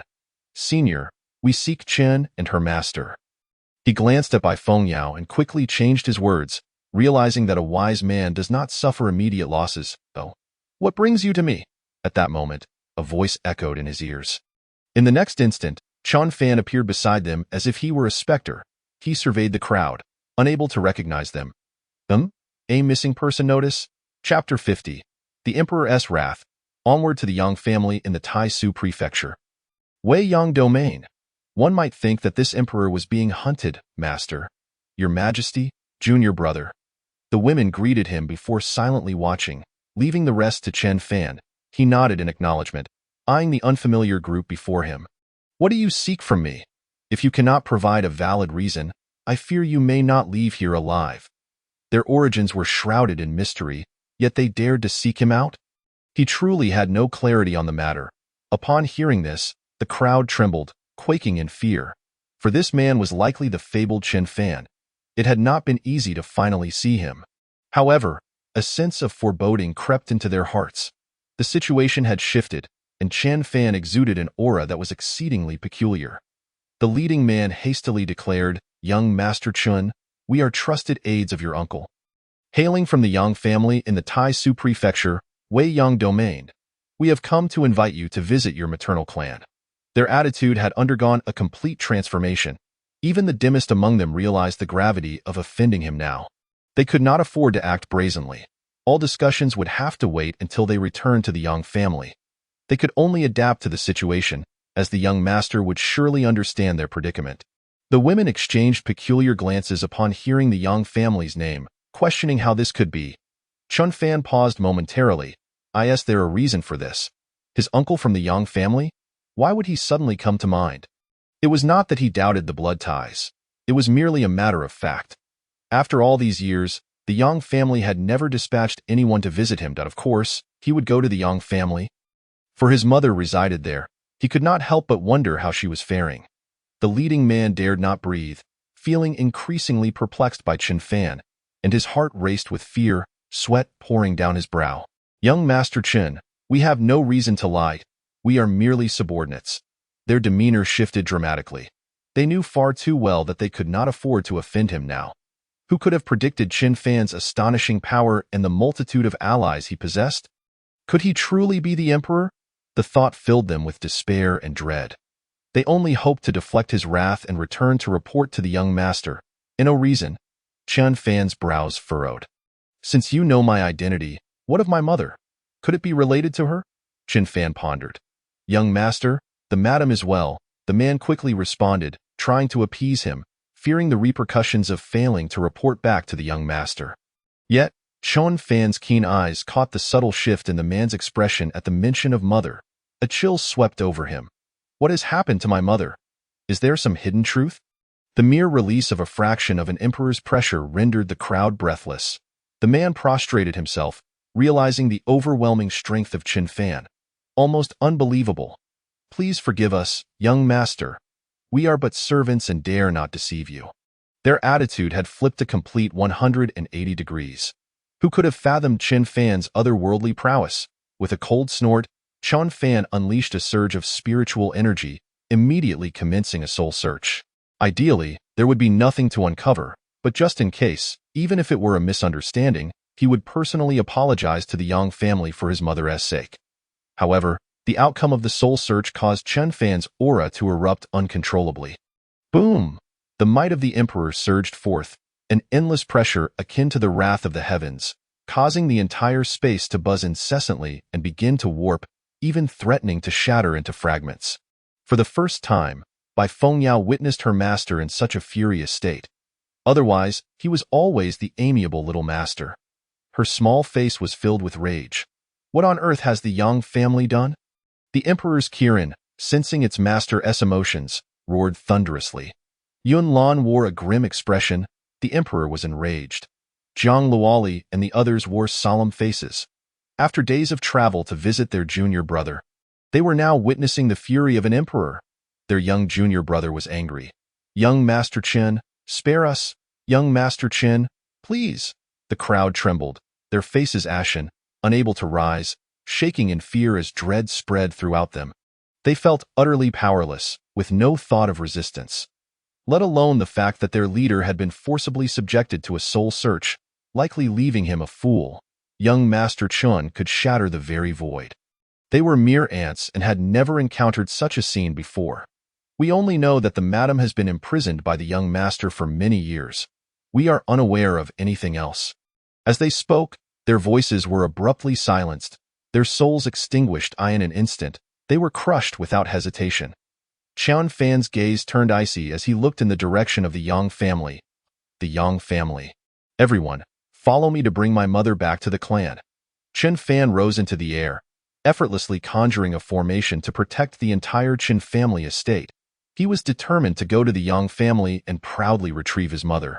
To inform everyone that the Chen family was not without its might, and that his mother would forever be the matriarch of the Chen family. The entire clan would welcome her with open arms. They were all reliant on her. If the Yang family acted unjustly, then he would turn their world upside down. The women, though bewildered by the unfolding events, resolved to follow. Bai Fengyao immediately set out to summon the Chen family kin. Urgency in her demeanor. The many senior sisters of the sect, without hesitation, recognized their duty to assist. As the leader of the Divine Demon Pavilion, Yun Lan understood the necessity of accompanying them, for the journey was long. And she could help alleviate some pressure from the emperor in case other forces were stirred in no time. They gathered aboard the starry warship, traversing the void. Onward to the Tai Su prefecture. Wei Yang domain, in the Yang family. Meanwhile, Chen Fan remained silent. His mother had been imprisoned for many years. He had thought she would be safe and well cared for among her kin, free from suffering at the hands of the Chen family. Yet, He had never imagined she would be confined to a small hall, living each day like a year, over a decade. The reasons remained unknown. The soul search yielded no results, as these individuals held no relevant memories. Yet, there must be a reason. He refused to believe that the Yang family would act so callously without cause, even disregarding familial ties. Everything his mother had done was for the Chun family, and thus she had suffered so as for the Taisu prefecture. Its overall strength far surpassed that of the Baidi prefecture, with the top-tier forces being even more formidable. Just as among cultivators, there are those who are strong and those who are weak. The same applies to regions, including various states and their respective domains. The Yang family of the Wei-Yang domain was indeed a top-tier clan. But when compared to the Zhang family of the Tianyuan domain, they were not significantly stronger. The only connection was the bloodline he inherited from his mother. Soon, thanks to the speed of the starry warship, they would traverse several states and reach the Taisu prefecture in half an hour. Ling Qingqing silently kept watch beside Qian Fan. The Taisu prefecture, Wei-Yang domain. Within the silent hall, young Lingqing endured each day as if it were a year as the time drew near. Every moment felt more excruciatingly drawn out. Her spirit was taut, her expression pained, and she could not sleep through the night. Yet, there was a glimmer in her eyes, for she knew she would soon see her son. Her elder brother had already begun to take action, as Chen Shujian had informed her. Barring unforeseen circumstances, it would likely take at least a month to reunite with her son, given the considerable distance between the Taisu prefecture and the Baidi prefecture. She longed to see her child but dreaded the thought of him arriving, fearing she would be unable to protect him, that he might feel neglected, wronged, and become the target of ridicule and bullying by the Yang family's prodigies. Her heart was in turmoil, conflicted, yet she felt powerless to change her situation. "I am so sorry, Fanner." She had long forgotten the shackles binding her in her heart.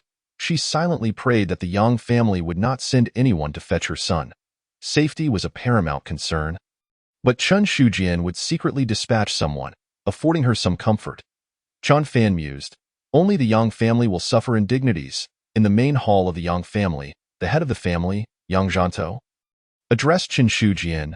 "I have already made my position clear." Yang Zhantou was intimidated by Chen Shujian's presence. "He has come daily.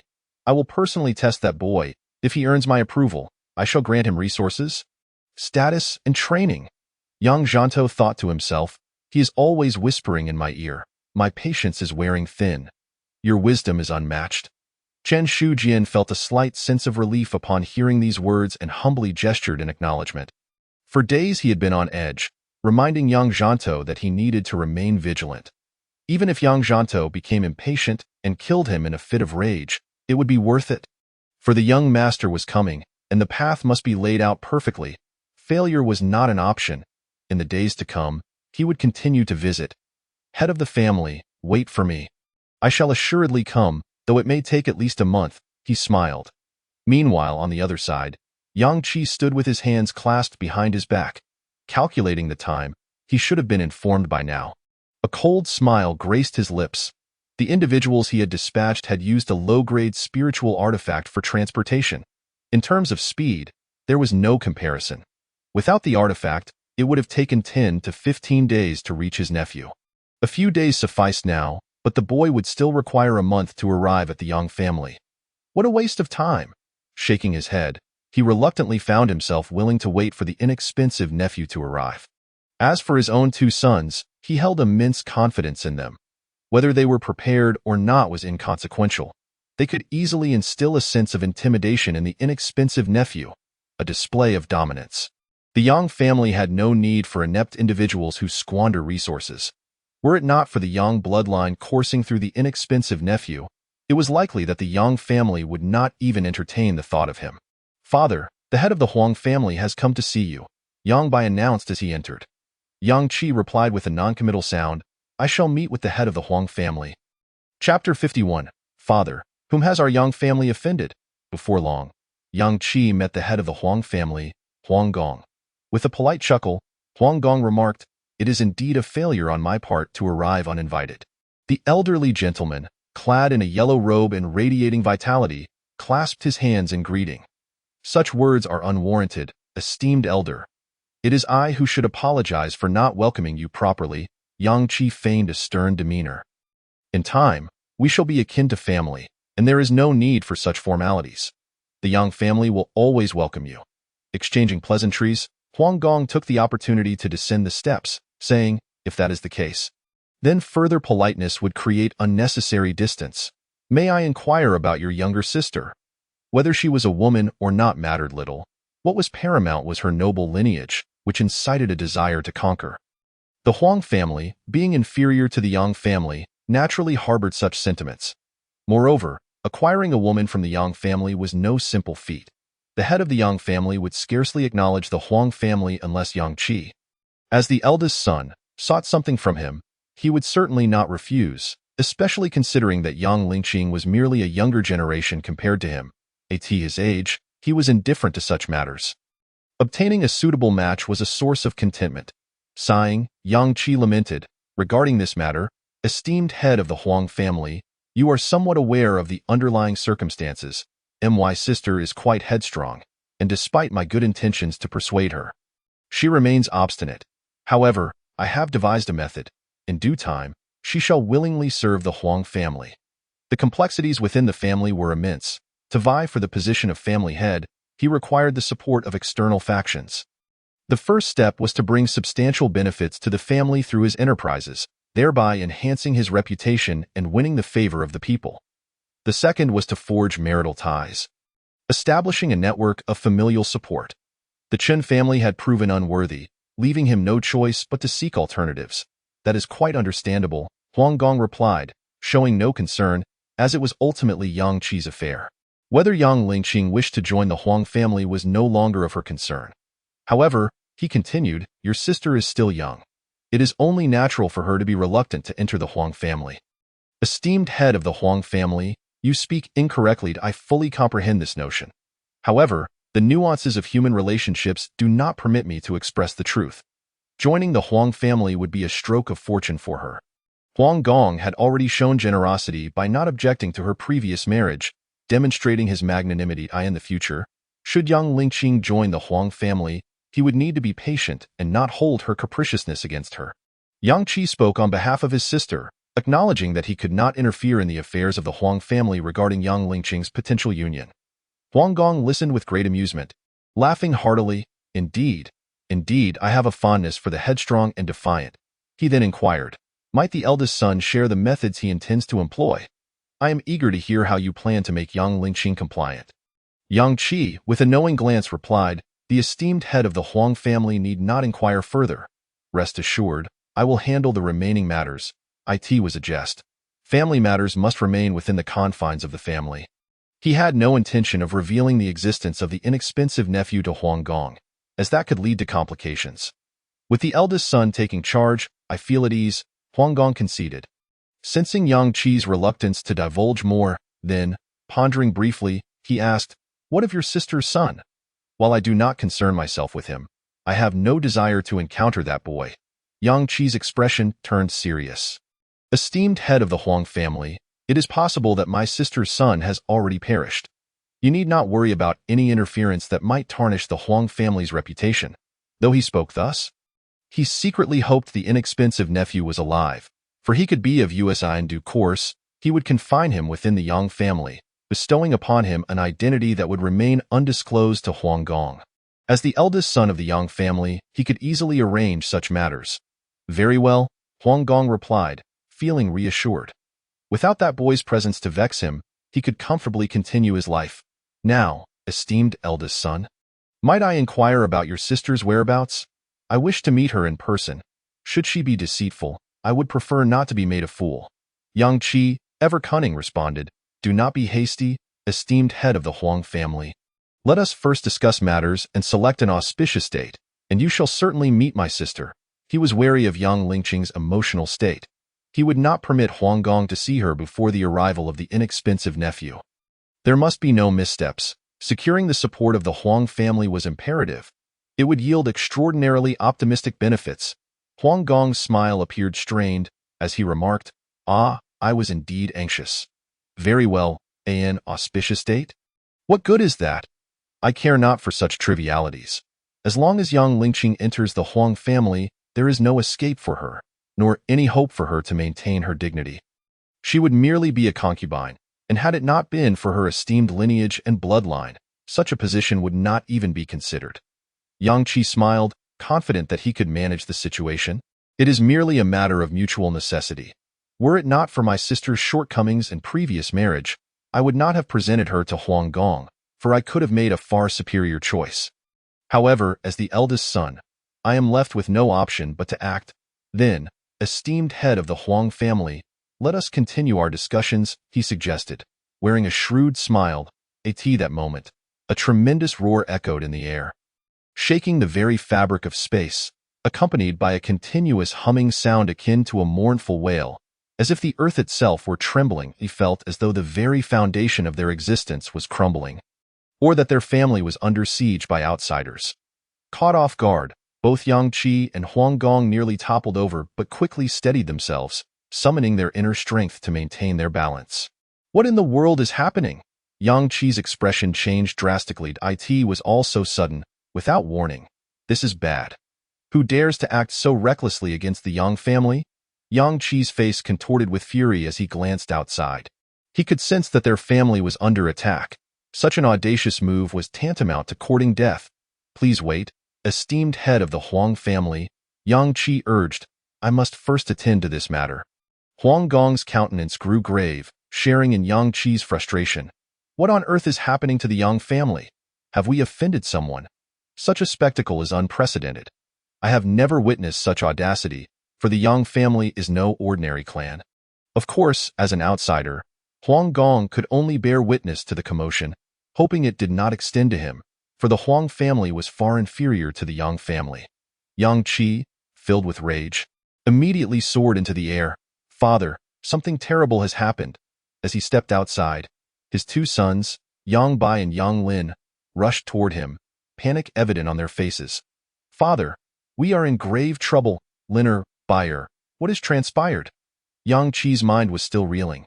He had been engrossed in discussions with Huang Gong when this unexpected calamity struck, shattering his mood. Unbelievable. A phantom hand has shattered a vast expanse of our Yang family's land. The palatial grounds within a 10-mile radius have been reduced to dust. Utterly obliterated. Yang Bai's expression was grave. Our Yang family's main entrance has been destroyed. It was all so sudden. They had no idea whom the Yang family had offended. Who possessed the audacity to commit such an act? What? Yang Qi's fury erupted uncontrollably. The Yang family spanned a vast territory. The destruction of a mere 10-mile range should not have been enough to cause significant harm. However, shattering the main entrance was a blatant provocation of their family's dignity, a heart-stabbing affront. As the future head of the Yang family, how could he endure such an insult? It was a reckless gamble with dire consequences. Father, whom has our Yang family offended? Yang Lin asked, trembling with trepidation. It was not that he was cowardly. Rather, the oppressive force felt from such a distance sent shivers down his spine. Regardless, anyone daring to provoke the Yang family would undoubtedly face dire repercussions. Yang Qi's eyes flickered with determination. As a powerful cultivator, he could easily achieve such devastation. Yet, this occurrence was sudden. Even the gatekeepers of their family, elders at the Dao Palace level, could not intervene, indicating that their adversary's strength rivaled that of the elders. Dare they provoke the Yang family without the requisite strength? Could it possibly be a top-tier Tribulation Realm cultivator? Or perhaps a Sage-level expert? After all, the Yang family had Sage-level guardians in their midst. It was no secret.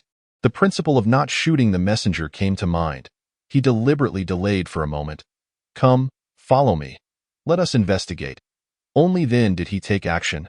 Suddenly, a colossal object appeared overhead, casting a shadow over most of the Yang family, moving with such speed that there was no time to react. Moreover, it came to rest directly above the Yang family. Chapter 52. Bringing Mother back to the clan. Securing the Yang family first. Father, what is that? A battleship-like spiritual artifact. Yang Qi immediately vanished from sight, hastening to rally the troops. This was serious. Everyone knew that outsiders were forbidden from flying above the family grounds. Such was the sacred rule of the clan. Let alone arriving with a spiritual artifact. Within the tranquil hall, young Lingqing was startled by the immense commotion. The recent tremors had left her shaken. What has transpired? Has the Yang family come under attack? How could such an assault occur so suddenly? What kind of offense has the Yang family committed? She is unaware. All she knows is that she awaits her son's arrival with eager anticipation. However, the unexpected turn of events concerning the Yang family has left her heart in turmoil. Hastily, she struggles to rise and leans against the window for a glimpse outside. The mere act of looking sends her heart racing, as the sight before her is utterly shocking. Above, in the heavens, a colossal warship hovers directly over the Yang residence. This is a violation of family taboos. Such an affront is unbearable. When has the Yang family ever endured such provocation?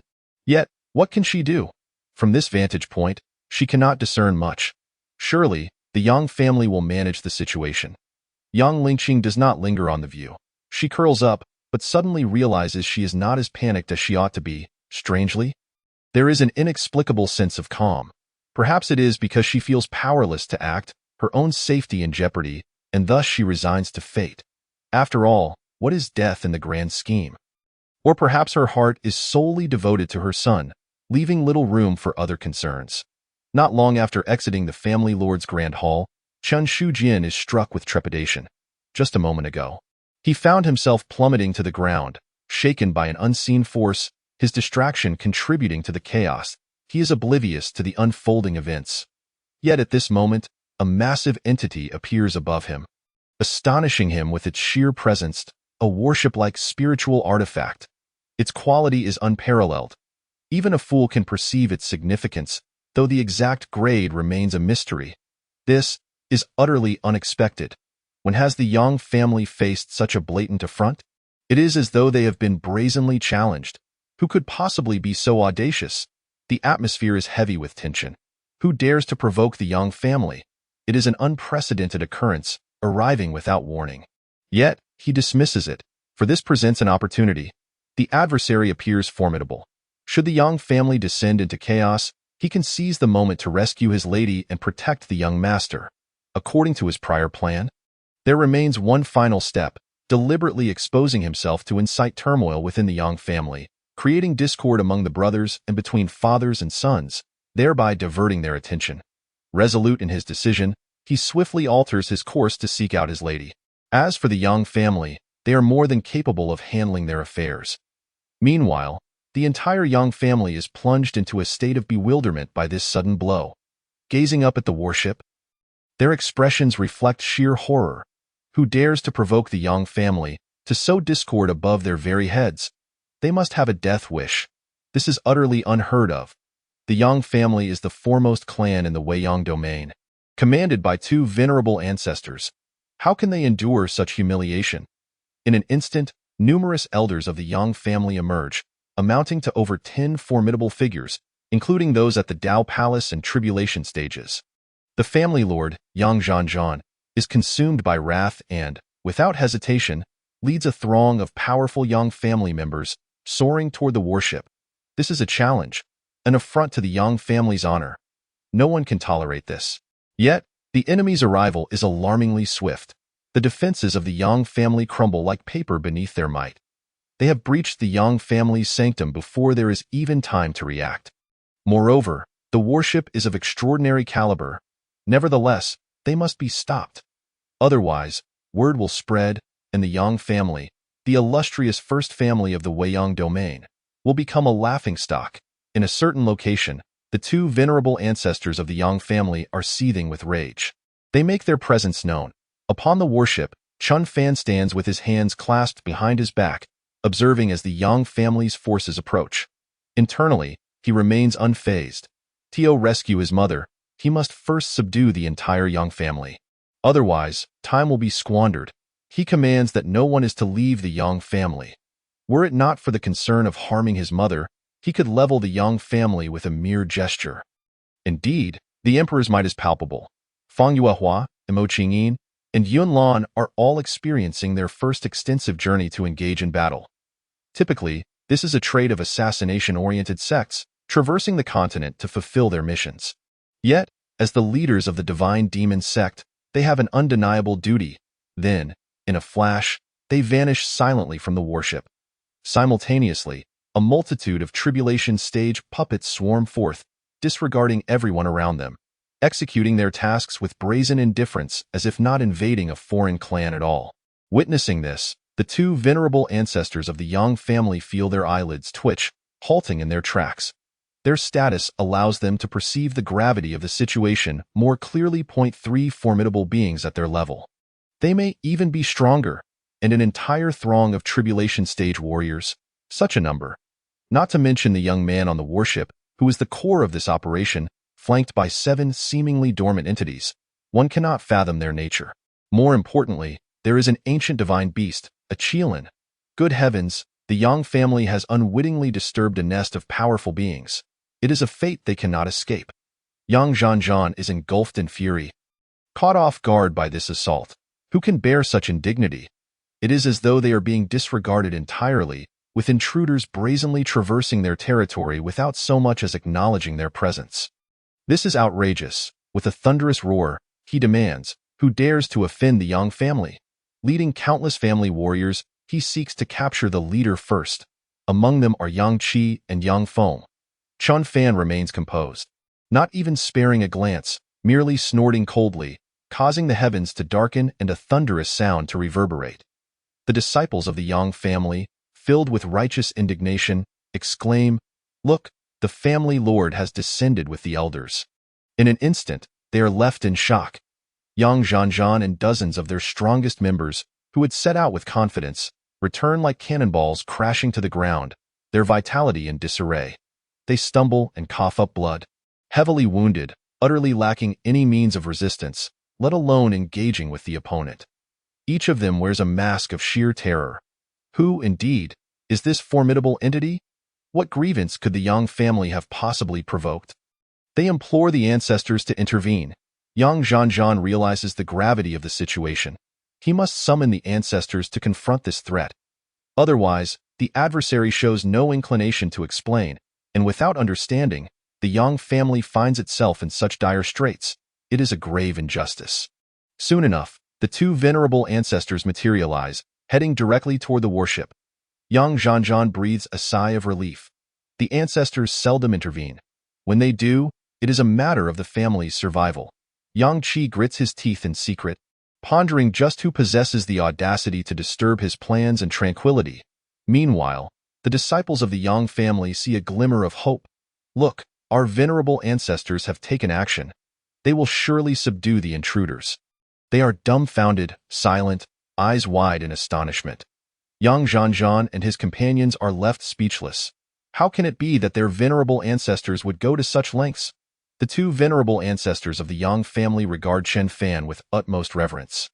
"We have seen the esteemed elder. We do not know when the Yang family has offended you. Please forgive us. The Yang family is willing to pay any price. This is no jest. If this continues, the Yang family may very well face annihilation. Moreover, the opposing party's attitude is resolute and their intentions clear. If they do not demonstrate genuine contrition, it is likely to lead to the Yang family's downfall. The consequences are simply unbearable." Chen Fan remains indifferent to their pleas. "Forgive you?" he scoffs. Beside him, the imperial Qilin lets out a roar, plunging the entire Yang family into a quagmire. No one can move, including the two venerable ancestors. As inner turmoil rages within them, not only is this an ancient divine beast, but it is also a 14-tiered imperial beast. Only then does Chen Fan, unfazed by the chaos, speak. "Mother, your son, accompanied by the Chun family, has come to bring you home." Chapter 53. Chun Fan's identity. Everyone is left dumbfounded. Standing aboard the starry warship, Chun Fan regards everything as insignificant, surveying the entirety of the Yang family.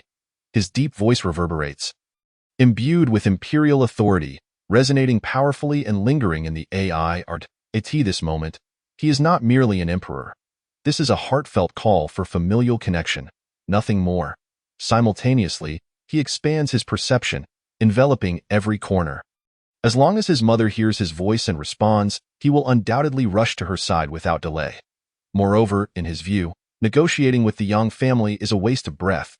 It would be far swifter to take direct action. Naturally, he cannot engage in calm dialogue with the Yang family either. This score remains unsettled. The Qin family members quickly follow suit, declaring, "We, the Chun family, have come to retrieve Our Lady and bring her home." Their resolute voices resonate. She is their matriarch, unjustly imprisoned within her maternal clan. This is intolerable. Furthermore, the lady has sacrificed for the Chen family, a covert agent of sorts. While the nature of her role differs slightly, how can they not feel anguish? The sense of empathy is overwhelming. Presently, the young master stands as the linchpin of the Chun family, a source of unity. In the face of the Yang family's silence, this declaration is crystal clear, echoing throughout every nook of the Yang estate. The sudden turn of events is nothing short of astonishing. First, the ancestors kneel in supplication, and now powerful figures shake the earth in search of kin. In this moment, time seems to stretch infinitely, dragging on as if it could hardly flow at all. Everyone is left utterly astounded. They gaze at the audacious youth, who radiates confidence. He has come in search of his mother. Most of the Yang family disciples wear expressions of confusion, as many matters are beyond their comprehension. The Chen family? What is happening? But to seek one's mother, who could this be? Chun Fan nearly obliterated their family. Chaos reigns, and the situation is turned upside down. What an utterly bewildering spectacle! They scarcely dare to voice their thoughts, as it would be folly. After all, the ancestors have knelt, mother. So, this remarkably young pinnacle being? Instantly, they find themselves parched and incredulous. The two venerable ancestors of the Yang family are even more shaken to their core. Chun Fan chose not to engage with them, offering neither explanations nor conditions.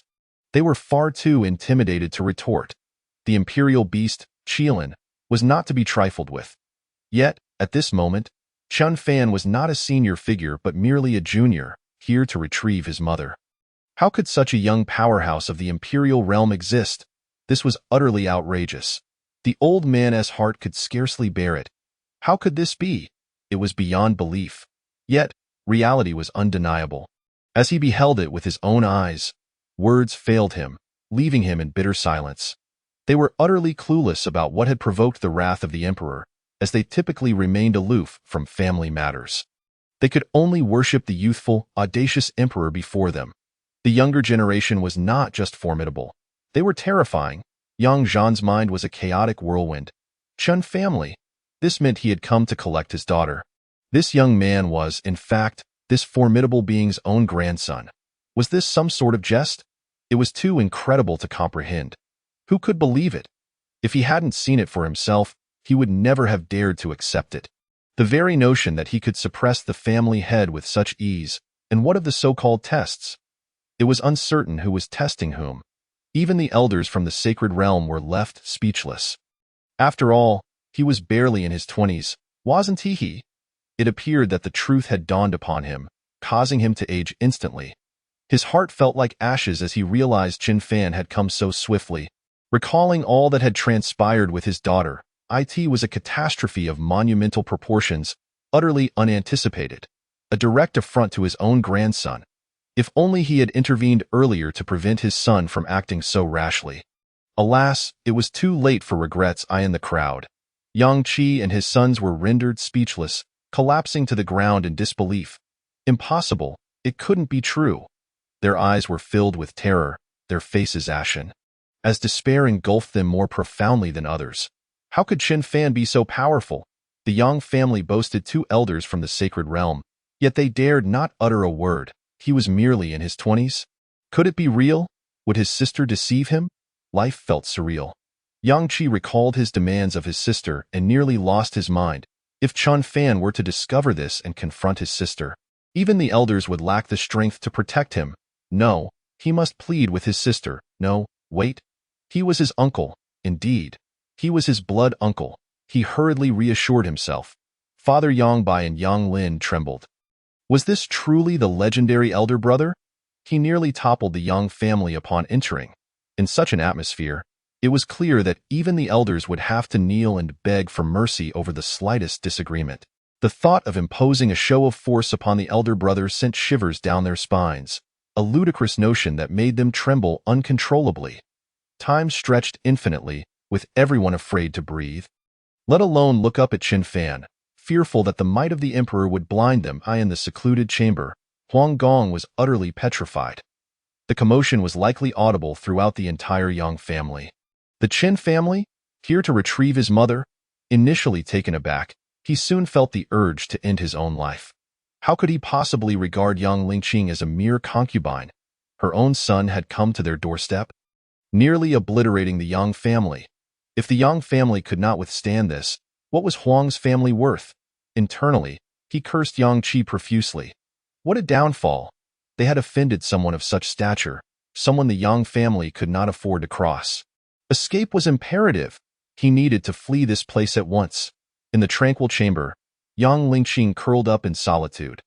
Her gaunt figure made her appear much younger, yet she lacked the vibrancy and brilliance typical of youth. Her brows etched with melancholy.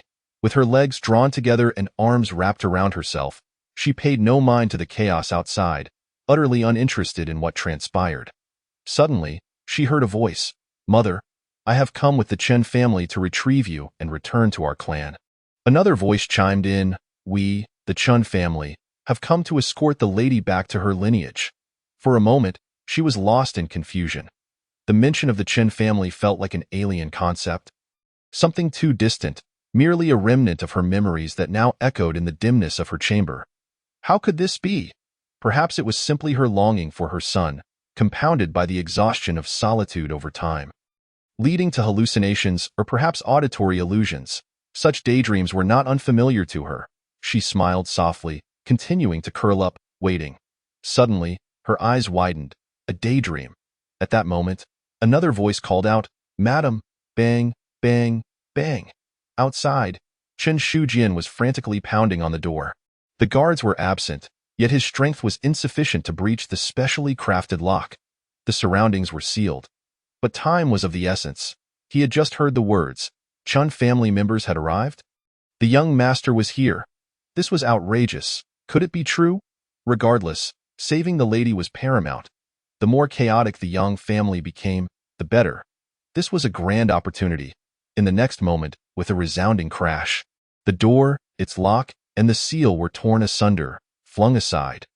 Yang Lingqing felt a surge of strength, breaking free from her constraints.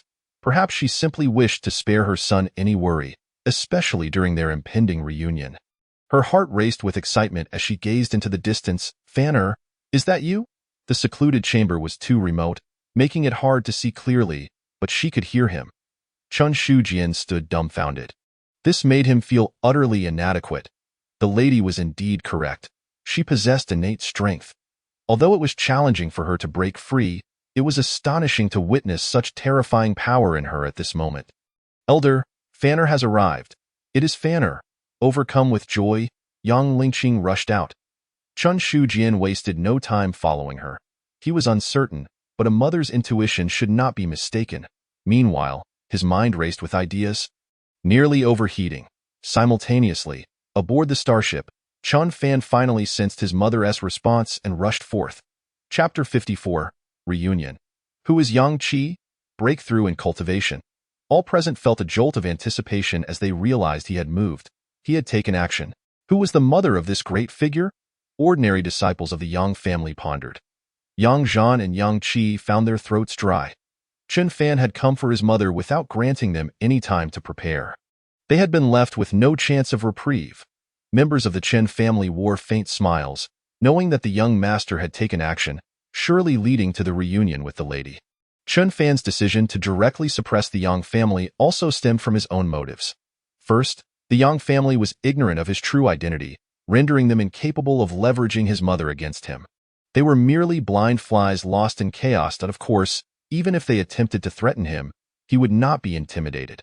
Second, he had no desire to be morally shackled, especially given the blood ties involved.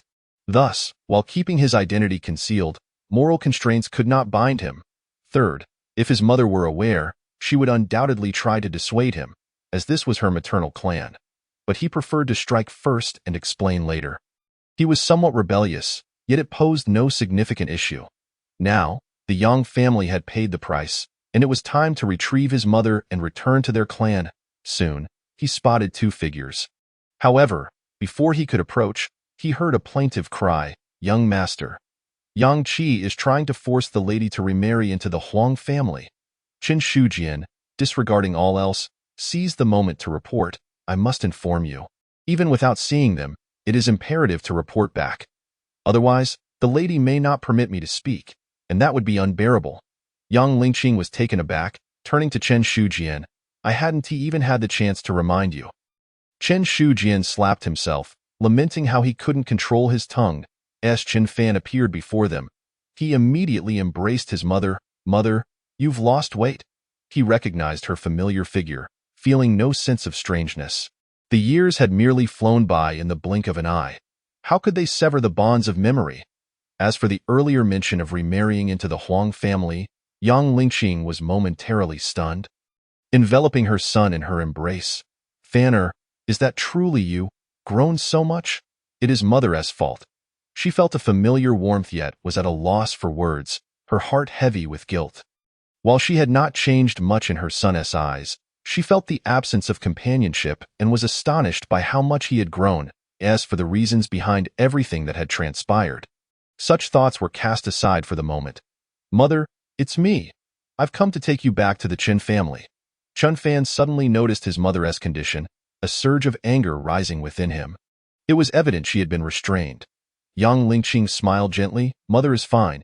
It's nothing serious." At this point, it hardly mattered to her. "Oh, look at my wrists and ankles. They are perfectly fine." Chen Shujian, wishing not to intrude upon their reunion, stood aside, gazing at the sky, inwardly lamenting his own agility. Yang Lingqing was momentarily perplexed.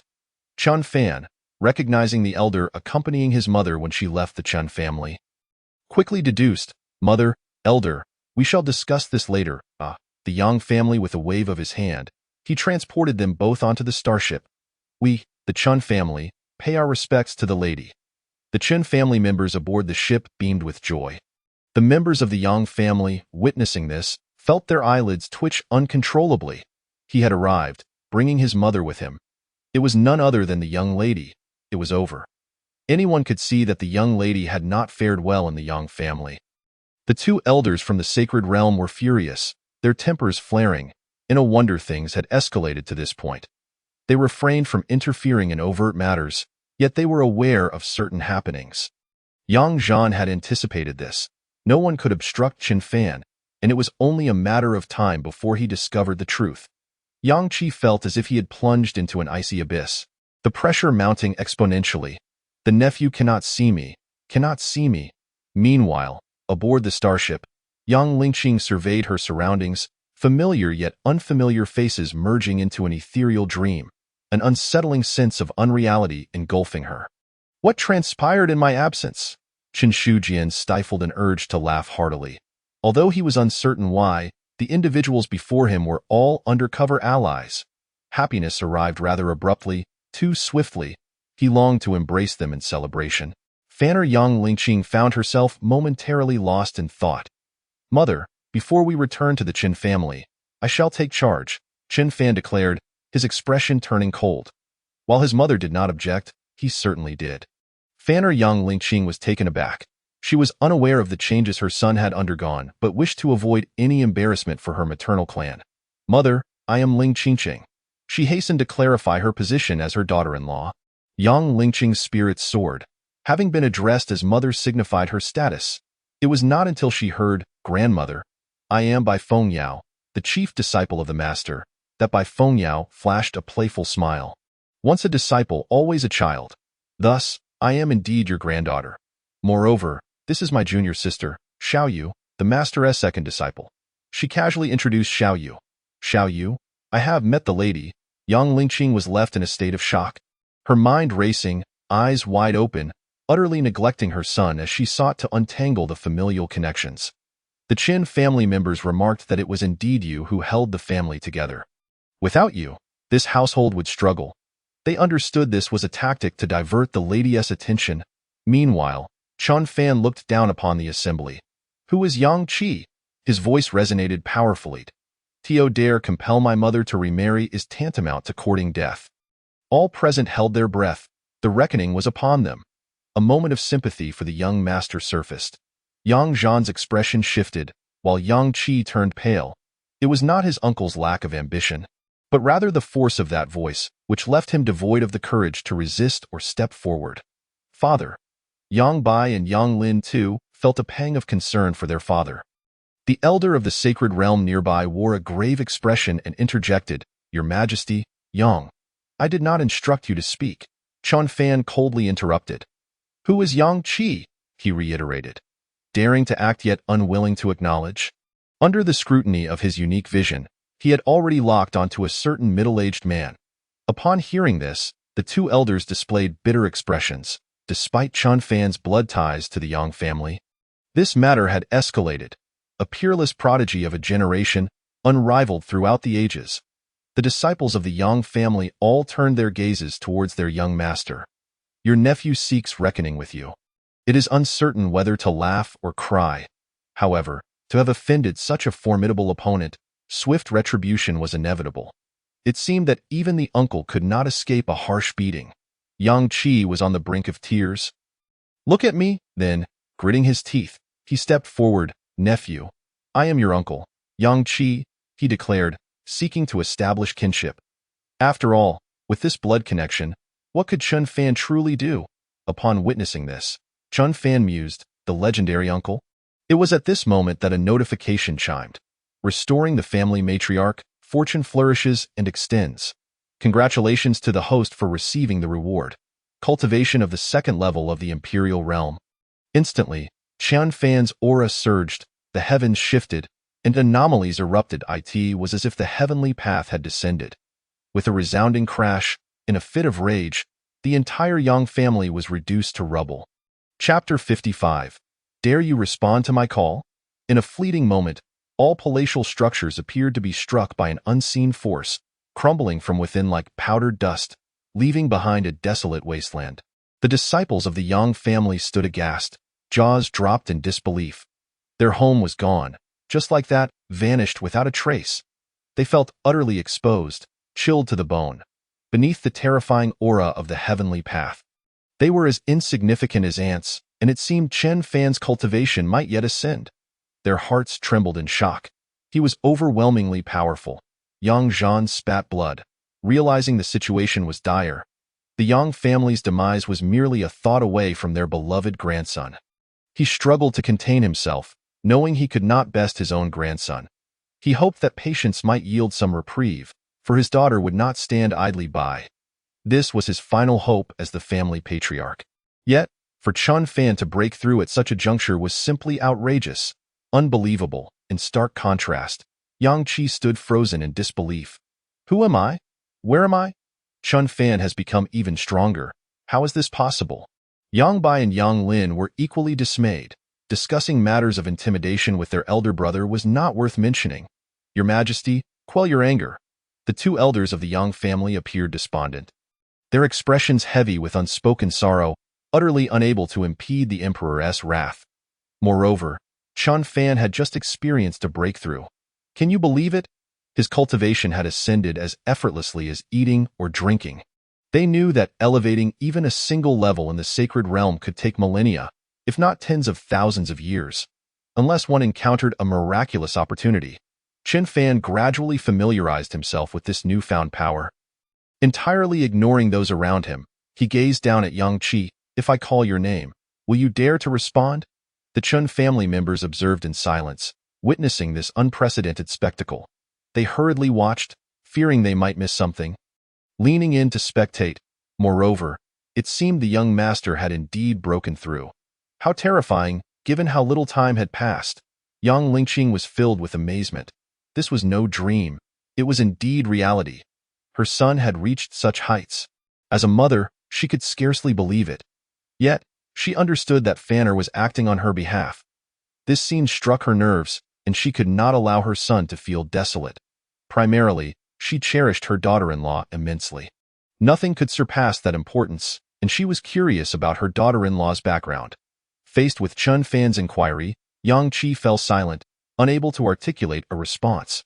The last remnants of his courage dissipated alongside the obliteration of the Yang family. His body trembling in fear. This is my Yang family. It belongs to your mother's clan. He hastily reminded Chun Fan.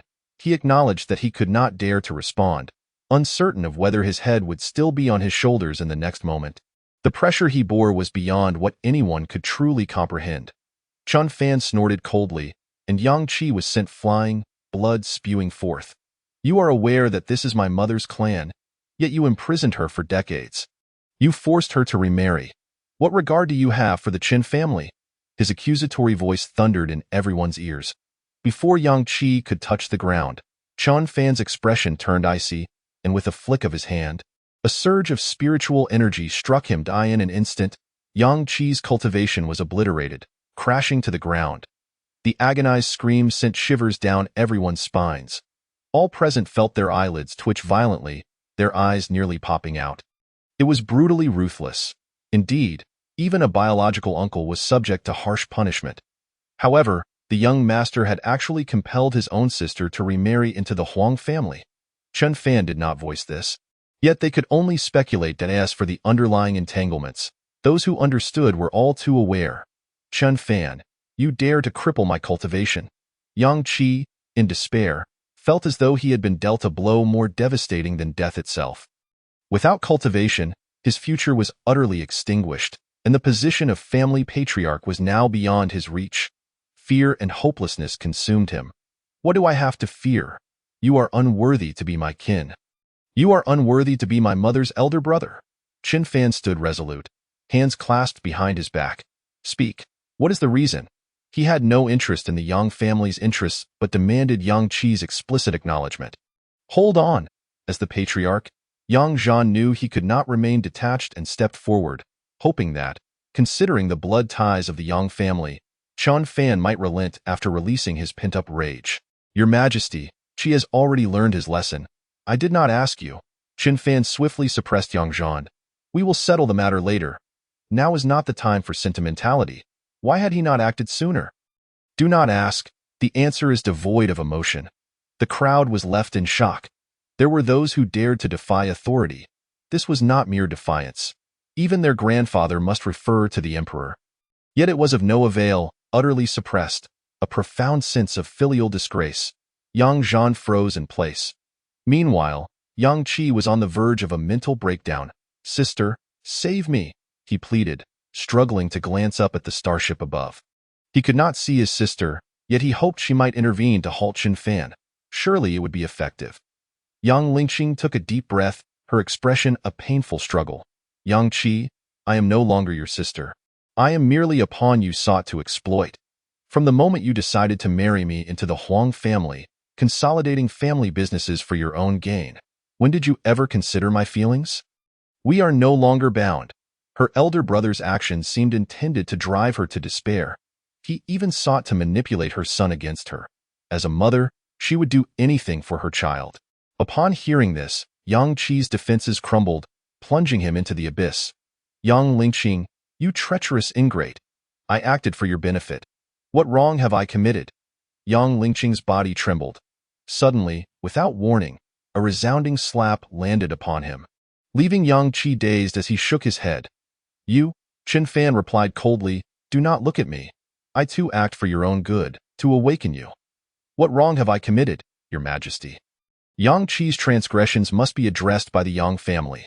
We will provide you with a satisfactory resolution, the two elders of the Yang family stated earnestly.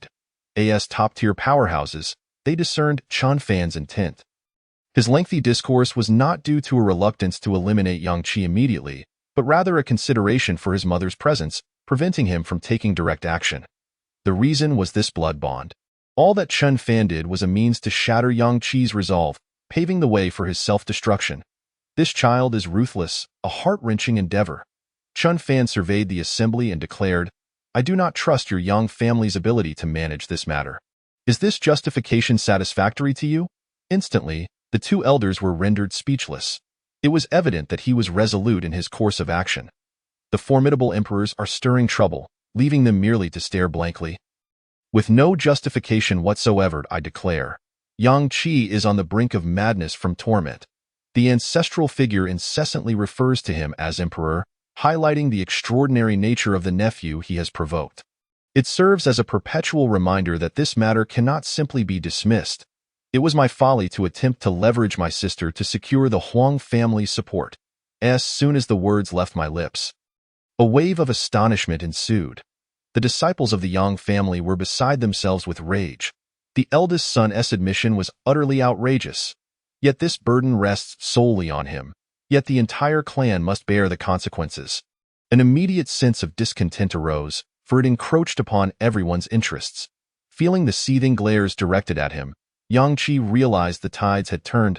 A chill ran through him. Who would have known Chen Fan was so formidable? Otherwise, why would he seek to ally with the Huang family? Why would he push himself into such a predicament? It was all a matter of confidence in victory, an easily attainable goal. Alas, the concept of a regret elixir does not exist. Chen Fan smiled coldly. This act was to vindicate his mother. Suddenly, he noticed a furtive figure, conspicuously out of place, struggling to maneuver through the desolate ruins of the Yang family. Ridiculous. Under his heightened perception, everyone was easily detectable, with nowhere to hide. In an instant, as if time had shifted, the figure appeared before him. A venerable elder clad in yellow, still crawling on the ground. You wish to depart? Chapter 56. Utterly discarded. Creating chaos. Chen Fan regarded this individual in this realm. No one dared to make a move. He was uncertain of the identity of the yellow-clad elder, but his actions were distinctly unusual and highly conspicuous. Upon witnessing the sudden appearance of this elder, those in the know wore peculiar expressions. The head of the Huang family, Yang Zhando, was taken aback. This was a disaster. How did Huang Gong end up here? Yang Qi, unable to protect himself, realized it was indeed him. Huang Gong sought to possess his sister. I had been deceived by him. He erupted in a roar, grasping at the last shred of hope. Huang Gong, trembling in fear, could hardly comprehend his presence. Great Emperor, spare me. It was Yang Qi who spoke falsely. Not I. Not I. He was terrified, having barely escaped inch by inch, yet here he was caught. However, he understood that if he did not flee, Yang Qi would inevitably expose him, leading to a quicker demise. He had no other choice. The notion of reasoning with an emperor, the son of Yang Lingqing, he never even considered it. There was no point in reasoning. Upon hearing this, everyone grasped the situation. Clearly, the intention was to marry the eldest daughter off to this old man from the Huang family, although they could not interfere with the eldest son's actions. With Yang Qi incapacitated, they felt entitled to meddle. How preposterous! Meanwhile, Chen Fan was enveloped in a murderous intent. He was aware of the Huang family's reputation, yet he never expected it would involve an elderly figure right before him. Unable to contain his fury, he unleashed his imperial might, instantly reducing Huang Gong to mere ashes. Not even a sound escaped him as he perished without leaving a trace. Everyone held their breath, aware that should Chen Fan choose to, they would share Huang Gong's fate. Yang Qi felt a slight relief. Having killed Huang Gong, perhaps Chen Fan's wrath would subside. After all, nothing had transpired yet, and they were, after all, connected by blood. One must not go too far, however. The ensuing cries of agony echoed as if one had fallen into the depths of hell. Chen Fan merely glanced at him, causing Yang Qi's soul to shatter. His mental world collapsing. The two holy elders understood that Huang Gong's arrival had exacerbated the situation. They promptly retrieved the family tree, exclaiming, "Oh dear!" It turned out Yang Qi was not a true descendant of the Yang family, having been picked from a rubbish heap. What a mistake! They hastily corrected the family records overnight. Yang Qi was bewildered. I was picked from a rubbish heap. While his cultivation could potentially be restored, death would render everything to dust. Please, spare me. This is the Yang family. I am your nephew. Chen Fan, disinterested in lengthy discourse, snorted coldly, directly shattering Yang Qi's soul, turning him to dust. Yang Qi was unworthy.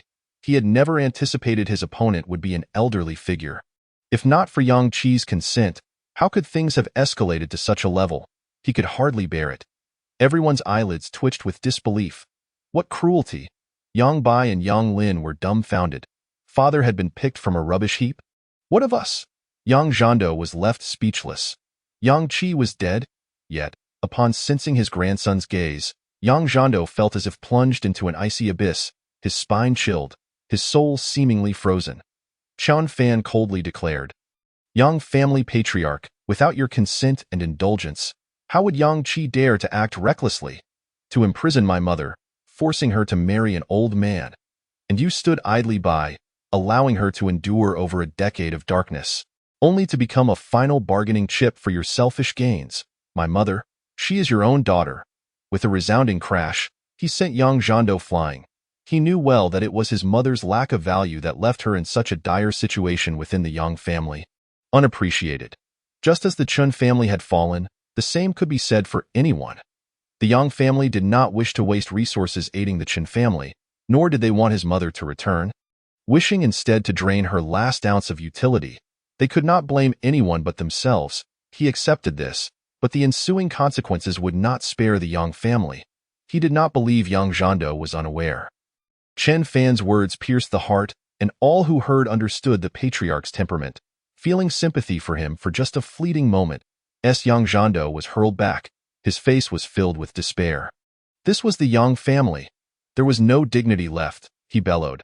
This is my Yang family. The affairs of my Yang family need not be pointed out by a junior. Every family has its own rules.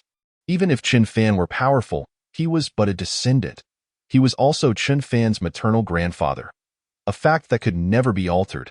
He did not believe that after venting his anger, Chen Fan would dare to act recklessly, to trample upon them at will. They had gone too far. As for seeking his daughter's hand, he had no need for that. Meanwhile, aboard the warship, Yang Lingqing closed her eyes in anguish. Without a word, Chen Fan pointed, directly piercing Yang Zhando's dantian, stripping him of his cultivation. Chen Fan. Yang Zhando could hardly believe it. Chen Fan truly could render him powerless. As a first-stage tribulation realm cultivator, he had no room for resistance. The disciples of the Yang family were left astounded. Even the patriarch had to endure such humiliation. It was sheer lawlessness. They too wished for such power, yet could not bring themselves to envy. On the warship, Chen Shujian remained silent, recalling Yang Zhando's earlier intent to test the young master. Now, the tables had turned. Do you dare believe it? Chen Fan scoffed. Family matters? Yang family patriarch, I am handling my Chen family's affairs. Taking a stand for my mother. There is no need for mercy in this external matter. Does this explanation satisfy you? From the moment he stepped out, he had never intended to be bound by moral constraints. Regrettably, the urgency of the situation had caught him off guard. He had not anticipated things to escalate to such severity. This was far from over. Since your Yang family does not hold a place for my mother, as her son, I must fight for her. And your Yang family, lacking in skill, shall reap what you have sown. His voice thundered, resonating with imperial might. Everyone was struck by a singular thought. What must it be like to have an emperor as a son? Right before them, Yang Zhando was rendered speechless, disbelief etched on his face. This child possessed rebellious bones. He disregarded everything, daring to act against his own grandfather. He, the grandfather, could not even contend with him, trembling all over. His voice faltered as he struggled to gaze up at the warship above. Lingqing, filled with reluctance, called out for her daughter. Only she could stop Chen Fan. No one else could, though the Yang family had been devastated. Their foundation shaken, the family remained substantial enough to rebuild and rise again in a short time. Yet they could not withstand Chen Fan's relentless assault. Lingqing aboard the warship fell silent. Father, you can sacrifice your daughter for your son. Act as if you see nothing and disregard my feelings. You are dissatisfied with the familial bonds I carry, and I understand. You do not wish to waste time and resources aiding your daughter's paternal family. And I comprehend that as well, but now, I am also a mother. Fanner is my everything. After speaking, she glanced at her peculiar yet somewhat disheveled granddaughter. Bewilderment ensued. All of this was taught by Bai Fengyao. Her mind was currently in turmoil, utterly irrational, with no idea what to say. Caught in a dilemma, Bai Fengyao nodded, affirming, indeed, grandmother speaks the truth. In the future, I shall persuade my father to join the Chen family. It feels rather similar now. Upon hearing this, Yang Zhando's heart turned to ashes. Even his daughter was unreliable. Yang Lingqing. With a resounding crash, Chen Fan sent Yang Zhando flying once more. Yang family patriarch, I only wish to hear what I want to hear. A well-intentioned reminder. What rules the Yang family has, I cannot concern myself with. All I can do is follow my own principles, and none shall dictate my path. Yang Zhando realized that Chun Fan was demanding an apology for his daughter. Yet, as a father and the head of the family, he was resolute. How could he admit fault? It was at this moment that several powerful auras manifested around the Yang family and swiftly approached. Rapidly racing figures appeared. Tiandao sect, coming to the aid of the Yang family, Feng women, supporting the Yang family. Shanshui sacred ground, aiding the Yang family. With immense momentum, they were all formidable sects intertwined with the Yang family's interests, either through disciple contributions or as affiliated forces, responding to the Yang family's plight as per the contract signed by their powers. Chapter 57. Congratulations on the Yang family's relocation. The maternal family is dispensable. Upon hearing this, Yang Zhando felt a surge of spirit. Their allies had finally arrived. Everything here unfolds at an astonishing pace. Arriving late is somewhat understandable. Although being present may seem futile, the collective strength of many can indeed offer assistance. A flicker of hope ignites within, and my gaze warms with anticipation. Meanwhile, the two venerable ancestors of the Yang family shake their heads in disbelief. It's of no use. One is at the 5th level of the sacred realm, and the other at the 2nd, both too intimidated to utter a word. The three newcomers are of similar caliber, lacking the presence of peak experts from top-tier sects, rendering them utterly ineffective. Even if there were a few peak-level sacred realm powerhouses, their numbers would not suffice for Chen Fan's scrutiny. After all, the entirety of Tai Su Prefecture cannot muster enough. This stark contrast to the Emperor is akin to an insurmountable chasm. Chen Fan naturally perceives the incoming auras, all unmistakably of the sacred realm. Are there allies? That seems reasonable. He remains unfazed. Concurrently, the 7 sacred realm puppets assigned to protect the Chen family spring into action. With a swift motion, 7 shadows dart forth, leaving barely a trace. The two young ancestors exchange incredulous glances, astonished that these cold, lifeless entities are indeed sacred realm beings. What manner of existence is the Chen family? They ought not to be obscure. With such capabilities, they should undoubtedly carve a place for themselves on the entire continent. Meanwhile, the disciples of the Yang family exhibit a markedly delayed reaction, collectively gazing towards the horizon. They exclaim, "Look, the elders of Tiandao sect, Fenghua sect, and Shanshui sacred land have all arrived. Yet they are leaving bewildered. They note the unexpected departure, lamenting that they had not yet finished speaking. The imposing presence of the sacred realm elders from the 3 factions had stormed in, their arrival causing quite the uproar. Uncertain of the events transpiring, they are nonetheless bound by their friendly relations to assist the Yang family in overcoming this crisis. However, they can merely glimpse a colossal warship and a terrifying beast, still far from the Yang family's vicinity, as the 7 sacred realm puppets intercept them directly. Simultaneously, 3 women suddenly appear behind them, all of whom are sacred realm beings, not just any, but among the most formidable. They encircle the newcomers without hesitation. To add to the chaos, countless tribulation realm cultivators swarm from all directions. Good heavens! Without a moment's thought, they turn to flee, pretending to simply pass by. They do not look back as they caution. Young family head, you might have informed us of your relocation. We wouldn't wish to intrude upon your joyous occasion. If you require renovation materials, feel free to ask. Please be sure to notify us when hosting your banquet. We shall certainly extend our congratulations to the Yang family. Internally cursing, they ponder whom the Yang family has offended. The entirety of the Yang family is reduced to a barren wasteland. What kind of demon has emerged? Strong individuals are as common as cabbages. They are not here to court death. Retreat, retreat, retreat. Quickly withdraw. Yun Lan, having been thoroughly trained by Chen Fan, acts decisively. With a hum, the sword is drawn. When venturing into the outside world, one must eliminate potential threats, especially given the Emperor's current standing. The Yang family must inevitably be weakened. If the internal situation is untenable, they shall strike from the outside. Having arrived, they wish to leave? Fang Yuehua and Imo Qingyin also spring into action. The puppets follow suit, swiftly transforming the encounter into a brutal assault. Otherwise, given that their opponents are all saints, attempting to utilize tactics to escape would prove troublesome and waste their time. The sacred realm powerhouses from the 3 factions are instantly engulfed in terror, surrounded on all sides, exclaiming, "Who are you?"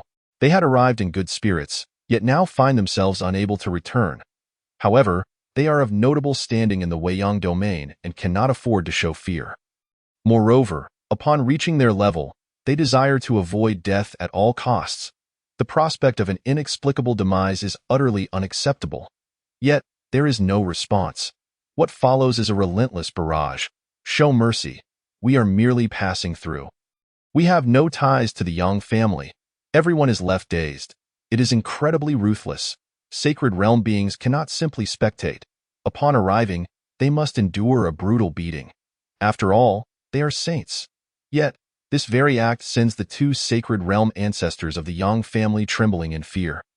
Retreating 3 steps, Yang Zhando finds his mouth dry and his tongue parched. It's over.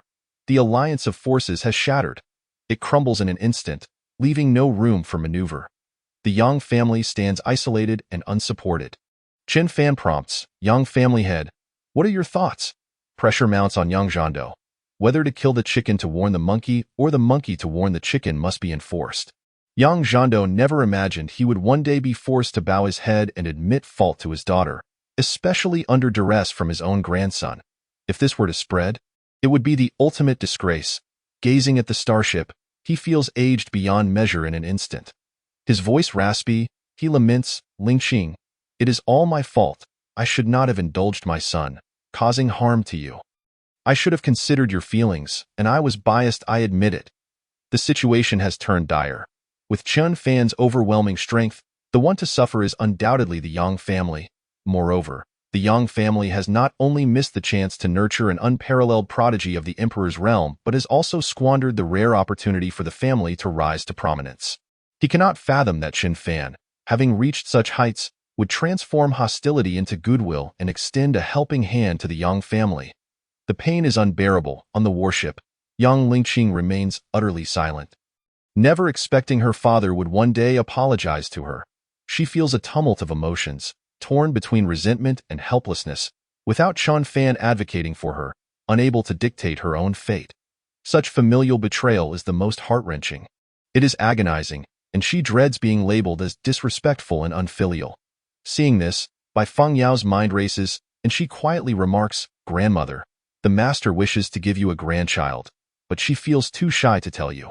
Nodding seriously, she replies, do not be too upset.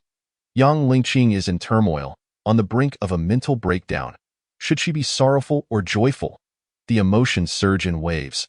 This girl, so quirky, is endearing, yet her origins remain a mystery. She glances at the daughter-in-law, Ling Qingqing, equally oblivious to her background. Chen Fan, observing the situation, understands his mother's intent. Yang family head, from this moment forth, my Chen family shall have no further ties with your Yang family. Severing ties, this maternal lineage is better left behind. Yang Zhando collapses onto the ground, realizing the family's fortunes will inevitably plummet. It is all due to offending his own grandson. What kind of predicament is this? The disciples of the Yang family feel disheartened. Without the Chen family's backing, they indeed lack a formidable ally. At this moment, the winds rise and clouds swirl, the heavens darkening, an unending tumult. The sky rumbles with thunder and flashes of lightning. A stifling aura of impending doom fills the air, terrifying and powerful, igniting unease within. What is happening? The Yang family stirs in alarm, unexpected events unfolding one after another. All eyes turn skyward, apprehension etched upon their faces. Especially among the top-tier experts. This is bad, the two Yang ancestors exclaim in disbelief. Yunlan and the others share their grave concern. This aura is formidable. The sudden occurrence compels Yang Zhando to steel himself. Could it be? Chen Fan stands with his hands clasped behind his back, gazing at the sky. As the Imperial Kirin roars beside him, he understands that such commotion signals the arrival of an Emperor-level powerhouse traversing the void. Soon, an ancient voice reverberates across the sky, echoing endlessly. It is unmistakably the manifestation of an Imperial warship and a terrifying ancient beast, the 13th tier Kirin. The resonance is overwhelmingly powerful. Just the vibration alone unsettles countless souls. As the colossal hand descends, imbued with imperial might, golden shadows burst forth from the void, obscuring its origin, taking on the form of a grasp that looms above. Yang Zhando jolts, Realization dawning. Taisu Prefecture, the Joshuan Emperor. Note: this chapter is released in portions as I also handle some outline matters. I will prepare additional drafts, and there will be another chapter today. Your encouragement through updates and support is much appreciated. Chapter 58. Confronting the Joshuan Emperor. Joshuan Emperor, Yang Zhando, you insult this emperor? In Taisu Prefecture, there are numerous emperor-level powerhouses. Generally, each governs their territory, maintaining a delicate balance. As long as there are no disputes over heavenly opportunities or colossal benefits, they tend to avoid conflict. Now, the absolute sovereign of the Joshuan Dao domain, the emperor-level powerhouse of Joshuan's sacred land, has emerged, drawn by the disturbances caused by the Yang family, leaving Yang Zhando's expression grave. Such a fearsome presence is clearly directed at Qin Fan's beast and imperial artifact. Wait, the Joshuan Emperor is an established powerhouse. Surely, he surpasses Qin Fan in strength. At that moment, a sudden turn of events sends shockwaves through the crowd.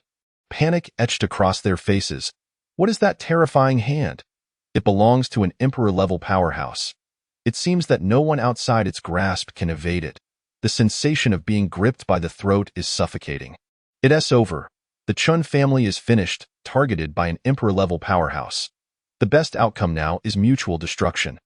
The members of the Chun family, standing aboard the warship, gaze at the colossal hand emerging from the void. Their faces paling, an emperor-level powerhouse, and it appears to be here to seize something. Will the young master be able to? Breath becomes labored, a stifling pressure enveloping them. Under such power, they feel as insignificant as ants. Terror enveloping them, an uncontainable fear. This is not a matter of choice. Their souls are beyond their control. Yang Lingqing's complexion turns ashen, her heart constricted. Her delicate hands clench tightly. She fears that because of her son might face harm from others. Her gaze is filled with worry. Fanner, don't worry, Chun Fan quickly reassures her. Then, he turns his attention to the imperial seal descending from above, raising his hand to confront it directly. Everything unfolds in synchrony, swiftly. Grandmother, master is invincible. Nothing will happen, rest assured. By Feng Yao gently supported Yang Lingqing, offering solace with an innate charm for social interactions, exuding an air of familiarity. The texts have indeed stated that in circumstances such as those faced by a master, one's prestige would only escalate. It would overshadow all else. The disciples were merely tasked with applause, feeling quite assured. Ling Qingqing remarked, "It appears I am the daughter-in-law here."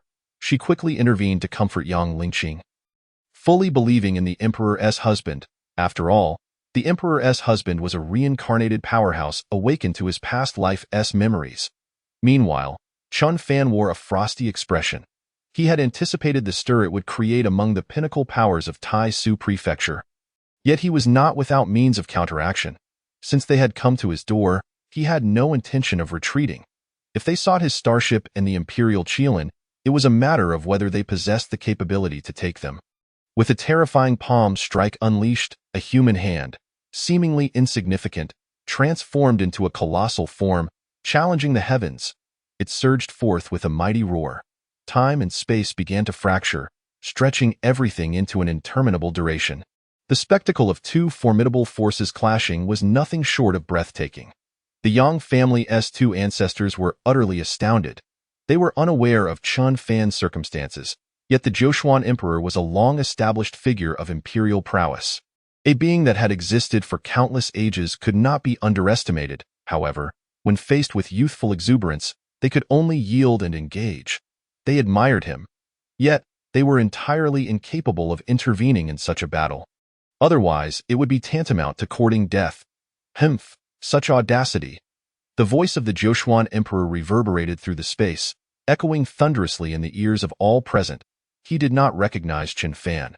He had come merely upon sensing the aura of an imperial power and did not intend to offend other emperors. Wishing to avoid mutual destruction, however, he never anticipated the presence of an ancient divine beast. A Qilin of imperial caliber, this warranted his intervention. For an ancient divine beast could evolve to the legendary realm of an emperor, which would surely entice anyone. Chun Fan was merely at the second level of imperial realm, appearing youthful, yet the Joshuan Emperor stood at the fourth level. How could he be afraid? Yunlan Fong, Yuehua, and Imo Qingyin wore anxious expressions. Yet at such a level, they were utterly powerless to intervene. Yang Zhando had already been rendered incapable of fighting. What was there to fear? Just as a collision seemed imminent, he swiftly stepped forward. Addressing the heavens, Joshuan Emperor, please temper your wrath. My grandson is merely young and impetuous. I implore you to show mercy. Having already offended Chen Fan, it was better to leverage the Yang family's standing to persuade him to relinquish his possessions. After all, preserving one's life was of utmost importance. Chen Fan would likely hold no grudges, expressing gratitude for the Yang family's intervention. Perhaps it was a sense of guilt regarding his daughter. One learns from their mistakes that, of course, he did not believe Chen Fan could rival the Joshuan Emperor, deeming it unnecessary to risk his life. That would be a cruel twist of fate. Upon hearing these words, everyone grasped Yang Zhando's intent, an astute strategist indeed. Yet, to the ears of the Joshuan Emperor, it transformed into something else entirely. Your grandson? Begone. Is this a boast or an affront? I have lived for countless millennia. And you dare claim he is your grandson? Nonsense. If you seek mercy, do not resort to such absurd justifications to manipulate me. That is tantamount to seeking death. A forceful palm descended. All were stunned into silence. And Yang Zhando was left flabbergasted. What I said was not incorrect. This is dire. Chen Fan, surrender the imperial artifacts and the divine beast, or you shall lose your very life. This warning was not directed at a mere grandson of an emperor. However, as soon as the words left his mouth, Chen Fan clashed directly with the Joshuan Emperor. The collision was thunderous. Everything transpired within the blink of an eye, yet felt interminably prolonged. Yang Zhando realized that once they engaged, the situation would spiral out of control. Allowing the Joshuan Emperor to confront Chen Fan was the wisest course for preserving his life. It was a consequence of being outmatched. Everyone held their breath as the heavens trembled, their souls unsettled by the overwhelming force, as if they had traversed the gates of the underworld. Above, the space fragmented, rendering everything obscured and void, save for the clash of titanic forces vying for supremacy. What transpired? What was the outcome? Alas, given their levels, they could not even comprehend the spectacle unfolding. Supreme bone, an innate supreme physique, who on earth are you? The expression of the Joshuan Emperor shifted dramatically, his voice filled with astonishment. As the palm struck, he found himself completely unfazed by Chen Fan's second level of imperial realm. Just as he uttered those words, he caught a glimpse of Chen Fan's eyes. Gleaming with extraordinary energy, the ancient heavy pupil began to instill fear. This was akin to diminishing the gap in cultivation between them, not to mention the imperial Qilin had not yet made a move. In the next moment, his power crumbled like a house of cards, shattered and overwhelmed. Without a moment's hesitation, Chen Fan invoked the order Heavenly Tao technique, weaving spatial order. Beyond mere cultivation, he exerted a comprehensive suppression. With the supreme bone, the regal bloodline, and a physique impervious to confrontation, let alone the chaos Tao body, which was as formidable as chaos itself, he embodied the most primordial force, coupled with the baptism of primordial blood. His combat prowess surged beyond previous limits, a single strike, and he opened the heavens. Fortunately, he had ascended to the second level of imperial realm. Otherwise, such ease would not have been possible. Then, Chen Fan's figure vanished, entering the rift of space. All were left in a state of disbelief. The Joshuan Emperor had been defeated. Clearly, the previous clash had resulted in annihilation. It was beyond comprehension. How terrifying. Wait, what had the Joshuan Emperor just mentioned? Supreme bone, ancient heavy pupil. Yang Zhando was utterly bewildered. The Joshuan Emperor had actually been vanquished. It was an utter disgrace. Hold on, this was only the first strike. How could I possibly be the fool? Supreme bone, ancient heavy pupil. Then, breaking through defenses, even so, Chen Fan could undoubtedly be deemed an unparalleled emperor of the ages. Meanwhile, the disciples of the Yang family gasped in astonishment. Is he the same age? Why were we relegated to merely observing and unable to engage in battle? Look, the young master of the Chen family has ascended into the void. Silence fell. Throughout the encounter, none had discerned the Joshuan Emperor as presence. Yet now, he was forcibly dragged from the void by Chen Fan.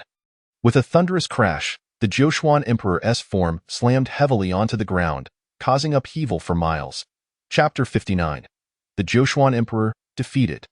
Yang Zhando stood in shock.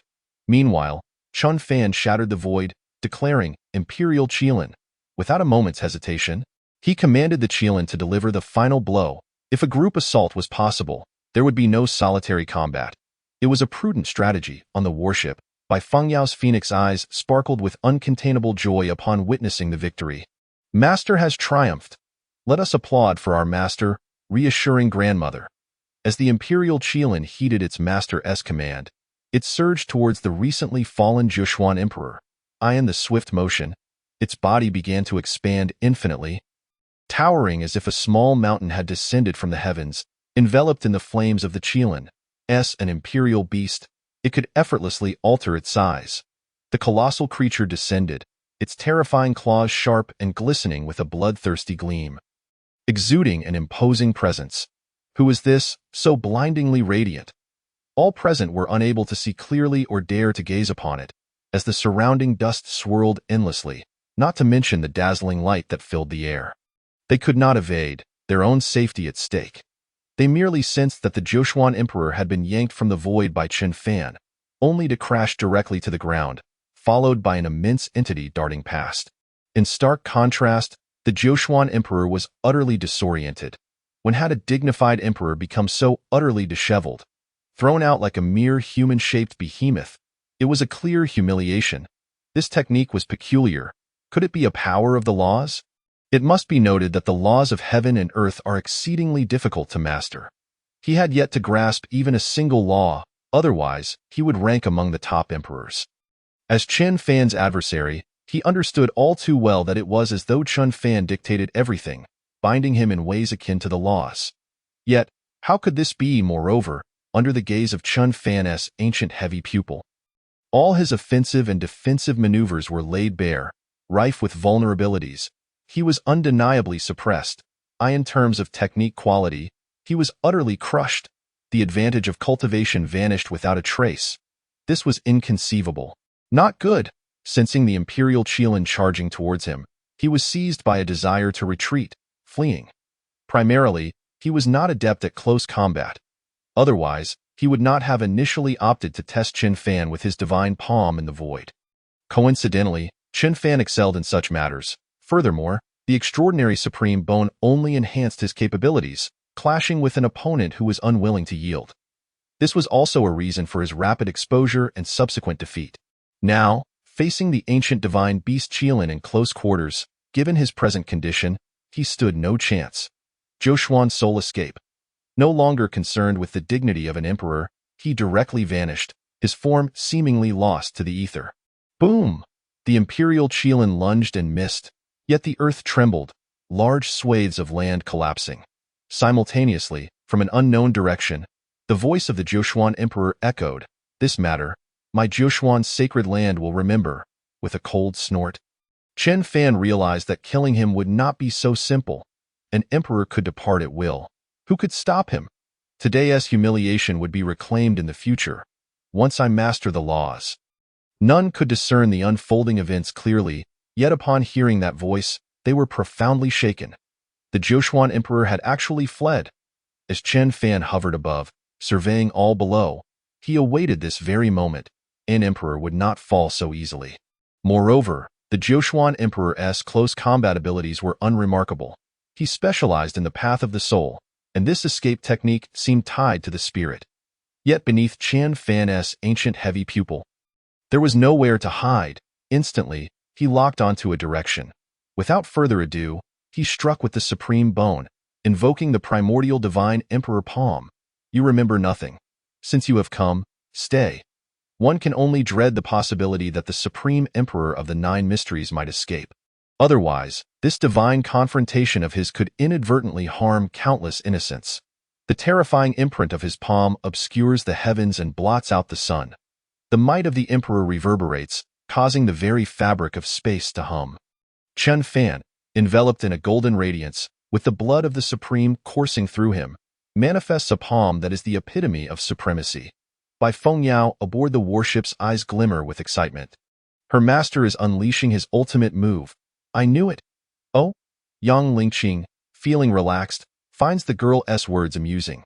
Yet, her son is far too formidable. How useless his parents are, it brings tears to her eyes. Meanwhile, all others present are bewildered. They can't comprehend what is occurring. Are they merely capturing the air? In the realm of the formidable, we are utterly blind. Yang Zhando's expression shifts wildly. Chun Fan has truly vanquished the supreme emperor of the Nine Mysteries. The emperor is left with no choice but to flee. If it weren't happening right before his eyes, who would dare believe it? The sting of previous words burns his face. I am but a jester. Grandson, stop this immediately, he implores, attempting to appeal to emotions, as the past events have already transpired. But now, having offended the Nine Mysteries' sacred land, what will the Yang family do if Chun Fan escapes? Must they truly prepare for a joyous relocation? That would surely leave him weeping in the lavatory. Although he cannot see it, Chun Fan's strike must have undoubtedly locked onto the Supreme Emperor's position. Yet, it is futile. Chun Fan disregards him entirely. Upon hearing, grandson? The Emperor is incredulous. How could he be considered a grandson at such an age? A grandson of an Emperor-level figure is nothing short of absurd. Bleeding from disbelief. How can such an outrageous prodigy exist? It is over. He then senses an overwhelming aura approaching from behind, and his complexion pales in horror. How could this be? What sort of divine power is this? Although the Nine Mysteries' soul escape is formidable, under such a horrifying scope, even the soul cannot hope to flee. This divine power is as fearsome as Chun Fan's own techniques, utterly suppressing him. Moreover, the physical strength that perceives the terrifying aura of this palm imprint seems to be an ancient and primordial chaotic force. It truly embodies the Supreme's hand. How could he possibly withstand it? Ah! In the next moment, the anguished cries of the Supreme Emperor of the Nine Mysteries resound through the space. Everyone feels a chill run down their spines. How terrifying! Even a mighty figure of the sacred realm is no match. And the Emperor himself must bear the brunt of this assault. Regardless of who arrives, they are destined to be overpowered. Die. Chun Fan shows no mercy. Yang Zhando speaks, does it concern me? Please, do not kill me. The Supreme Emperor of the Nine Mysteries is utterly terrified. He never intended to confront Chun Fan head-on, yet now he finds escape impossible. Despair and fear envelop him. He came to seize the ancient divine beast. The Qilin, yet now faces demise here. Unwilling to perish, he fears death. Heart-wrenching, spare me. I am willing to be your servant, boom. There is no room for negotiation. In a single breath, Chun Fan pursues and annihilates the fleeing soul of the Supreme Emperor of the Nine Mysteries. Eradicating him entirely, the voice of the Supreme Emperor falls silent, utterly wiped from existence. The primal divine emperor's palm dissipates into motes of fireflies, gradually vanishing. Thus, an era of emperors comes to an end. Chun Fan naturally does not trust the words of the Supreme Emperor. Sometimes, even one's own kin cannot be trusted, let alone an outsider, especially a formidable adversary. Even if the Supreme Emperor genuinely wished to submit, it does not align with his principles. He is unwilling. Silence. An overwhelming stillness envelopes the air as the voice of the Supreme Emperor fades away. Is it truly over? Chapter 60. The Unparalleled Emperor of Eternity. Masters of major cities gather at the Chun family. Everyone is rendered speechless. They had thought Chun Fan was merely an ordinary emperor, easily capable of dealing with the Yang family. This seemed entirely normal. They never anticipated that even the Supreme Emperor of the Nine Mysteries would have to sacrifice his life. How terrifying! A once dominant emperor has fallen, and even willing to relinquish his status and plead for mercy. Yet it is futile. Escape is impossible. Such a shocking and rare battle of emperors unfolds right before their eyes, though they have yet to comprehend it fully. They then gaze at the youthful figure, brimming with vigor, seemingly one with the heavenly path, accompanied by the ancient divine beast, the Qilin, exuding an unstoppable air of supremacy. 4 words surge within their hearts. Unparalleled in eternity, admiration, reverence, and worship converge into one. The incident involving the Yang family being thoroughly uprooted is momentarily forgotten. Primarily, as contemporaries, while they toil away, he is vanquishing emperors. Hissing breaths of cold air follow. They cast a glance at Yang Zhando, the family head, realizing his perspective is too narrow. Yet it is destined that the Yang family has missed the greatest opportunity in history, stemming from the daughter's marital family. Glory does not belong to the Yang family. Yang Zhando stands dazed. It is too late for words. His face is etched with bitterness. The supreme emperor of the Nine Mysteries has fallen here, and the stronger his grandson becomes, the more painful it is. It is not that he cannot bear to see it, but rather that from the opportunities missed before him, no elixir of regret can be concocted. Everything must begin with the story of a distant emperor's grandson.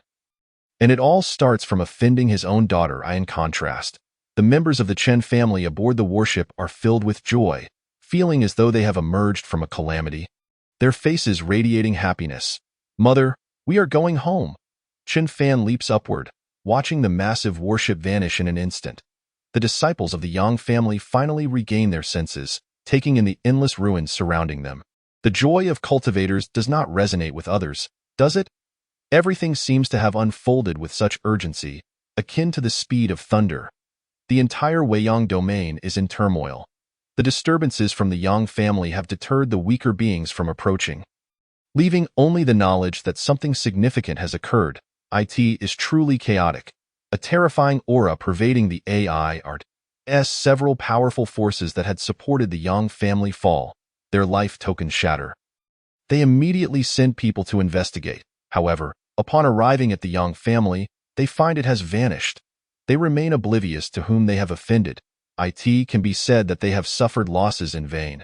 Upon learning that the Supreme Emperor of the Nine Mysteries has fallen here, they begin to feel relieved, thankful that the losses were not catastrophic, just a sacred realm powerhouse, after all, throughout the entire Taishu prefecture. Among the hundreds of domains, only a handful can perceive the imperial might of battle, all of whom are undoubtedly strong figures of the imperial realm. They remain unaware of the chaos unfolding in the Weiyang domain. But it seems the disturbances are quite significant. Meanwhile, the shattering of the Supreme Emperor of the Nine Mysteries life token plunges the entire Nine Mysteries sacred land into a state of fear. The Emperor has actually perished externally. It is unbelievable. The fortunes of the sacred land plummet drastically. In the White Emperor Prefecture, within the Tianyuan domain, the Chun family is graced by a gathering of individuals. They represent a coalition of masters from various major cities, not belonging to any of the Tianyuan domain's indigenous forces. Among them are royal guards and some city lords recruited by the royal family.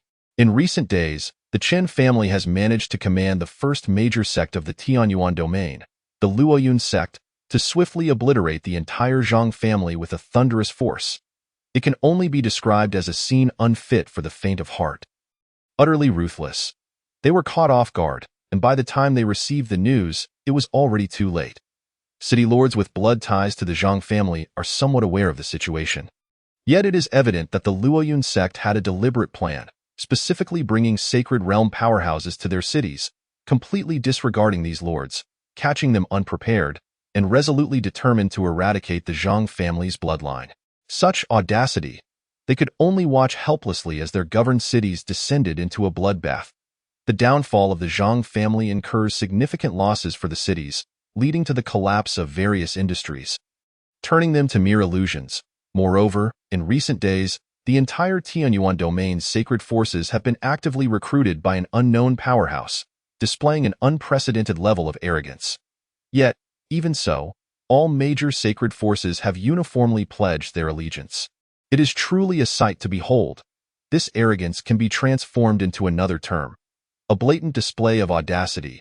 By personally visiting, they have granted significant face to the various forces, unabashedly absorbing subordinate powers to strengthen themselves. They remain unaware of the identity of this mysterious powerhouse, but given the circumstances, it is undoubtedly a member of the Qin family. Yet, no matter how they inquire, the major sacred forces turn pale at the mention, utterly unwilling to share any information with them. This reveals the true intent of this enigmatic powerhouse, to utilize the major sacred forces to balance the power of the city lords. However, with the backing of the great Xia royal family, they cannot simply stand by as such significant upheaval occurs in the Tianyuan domain. It is not that they are unwilling to see another family rise. Family rivalries are eternal, but they are afraid of losing control over those families. At the very least, the Zhang family has always been the foremost family in the Tianyuan domain, and they have never dared to act so recklessly. In contrast, the Chun family seems small and lacking in significant industries, yet they exhibit such sudden and thunderous power, displaying their brilliance and immense energy, with a trend of breaking free from control. The lord of the Tianyuan city, the largest city in the Tianyuan domain, wears a grave expression. He is one of the royal guards, appearing as a middle-aged man. The spiritual energy here is exceptionally dense, a rarity. It seems that the source of the earlier turbulence in the entire White Emperor Prefecture originates from here, dumbfounded. Not long ago, the entire White Emperor Prefecture was swept by a phenomenon of earthly and celestial anomalies. Yet they never anticipated that the source lay within their Tianyuan domain. They failed to uncover it right under their noses. Of course, this is due to their insufficient strength. Only those at the pinnacle of the sacred realm or imperial powerhouses can perceive such matters. Ordinary sacred realm powerhouses find it challenging to determine the source.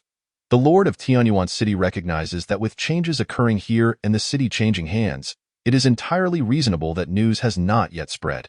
An elderly man remarked, "The Lord of Tianyuan City is profoundly enigmatic. It is his responsibility that has wrought great calamity.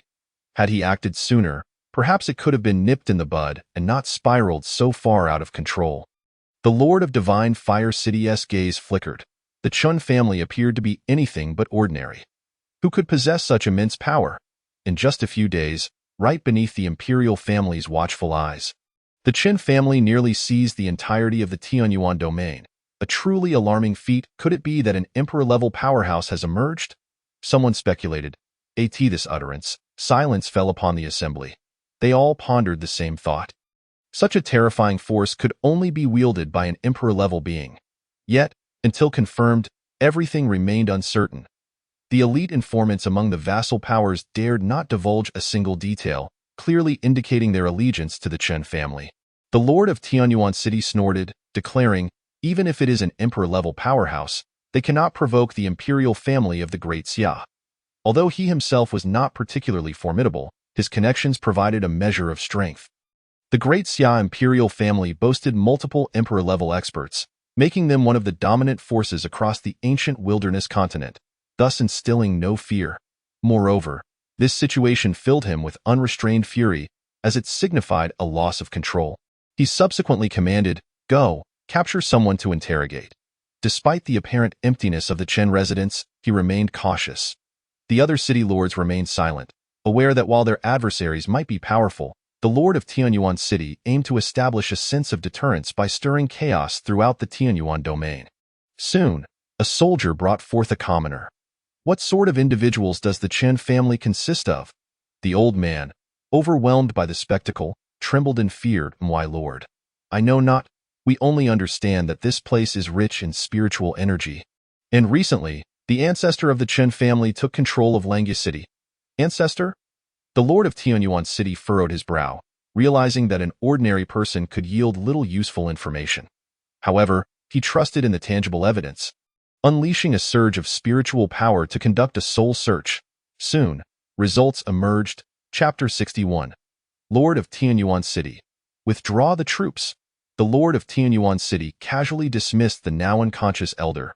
His eyes gleamed with intensity.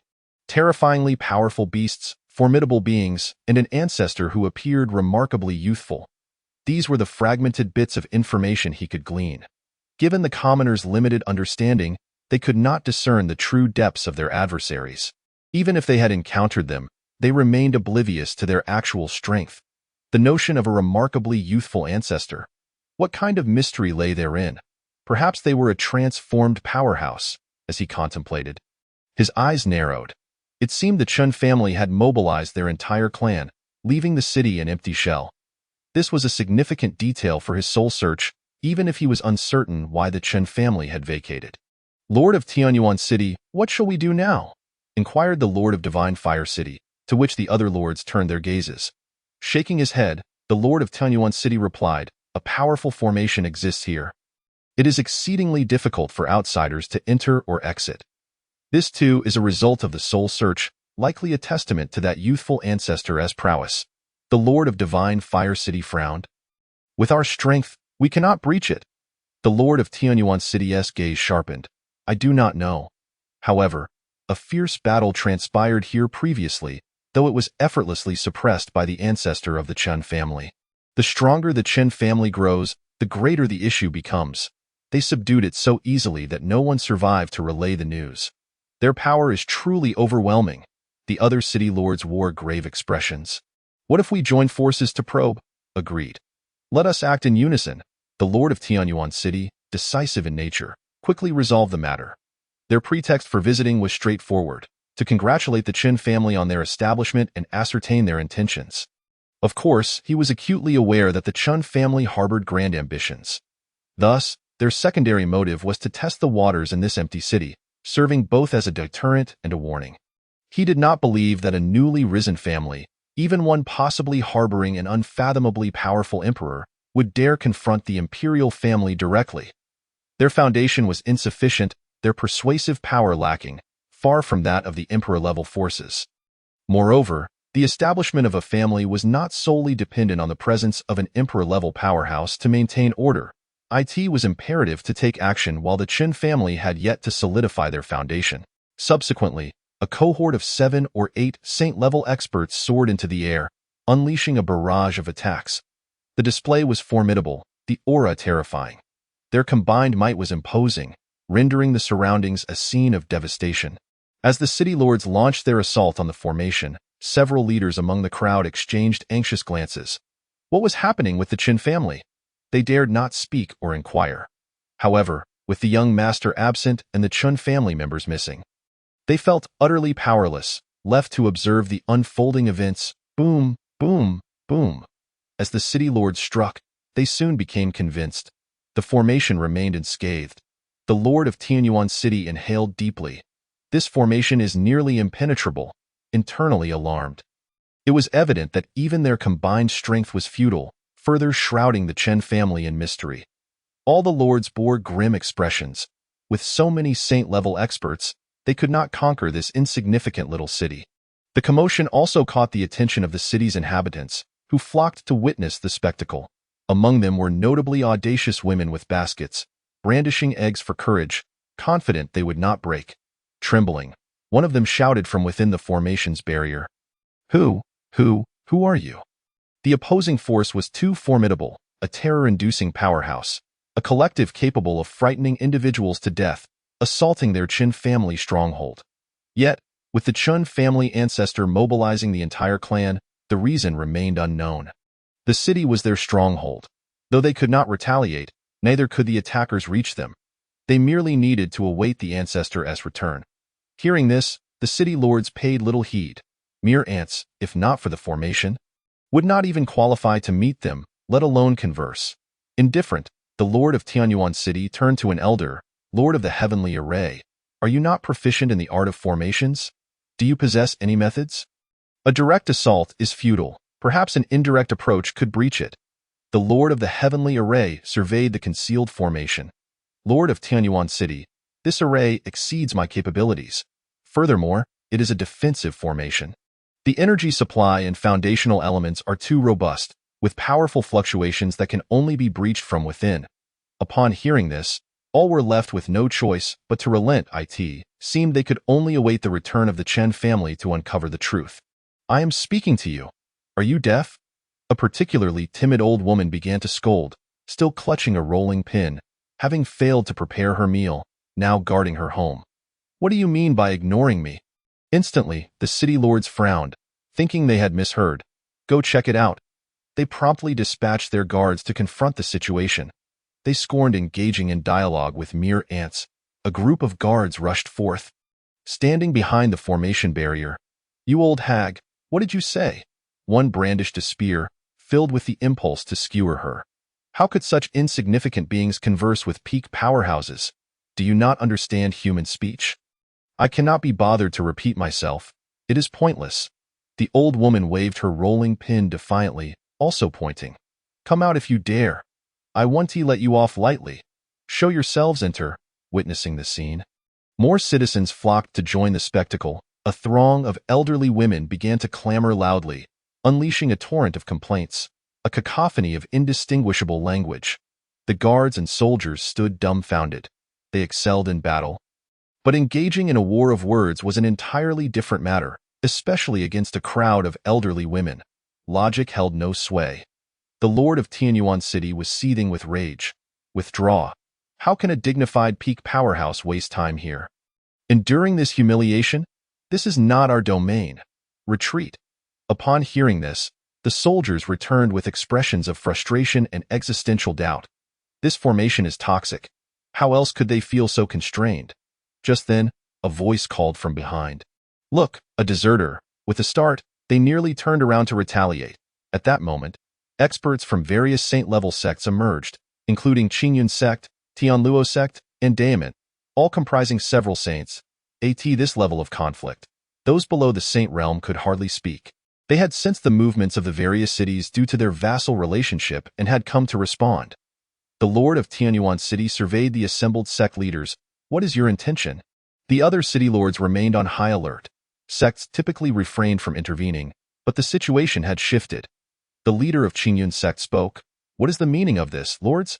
They indeed held some trepidation towards these city lords, but not for their own sake. Rather, it was due to the formidable forces backing them. Moreover, in a certain sense, their interests rarely conflicted. It was a symbiotic relationship.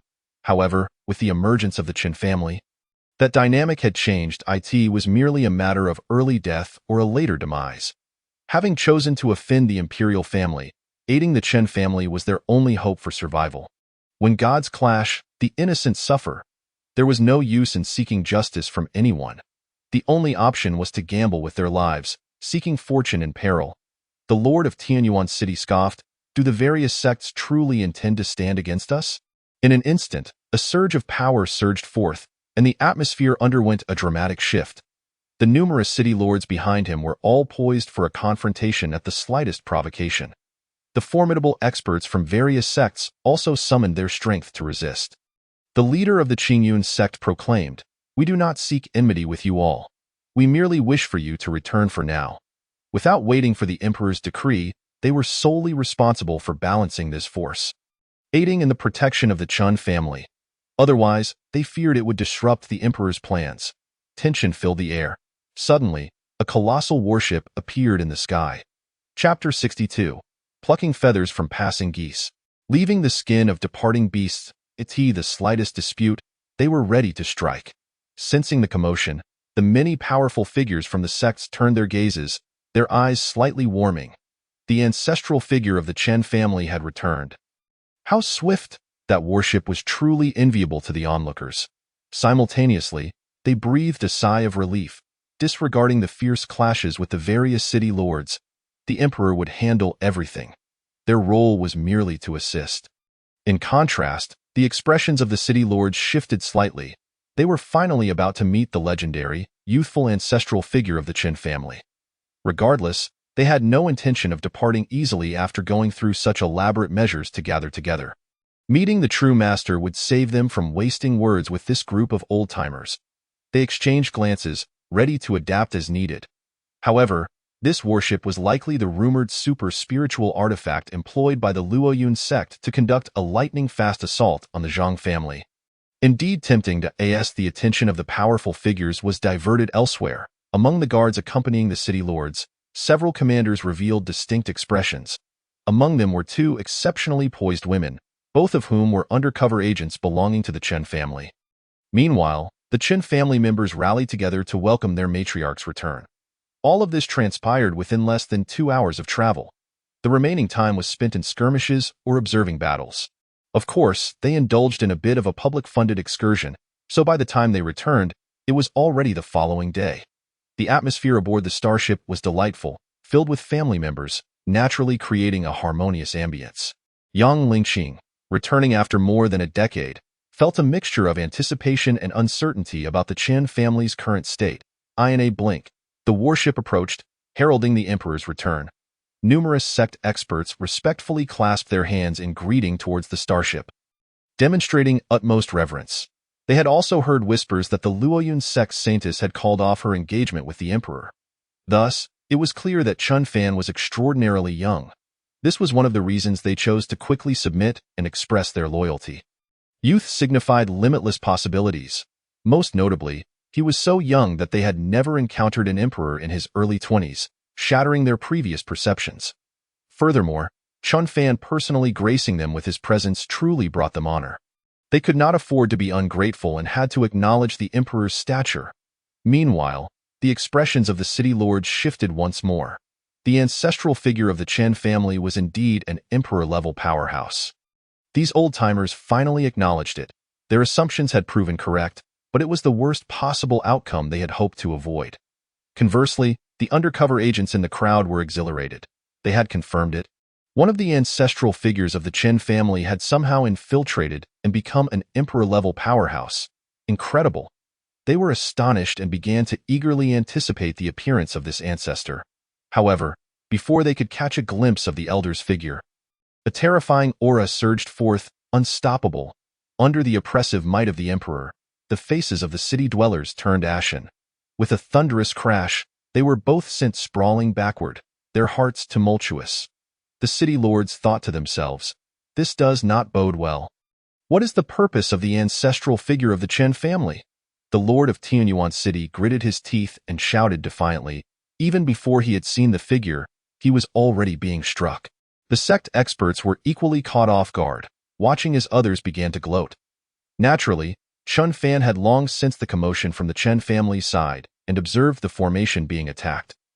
Leaving it in tatters, from the starship, he looked down upon the crowd. With a cold snort, he questioned, "Why do you ask? Is my Chun family truly so popular that the city lords come forth, even at the risk of conflict?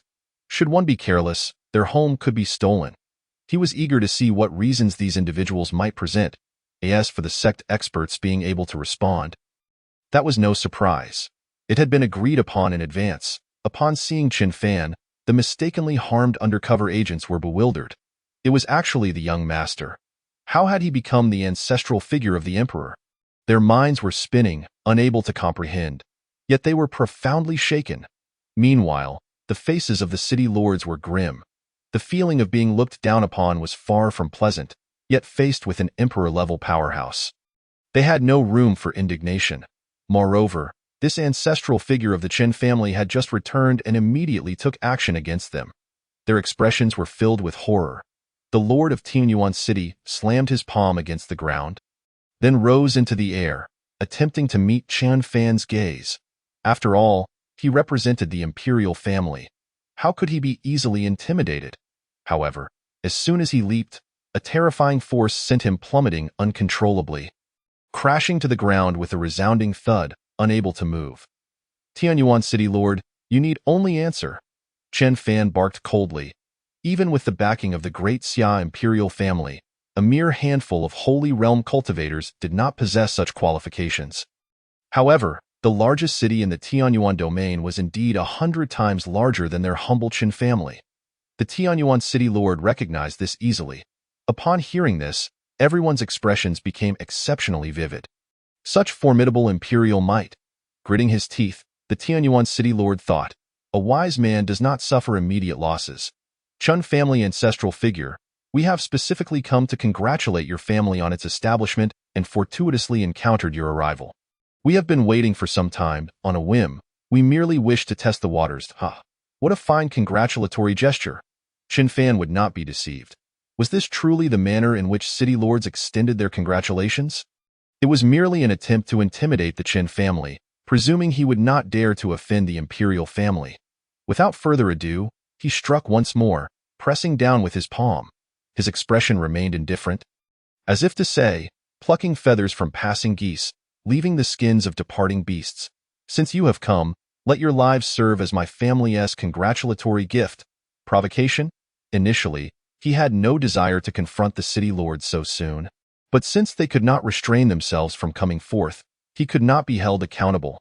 Meanwhile, aboard the starship, Yang Lingqing, upon hearing the commotion, instinctively worried for her son, reflecting on his strength. The ancestral figure? Bewildered, had she just been demoted in rank upon her return? By Feng Yao, being exceptionally clever, remarked, "Grandmother, the master is merely a bit mischievous like me. There's no need to hold it against him."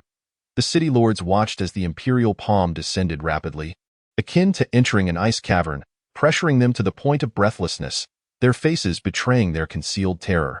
How dare Qin Fan? Does the Chun family intend to oppose my imperial family? The Tianyuan city lord hastily revealed his background. He was thoroughly frightened. He had aimed to intimidate but did not wish to meet his demise here. Did Chun Fan harbor no trepidation? However, the only response he received was a single word: death.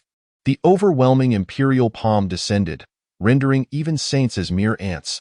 The eyelids of the sect experts twitched violently. Fortunately, those who discerned the situation were wise.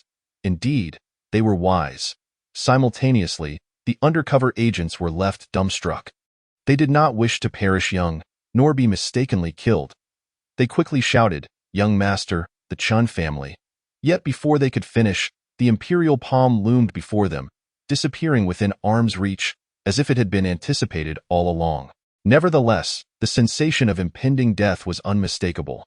Having traversed the gates of hell once, they felt their hearts racing uncontrollably, faces pale, sweat pouring down. It was terrifying. The city lords were acutely aware of the terror of imperial might.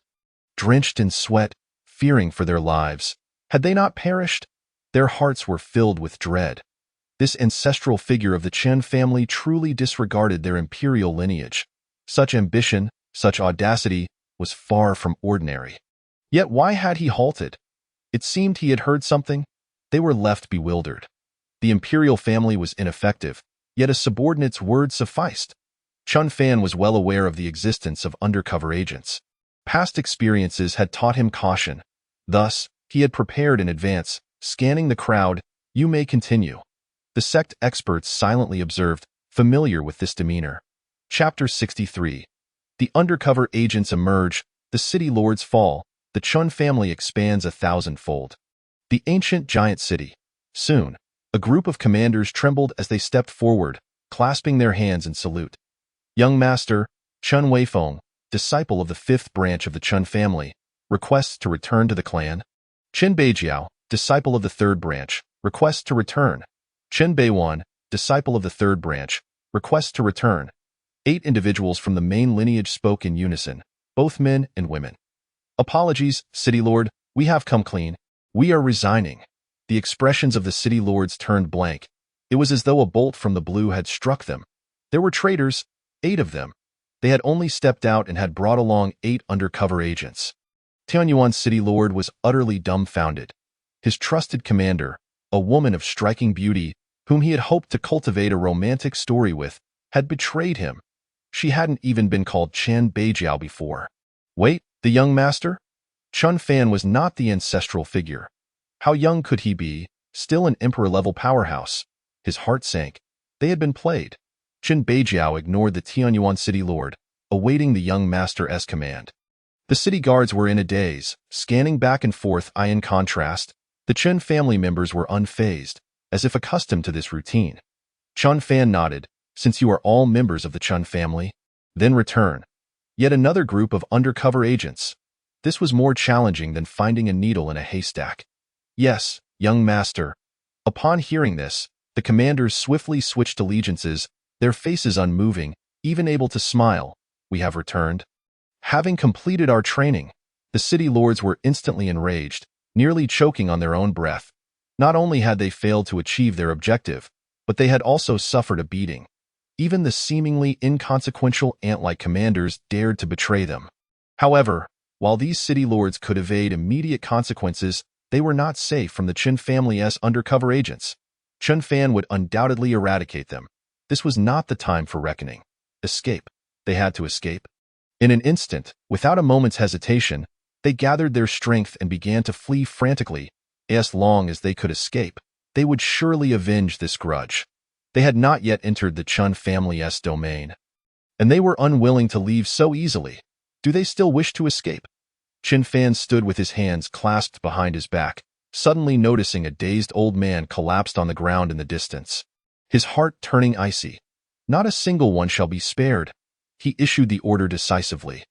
There was no need for further explanation. They had been soul-searched, but as long as they had their lives, he could save them. Establishing a power naturally comes with the responsibility of protecting the common folk, and this is true for noble families, royal clans, and ancient tribes alike. Given the vast and complex territories, especially in the face of foreign adversaries, such responsibilities are only to be expected. It was heard that the strong from the major sects had taken direct action. The leaders of the various demon and god factions showed no hesitation, and simultaneously, 7 saint-level puppets surrounded them from all directions. It could be said to shake the heavens and the earth. The very fabric of time and space was thrown into chaos as dozens of saint-level experts took action. Their might formidable. They did not adhere to the codes of martial ethics. After all, obeying the emperor was never a mistake. Meanwhile, the lords of various cities found themselves encircled from all sides, their anger boiling over. As treacherous underlings betrayed them and they were subjected to a collective beating, utterly disregarding martial virtue, they immediately began to search for an escape route, as long as Chen Fan did not act. They still had a chance, but how could there be so many saints? Those lifeless entities were, astonishingly, also of the saint realm. What kind of means was this? The Chun family had truly stirred the heavens. However, it was not over yet. Hundreds of tribulation-level puppets joined forces, proving to be no less than a single saint. They divided into several waves, overwhelming in number. The Lord of Tianyuan City could barely speak. The sea of people tactic left even the tribulation-level experts accompanying them helpless to resist. With a cough, blood spurted forth. Upon witnessing this, Chen Fan turned to the many members of the Chun family. His expression grave. This move serves as a demonstration for you all. When faced with danger in the future, flee and call for reinforcements, never confront head-on, and when able to gang up, do not engage in one-on-one fights. The greatest priority in this vast world is to preserve one's life. As long as the Green Mountains remain, one need not fear the absence of firewood. While other families prioritize their reputation, we, the Chen family, prioritize our kin. Do you understand? Compared to the massive families boasting hundreds of thousands or even millions of members, the Chen family has always been relatively small, and this is the crux of the issue. The burden on this elder is immense, and the road ahead is long. Many nodded in agreement, recognizing the wisdom in the elder's words. The air was filled with heart-wrenching cries. Chun family, are you seeking death? Under the onslaught, the lords of the various cities were mentally shattered. A dignified saint, and yet a royal guardian, has never endured such humiliation. Chen Fan did not even grant them the opportunity to celebrate. He struck them down mercilessly. Was he truly unafraid? Or was it all an act? With a sharp clap, Chen Fan killed the lord of the city. He then admonished, this act also serves as a demonstration. At critical moments, do not provoke, or you will only meet a swifter demise. Be adaptable and resourceful. Furthermore, remember this. Death often comes from excessive chatter. Speak less when possible. True strength is the real skill. Do you comprehend? This point had already been emphasized to the leaders of the various demon and god factions, and he must take this opportunity to remind his own kin as well. The crowd nodded vigorously, understanding the lesson well. Using a saint as a demonstration, the memory would be indelibly etched in their minds. Before long, amidst the overwhelming bombardment, led by the 3 major demon and god faction leaders, the lords of the cities were entirely eradicated. All returned to calm. Apart from the remnants of battle, it was as if nothing had ever occurred. Both the undercover agents and the genuine ones were left in shock. Their hearts unsettled for a long time. A saint-level expert was not something to be trifled with. Had it not been for the Elder's influence, they would have never come into contact with such beings. Yet now, they had been demonstrated upon, annihilating a group. The overall power of the Tianyuan domain would undoubtedly be significantly weakened. What audacity this displayed, however. For the Qin family to expand, they must first eradicate the foreign tribes and then bolster their own strength to compensate for the top-tier powers of the Tianyuan domain. After all, this belonged to the realm of top-tier internal strife. But how easy could that be? Cultivating a saint-level expert requires endless years, and success is never guaranteed. Moreover, the various great domains also have competitive relationships. And when the time comes for vying for opportunities and resources, and for the battles of prodigies, they could only rely on their elder. With tears, they would depend on the elder. Chen Fan stood with his hands clasped behind his back. The Daxia royal family had many powerful figures. The lords of the cities thought to use their background to intimidate him, and indeed, it was effective. He had to consider his kin, especially since the family was still in its nascent stages and not yet fully formed. Thus somewhat rushed, however, since they had come knocking, there was no room for negotiation. The foundation must not falter. Even the slightest hint of weakness could not be tolerated, particularly in this situation. Swift and decisive action was essential. Moreover, could he truly afford to worry about the royal family's machinations? Did the royal family not fear him at all? The weight of an emperor-level expert's presence was well understood by the mightiest of forces. A situation where both sides suffer losses would be something the royal family would never engage in lightly. They would only apply pressure, for that would merely benefit other royal families, and that would be a significant loss. These lords of the cities had perhaps underestimated his power and ambition. After all, a family that suddenly reveals its prowess would naturally provoke a sense of defiance in anyone at that moment. A notification sounded. Eliminate the lords of the various cities and remove the obstacles to the family's expansion. Congratulations, host, you have received the reward. Chun Family City automatically expands by 10,000 times. Upon hearing this, Chun Fan's spirit jolted 10,000 times. That would make it the largest city in the Tianyuan domain. No, there are hardly any that could compare across the entire archaic continent, rising into the air. He gazed down upon the earth, the view becoming crystal clear. Everyone was puzzled by the elders' actions. Even the various sect leaders and demon and god faction leaders who had just fought were left bewildered. Bai Fengyao emerged, exclaiming, "Wow, it feels like Master is about to pull off something extraordinary again." Then, the subsequent scene left an indelible mark on their memories. They beheld the figure above, who, with a mere thought and without moving an inch, caused the endless wasteland and plains surrounding the Chen family city to tremble and hum with energy. One by one, buildings rose from the ground. Centered on this region, they spread rapidly, and before long, they found themselves hovering above what had just moments ago been outside the city. Instinctively looking down, this was not the end. The buildings were expanding at an astonishing speed. It soon became boundless. With no end in sight, an ancient giant city.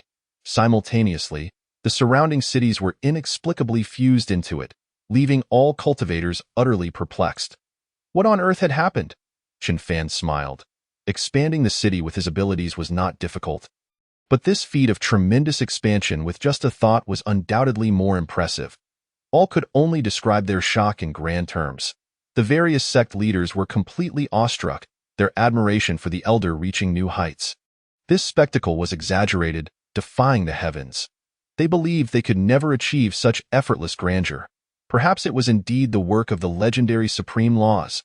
Their hearts raced with astonishment.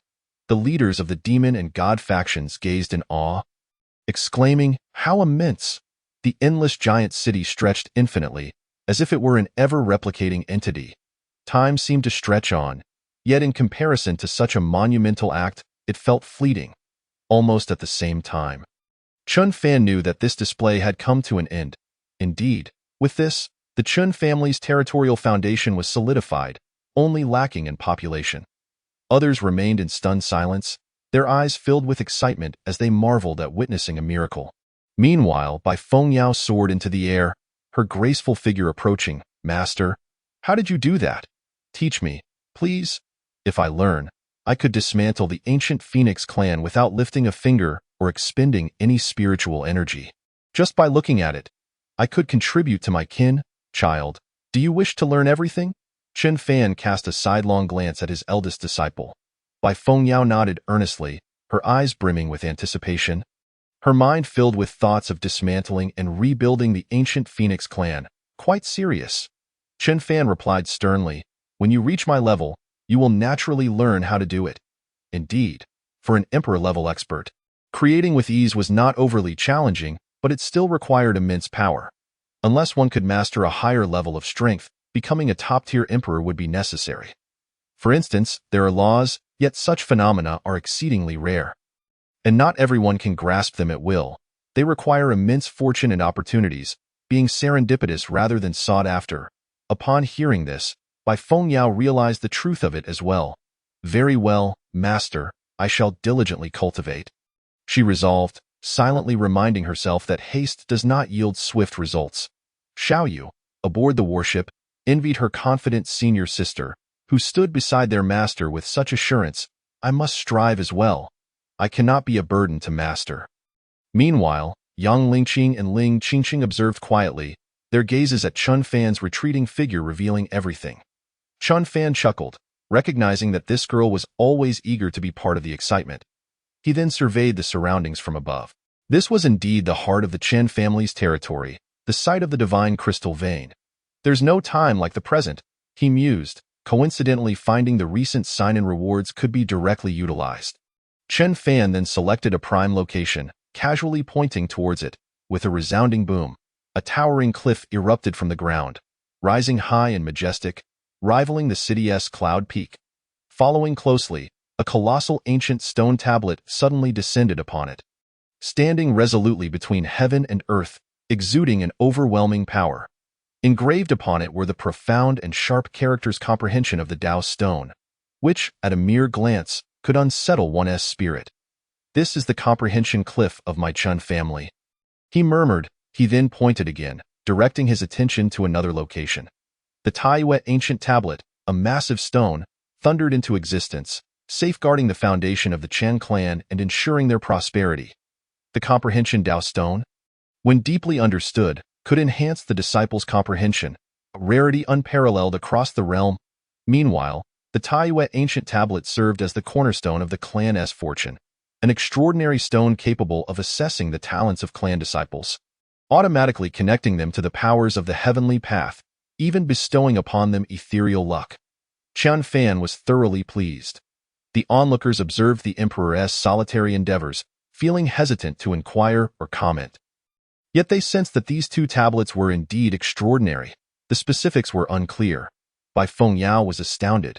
The cornerstone of their clan appeared even more formidable than the Feng Tian ancient tablet of their ancient Phoenix clan. Chen Fan turned to the crowd, his resonant voice carrying forth. This is the comprehension Tao stone. From henceforth, it shall be the comprehension cliff of my Chen family, aiding our clan's disciples in perceiving the heavenly path and enhancing their understanding. And that is the Taiyue ancient tablet, safeguarding the enduring prosperity of my Chun clan and bestowing fortune upon our kin. Everyone's hearts were shaken. The emperor acted with remarkable decisiveness, establishing the clan's foundation on the spot. Swiftly. Too swiftly. The prospect of enhancing comprehension and bestowing luck was indeed extraordinary and tantalizing. The powerful figures were also intrigued, pondering whether they could relocate to the Chen family.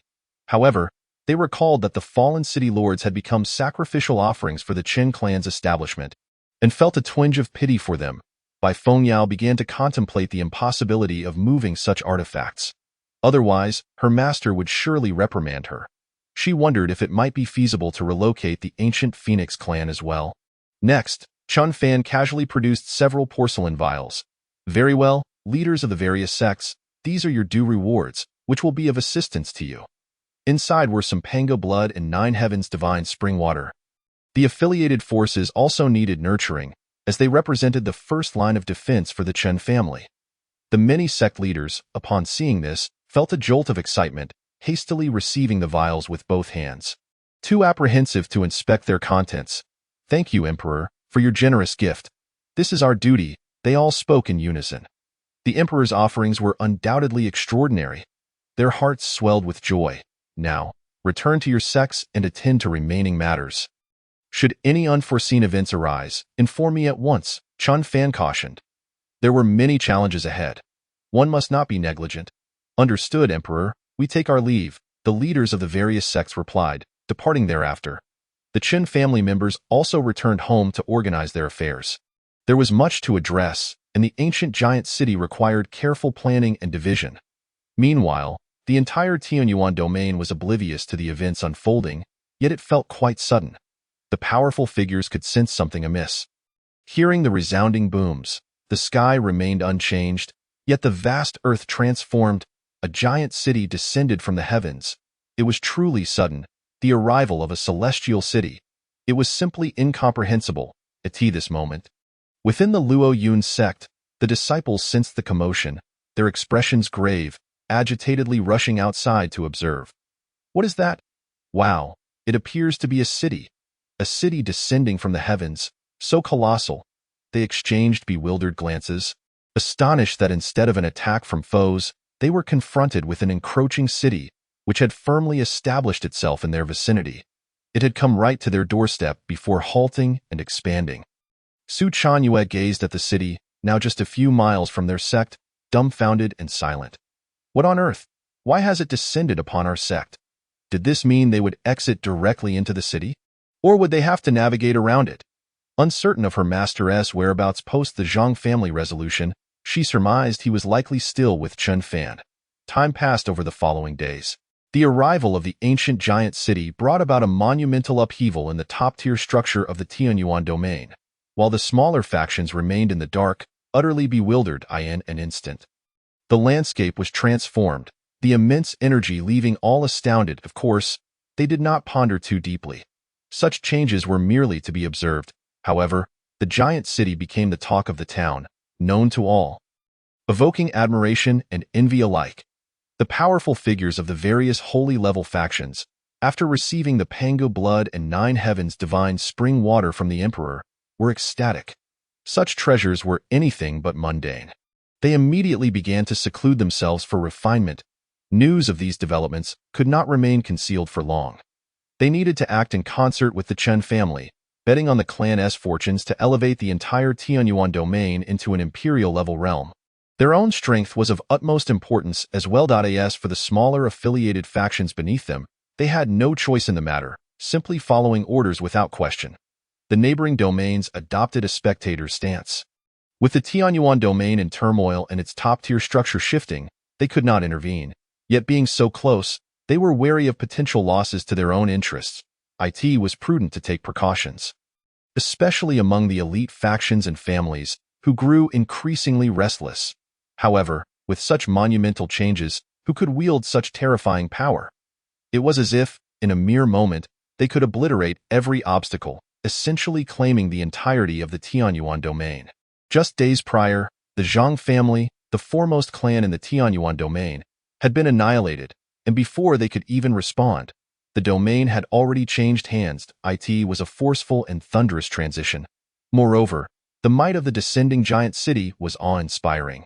Such occurrences had only been witnessed before, achievable only by a mighty emperor. Naturally, those who were not emperor-level figures could neither intervene nor influence the situation, but there were those who could, namely the nearby royal families of the Daxia dynasty. Concurrently, the entirety of Baidi Prefecture, with over 100 domains, began to stir, as the commotion was simply too immense. Most could only spectate, while a select few domains with emperor-level figures began to experience undercurrents of unrest. After all, the strange phenomena from earlier had been witnessed by many. It was no secret. Now that such significant events unfolded in the Tianyuan domain, it was evident that an emperor-level figure had emerged there. In the distant Taihuang domain, at the Taihuang sacred ground, numerous sovereigns gathered, their expressions grim. The emperor had recently perished in the outside world. Now, it was highly probable that the Tianyuan domain would give rise to another emperor-level figure. Could it be that this powerful entity had cost their sacred ground the loss of an emperor? It is highly likely. What shall we do? Let us observe the situation. Without an emperor to oversee us, we have no other recourse. Yet, it is disheartening to see the accumulation of countless years of family heritage crumble to dust, akin to a nightmare. Who can accept that? But what can we do? We are simply outmatched. Perhaps we should join forces with the Qiyao kingdom to confront this newly emerged emperor, someone suggested. After all, within a single prefecture, a new emperor suddenly rising would naturally provoke thoughts of subjugation. A show of dominance. Regardless of the hierarchy, even the pinnacle of power must heed this. After all, it was merely newly emerged. It had not yet matured, and thus could not pose a threat to established emperors. That will not do. How could the Qiyao emperor pay any heed to us? We have no voice. It would only be a humiliation to ourselves. Let us wait, upon the utterance of these words. A palpable chill enveloped the crowd. In the realm of Qiyao, a formidable emperor presides. This dominion, known as the Kingdom of Qiyao, is named after the establishment of a miniature world. Within this kingdom, a woman opens her eyes. She is none other than the Emperor Qiyao. Her demeanor is serene and unruffled. Her mastery over power is both simplistic and profound, subtle yet overwhelmingly terrifying. This emperor has been in seclusion for an extended period. I did not anticipate that in the White Emperor continent another emperor could arise. Who could this be? She muses, momentarily lost in thought, her silence lingering. Gradually, a smile graces her lips. How intriguing! The aura of the great Emperor Taihuang has dissipated from the mortal realm. To have precipitated Taihuang's fall is indeed quite remarkable, she reflects, seemingly in awe. Moreover, even in her seclusion, she possesses the insight to comprehend the myriad occurrences in the universe. I have battled alongside Sioux, New Jersey for countless epochs. Neither able to claim victory nor defeat, both adversary and ally. Now, she has reincarnated and returned to her former glory. I can only wonder when that will be. I cannot afford to wait. If I were to wait for the return of the Sioux, New Jersey Emperor and for her to ascend to her pinnacle, the passage of time would be interminable. At such a level, the absence of worthy opponents renders one profoundly lonely. With the fall of Taihuang, there are no rivals left in the White Emperor continent. Of course, from the outset, the great Emperor Taihuang was never her match. The title of the foremost emperor in the White Emperor continent has perpetually been a contest between herself and the Sioux, New Jersey Emperor. Regrettably, no resolution has yet been reached with that. The figure of the Emperor Qiyao silently fades from view. Who, indeed, in the Tianyuan realm has left but a lingering echo. She remains unaware of which pinnacle saint has breached the imperial realm. However, it is certain that she seeks to engage this illustrious emperor in a duel to ascertain their standings. For within the entirety of the White Emperor continent, even emperors must adhere to a hierarchy. Such is the nature of the game. Naturally, this is merely a preliminary step. Once Sioux, New Jersey returns, they shall compete once more. In the Chun family, the members are busily occupied these days, with Chun Fan orchestrating the division of territories. The areas have been categorized into core, inner city, and outer city, among others. The outer city has further been subdivided into 8 rings, designating who resides in which ring. At the core lies the abode of the ancestors, the very foundation of the Chen lineage. The inner city is populated by branches of the Qin bloodline and disciples from other surnames, while the outer city houses common folk and various cultivators. However, in light of the vastness of this city, the population is indeed sparse. It seems it is time to summon back the scattered members of the Qin family. Chun Fan contemplates. The previous restraint in disseminating information was due to the instability of the situation, which could easily lead to misfortunes or unearthing of hidden threats. Yet now, with the Qin family dominating the Tianyuan realm, who would dare to obliterate the descendants of the Qin? With a single command, thousands of undercover agents shall converge upon the Qin family. What a magnificent spectacle that shall be! This is the backing and courage provided by one's lineage. There is no rationale to be discussed. He wonders how many would respond. Qin Fan is uncertain. He hopes the number is not too meager, having 1,000 or so would suffice. With a substantial base, the expansion of the bloodline is merely a matter of time. Recruiting family disciples must also be expedited, for the family requires disciples from outside its bloodline. It is impossible to amass a formidable foundation in a short span. Even powerful puppets are merely temporary solutions to compensate for inadequacies in strength and foundation. What is truly needed are living, breathing strong individuals, fresh blood to nurture. As for his own disciples, it is imperative to cultivate and care for them diligently. The movements of the royal family will not be a concern for the time being. He will adapt as circumstances dictate. For now, the expansion of the family remains the utmost priority. Chun Fan suppresses his thoughts. System, check-in, ding, check-in successful. Congratulations to the host for obtaining the essence of the law of time. Chapter 66. The Furious Emperor of the Great Xia. The Law of Time. Chun Fan's frame trembles with excitement. Although this low-tier reward may not enhance his cultivation directly, it is undoubtedly vital for an emperor-level powerhouse. Not to mention, the laws governing time and space are among the most exalted and profound powers. He had been contemplating this very matter, and it seems fortune smiles upon him at this moment. Moreover, it is the essence of the law. Ding, host. This system understands you. Sending you heart emojis. System, you are quite cheeky. Chun Fan quips.